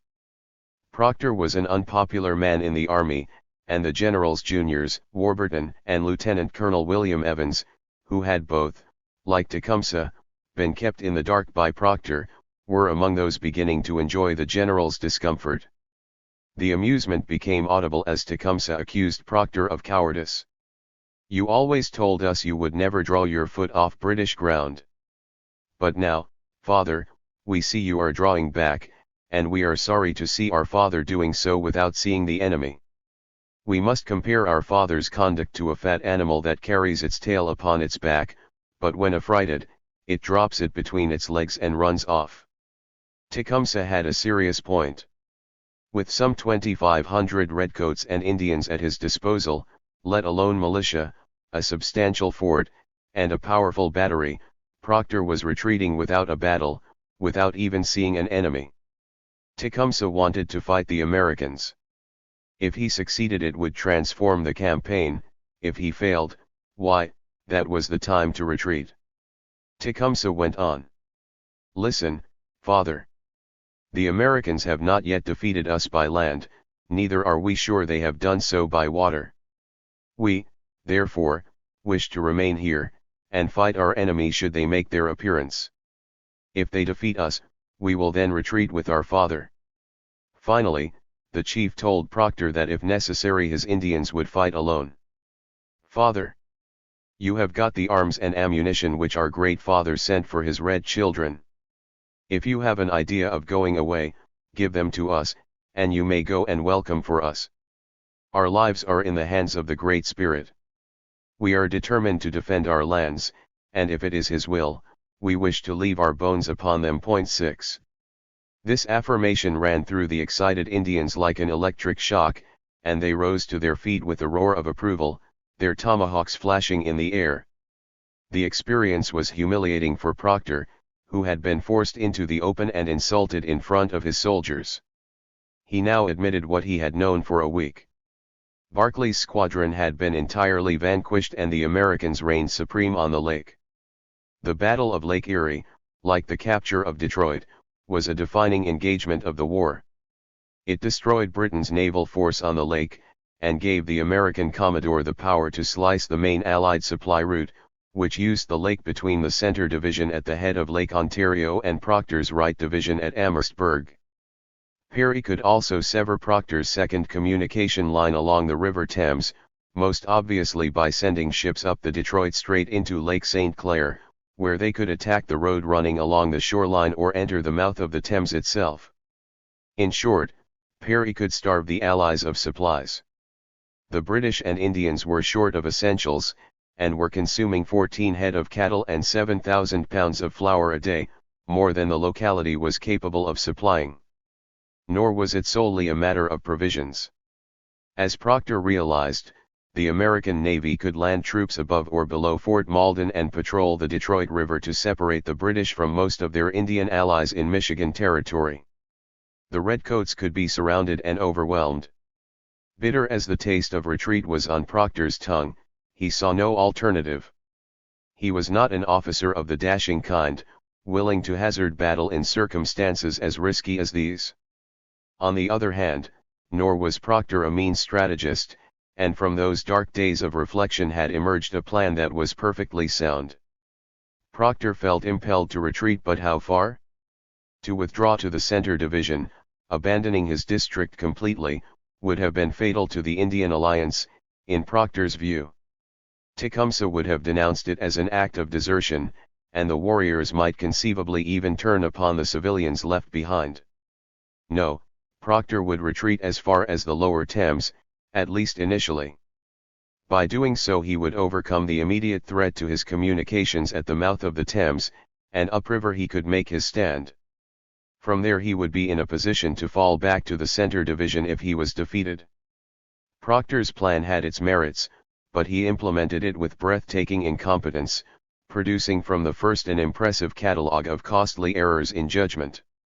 Instead of drawing Tecumseh, the other chiefs, and his senior officers into his plans, he remained silent, confiding in cronies and issuing secret instructions to begin dismantling the fort. It was sheer folly. How could the work party avoid attracting attention? How could such clandestine proceedings fail to rekindle deep Indian suspicions? It seemed that the British general was afraid of dealing with Tecumseh. Procter survived the council at Fort Malden by promising to reply in 2 days. Then he scuttled back to Sandwich, leaving orders for the hapless Warburton to shoulder the redoubtable responsibility of squaring matters with Tecumseh. It was a charge the lieutenant colonel declined to accept, understandably, since he had no knowledge of the promises made to the Indians, and little more of Procter's plan of campaign. The result was that nothing was done, and for 2 days the suspicions of Tecumseh and his followers simmered dangerously. As they saw ordnance and stores being transported from Fort Malden toward the Thames, They could only be certain that whatever else their council with Proctor had achieved, it had not dissuaded the Redcoats from abandoning Amherstburg. The discontent still hung heavily over the fort like a black cloud when the day of the Second Council, the 20th, dawned. Proctor arrived at Fort Malden to meet an agitated Colonel Elliott, urgently complaining that the Indians were on the point of cutting with the British and that he himself had been threatened with the tomahawk. If nothing was done, he could not answer for the consequences.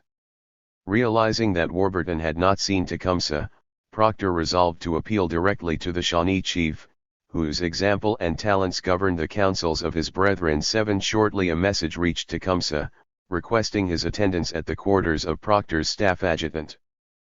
Proctor was there, with his aide, Captain John Hall, Warburton, Elliott, and other officers. They stood around a table on the outer court towards the garden with a large map of the Detroit area open before them. 8. Using Elliott to interpret, Proctor explained to Tecumseh the implications of Perry's victory. According to Hall, Tecumseh asked many questions and made several shrewd remarks in reference to the map. He readily understood the problem, and when the general promised that he was fortifying the forks of the Thames, a place called Chatham, to make his stand there, seemed reassured. Tecumseh wanted time to confer with the other chiefs, but Proctor testified that such was Tecumseh's influence with the Indians that in the course of 2 hours Tecumseh had brought the greater portion of the chiefs and nations into my proposal, and effectively prevented any opposition of moment. 9. The council that followed ran smoothly, with the Indians consenting to accompany the retreat to the forks of the Thames. The incident suggested that had Proctor acted with greater candor in the first place, he might have spared himself much personal embarrassment. Tecumseh believed that he had forced Proctor into making a stand, but the retreat itself had still to be faced. Tecumseh, the chief's sister, who headed the Shawnee women, must have shaken her head at this further removal. The Indian women and girls are scarcely mentioned in the primary sources, but they bore the brunt of the everyday toil in the villages and on the trail. They packed the belongings and food and organized the transportation, and it was they who would endure the principal labor of making new homes. Tecumseh was over 50 years old now, and the rigors of the hard work performed by Shawnee women had taken a toll. She must have wondered what lay ahead, as she began stripping her house on Grosse Isle. The important men in her life, her husband Wasikabo, her brother Tecumseh, and her nephew, 17-year-old Pakisa, whom she had raised, would all be standing in that battle Tecumseh was talking about. As Tecumseh helped bring the band, its horses, and its possessions across the river, she knew she had much more to lose than her home. The day after the Second Council, Indians began crossing to the Canadian side of the Detroit and taking the trail north toward Sandwich. Others went by water, moving upstream to Lake St. Clair in laden canoes. In all, about 1,200 warriors and their families joined the retreat, a cross-section of Tecumseh's confederacy that included Kickapoos, Winnebagos, Sacs, Shawnees, Wyandots, Miamis, Munsee Delawares, Potawatomis, Ojibways, Ottawas, Senecas, and even 25 Creek warriors. However, not all the Indians followed Tecumseh. Several hundred, most of them Potawatomis under Maine POC, remained in their villages on the Huron and the Rouge, sullenly disillusioned. As with the Indians, so with the British and Canadian inhabitants. Some stayed, but many were moving out. Most of the artillery pieces were dismounted and shipped up toward the forks of the Thames with a quantity of stores. Snorting cattle were rounded up and driven north, and creaking wagons were loaded with equipment and personal baggage. Not all the evacuees belonged to the army, for among the civilians in Amherstburg were old Tories with good reason to fear American occupation. One abandoning his home was an elderly, white-haired frontiersman. He was almost blind, but in Kentucky he was still detested as the white savage who had led Indian raids during the Revolution. His name was Simon Girty. On the morning of September 27, Ensign Benjamin Holmes of the Canadian Light Dragoons, on duty below Amherstburg, saw them coming across the lake. American ships, carrying Harrison and his army, on their way to invade Canada at last. By then the British had burned Fort Malden and the public buildings in Amherstburg, and their families had gone forward, while the last of the Indians were making their way across the Detroit. The Redcoats themselves were at Sandwich, poised to march for the Thames as soon as the invasion began. Now, with Holmes's urgent messages, that time had come.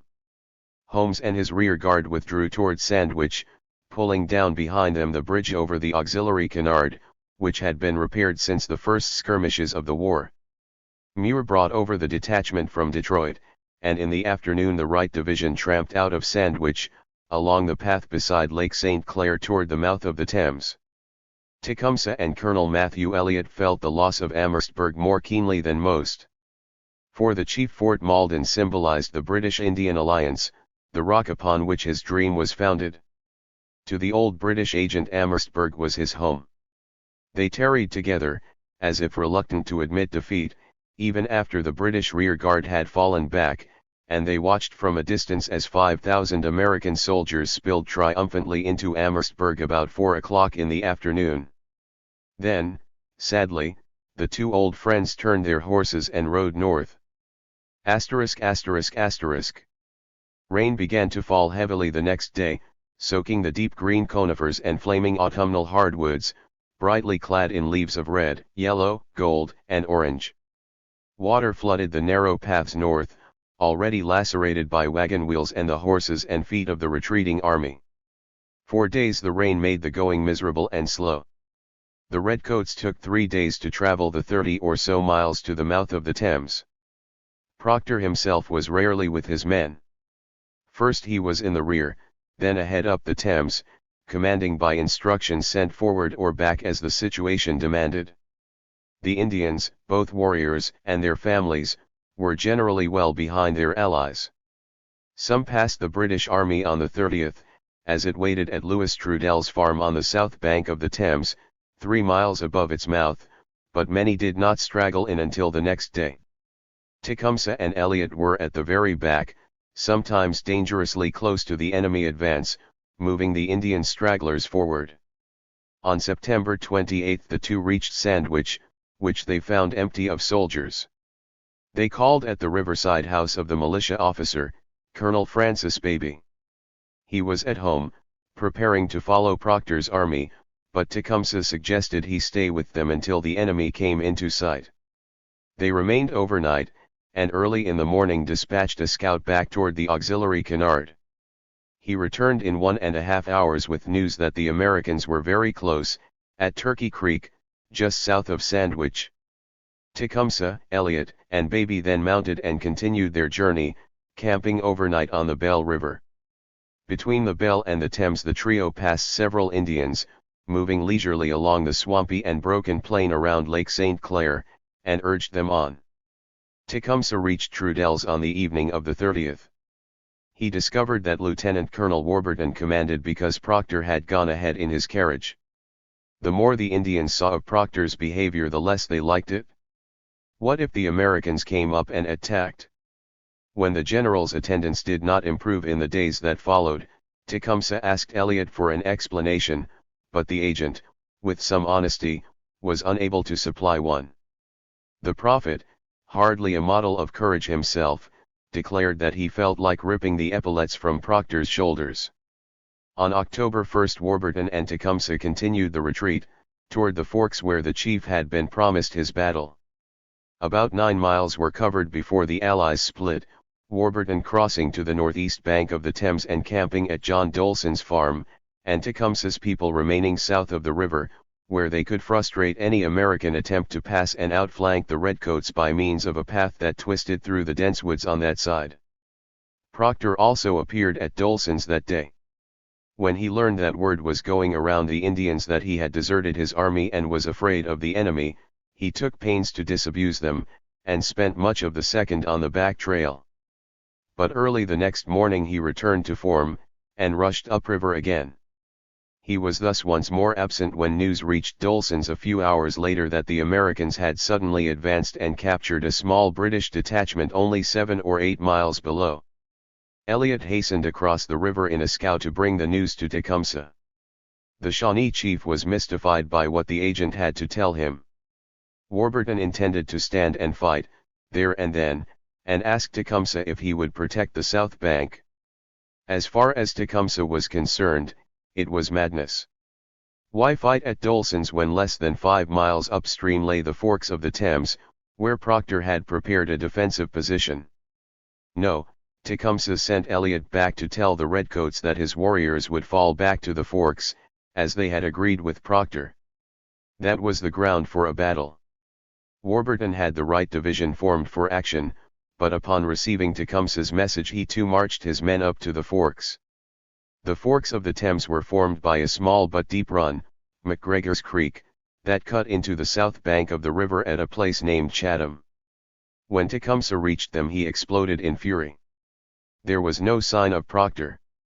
There was not even a fortified position, no works whatsoever. Only 3 or 4 dismounted guns lying helpless in the grass and a hut containing small arms betrayed any intention on the part of the general to defend the place. 20 days had passed since Procter had made a decision to defend the lower Thames. 20 days to mount his formidable battery of carronades, howitzers, and long guns. 20 days to ready 880-odd regulars and over 1,500 Indians. 20 days to rally militia. Yet nothing was in place. The general himself? Even then he was changing his plans. He was several miles up the Thames, inspecting a position on the north bank near a Delaware mission known as Moraviantown. Testified Warburton. On the arrival of the troops there, Tecumseh was haranguing the Indians on the opposite bank of the river in a loud and violent manner. Colonel Elliot shortly after came over to me crying, and stated that from what he had heard, if something could not be done, he would not stay to be sacrificed. I understood that the passion of Tecumseh was caused by not finding the forks of the Thames fortified. 10. The chief's anger was understandable. He had put his life, his cause, and his loved ones in the care of the British, and his reputation too, for it had been he, on the strength of Procter's empty promises, who had persuaded so many Indians to retreat to the Thames. He had risked everything for the alliance. Now, with those expectations dashed at the forks, even his iron fortitude must have quaked. The Shawnee had faced innumerable disasters before. Rebuff after rebuff in his visits to far-off Indian villages. The ashes of Prophetstown upon his return from the south. The failure of the Indian offensive the previous fall. The fiasco at Fort Meigs and the Creek Civil War. The retreat from Fort Malden. But possibly at no time had he come closer to despair.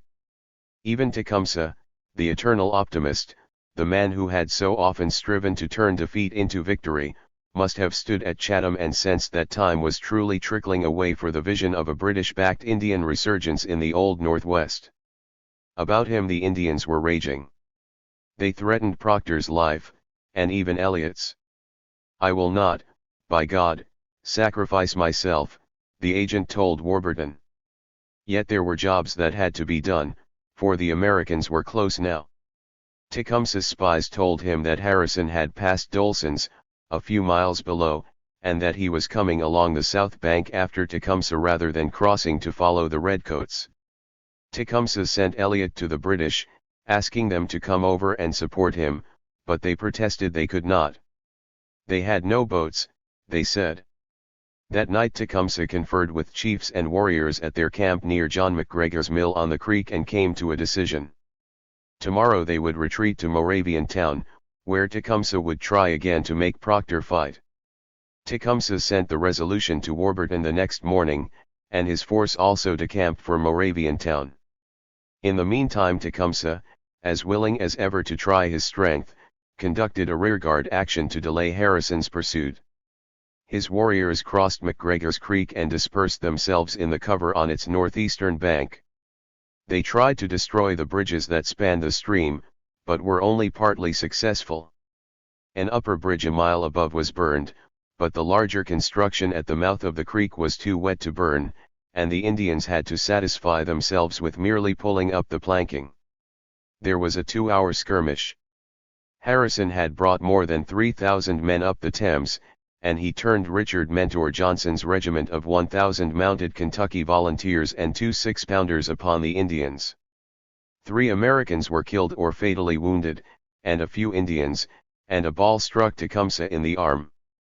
The chief could do no more, and withdrew with his men after setting fire to the small arsenal the British had established at the forks. Tecumseh's Confederates were wavering now. Walk-in-the-Water quietly dropped out of the retreat with his warriors, and a few Shawnees, probably members of the Detroit River Band associated with the Wyandottes and Delawares, also left. Other Indians were badly scattered, and when Tecumseh formed his battle lines the following day only 500 men got into position. Proctor had turned his retreat into a rout. He had not, as Tecumseh supposed, given up the idea of making a stand, but he dithered about where to do it. Belatedly dissatisfied with the ground at Chatham, he had toyed with defending Dolson's instead, but at the time Tecumseh reached the forks was preparing yet another site on a plateau behind Moraviantown. His precious resources were strewn along the several miles between Dolson's and Moraviantown, and they fell one by one to the invading Americans. The British detachment taken below Dolson's on the 3rd, the arms depot lost at Chatham, the Indians who defected, 2 small vessels with ammunition and stores sunk above Chatham to prevent them from being overtaken, and almost 100 men, entrenching tools for building fortifications, and more boats and ammunition caught up by the Americans early on the 5th. They were all unnecessarily squandered by the British general. A fatalistic despondency was enveloping the retreating forces, and as he looked at the large British medal suspended from his neck, Tecumseh must have wondered where it was leading him. After the engagement at Chatham he chivied his people upriver, and spent the night at Christopher Arnold's mill, partly to protect it from straggling Indian warriors who might have set it on fire. Even at this stage, he could spare thoughts for the small Canadian farmers whose lands had become a battleground. The next morning, October 5th, he rose early. Tecumseh was still at Arnold's, chatting with Joe Johnston, a neighbor who possessed several Indian languages, when 16-year-old Abraham Holmes saw him after scampering 2 miles upriver for just such a privilege. To the boy, whose parents were also small homesteaders, the chief appeared grave in countenance and earnest in conversation, but of an altogether superior presence. The Americans were not far away, for when young Abraham got home he found their horses grazing outside his house. Tecumseh was following his practice of waiting until he actually saw the enemy before riding on.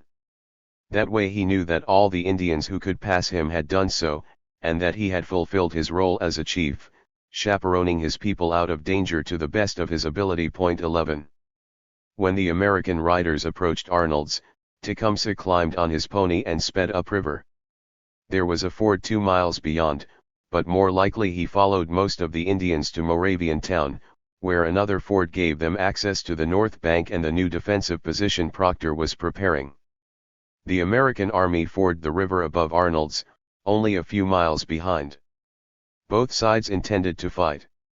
A battle was now inevitable. 28. Our lives are in the hands of the Great Spirit. Later that day, in the afternoon, 1,000 men stood waiting on the north bank of the Thames, little more than a mile below Moraviantown. The area, later known as the Zone of Gore in Kent County, Ontario, gently undulated beneath a wetwood of white ash, oak, maple, and beech, occasionally broken by willow marsh. The men faced southwest, looking down the river which serenely slipped between high brushy banks on their left flank. On the road, which traced the bank of the stream, was stationed a solitary 6-pounder, loaded with spherical and common case shot and served by 5 regular gunners. It was the only piece of artillery employed by the British in the battle, and there was no spare ammunition. The rest of the once powerful redcoat batteries had been either captured or sent forward with the leading artillery officer to the Indian mission village of Moraviantown, where Proctor was supposed to be making his stand. A distance of 250 yards between the river and a small swamp, an area of open woodland, was occupied by the remains of the Right Division, those who had not deserted, fallen ill, been posted to other duties, or already been captured. Probably no more than 450 men were there. Most stood in the now faded and grimy scarlet uniforms of the 41st Regiment of Foot, the Royal Newfoundland Regiment, and the 10th Royal Veteran Battalion, but there were a few Canadian Light Dragoons here and there, in blue jackets, grey trousers, and felt helmets with bearskin crowns. Some of the men looked determined enough, but they were in poor shape.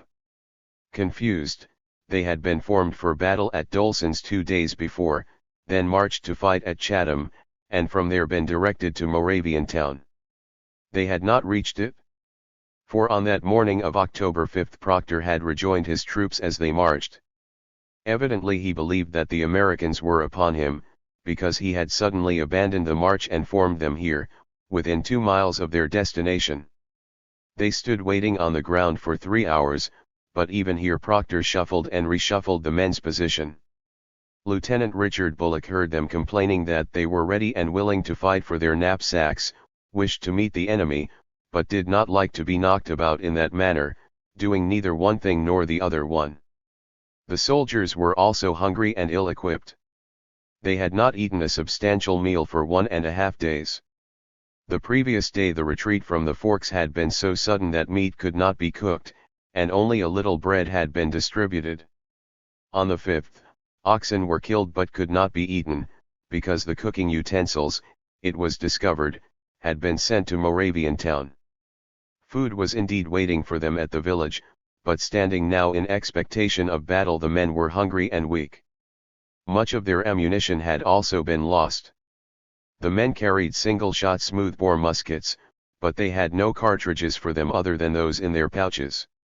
After crossing the ford near Moraviantown the Indian warriors had deposited their families in a sanctuary some 2 miles distant, and then made their way downstream to find the army. Many Indians were still missing, but 500 men got to the field in time. They occupied the thicker wood to the right of the British line, between the small swamp and a much larger one that ran along the foot of a low ridge about 650 yards from the river. Tecumseh had spoken with Procter and agreed to turn the enemy left while the British contained their right. The chief's dispositions were admirably designed for that purpose. Squatting behind the trees and brush between the two swamps, and along the greater one which ran roughly parallel to the river and secured the right flank, the Indians were able to rake an attacker's front and left simultaneously with gunfire. Equally important, the ground was marshy and thickly forested. It would bog down the American horsemen, provide cover for the Indians, and furnish a means of escape if the day went against them. Looking at his line of painted warriors, Shawnees and Delawares, Creeks, Foxes, Sacs, Winnebagos, Wyandots, Kickapoos, Potawatomis, Ottawas and Ojibways, with a few members of the British Indian Department posted among them, Tecumseh may have realized that it was dangerously extended. It was too long for the number of men present. With the 1,500 men he had had a moon ago, Tecumseh could have made a formidable defense here, but he had only a third of that number. He was down to his diehards now. There were seasoned warriors among them. Chiefs such as his brother-in-law Wasaikgabo, true as his name, stands firm, and the Ottawa Nawash, the second in command. Shawnees such as Waxiniwa, Pashito, and Gunniwabi, and the Potawatomis Shabani and Mad Sturgeon. There were even a few whites who had been raised among the Indians, such as Andrew Clark, one of Tecumseh's most loyal warriors. But there were also boys of 16 and 17 in the line, young lads such as the Wyandot Adam Brown, nervous but proud to be standing with the man they had come to believe was the greatest warrior in the world. All of them, old and young, were thinking of their individual guardian spirits as they waited that day, praying for courage and fortune, but beyond that they trusted to Tecumseh, for they knew his power to be strong. The prospect of battle, after so much doubt, had invigorated Tecumseh, and he breathed confidence, as any good commander would. But he was not blind to the attrition that had wasted the Allied army, or to the desperate nature of the coming encounter. Some sources, ones that do not all qualify as eyewitness accounts but which come from persons close to Tecumseh, testify that the chief had a presentiment of death before the battle. There are probably few who prepare for action who do not contemplate the possibility of death or mutilation. But Indians believed in omens, in signs from the spirit world, and it is entirely possible that the Shawnee leader went into the fight convinced that he would fall. As he arranged his men that afternoon, and took leave of these most loyal of his followers, he may have recalled his own words at Fort Malden, "Our lives are in the hands of the Great Spirit. We are determined to defend our lands, and if it is His will, we wish to leave our bones upon them." Captain William Caldwell, who was stationed between the British and Indian sections of the line, gave an interview in his last years. He remembered that before the firing began he had been seated on a log with Tecumseh, Thomas McKee, and a young Shawnee, and that the chief suddenly started as if shot. Caldwell asked him what was wrong. Tecumseh said that he could not exactly tell, but it is an evil spirit which betokens no good.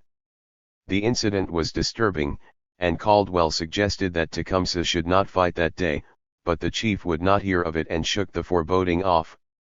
In his old age Caldwell was apt to fantasize, but he might have been preserving a genuine memory. Point 2.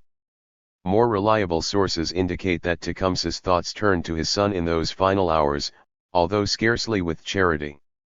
The boy had disappointed his father, probably through no fault of his own, and although Tecumseh was 17, Tecumseh did not rate him a warrior. The proctors heard that to the end Tecumseh told his friends not to raise Tecumseh to chieftainship, for he was too fair and like a white man. Anthony Shane understood that as he prepared for the battle Tecumseh took off his sword and handed it to his followers. They should give it to his son, he said, if he ever grew to be a warrior. Point 3. Tecumseh must have had misgivings about the battle, but he knew the men needed confidence and he stood tall.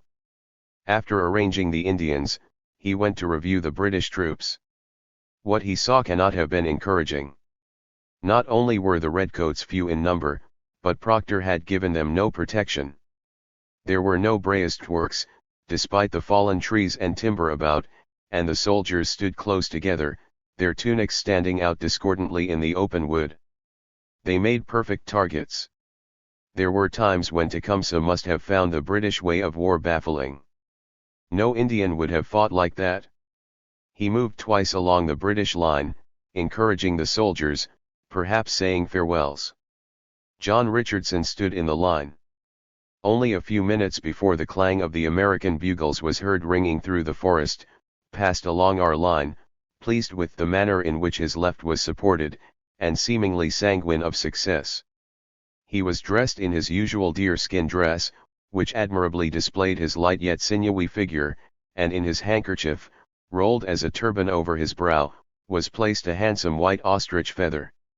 He pressed the hand of each officer as he passed, made some remark in Shawnee appropriate to the occasion which was sufficiently understood by the expressive signs accompanying them, and then passed away forever from our view. Point 4.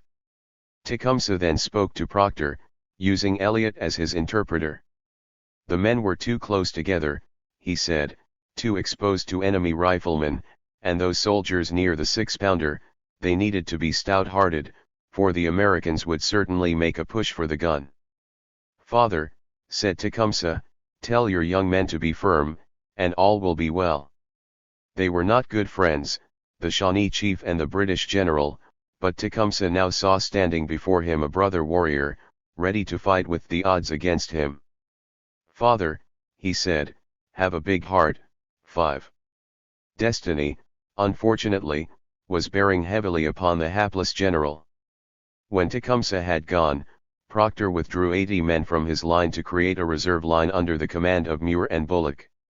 He improved the chances of his men surviving enemy sniping, but those open and largely unprotected files were an irresistible target for the American cavalry. They stood in ragged formation, some shielding themselves behind what little cover there was, most squinting nervously ahead for a sight of the enemy through the trees. The force which William Henry Harrison brought up between 3 and 4 o'clock amounted to at least 3,500 men.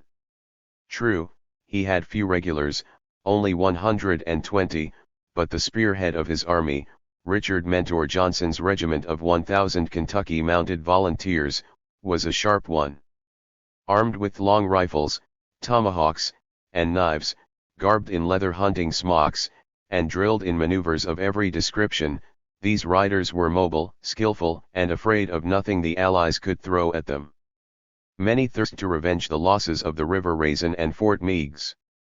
Behind Johnson's regiment marched 5 brigades of Kentucky militia, personally commanded by the state governor, a plucky 63-year-old named Isaac Shelby. 3 of the brigades advanced in lines, one behind the other, the first under George Trotter. The 2 remaining brigades, led by General Joseph Desha, formed a line along Harrison's left flank, its right joining the left of Trotter's brigade at an obtuse angle. In addition, Harrison fielded 260 Shawnees, Delawares, Wyandottes, and Senecas, recruited in Ohio, and 2 6-pounders. Standing defiantly before such a force, Tecumseh and Proctor were outnumbered more than 3 to 1. Waiting with his own Shawnee and Delaware followers at the extreme left of the Indian line, Tecumseh was close to his British allies but could not see them through the profusion of thickets and timber. It was they, rather than the Indians, who received the first assault delivered by the 1st Battalion of Johnson's regiment, led by the colonel's brother, Lieutenant Colonel James Johnson. The Shawnee chief heard the American bugles, the rattle of rifle fire as American sharpshooters got to work, and then 2 volleys of musketry, as the first and second lines of redcoats tried to check the 4 columns of mounted Kentuckians thundering down upon them. There seems little doubt that as Tecumseh tensed himself to meet the attack upon his position he received shattering news: the redcoats had been broken, almost immediately. At a stroke the troops covering the Indian left had been smashed. It had taken only a few scant minutes for the Americans to crash through and flank the British lines. With the Kentuckians sweeping wildly around them, and 43 men down, 18 of them dead or fatally wounded, most of the redcoats surrendered. Their 6-pounder, deserted by its guard, was taken by Harrison's regulars before it could fire a shot. After a meager attempt to rally his men, Proctor left them to their fate, and galloped away with his aide, Captain Hall. Shortly afterward, and still shaken, the general galloped through the short main street that ran straight between the cabins of the Mission Indians at Moraviantown. He had some men at the settlement, preparing a plateau behind the village for battle, but Proctor gave them little time. Without dismounting he gulped down a drink and then rode on, leaving a bewildered artillery officer with no more orders than to rearrange his guns. Proctor had abandoned any semblance of leadership, and his force had offered negligible resistance. The most generous estimate of the casualties they had inflicted was 1 man killed and 3 wounded. For the 41st, whose battle honors included Detroit, the Raisin, and Fort Meigs, it was, as Elliott said candidly, shameful in the highest degree. 6. While the 1st Battalion of Johnson's regiment annihilated the British force, the 2nd Battalion picked its way across the small swamp on the Indian left to charge Tecumseh's stand. Tecumseh had no intention of retreating without a fight, whatever might have happened to his allies. He may have remembered the field of Maguiga, when he had also been left to face a superior foe unaided. He had fought on then, and he would do so today. All along the Indian line, the warriors sat eerily quiet, pulling back the hammers on their muskets, peering from behind trees, fallen logs, and brush, and waiting. On the right many of the Indians knew nothing of the British defeat. Johnson's men swept boldly forward, oblivious of the uncounted numbers of painted foes ahead. At the front Jacob Stucker's company formed a line of skirmishers on foot. Then, eventually passing them, there were 20 riders volunteers all, led by Richard Mentor Johnson himself, a forlorn hope designed to empty the Indian guns. And finally the rest of the battalion, in 2 mounted columns about 400 yards apart. Farther back still there came the long lines of Isaac Shelby's Kentucky militia, striding earnestly forward. Tecumseh ignored the skirmishers, but as the forlorn hope sped forward the Indians rose from their cover and delivered a crashing volley into the oncoming riders. Instantly the air was filled with thick acrid black powder smoke, and the ground strewn with dead and wounded men and thrashing animals. Johnson himself was hit 4 times, but kept the saddle of his white or gray mare. When the charging columns also struck the Indian line at its left and center, they too met a fusillade from the screaming warriors. Colonel James Davidson, who rode at the head of the left column, was struck in the chest, stomach, and thigh. To their chagrin, the Kentuckians found their horses floundering in impenetrable and swampy ground. Many of the riders dismounted to fight on foot, closing face to face with their opponents over logs and shrubs. Farther to the right, the Indians appeared to gain the advantage when they fired upon the infantry where Trotter's line met Desch's flank division, and then surged forward with their tomahawks.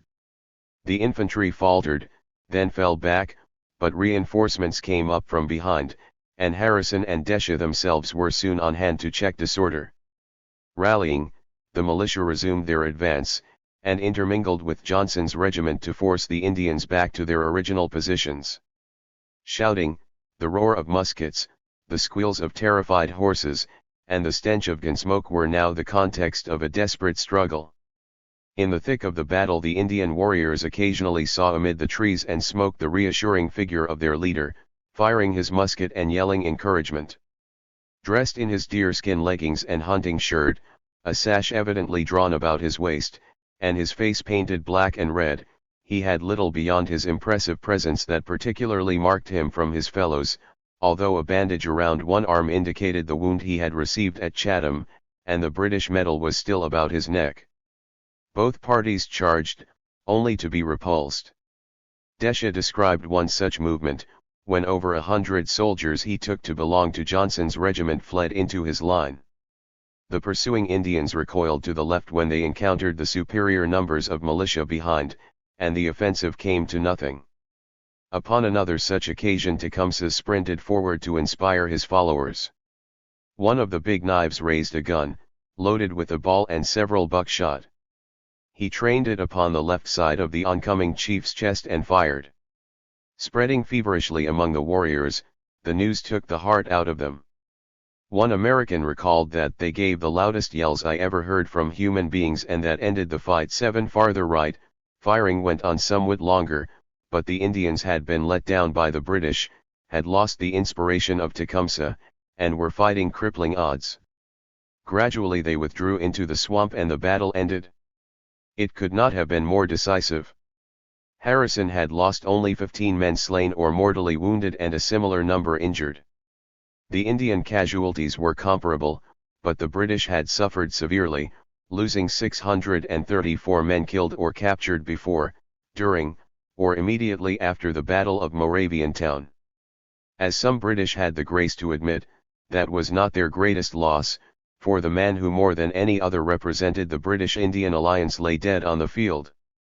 Nearby were some of his greatest friends, including young Andrew Clark, fatally injured, and the chief's brother-in-law, Wasaikgabo, the top of his head blown off at point-blank range. Curious soldiers, gathering around the body of Tecumseh, were surprised to see a man who seemed less than ferocious. He was a fine-looking man, Peter Trisler told his father. His features seemed majestic, even in death, thought Samuel Brown, one of Johnson's regiment. But it was Major Thomas Rowland who 4 days later penned to a friend the most sympathetic portrait. Tecumseh is certainly killed. I saw him with my own eyes. It was the first time I had seen this celebrated chief. There was something so majestic, so dignified, and yet so mild in his countenance, as he lay stretched on his back on the ground where a few minutes before he had rallied his men to the fight, that while gazing on him with admiration and pity, I forgot he was a savage. He had received a wound in the arm and had it bound up before he received the mortal wound. He had such a countenance as I shall never forget. He did not appear to me so large a man as he was represented. I did not suppose his height exceeded 5 feet 10 or 11 inches, but exceedingly well proportioned. The British say he compelled them to fight. 8. Captain William Caldwell recalled fleeing through the wet woods, and coming upon Matthew Elliott and Tecumseh's son. He told Pakisa of his father's death. There was no reply, but as the boy loaded his musket his hands were trembling. ******. No one can tell for sure how Tecumseh died. Not because of a lack of testimony, for perhaps there is too much of it, but because the subject became a red-hot political issue. By 1830 Richard Mentor Johnson, then a senator for Kentucky, was being presented as a possible presidential candidate, and he did reach the vice presidency in 1837.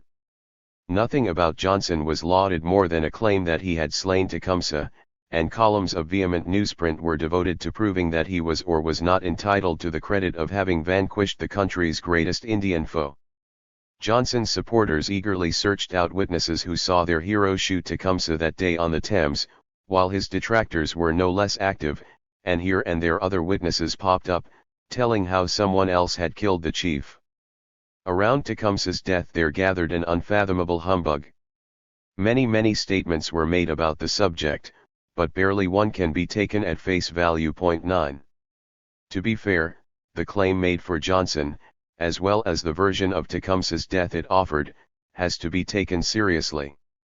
There is no doubt Johnson killed an Indian in the battle. The colonel was hit 4 times by musket balls. His horse had also been grievously wounded, and became entangled in the branches of a fallen tree. Johnson eventually extricated the struggling animal and turned its head toward the roots of the tree. He saw an Indian before him with a musket, and received from him his 5th wound, in the bridle hand, which remained withered and emaciated ever after. Then the warrior pulled a tomahawk and rushed forward with a gentle leaping trot. Johnson thrust his reins over his left arm, and with his right drew a pistol which he fired at close range, just as the Indian raised his hatchet for a throw. The Indian was hurled backward, but Johnson was weak through loss of blood, and became so faint that he had to be assisted from the field. 10. Now Johnson had never seen Tecumseh, and neither he nor his brother James claimed that the Indian he had killed was the Shawnee leader when they wrote their contemporary dispatches. Be that as it may, others were less reticent.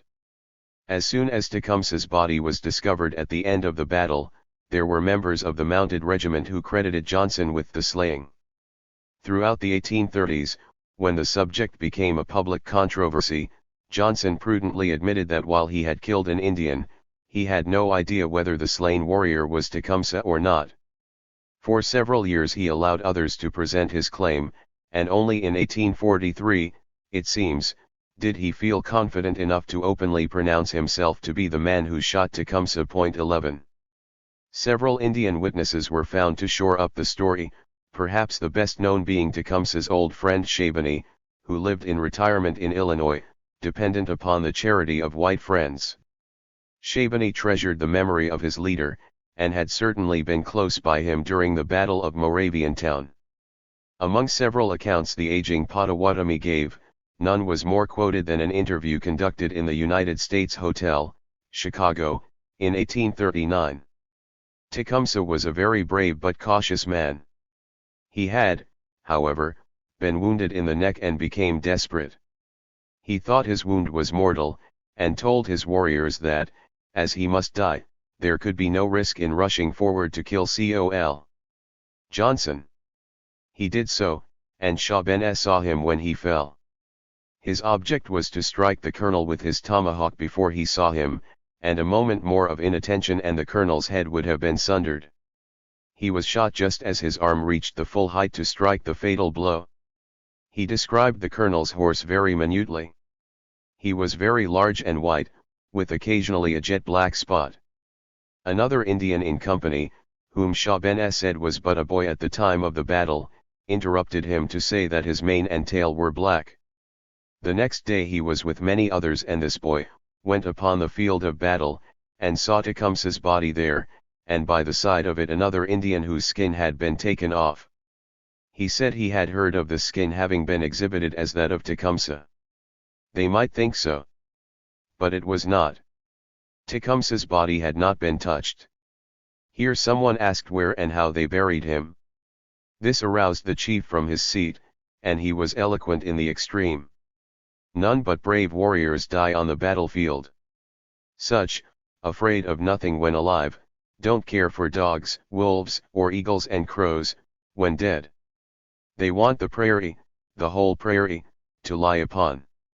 So Tecumseh, the bravest man that ever was, whom the Great Spirit would not let be killed by the common soldier, but sent to Col. Johnson to be killed, wanted no grave nor honors.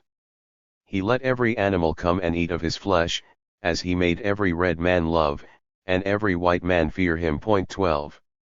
Statements such as this, made by witnesses whose qualifications seemed impeccable, convinced many that Johnson had truly been responsible for the great chief's death, but more astute historians are entitled to question that identification. How did Shabani know that the rider was Johnson, for example? He had never seen the colonel before the battle, and if he saw him then it can only have been fleetingly and in the excitement and haze of conflict. Nor was Shabani in Johnson's presence again until 1836, when he saw him in Washington. Gordon Hubbard, an acquaintance of the Potawatomi chief, was one who doubted Shabani's identification. He repeatedly interrogated the old man about those few seconds in 1813, and found him much confused, influenced by what he had later heard said about Tecumseh's death. "You Americans say Johnson killed him," said Shabani, "and he, Johnson, should be believed. Somebody killed him, and I saw a man on a white horse fire and Tecumseh fell. Someone else may have shot him." 13. In fact, although Shabani held firm on some points, he used to say the rider uttered an oath, "God damn," as he shot Tecumseh. There are grounds for thinking he occasionally remodeled his memory of the event according to what he had afterward been told. At one time he was propagating an entirely different version of Tecumseh's death. And his story of the finding of the Shawnee's body, given in 1839, was almost certainly untrue. However, it resembles what is apparently an entirely invented narrative of the battle, ascribed to Black Hawk, published the year before Shabani gave his interview. It is conceivable that Shabani had adopted this story, which spared him the pain of admitting that the Indians had not been able to carry off Tecumseh's body and save it from mutilation. Shabani was not the only Indian to support the Johnson claim, but the possibility that these statements were tampered with, or invented, for political or partisan purposes cannot be ruled out. They may not even be independent of each other. At least one of the other Indian witnesses telling a like story, a Potawatomi leader named A.P. Tecumseh, was an associate of Shabani and might have influenced, or been influenced by, him. 14. Richard Mentor Johnson could have shot Tecumseh, or he may have shot Wasaikabo, or indeed some other warrior. The evidence is simply too inconclusive. Moreover, while Johnson's claim was the first to be set down, and is still the strongest, it was by no means uncontested. Some veterans thought that a member of the Forlorn Hope, William Whitley, whose body lay fairly close to Tecumseh's, might have shot the chief before being cut down himself. Others championed the claims of Jacob Harrod Hallman or David King. Hallman was a private in Stucker's company, and used to tell how he and a companion were advancing on foot when two Indians rushed forward and threw up their guns to fire. The Americans were faster, and each killed his man. The warrior Hallman shot had a pistol of curious workmanship in his right hand, which in death was extended as if in the act of firing. Hallman took the pistol, and he maintained that British prisoners told him that Isaac Brock had given it to Tecumseh. His account convinced some, including the head of the United States Bureau of Indian Affairs in 1851, but it was largely uncorroborated and somewhat contradictory. For instance, Hallman seems also to have stated that Tecumseh was firing an English fowling piece rather than a pistol. 15. David King, a young private in James Davidson's company, had more support. According to the fullest statement of his claim, made by James Davidson and his brother, Michael, both of whom were in the battle, King was one of several soldiers skirmishing on foot toward the right, attempting to frustrate Indian flankers.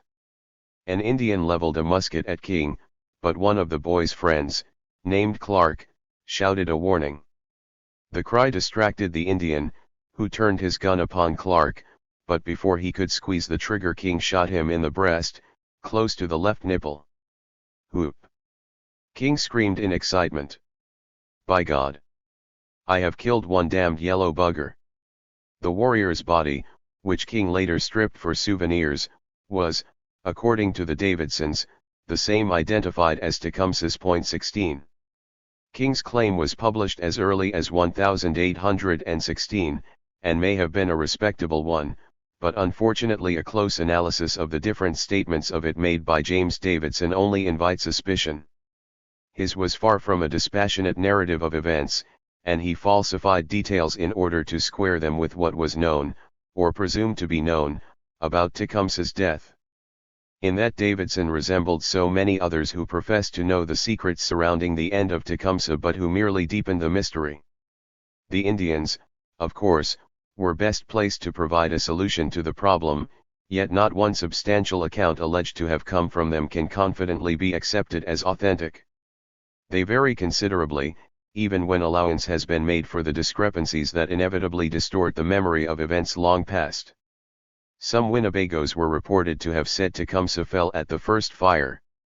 Shabani and A.P. Takasik recounted the classic debacle with Johnson. But perhaps the most interesting narrative, if only because it was the closest in time to the battle and predated the ballyhoo of Johnson's campaign, was given to Thomas Forsyth at Fort Clark in 1816. The witness was described variously as an Ottawa and a Potawatomi. He told how he and two Potawatomis, Kikakimat and Mad Sturgeon, defended the Indian line close to Tecumseh, who carried a saber and two pistols. They planned to run up on the oncoming horsemen, seize the animals' bridles, and unseat the riders, but Johnson's volunteers were too many and they charged too fast. Kikakimat was killed, Mad Sturgeon fled, and the narrator himself hid behind a bush. But Tecumseh tackled a foot soldier, who thrust at him with a bayonet, piercing his deerskin hunting shirt about the hips. The chief tried to disentangle himself and use his saber, when a horseman rode up and shot him through the head. 3 days later some Indians returned to the ground, where they found the body of their leader, scalped and partly mutilated. 17. One supreme fact burns brightly through the mass of conflicting testimony.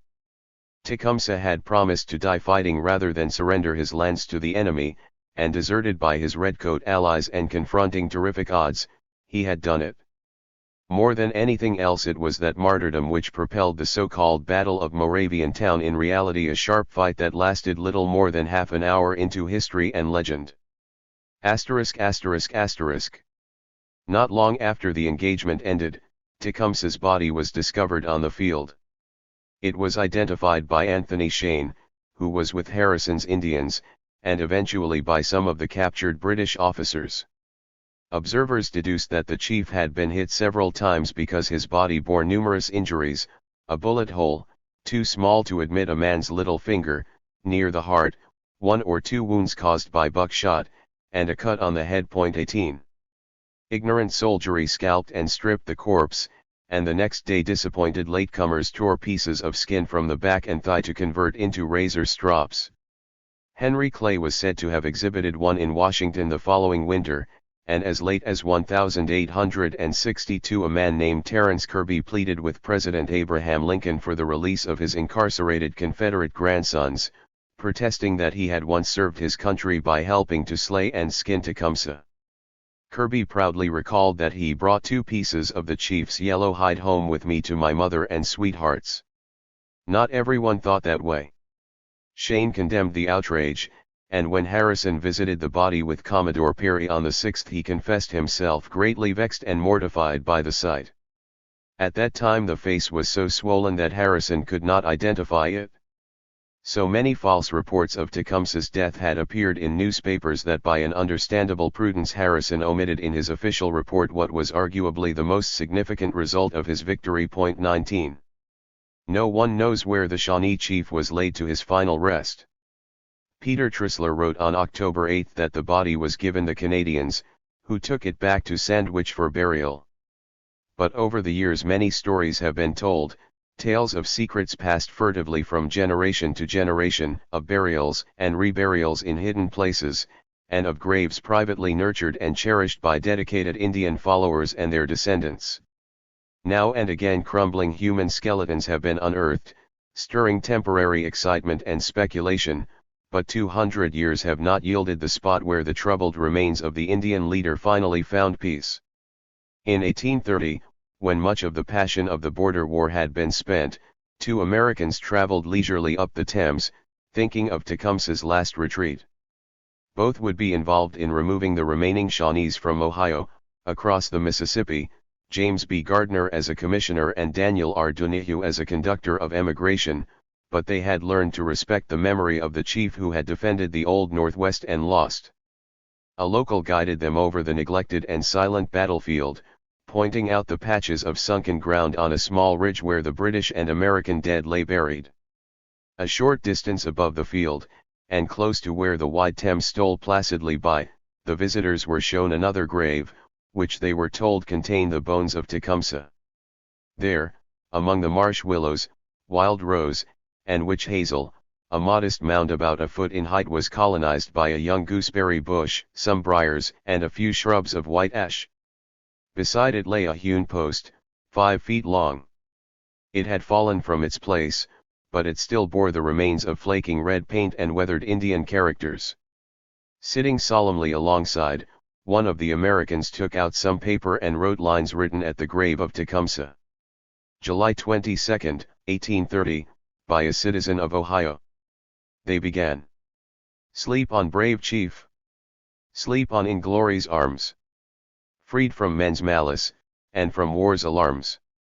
Distinguished savage, great in mind and soul. Rest here in peace, while ceaseless ages roll. 20. Epilogue. 29. Since our great chief Tecumseh has been killed. The fight at Moraviantown and Tecumseh's death ended serious conflict in the Old Northwest. Content to control the Detroit frontier, using its military and naval power to daunt Tecumseh's old supporters, the United States curbed the Indian War but saw no need to occupy that part of Upper Canada. Farther west, Britain was more successful, and the Indians still rallied to the Redcoats. The British gained naval command of Lake Huron, and extended their influence on the upper Mississippi, where the Americans lost Fort Madison and Prairie du Chien. Even here, though, the fighting was on a small scale. After their defeat at Moraviantown, the remains of the British Indian Army retired to the Centre Division at the head of Lake Ontario. Proctor was court-martialed in the winter of 1814 to 1815. Found deficient in judgment, he was sentenced to be reprimanded in public and suspended from rank and pay for 6 months. The suspension, but not the reprimand, was rescinded, but Proctor was never employed again. He died in Bath, England, in 1822. What was left of Tecumseh's following shivered and starved at the head of Lake Ontario for the rest of the war, poorly fed and clothed. Although 600 warriors eventually gathered there, with their families, they did little fighting. Attempts to find a successor with even a thread of Tecumseh's intelligence, determination, eloquence, and influence failed. Sir George Prevost invited Tecumseh, Pawkeesau, and a few other chiefs to Quebec, where they were received in March 1814. Tecumseh should have been in seclusion, mourning the death of a husband and brother, and she was presented with some condolence presents by Lady Prevost. During his speech Sir George remarked upon the sorrow he had felt upon hearing of Tecumseh's death, and Tecumseh burst into tears. The prophet had not been invited, so poor was the opinion the British held of him, but in April the Shawnees at Lake Ontario made Pawkeesau their civil chief and the prophet their war chief, offices that had previously been united in Tecumseh. Neither incumbent was fit for the duty. Pawkeesau was turning into a handsome young man, but he was still a youth. While the war continued, authority in the band rested with the war chief, Tenskwatawa, but when it ended and the civil chief was elevated to the premier position, Pawkeesau surrendered the office to an Indian named Yalabahi. 1. As for the prophet, he tried to extend his influence to all the western Indians at the lake. He retained some adherents, particularly among the Shawnees and Kickapoos, but simply lacked the talent for the job. He badgered the British for supplies, including rum, an act his brother would not have condoned, and which the prophet himself would have condemned in better days.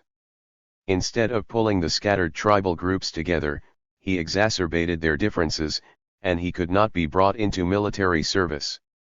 He decamped from the front at the first opportunity. Regarding him as a pompous nuisance, the British ignored him. Poor Tenskwatawa tried to recall the glory of his dead brother, the great dependence of your children, as he told his white allies. In frustration he complained, the women look to me as their chief. I am now put in the place of my brother, Tecumseh, who is gone from us, and it is expected I will be listened to as he was. 2. But the prophet was not Tecumseh, and everyone knew it.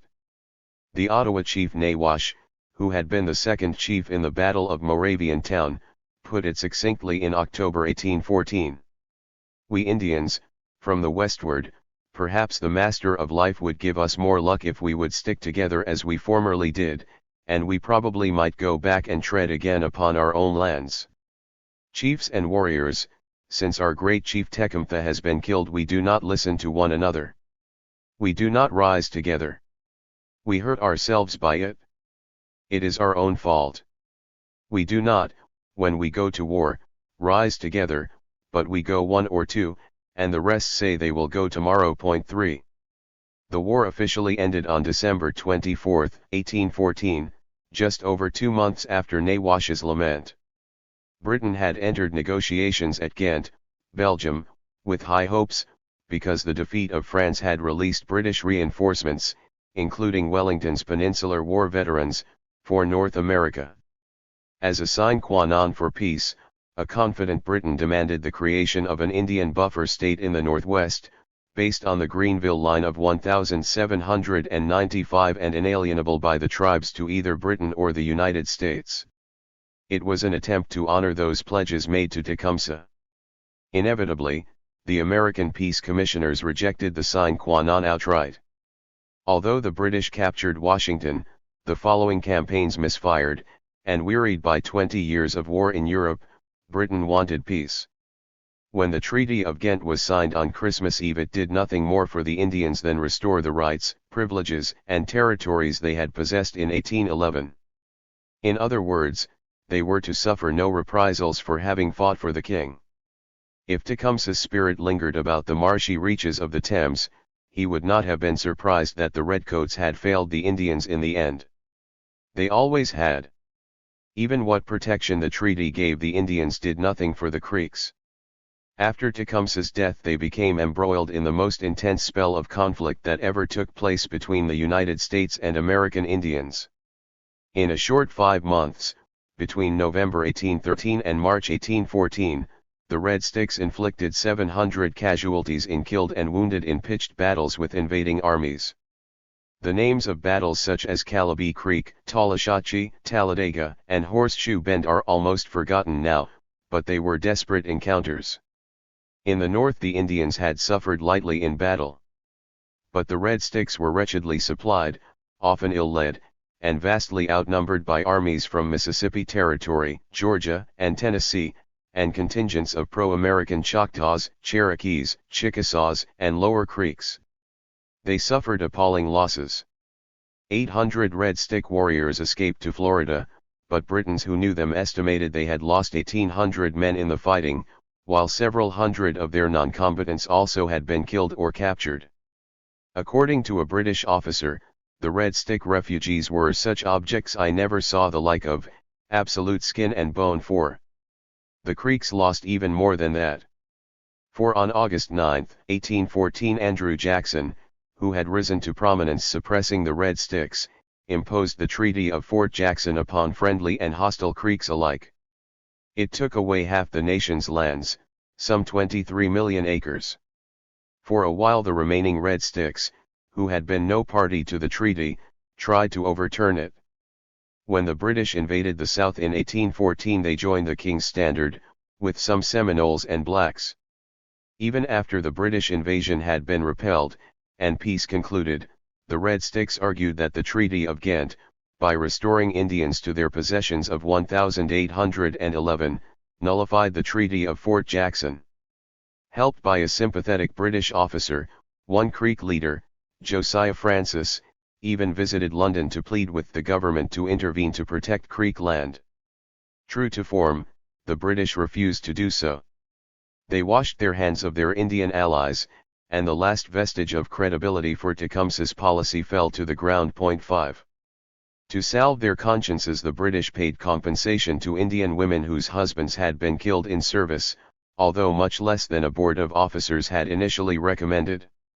On April 25, 1815, Tecumseh and Tecumseh's last wife duly exchanged their crosses on a receipt at Burlington, Lake Ontario, for a mere $50 each. Tecumseh was then in her 50s, and near the end of her life. Anthony Shane tells us that after the war she returned to Detroit, where she died. One suspects this statement referred to the Indian Council hosted by the Americans at Spring Wells, Detroit, in August and September 1815. The purpose of the meeting was to arrange a ceasefire with Indians formerly allied to the British, and to allow those exiled in Canada to come home. Maybe it was here that Tecumseh died? One by one the members of this remarkable Aboriginal family passed from the scene. The Prophet and Tecumseh did not sign the Treaty of Spring Wells. They wanted to return to the Wabash, where they might continue as chiefs of their own band, but the Americans insisted they settle at Wapakoneta with the Ohio Shawnees. Tenskwatawa simply could not swallow living under the supervision of his old rival, Blackhoof, or abide aping the ways of the whites as the Micoches at Wapakoneta were doing.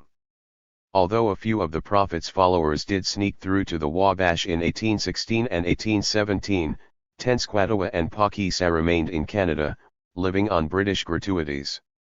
They and 6 of their Shawnee dependents were awarded a total of £388 under a British statute of 1823, which allowed for the indemnification of war losses.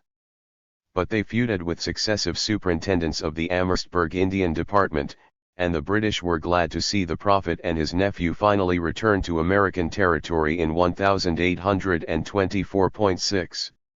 Aging now, and beginning to drink again, the Prophet was falling far short of the ideals he had once propagated, but he still claimed the Great Spirit spoke to him in his dreams, still insisted that he wanted to live by hunting as of old, and had not lost his skills as a demagogue. 7 Few were listening anymore, and it was to regain some of his former influence that he came out of exile. He returned at the invitation of Lewis Cass, governor of Michigan Territory.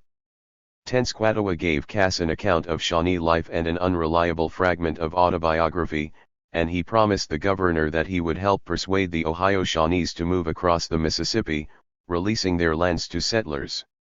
The Prophet saw an opportunity to put himself at the head of a Shawnee party in Kansas, and he grasped at it. He had become everything he had once detested, a supporter of land cessions, and a dependent and instrument of the United States. 8. The Prophet's emigration party of Shawnees and Mingos, including Tecumseh, left Ohio in 1826. 2 years later it arrived in Kansas, where the United States wanted to consolidate the Ohio and Missouri Shawnees. Tenskwatawa supposed the tribe might reunify there under his leadership, but his influence swiftly declined. Once more he became lonely, silent, and melancholy, dwelling in the past, and regaling occasional visitors with stories about Tecumseh. His brother, he said, had been a great general, and were it not for his death he would have built a mighty confederacy from the Great Lakes to Mexico. 9. Even Tecumseh left his uncle's village. Little more is known about Tecumseh's son. An old Shawnee remembered that he attended the intertribal council organized by the Cherokees at Tahlequah in June 1843, and that he died soon after. He had 2 sons, it was said. 1, John, reached maturity, served in the American 14th Kansas Regiment, and died without issue during the Civil War. 10. By then the storm Tecumseh had helped foment had long since blown itself out. The old rebels had been gathered to their fathers. Maine POC, incorrigible to the last, died in the spring of 1816. Pamawatam was trying to revive the Indian Confederacy as late as 1816, but 3 years later he and other Kickapoos agreed to exchange tribal lands in Indiana and Illinois for territory across the Mississippi. The Sac Black Hawk also flirted with pan-tribalism, but with no more success. He made his lone stand against the United States in 1832 and was overwhelmingly crushed. The embers of the revolt smoldered for years in the South. Red Stick survivors under McQueen and Francis sheltered among the Seminoles and blacks in Florida, where their continued hostility to the Americans eventually brought on the so-called First Seminole War and Jackson's expulsion of the Spanish in 1818. Francis was captured in Jackson's invasion and hanged, and McQueen died a few years later, but their bitterness passed to a new generation. Francis's son, Earl, was a leader of the Creek War of 1836, and McQueen's grandnephew, Osceola, achieved national fame as a prime agitator of the Second Seminole War of 1835. Earl and Osceola died resisting the removal of the tribes. But if those who had inherited the mantle of armed resistance from Tecumseh failed, so too did Indians who hoped to protect their lands by cooperating with the Americans. Such a man was Old Black Hoof. In a way he was even more tragic than Tecumseh, for, in the end, the years his people had peacefully coexisted with white neighbors, the faltering steps they had taken on the road to civilization, and the military aid they had given the United States all counted for nothing. The Ohio Shawnees were moved west with the others. Black Hoof fought against it while there was breath in his feeble body. The chief himself was mercifully spared emigration, for he died at Wapakoneta in 1831, but it was in the full knowledge that a removal treaty was imminent and that his policies had foundered as signally as those of Tecumseh. He died disillusioned, convinced that the whites had ruined his people. Among the Indians there had been no winners. On a cold day in November 1836, Dr. J. A. Shute and a companion made their way along a winding woodland path in Wyandotte County, Kansas, somewhere in the modern district of Argentine Kansas City. The path led down a hill to a few rude dwellings, none more distinguished than the others. The two entered one of the houses by a low bark-covered portico, negotiating a half-famished dog as they entered a dimly lit interior in which 2 or 3 platforms built against the wall served the purpose of bedsteads, covered with blankets and skins. A few pumpkins and ears of corn were stored, but the floor was littered with spoons, pipes, trays, and other utensils, and in a corner of the squalid room, near an apology for a fireplace, a man lay on one of the beds, a blanket thrown over him. Here was fallen, savage greatness. I involuntarily stopped for a moment to view in silence the spectacle of a man whose woe was once law to numerous tribes, now lying on a miserable pallet, dying in poverty, neglected by all but his own family. He that exalteth himself shall be abased. I approached him. He drew aside his blanket and discovered a form emaciated in the extreme, but the broad proportions of which indicated that it had once been the seat of great strength. His countenance was sunken and haggard, but appeared it might have been fancy to exhibit something of the soul within. I thought I could discover something of the marks which pride, ambition, and the workings of a dark, designing mind had stamped there. 11. The old Indian was sick, very sick, and had summoned help, but he was still suspicious of the white man's medicine. In that final illness he swooned several times, but each recovery convinced him that the spirits would not let him die. He still hesitated to commit himself to an alien science, and desired his visitors to return in 3 days. Then he would receive treatment. True to their word, the 2 Americans returned at the appointed time to ask whether the old man would accept their services. But the prophet, the last of the children of Pukshinwa and Methaway-Taski, was dying and speechless, and never did reply. It was Tecumseh they remembered, whites and Indians both. His own tribe exalted him. Even the chiefs of Wapakoneta, who had contested his every move, referred to him as the great tecumseh in 1815, and the prophet lived to see his brother's memory revered as the pride of the nation and ranked far above his own. 12 The historical facts about Tecumseh were soon forgotten, but the Shawnees turned him into a mythic figure. One tribal elder, interviewed in the 1930s, said that Tecumseh had been born of a virgin with knowledge granted him by the Creator. He was impregnable to witchcraft, except when practiced by members of his own people, and it was by such means that he was eventually overthrown. In the 20th century, Shawnees were crediting both brothers with molding tribal ceremonial and religious life.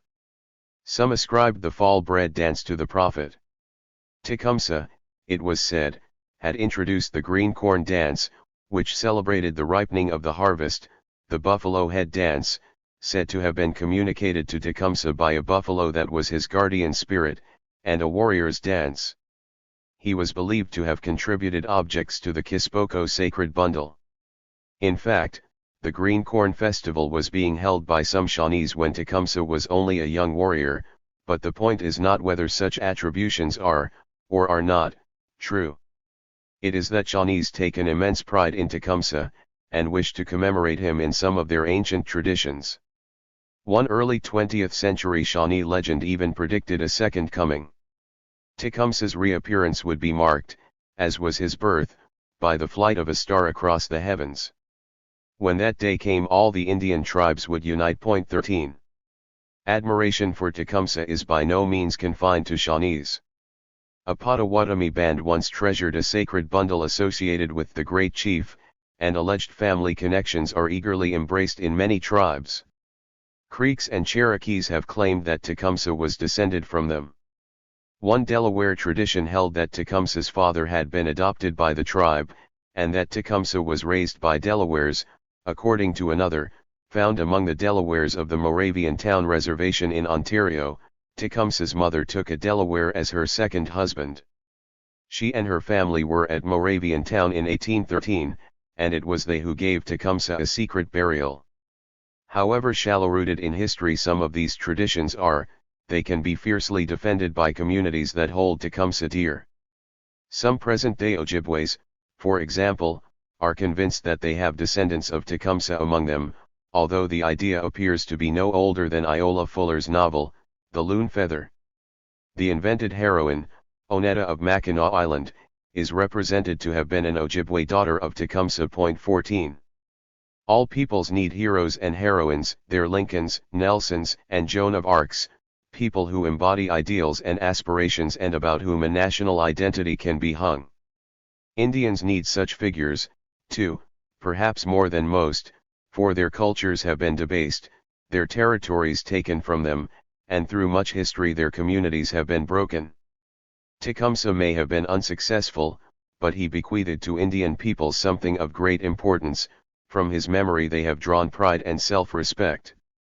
Unlike most Indian heroes, Tecumseh does not stand for one tribe or another, but for all Indian peoples. He had opposed intertribal hostilities, and tried to bind the nations in peace and mutual solidarity. Historically, his confederacy had been an imperfect union, unable to control its elements, and capable of sowing divisions, such as those among the Creeks. But Tecumseh's ambition to be a national Indian leader, rather than merely a local one, and his vision of a pan-Indian brotherhood have powerful appeal for Indians of today. Tecumseh was not the only important pan-Indian leader. He lived at a time when powerful threats from Britain and the United States had stimulated a tradition of ambitious federalism, particularly among the Shawnees. The most sophisticated apostle of the movement, however, was the Mohawk Joseph Brant. Brant was the equal of Tecumseh in vision, ambition, energy, and ability, and he was more pragmatic. In 1793 he discounted as illusory a boundary Tecumseh advocated 20 years later. Yet it was Tecumseh who became the supreme pan-Indian hero. Brant lacked Tecumseh's passion, and had the misfortune to survive into old age. Tecumseh fell a martyr to the cause on the battlefield. After Tecumseh's death no one challenged his position. The death of pan-tribalism in the East, and the sheer speed with which the United States swept toward the West Coast, denied the Indians of the Far West the time that would have been necessary to recognize the need for solidarity, to overcome intertribal differences, and to organize resistance on more than a local front. A few leaders flirted with the idea of building confederacies, men such as the Yaqui Juan Banderas, Coacuchi, a brilliant Seminole, the Yakima headman Kamiakan, and the Sioux leaders Little Crow, Red Cloud, and Sitting Bull, but no one with the extent of Tecumseh's vision or activity appeared. Tenskwatawa found a comparable successor, Wovoka, the ghost dance prophet.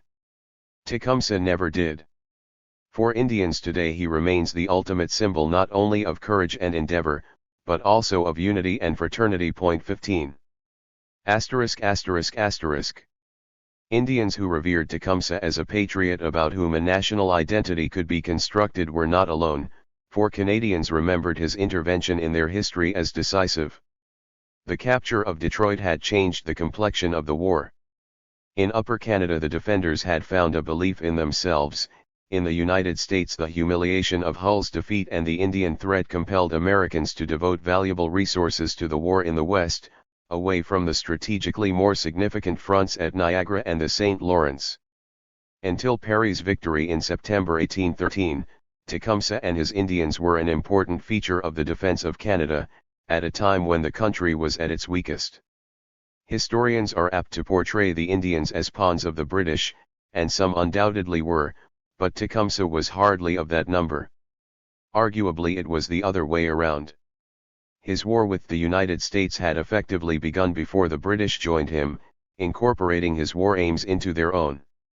In that sense the Tecumseh so beloved in Canadian history, the patriot, never existed.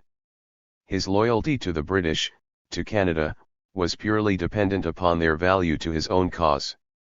Without probing too deeply into Tecumseh's motivation, Canadians saw only a warrior who had given much, including his life, to their country in its hour of peril. They never raised a national monument to him, as they did to Brock, although the idea was moot several times between 1841 and 1931, and many local efforts to commemorate the chief were made. In the mid-19th century, for example, officers of the Amherstburg garrison collected money for a memorial. Nevertheless, the chief's name has always abounded. A town in Ontario, HMS Tecumseh, a schooner, built in 1815 and raised from Georgian Bay in 1953, and the Calgary Naval Reserve, HMCS Tecumseh, which enlisted 4,500 personnel in World War II and retains as its badge the image of the crouching panther, Tecumseh's totem to name just a few. 16. It was through literature that Canadians paid their greatest tributes to Tecumseh, weaving in the process a literary tradition for the young nation. Two of the first book-length poems written by Canadians eulogized Tecumseh. For George Longmore, whose Tecumseh, a poetical tale in 3 cantos, was written in Montreal and first published in 1824, the chief was a tragic hero, who wanted but the polished mind civilization's want supplies, to make him mighty midst mankind. 17. So, too, thought John Richardson, Tecumseh's old companion in arms, who interwove literary and military careers. Richardson returned time and again to those haunting scenes of his youth, and the Indian who had captured his imagination so firmly. Although Richardson is now regarded as the greatest of Canada's early novelists, his first treatment of Tecumseh, or, The Warrior of the West, was an epic poem of 4 cantos, published in 1828 but composed 5 years earlier. In it Richardson admitted a generous anxiety to preserve the memory of one of the noblest and most gallant spirits that ever tenanted the breast of man, but steadfastly insisted that his portrait was without the slightest exaggeration. To Richardson Tecumseh was the soul of the Allied forces, but one of many, including Brock, Barclay, and the men of the 41st Regiment, who deserved to be enrolled among the country's heroes. His history of the war, first published in a London journal, the New Monthly Magazine and Literary Journal, in 1826 and 1827, was intended to educate young Canadians in the gallant deeds of their fathers, instilling in them the patriotism and sense of community essential to a new nation. Richardson pursued his interest in Tecumseh through 2 papers and a novel in the Scott Cooper tradition, The Canadian Brothers. 18. The nationalist poet Charles Mayer regarded the War of 1812 as the turning point of Canada's destiny, the event which had brought diverse peoples together in defense of the realm and forged a conscious national identity. His 5-act tragedy Tecumseh, a drama, was regarded in its day as the country's greatest literary achievement. Mayer acknowledged that Tecumseh had fought for the freedom of his own people, but wrote that in doing so he became one to whose genius and self-sacrifice at the most critical period in her history is due the preservation of Canada to the Empire. The chief was, thus, significant primarily as a maker of Canada, that bright youth among the greybeards of the earth. 19. Tecumseh the Patriot was soon an essential part of the education of young Canadians, and every self-respecting series of biographies was expected to devote a volume to him: the Canadian Heroes series, the Chronicles of Canada series, the Canadian History Readers, and the Great Stories of Canada series. Titles such as these are still published today, but the words of Lloyd Roberts speak for all of them. When you think of the Indians, think of Tecumseh, think of his valor, his steadfastness of purpose, his great heart, think of his loyal service to Canada, and be grateful. Tecumseh is dead? No, Tecumseh lives. 20. Although Canadian writers are still inspired by the role Tecumseh played in the birth of the nation, some have seen even larger events reflected in his career. In Tecumseh and the Eagles, the Romantic poet Bliss Carman likened the chief's struggle to those of nations fighting for freedom in the First World War. Wallace Havelock Robb's Tecumseh, Shawnee chieftain astral avatar, a blend of poetry and prose, read into Tecumseh's quest for intertribal peace and his early attempts to coexist with the whites of primitive United Nations. Glossing over, or ignorant of, the plans Tecumseh made for war after 1809, Robb turned him into one of the world's peacemakers, a model for generations raised under the threat of nuclear war. 21. Patriotism of an altogether more sinister kind acclaimed Tecumseh across the Atlantic, of all places in the Germany of the Third Reich. German interest in the frontier was then already old. Travel literature and the great popularity of the novels of James Fenimore Cooper and Karl May had prepared German readers for yet another exemplification of the noble savage. A few Germans had even tackled Tecumseh before. Some original books were published about him in the 19th century, including a biography aimed at the young, Franz Kottenkamp's Die ersten Amerikaner im Westen, issued in 1855. The next year a Dresden sculptor working in Brazil, Friedrich Petrich, produced the most impressive statue of the chief, hewn out of marble. Petrich had lived in the United States, where President John Tyler set him to work on George Washington's statue, and he subsequently found other patrons, including the Emperor of Brazil and the Pope. His reclining full figure, the dying Tecumseh, is now in the National Museum of American Art in Washington, but the original plaster model, made in the United States, has a place in the Vatican's Missionary Ethnological Museum in Rome. However, it was not until the 1930s that Tecumseh achieved breathtaking popularity in Germany, and his elevation was entirely the work of one man, Fritz Steuben, a gifted writer who published under the pseudonym Erhard Wittek. Beginning with Der Flyer Genfeel in 1930, when Steuben was 32 years old, he bombarded the public with a series of Tecumseh novels, building sequel upon sequel, until the final titles Ruf der Walder and Tecumseh's Tod in 1939.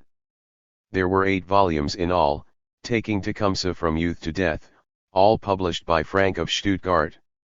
Essentially, Steuben's books were exciting adventure stories for boys. They boasted that they were retold from old sources and they included illustrations of ethnographic items such as boats and houses, but they had little real historical information in them.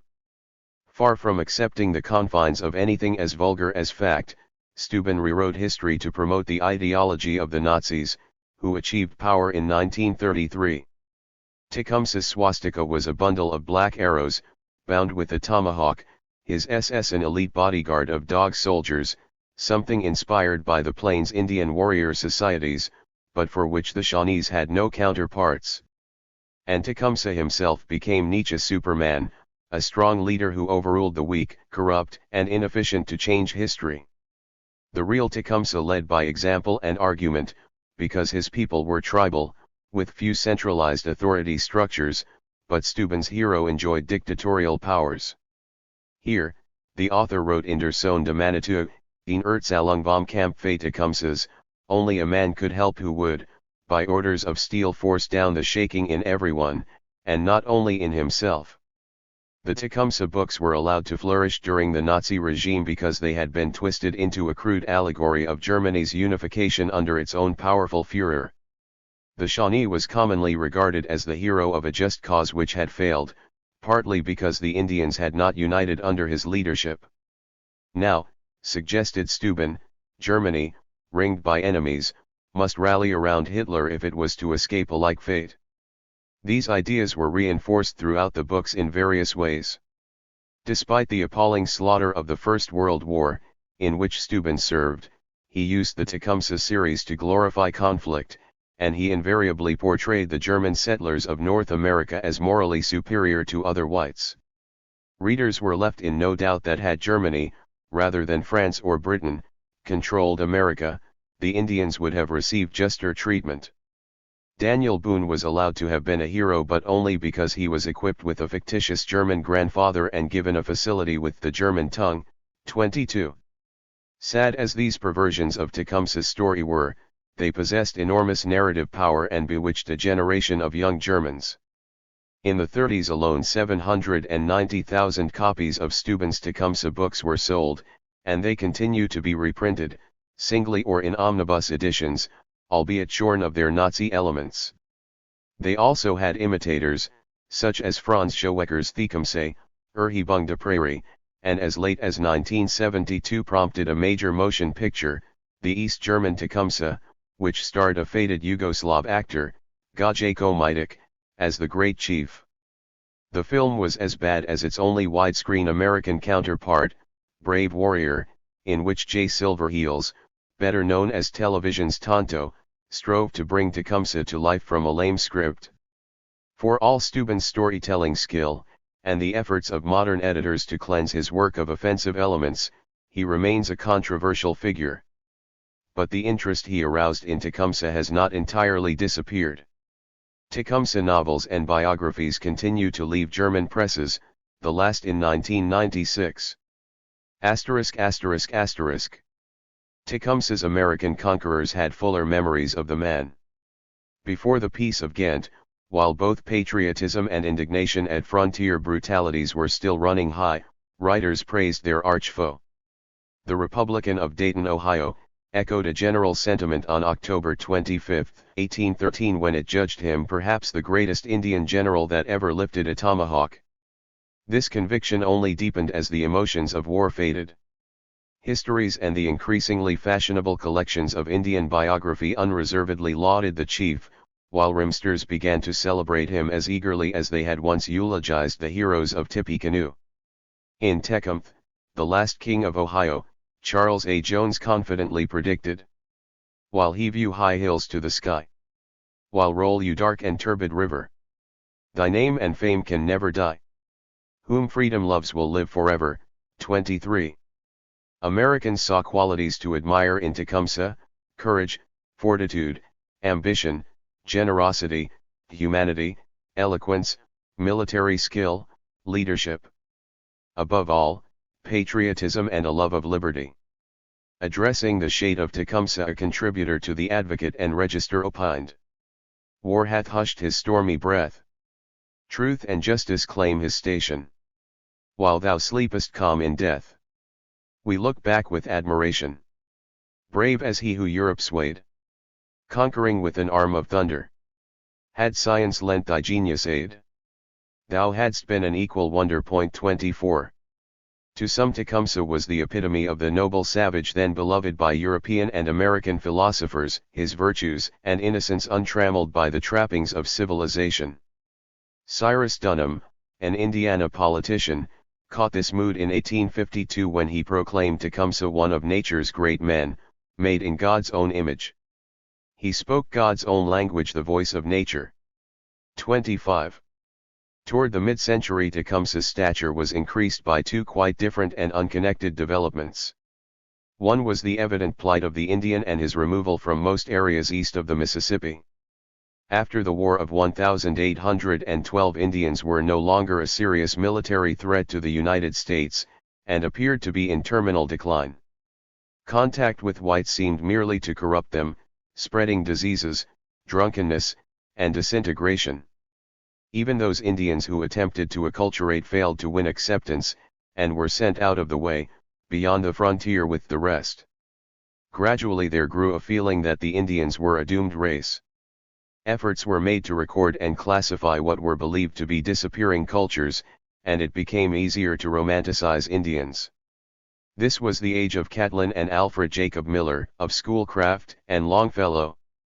In his own time, Tecumseh had been assured by American officials that the United States had treated the Indians with justice and humanity, and the tribes had no business in rebellion. But from the perspective of the 1830s and after, Tecumseh seemed to have been vindicated. His people had been driven out, and appeared to be on the brink of extinction. Now Tecumseh had not only been noble, determined, and brave. He had also been right, and deserved the admiration of every American who understood patriotism. In 1829 the Ohio Republican marveled at a matchless career in which Tecumseh had led a broken and injured people to repeated victory, taking vengeance for the wrongs of centuries, exerting the whole energies of his soul and body to the destruction of invaders, who were likely to blot him and his people from the face of the earth. It is questionable if Washington lived with more patriotism, or Epaminondas died with greater brilliancy. 26. The other development which enhanced Tecumseh's status was political. For several decades men involved in the defeat of Tecumseh and his warriors competed for public office, buttressing their candidacies with stories of their service against one of the country's most determined opponents. It was worth thousands of votes to have been at Tippecanoe or Moravian Town, or to have rooted the Red Sticks in the South. The action on the Thames alone, it has been estimated, helped create 1 president, 1 vice president, 3 state governors of Kentucky, 3 lieutenant governors, 4 United States senators, and a score of congressmen. 27 No less than 4 men who rose to prominence fighting Tecumseh and his allies ran for the presidency: Andrew Jackson, William Henry Harrison, Zachary Taylor, and Lewis Cass, and 3 of them did so successfully. The heady political debates between partisans of such contenders further exalted the reputation of Tecumseh, keeping it before the public. The campaign of 1836, in which Richard Mentor Johnson gained the vice presidency on Martin Van Buren's Democratic ticket, and Harrison was an unsuccessful Whig candidate for the White House, focused tremendous attention on Tecumseh. William Emmons's 5-act play Tecumseh, or The Battle of the Thames, which presented Johnson as Tecumseh's slayer, had already been performed on the stage before publication. In Baltimore an Indian outfit, said to have been worn by Tecumseh in the battle, a British standard captured on the occasion, and a pistol alleged to have belonged to Johnson were exhibited to accompany the drama. The weapon was presumably the smoothbore .48 caliber pistol with a walnut stock that was sometimes displayed in the Capitol House, Frankfort, Kentucky, as the gun that killed Tecumseh. Harrison, or Old Tippecanoe as his admirers styled him, was elected to the Senate in 1825 and made a second bid for the presidency in 1840. His campaign reminded voters of his battles with Tecumseh and the British through ballads, biographies, almanacs, and numbers of the Log Cabin. It was launched at a Whig rally which reputedly drew 30,000 people to the battlefield of Tippecanoe, which had been donated to the state of Indiana in 1836. Harrison won the election, but died a month after taking office. Superstitious hacks of a later century would note that until Ronald Reagan no subsequent president elected in a year ending in a naught would survive his term, and concluded that the prophet had placed a curse on the presidency in revenge for his brother's death. Byproducts of the political campaigns were the first full-length treatments of Tecumseh in American fiction. Some, such as George Hooker Colton's poem Tecumseh, or The West 30 Years Since, and George Jones's 5-act play Tecumseh, or The Prophet of the West, put the Shawnee center stage. Others, including novels such as James Strange French's El Squatawa, or The Prophet of the West, and Anna L. Snelling's Cabeza, focused on individuals who became embroiled in his activities. But all paid unequivocal tribute to the chief. In one fictional treatment, Mrs. Saba Smith's The Western Captive, or The Times of Tecumseh, published in the New World for 1842, Tecumseh was permitted to romance a white woman. Given Tecumseh's views on mixed-race marriages, at least after 1805, the story may have lacked credibility, but it possibly inspired a well-known legend that Tecumseh had once had an affair with a pioneer girl in Ohio. By the time the centenary of his death came around, Tecumseh's reputation was secure. The frontier had closed, and the armed resistance of the American Indians ended. Dime novelists, showmen, and movie makers pounced hungrily upon the more topical Indian wars of the Far West for copy, but historically Tecumseh had been a clear watershed. Between 1740 and 1815 the Indians had occasionally been a significant force in the balance between white powers between the French and British colonies, Spain and the United States in the south, and the British and the Americans in the north. That role ended with the collapse of Tecumseh's movement in 1814, for never again would the North American Indians play an important role in international relations. Militarily, too, the scale of Indian-white conflict was markedly smaller in the 75 years after 1815 than during the corresponding period before. Custer's defeat in 1876 created such a great sensation partly because, in the desultory warfare of the Far West, it was unique. Had it been part of the wars east of the Mississippi, it would have been merely one, and by no means the most remarkable, of many severe defeats inflicted wholly or instrumentally by Indians upon white armies, the defeats of Braddock, Grant, Herkimer, Harmar, and St. Clair, and the engagements at Sabbath Day Point, Fort William Henry, and Wyoming, among others. The United States Army lost only 948 men killed by Indians in all the country's wars between 1866 and 1890, but newspapers and military dispatches between 1810 and 1815 reveal that Tecumseh and his allies were substantially responsible for killing or capturing 5,500 people in the South and the Old Northwest, of which number only about 500 were unarmed civilians. The battles of the River Raisin and Fort Meigs alone accounted for over 1,600 American soldiers. By the end of the 19th century, therefore, despite a succession of recent gallant stands made by different groups of Indians against the United States, it was clear that there was not going to be another Tecumseh. Writer after writer, respectably acquainted with the sad saga of Indian-white conflict, Benjamin B. Thatcher, Henry Trumbull, Edward S. Ellis, Norman B. Wood, James Mooney, Cyrus Thomas, Clark Whistler, Alvin M. Josephy, and Olive Dickinson proclaimed Tecumseh the greatest of all Indians. Whether justified or not, the view is still generally accepted today. For all that, compared to their Canadian counterparts, American writers were reluctant to see Tecumseh as a subject of serious literature. In the third quarter of the 19th century he became part of the dime novel tradition, inspiring such sensational titles as Tecumseh and the Prisoners, The Skeleton Scout, The Mad Ranger, and The Wolf Queen, or, The Great Hermit of the Scioto. More substantial novels also featured Tecumseh, and with relentless respect. Reviewing numerous titles relating to the War of 1812, G. Harrison Orions justly wrote, "The one consistent theme was the greatness and nobility of Tecumseh. In some this praise became a major theme, in others it was a digressive judgment, but it was the one note invariably found." 28. Yet it was supposed that readers would be unable to identify with an Indian whose life was spent opposing the United States, and Tecumseh was generally introduced as a supporting or contextual player, with the action built around more acceptable figures: two Kentucky boys befriended by the chief, an American soldier who falls in love with a white girl raised by the prophet, a Scottish girl rescued from her captor by Tecumseh, or the protagonist in Crittenden Marriott's novel of 1914, The Ward of Tecumseh. Tecumseh had been assimilated into the American pantheon as much as any Indian could have been at that time.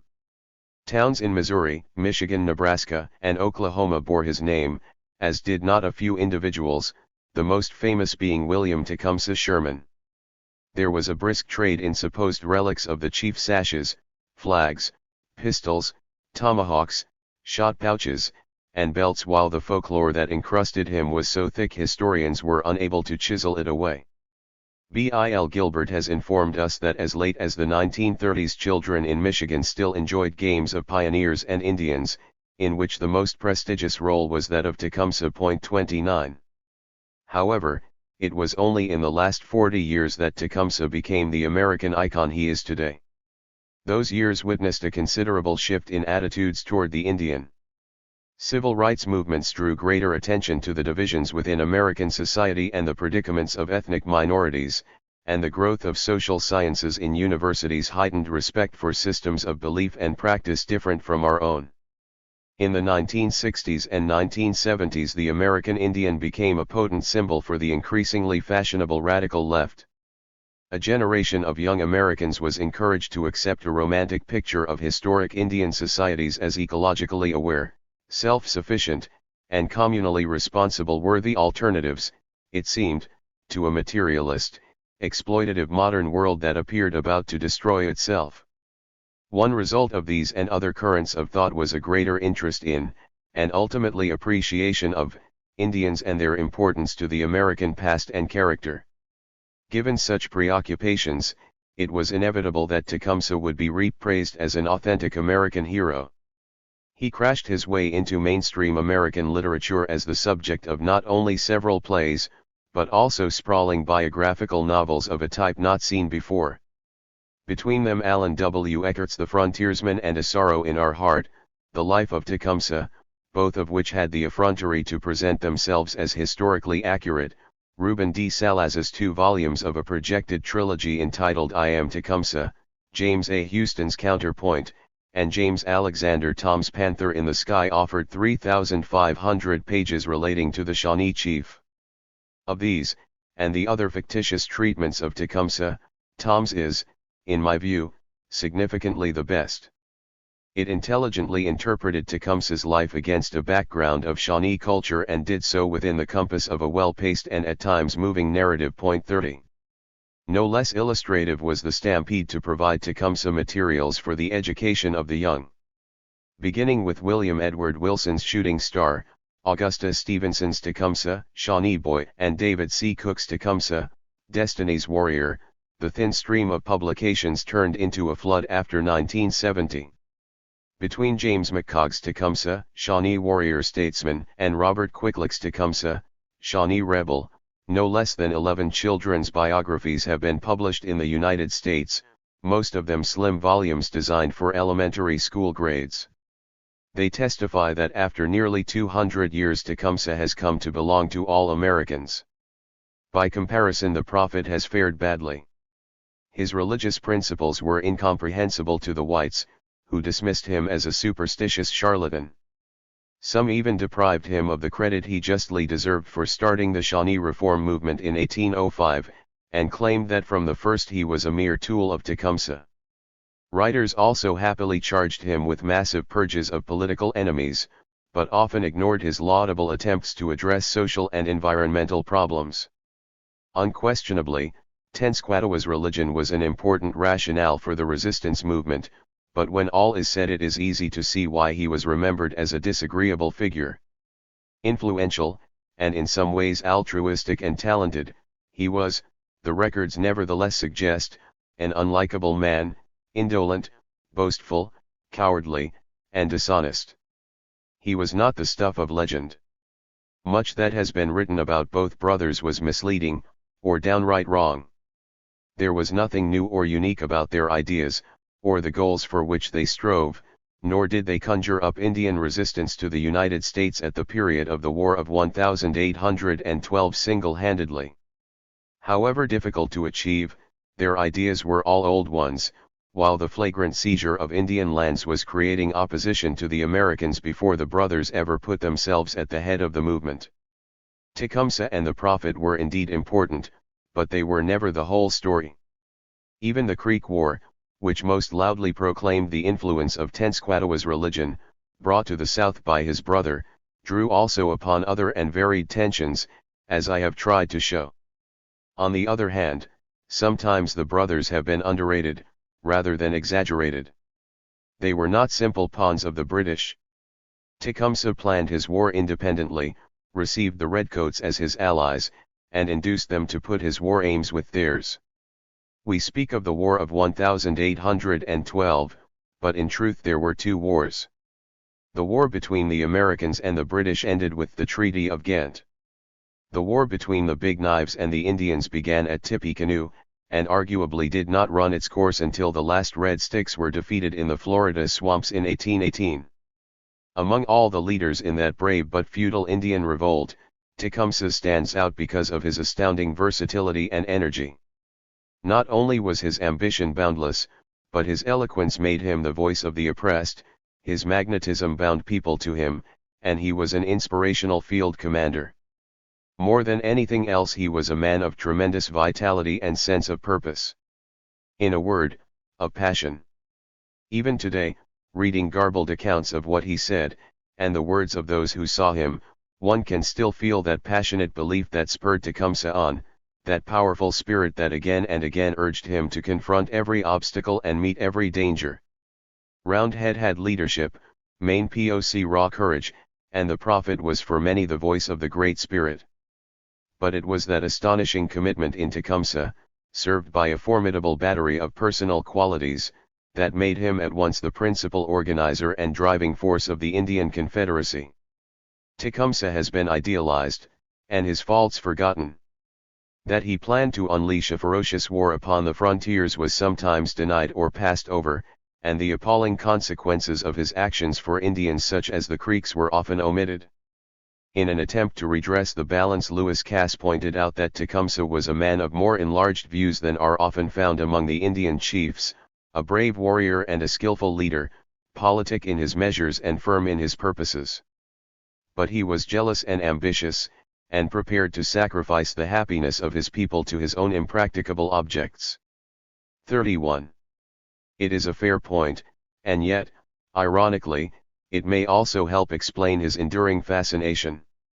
For when we consider Tecumseh, and his forlorn and desperate attempt to rescue his people against what we would regard as impossible odds, we are reminded of qualities without which men and women would be infinitely the poorer, the essential nobility of self-sacrifice, and the occasional triumph, in moments of great adversity, of the human spirit. Appendix, Family Portraits. Writing in 1838, Richard Mentor Johnson, the reputed slayer of Tecumseh, opined that no portrait of the great chief existed. 130 years were suffered to pass before anyone challenged his statement. Then engravings of both Tecumseh and the prophet were published by Benson J. Lossing in his richly illustrated pictorial field book of the War of 1812, with the explanation that they were founded upon original pencil sketches made in Vincennes in 1808 by a French trader named Pierre Ledru. Lossing had discovered them in 1848 in Quebec, where they were owned by Ledru's son. Sadly, although Lossing had a reputation for accuracy, he chose to modify the alleged portrait of Tecumseh in his book. I have given only the head by Ledru. The cap was red, the band ornamented with colored porcupine's quills, and in front was a single eagle's feather, black with a white tip. The sketch of his dress, in which he appears as a brigadier general of the British Army, is from a rough drawing which I saw in Montreal in the summer of 1858, made at Malden soon after the surrender of Detroit, where the Indians celebrated that event by a grand feast. It was only on gala occasions that Tecumseh was seen in full dress. The sketch did not pretend to give a true likeness of the chief, and was valuable only as a delineation of his costume. From the two we are enabled to give a pretty faithful picture of the great Shawanese warrior and statesman as he appeared in his best mood. When in full dress he wore a cocked hat and plume, but would not give up his blue breechcloth, red leggings fringed with buckskin, and buckskin moccasins. 2. The portrait of the prophet was published unbowdlerized. Tecumseh and his brother were never together in Vincennes. In 1808 and 1809 the prophet, but not Tecumseh, visited the town. In 1810 and 1811 Tecumseh took his place. We must conclude either that Ledru made his sketches somewhere else, for example at Prophetstown, which was frequented by traders, or that the portraits showed Tenskwatawa and one of his principal supporters, whom Ledru later took to have been Tecumseh. Whether Ledru had the artistic talent to preserve respectable likenesses of his subjects is uncertain, but Lossing's portrait is the nearest we have to an authentic representation. It had no competitor until 1954, when George I Quimby examined a collection of oil paintings acquired long before by the Chicago Natural History Museum. Among them was an unsigned portrait, 23 by 28 inches, showing an impressive-looking Indian in a black scarf and a dark gray or black coat. Soon the museum was publishing the surprising claim that it possessed what appeared to be a lost portrait of Tecumseh. 3. The Tecumseh portrait was one of a collection made by the Indian agent Benjamin O'Fallon, a nephew of Governor William Clark of Missouri, and kept at his home, Indian Retreat, in St. Louis. O'Fallon died in 1842, and in 1861 the paintings went into storage, where some were regrettably lost or destroyed. 37 survivors, all but 2 of them George Catlin originals, were sold by Emily O'Fallon, Benjamin's daughter, to the Chicago Museum in 1894. She told both Mrs. Ulysses S. Grant, who facilitated the sale, and a trustee of the museum that we always understood one of the portraits to show Tecumseh. Quimby correctly identified the likeness to which she referred, although she had erroneously credited the painting to artist Chester Harding. Have we, then, a genuine portrait of Tecumseh? It would be pleasing to think so, but probably we do not. To begin with, the pedigree of the portrait is flawed. No concrete information about it, the circumstances in which it was painted, and the artist exist. This has to weaken the attribution. Miss O'Fallon had undoubtedly been told about the portraits when she was a child in Indian Retreat, but she may have become confused in the many years that followed, and she admitted that much of what she had then heard she no longer remembered. Finally, there are those worrying clothes, white men's clothes. It is hard to imagine Tecumseh, the fiery all-Indian, submitting to being painted in a garb which, by his lights, ran counter to the wishes of his God. Mind you, there is a respectable if unproven case for believing that the portrait may actually depict Tecumseh, Tecumseh's son. Now, he met Clark, and possibly O'Fallon also, when he passed through St. Louis in 1827 on his way to the west. It is entirely possible that the two agents seized the opportunity to persuade the son of the most celebrated of Indians to sit for his portrait.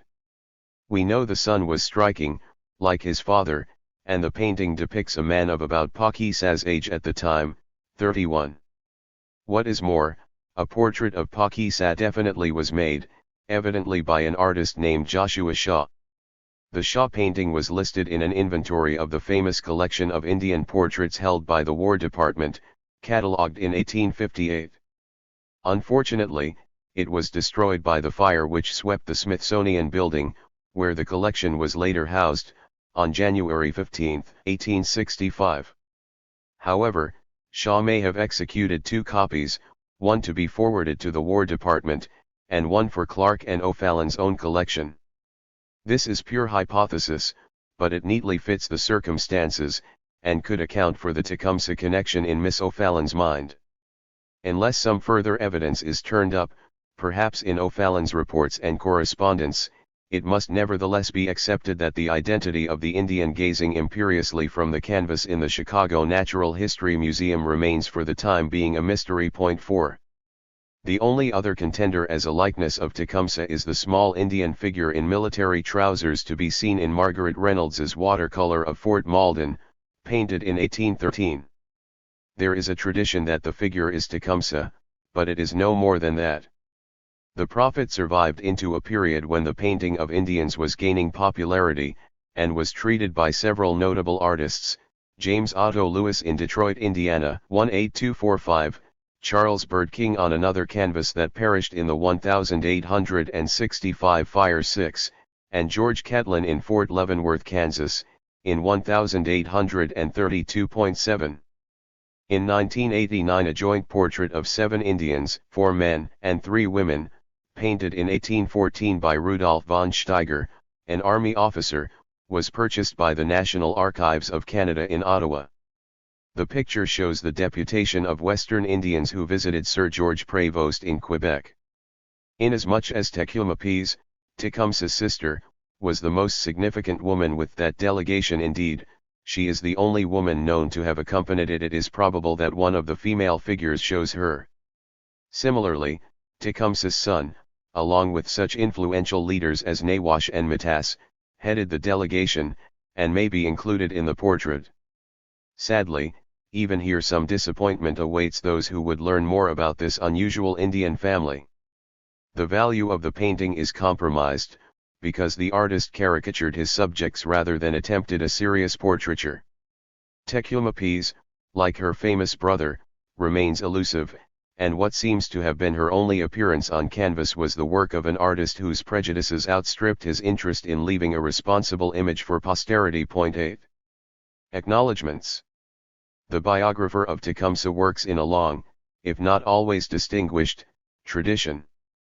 The pioneering work, The Life of Tecumseh, and of his brother the Prophet, was written by Benjamin Drake and published in 1841.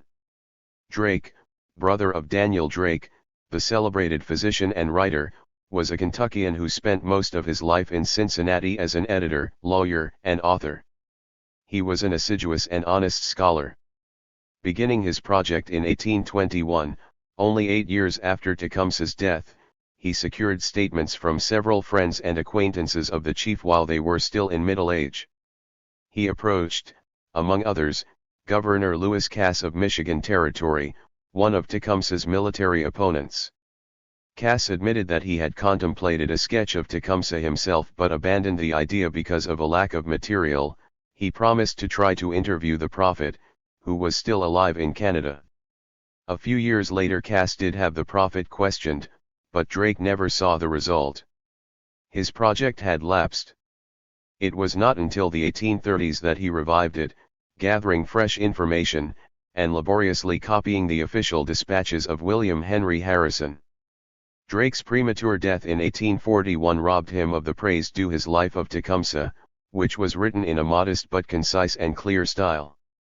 Because of his limited access to archival material, his account was substantially fashioned from eyewitness statements made after Tecumseh's death, and it was sketchy, imprecise, and sometimes inaccurate.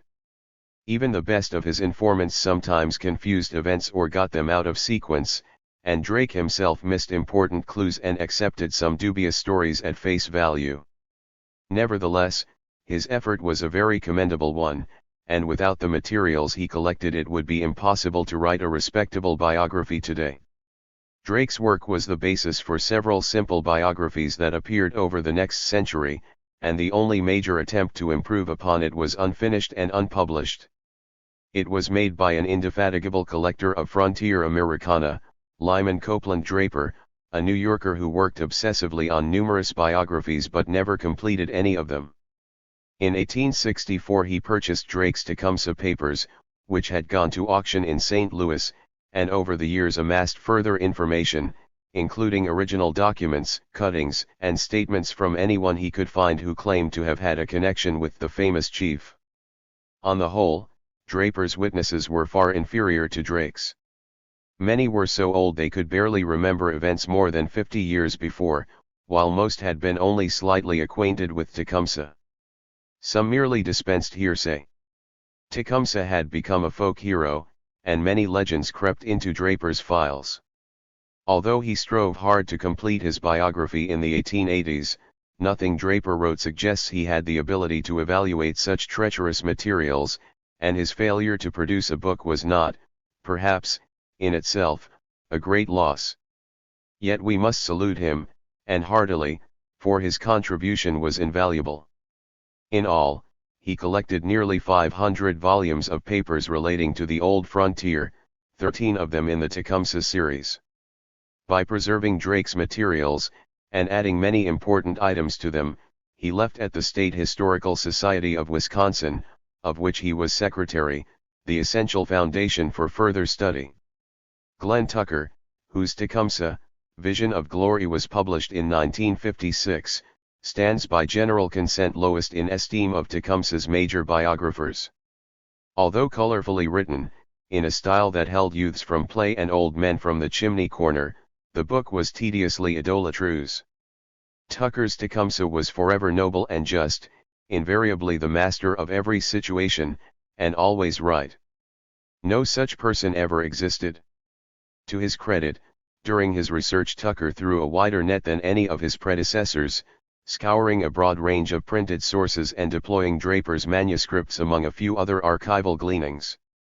He also benefited from the publication of relevant official documents by William Wood, Ernest A. Cruikshank, and Logan Easery.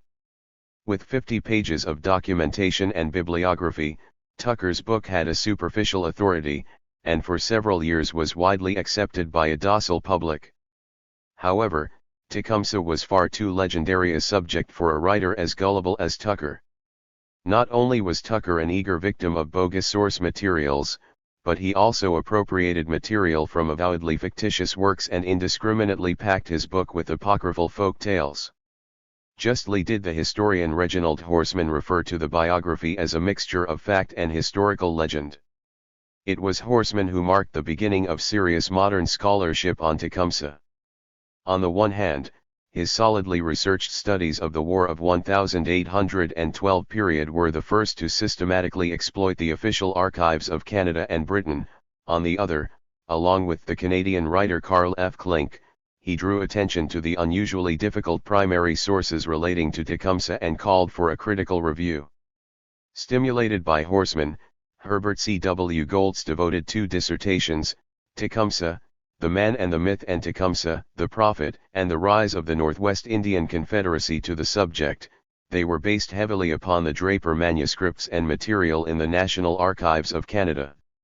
Because his work was not regularly published, and was directed to a narrow academic audience, it did not receive the recognition it deserved. Goltz made 2 particularly important contributions. He rigorously expunged the legendary material from the record and emphasized the need for a close adherence to the canons of historical scholarship. And he removed the prophet from Tecumseh's shadow. Undeniably the less attractive of the 2 brothers, the prophet had generally been depicted as the mere tool of Tecumseh.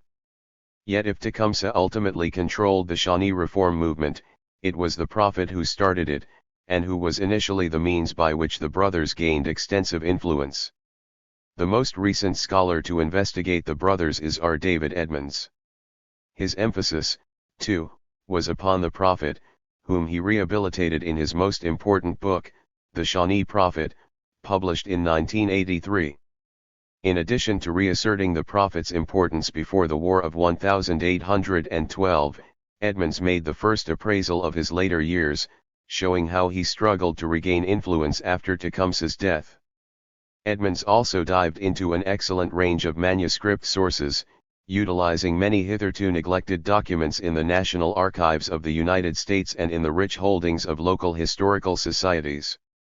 After years of scholarly neglect, Tecumseh and the prophet regained currency during the last 25 years, and several important histories tackled aspects of their careers.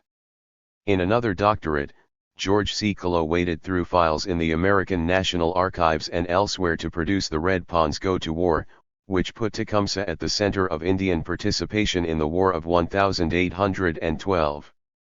I tried to establish the facts about the chief's controversial final campaign in Tecumseh's Last Stand, published in 1985, and more recently Gregory Evans Dowd and Richard White set both Shawnee brothers into the context of earlier religious and pan-Indian movements.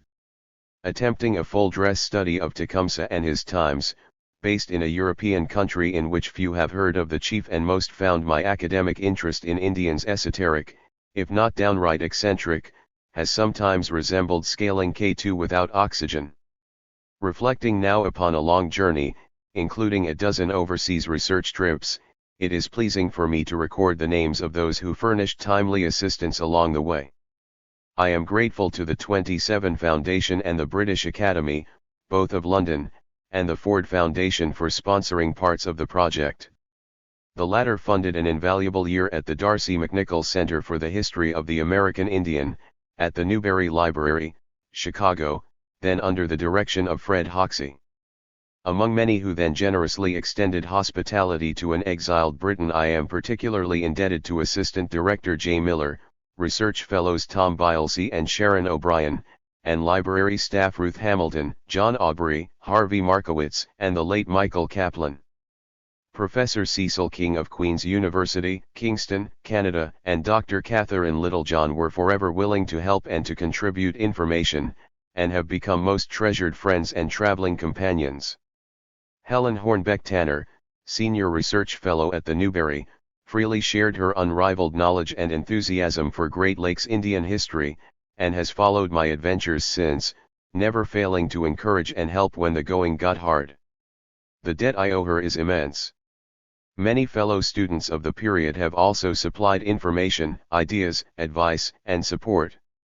They include Colin G. Calloway, Dartmouth College, Doug E. Clannon, whose monumental edition of the papers of William Henry Harrison will, when completed, become a standard reference, R. Allen Douglas and Jeff Raymond of Windsor's Community Museum, Ontario, R. David Edmonds, who invaluably supported my first book on Tecumseh, John MacFarriger, Yale University, Michael Friedrichs, Augsburg, Germany, Bob Garcia of the Fort Malden National Historic Site, Amherstburg, Herbert C. W. Goltz, St. Thomas University, Fredericton, New Brunswick, George Gurney, Curator of the National Museum of American Art, Washington, D.C., Reginald Horseman, University of Wisconsin, Milwaukee, Francis Jennings, then in Chicago, Uwe Johansson of Nordorf, Germany, Louise F. Johnson, Round Rock, Texas, Norma Llewellyn, Louisiana, Don B. Smith, University of Calgary, the late Dan L. Thrapp of Tucson, Arizona, Dr. Melbourne D. Thurman, Missouri, and Marilyn M. Williams of Tulsa, Oklahoma. To all of them I readily give my thanks. Among other individuals and institutions providing assistance, I must mention the Alabama Department of Archives and History, Montgomery, the Archives of Ontario, Toronto, the Archivo General de Indias, Seville, Spain, Carolyn Autry of the Indiana Historical Society, Indianapolis, Jane Arbow of the Virginia State Library, Richmond, Graham Boxer, Merseyside County Museum, Liverpool, England, the British Library, London, and the British Newspaper Library, Colindale, W. S. Byrne, Rhodes House Library, Oxford, England, Elizabeth Carroll Horrocks and Martin L. Levitt, American Philosophical Society, Philadelphia, the University of Chicago Library, the Chicago Historical Society, the Cincinnati Historical Society, the Library of Congress, Washington, D.C., Steve Cotham, Lawson McGee Library, Knoxville, Tennessee, Charlotte Erickson of the University of Cambridge, England, Roberta Ferrari, University of Pisa, Italy, the Filson Club, Louisville, Kentucky, John J. Grabowski, Western Reserve Historical Society, Cleveland, Ohio, the Historical Society of Pennsylvania, Philadelphia, the Indiana Historical Bureau, Indianapolis, Mary Karshner of the Burton Historical Collection, Detroit Public Library, who epitomizes for me the ideal archivist, the Kingston Public Library, Ontario, the Kingston upon Hull Library, England, Jane Levin of the Anthropology Department and Christine Gross, Collections Manager, both of the Field Museum, Chicago, the Eli Lilly Library, Bloomington, Indiana, the Missouri Historical Society, St. Louis, Nelson Morgan, University of Georgia Library, Athens, the National Archives of Canada, Ottawa, the National Archives of the United States, Washington, D.C., the National Library of Ireland, Dublin, Era, the National Library of Scotland, Edinburgh, the Ohio Historical Society, Columbus, Lieutenant Bryn Owen and Colonel W. R. Davies of the Welch Regiment Museum, Cardiff, Wales, Christopher Peebles of the Glen A. Black Laboratory of Archaeology, Indiana University, Bloomington. Samuel Proctor of the Florida Historical Quarterly, the Public Record Office, Kew, England, Charles A. Shaughnessy of the National Archives, Washington, D.C., the Metropolitan Library of Toronto, Pamela A. Wasmer and John Selsh, Indiana State Library, Indianapolis, Galen R. Wilson and Arlene P. Shai of the William L. Clements Library, Ann Arbor, Michigan, the State Historical Society of Wisconsin, Madison, the Winterthur Museum, Delaware, and Chris Wright of the Royal Anthropological Institute, London. Attempts have been made to locate the owners of copyright material, but notifications of any oversights will be addressed.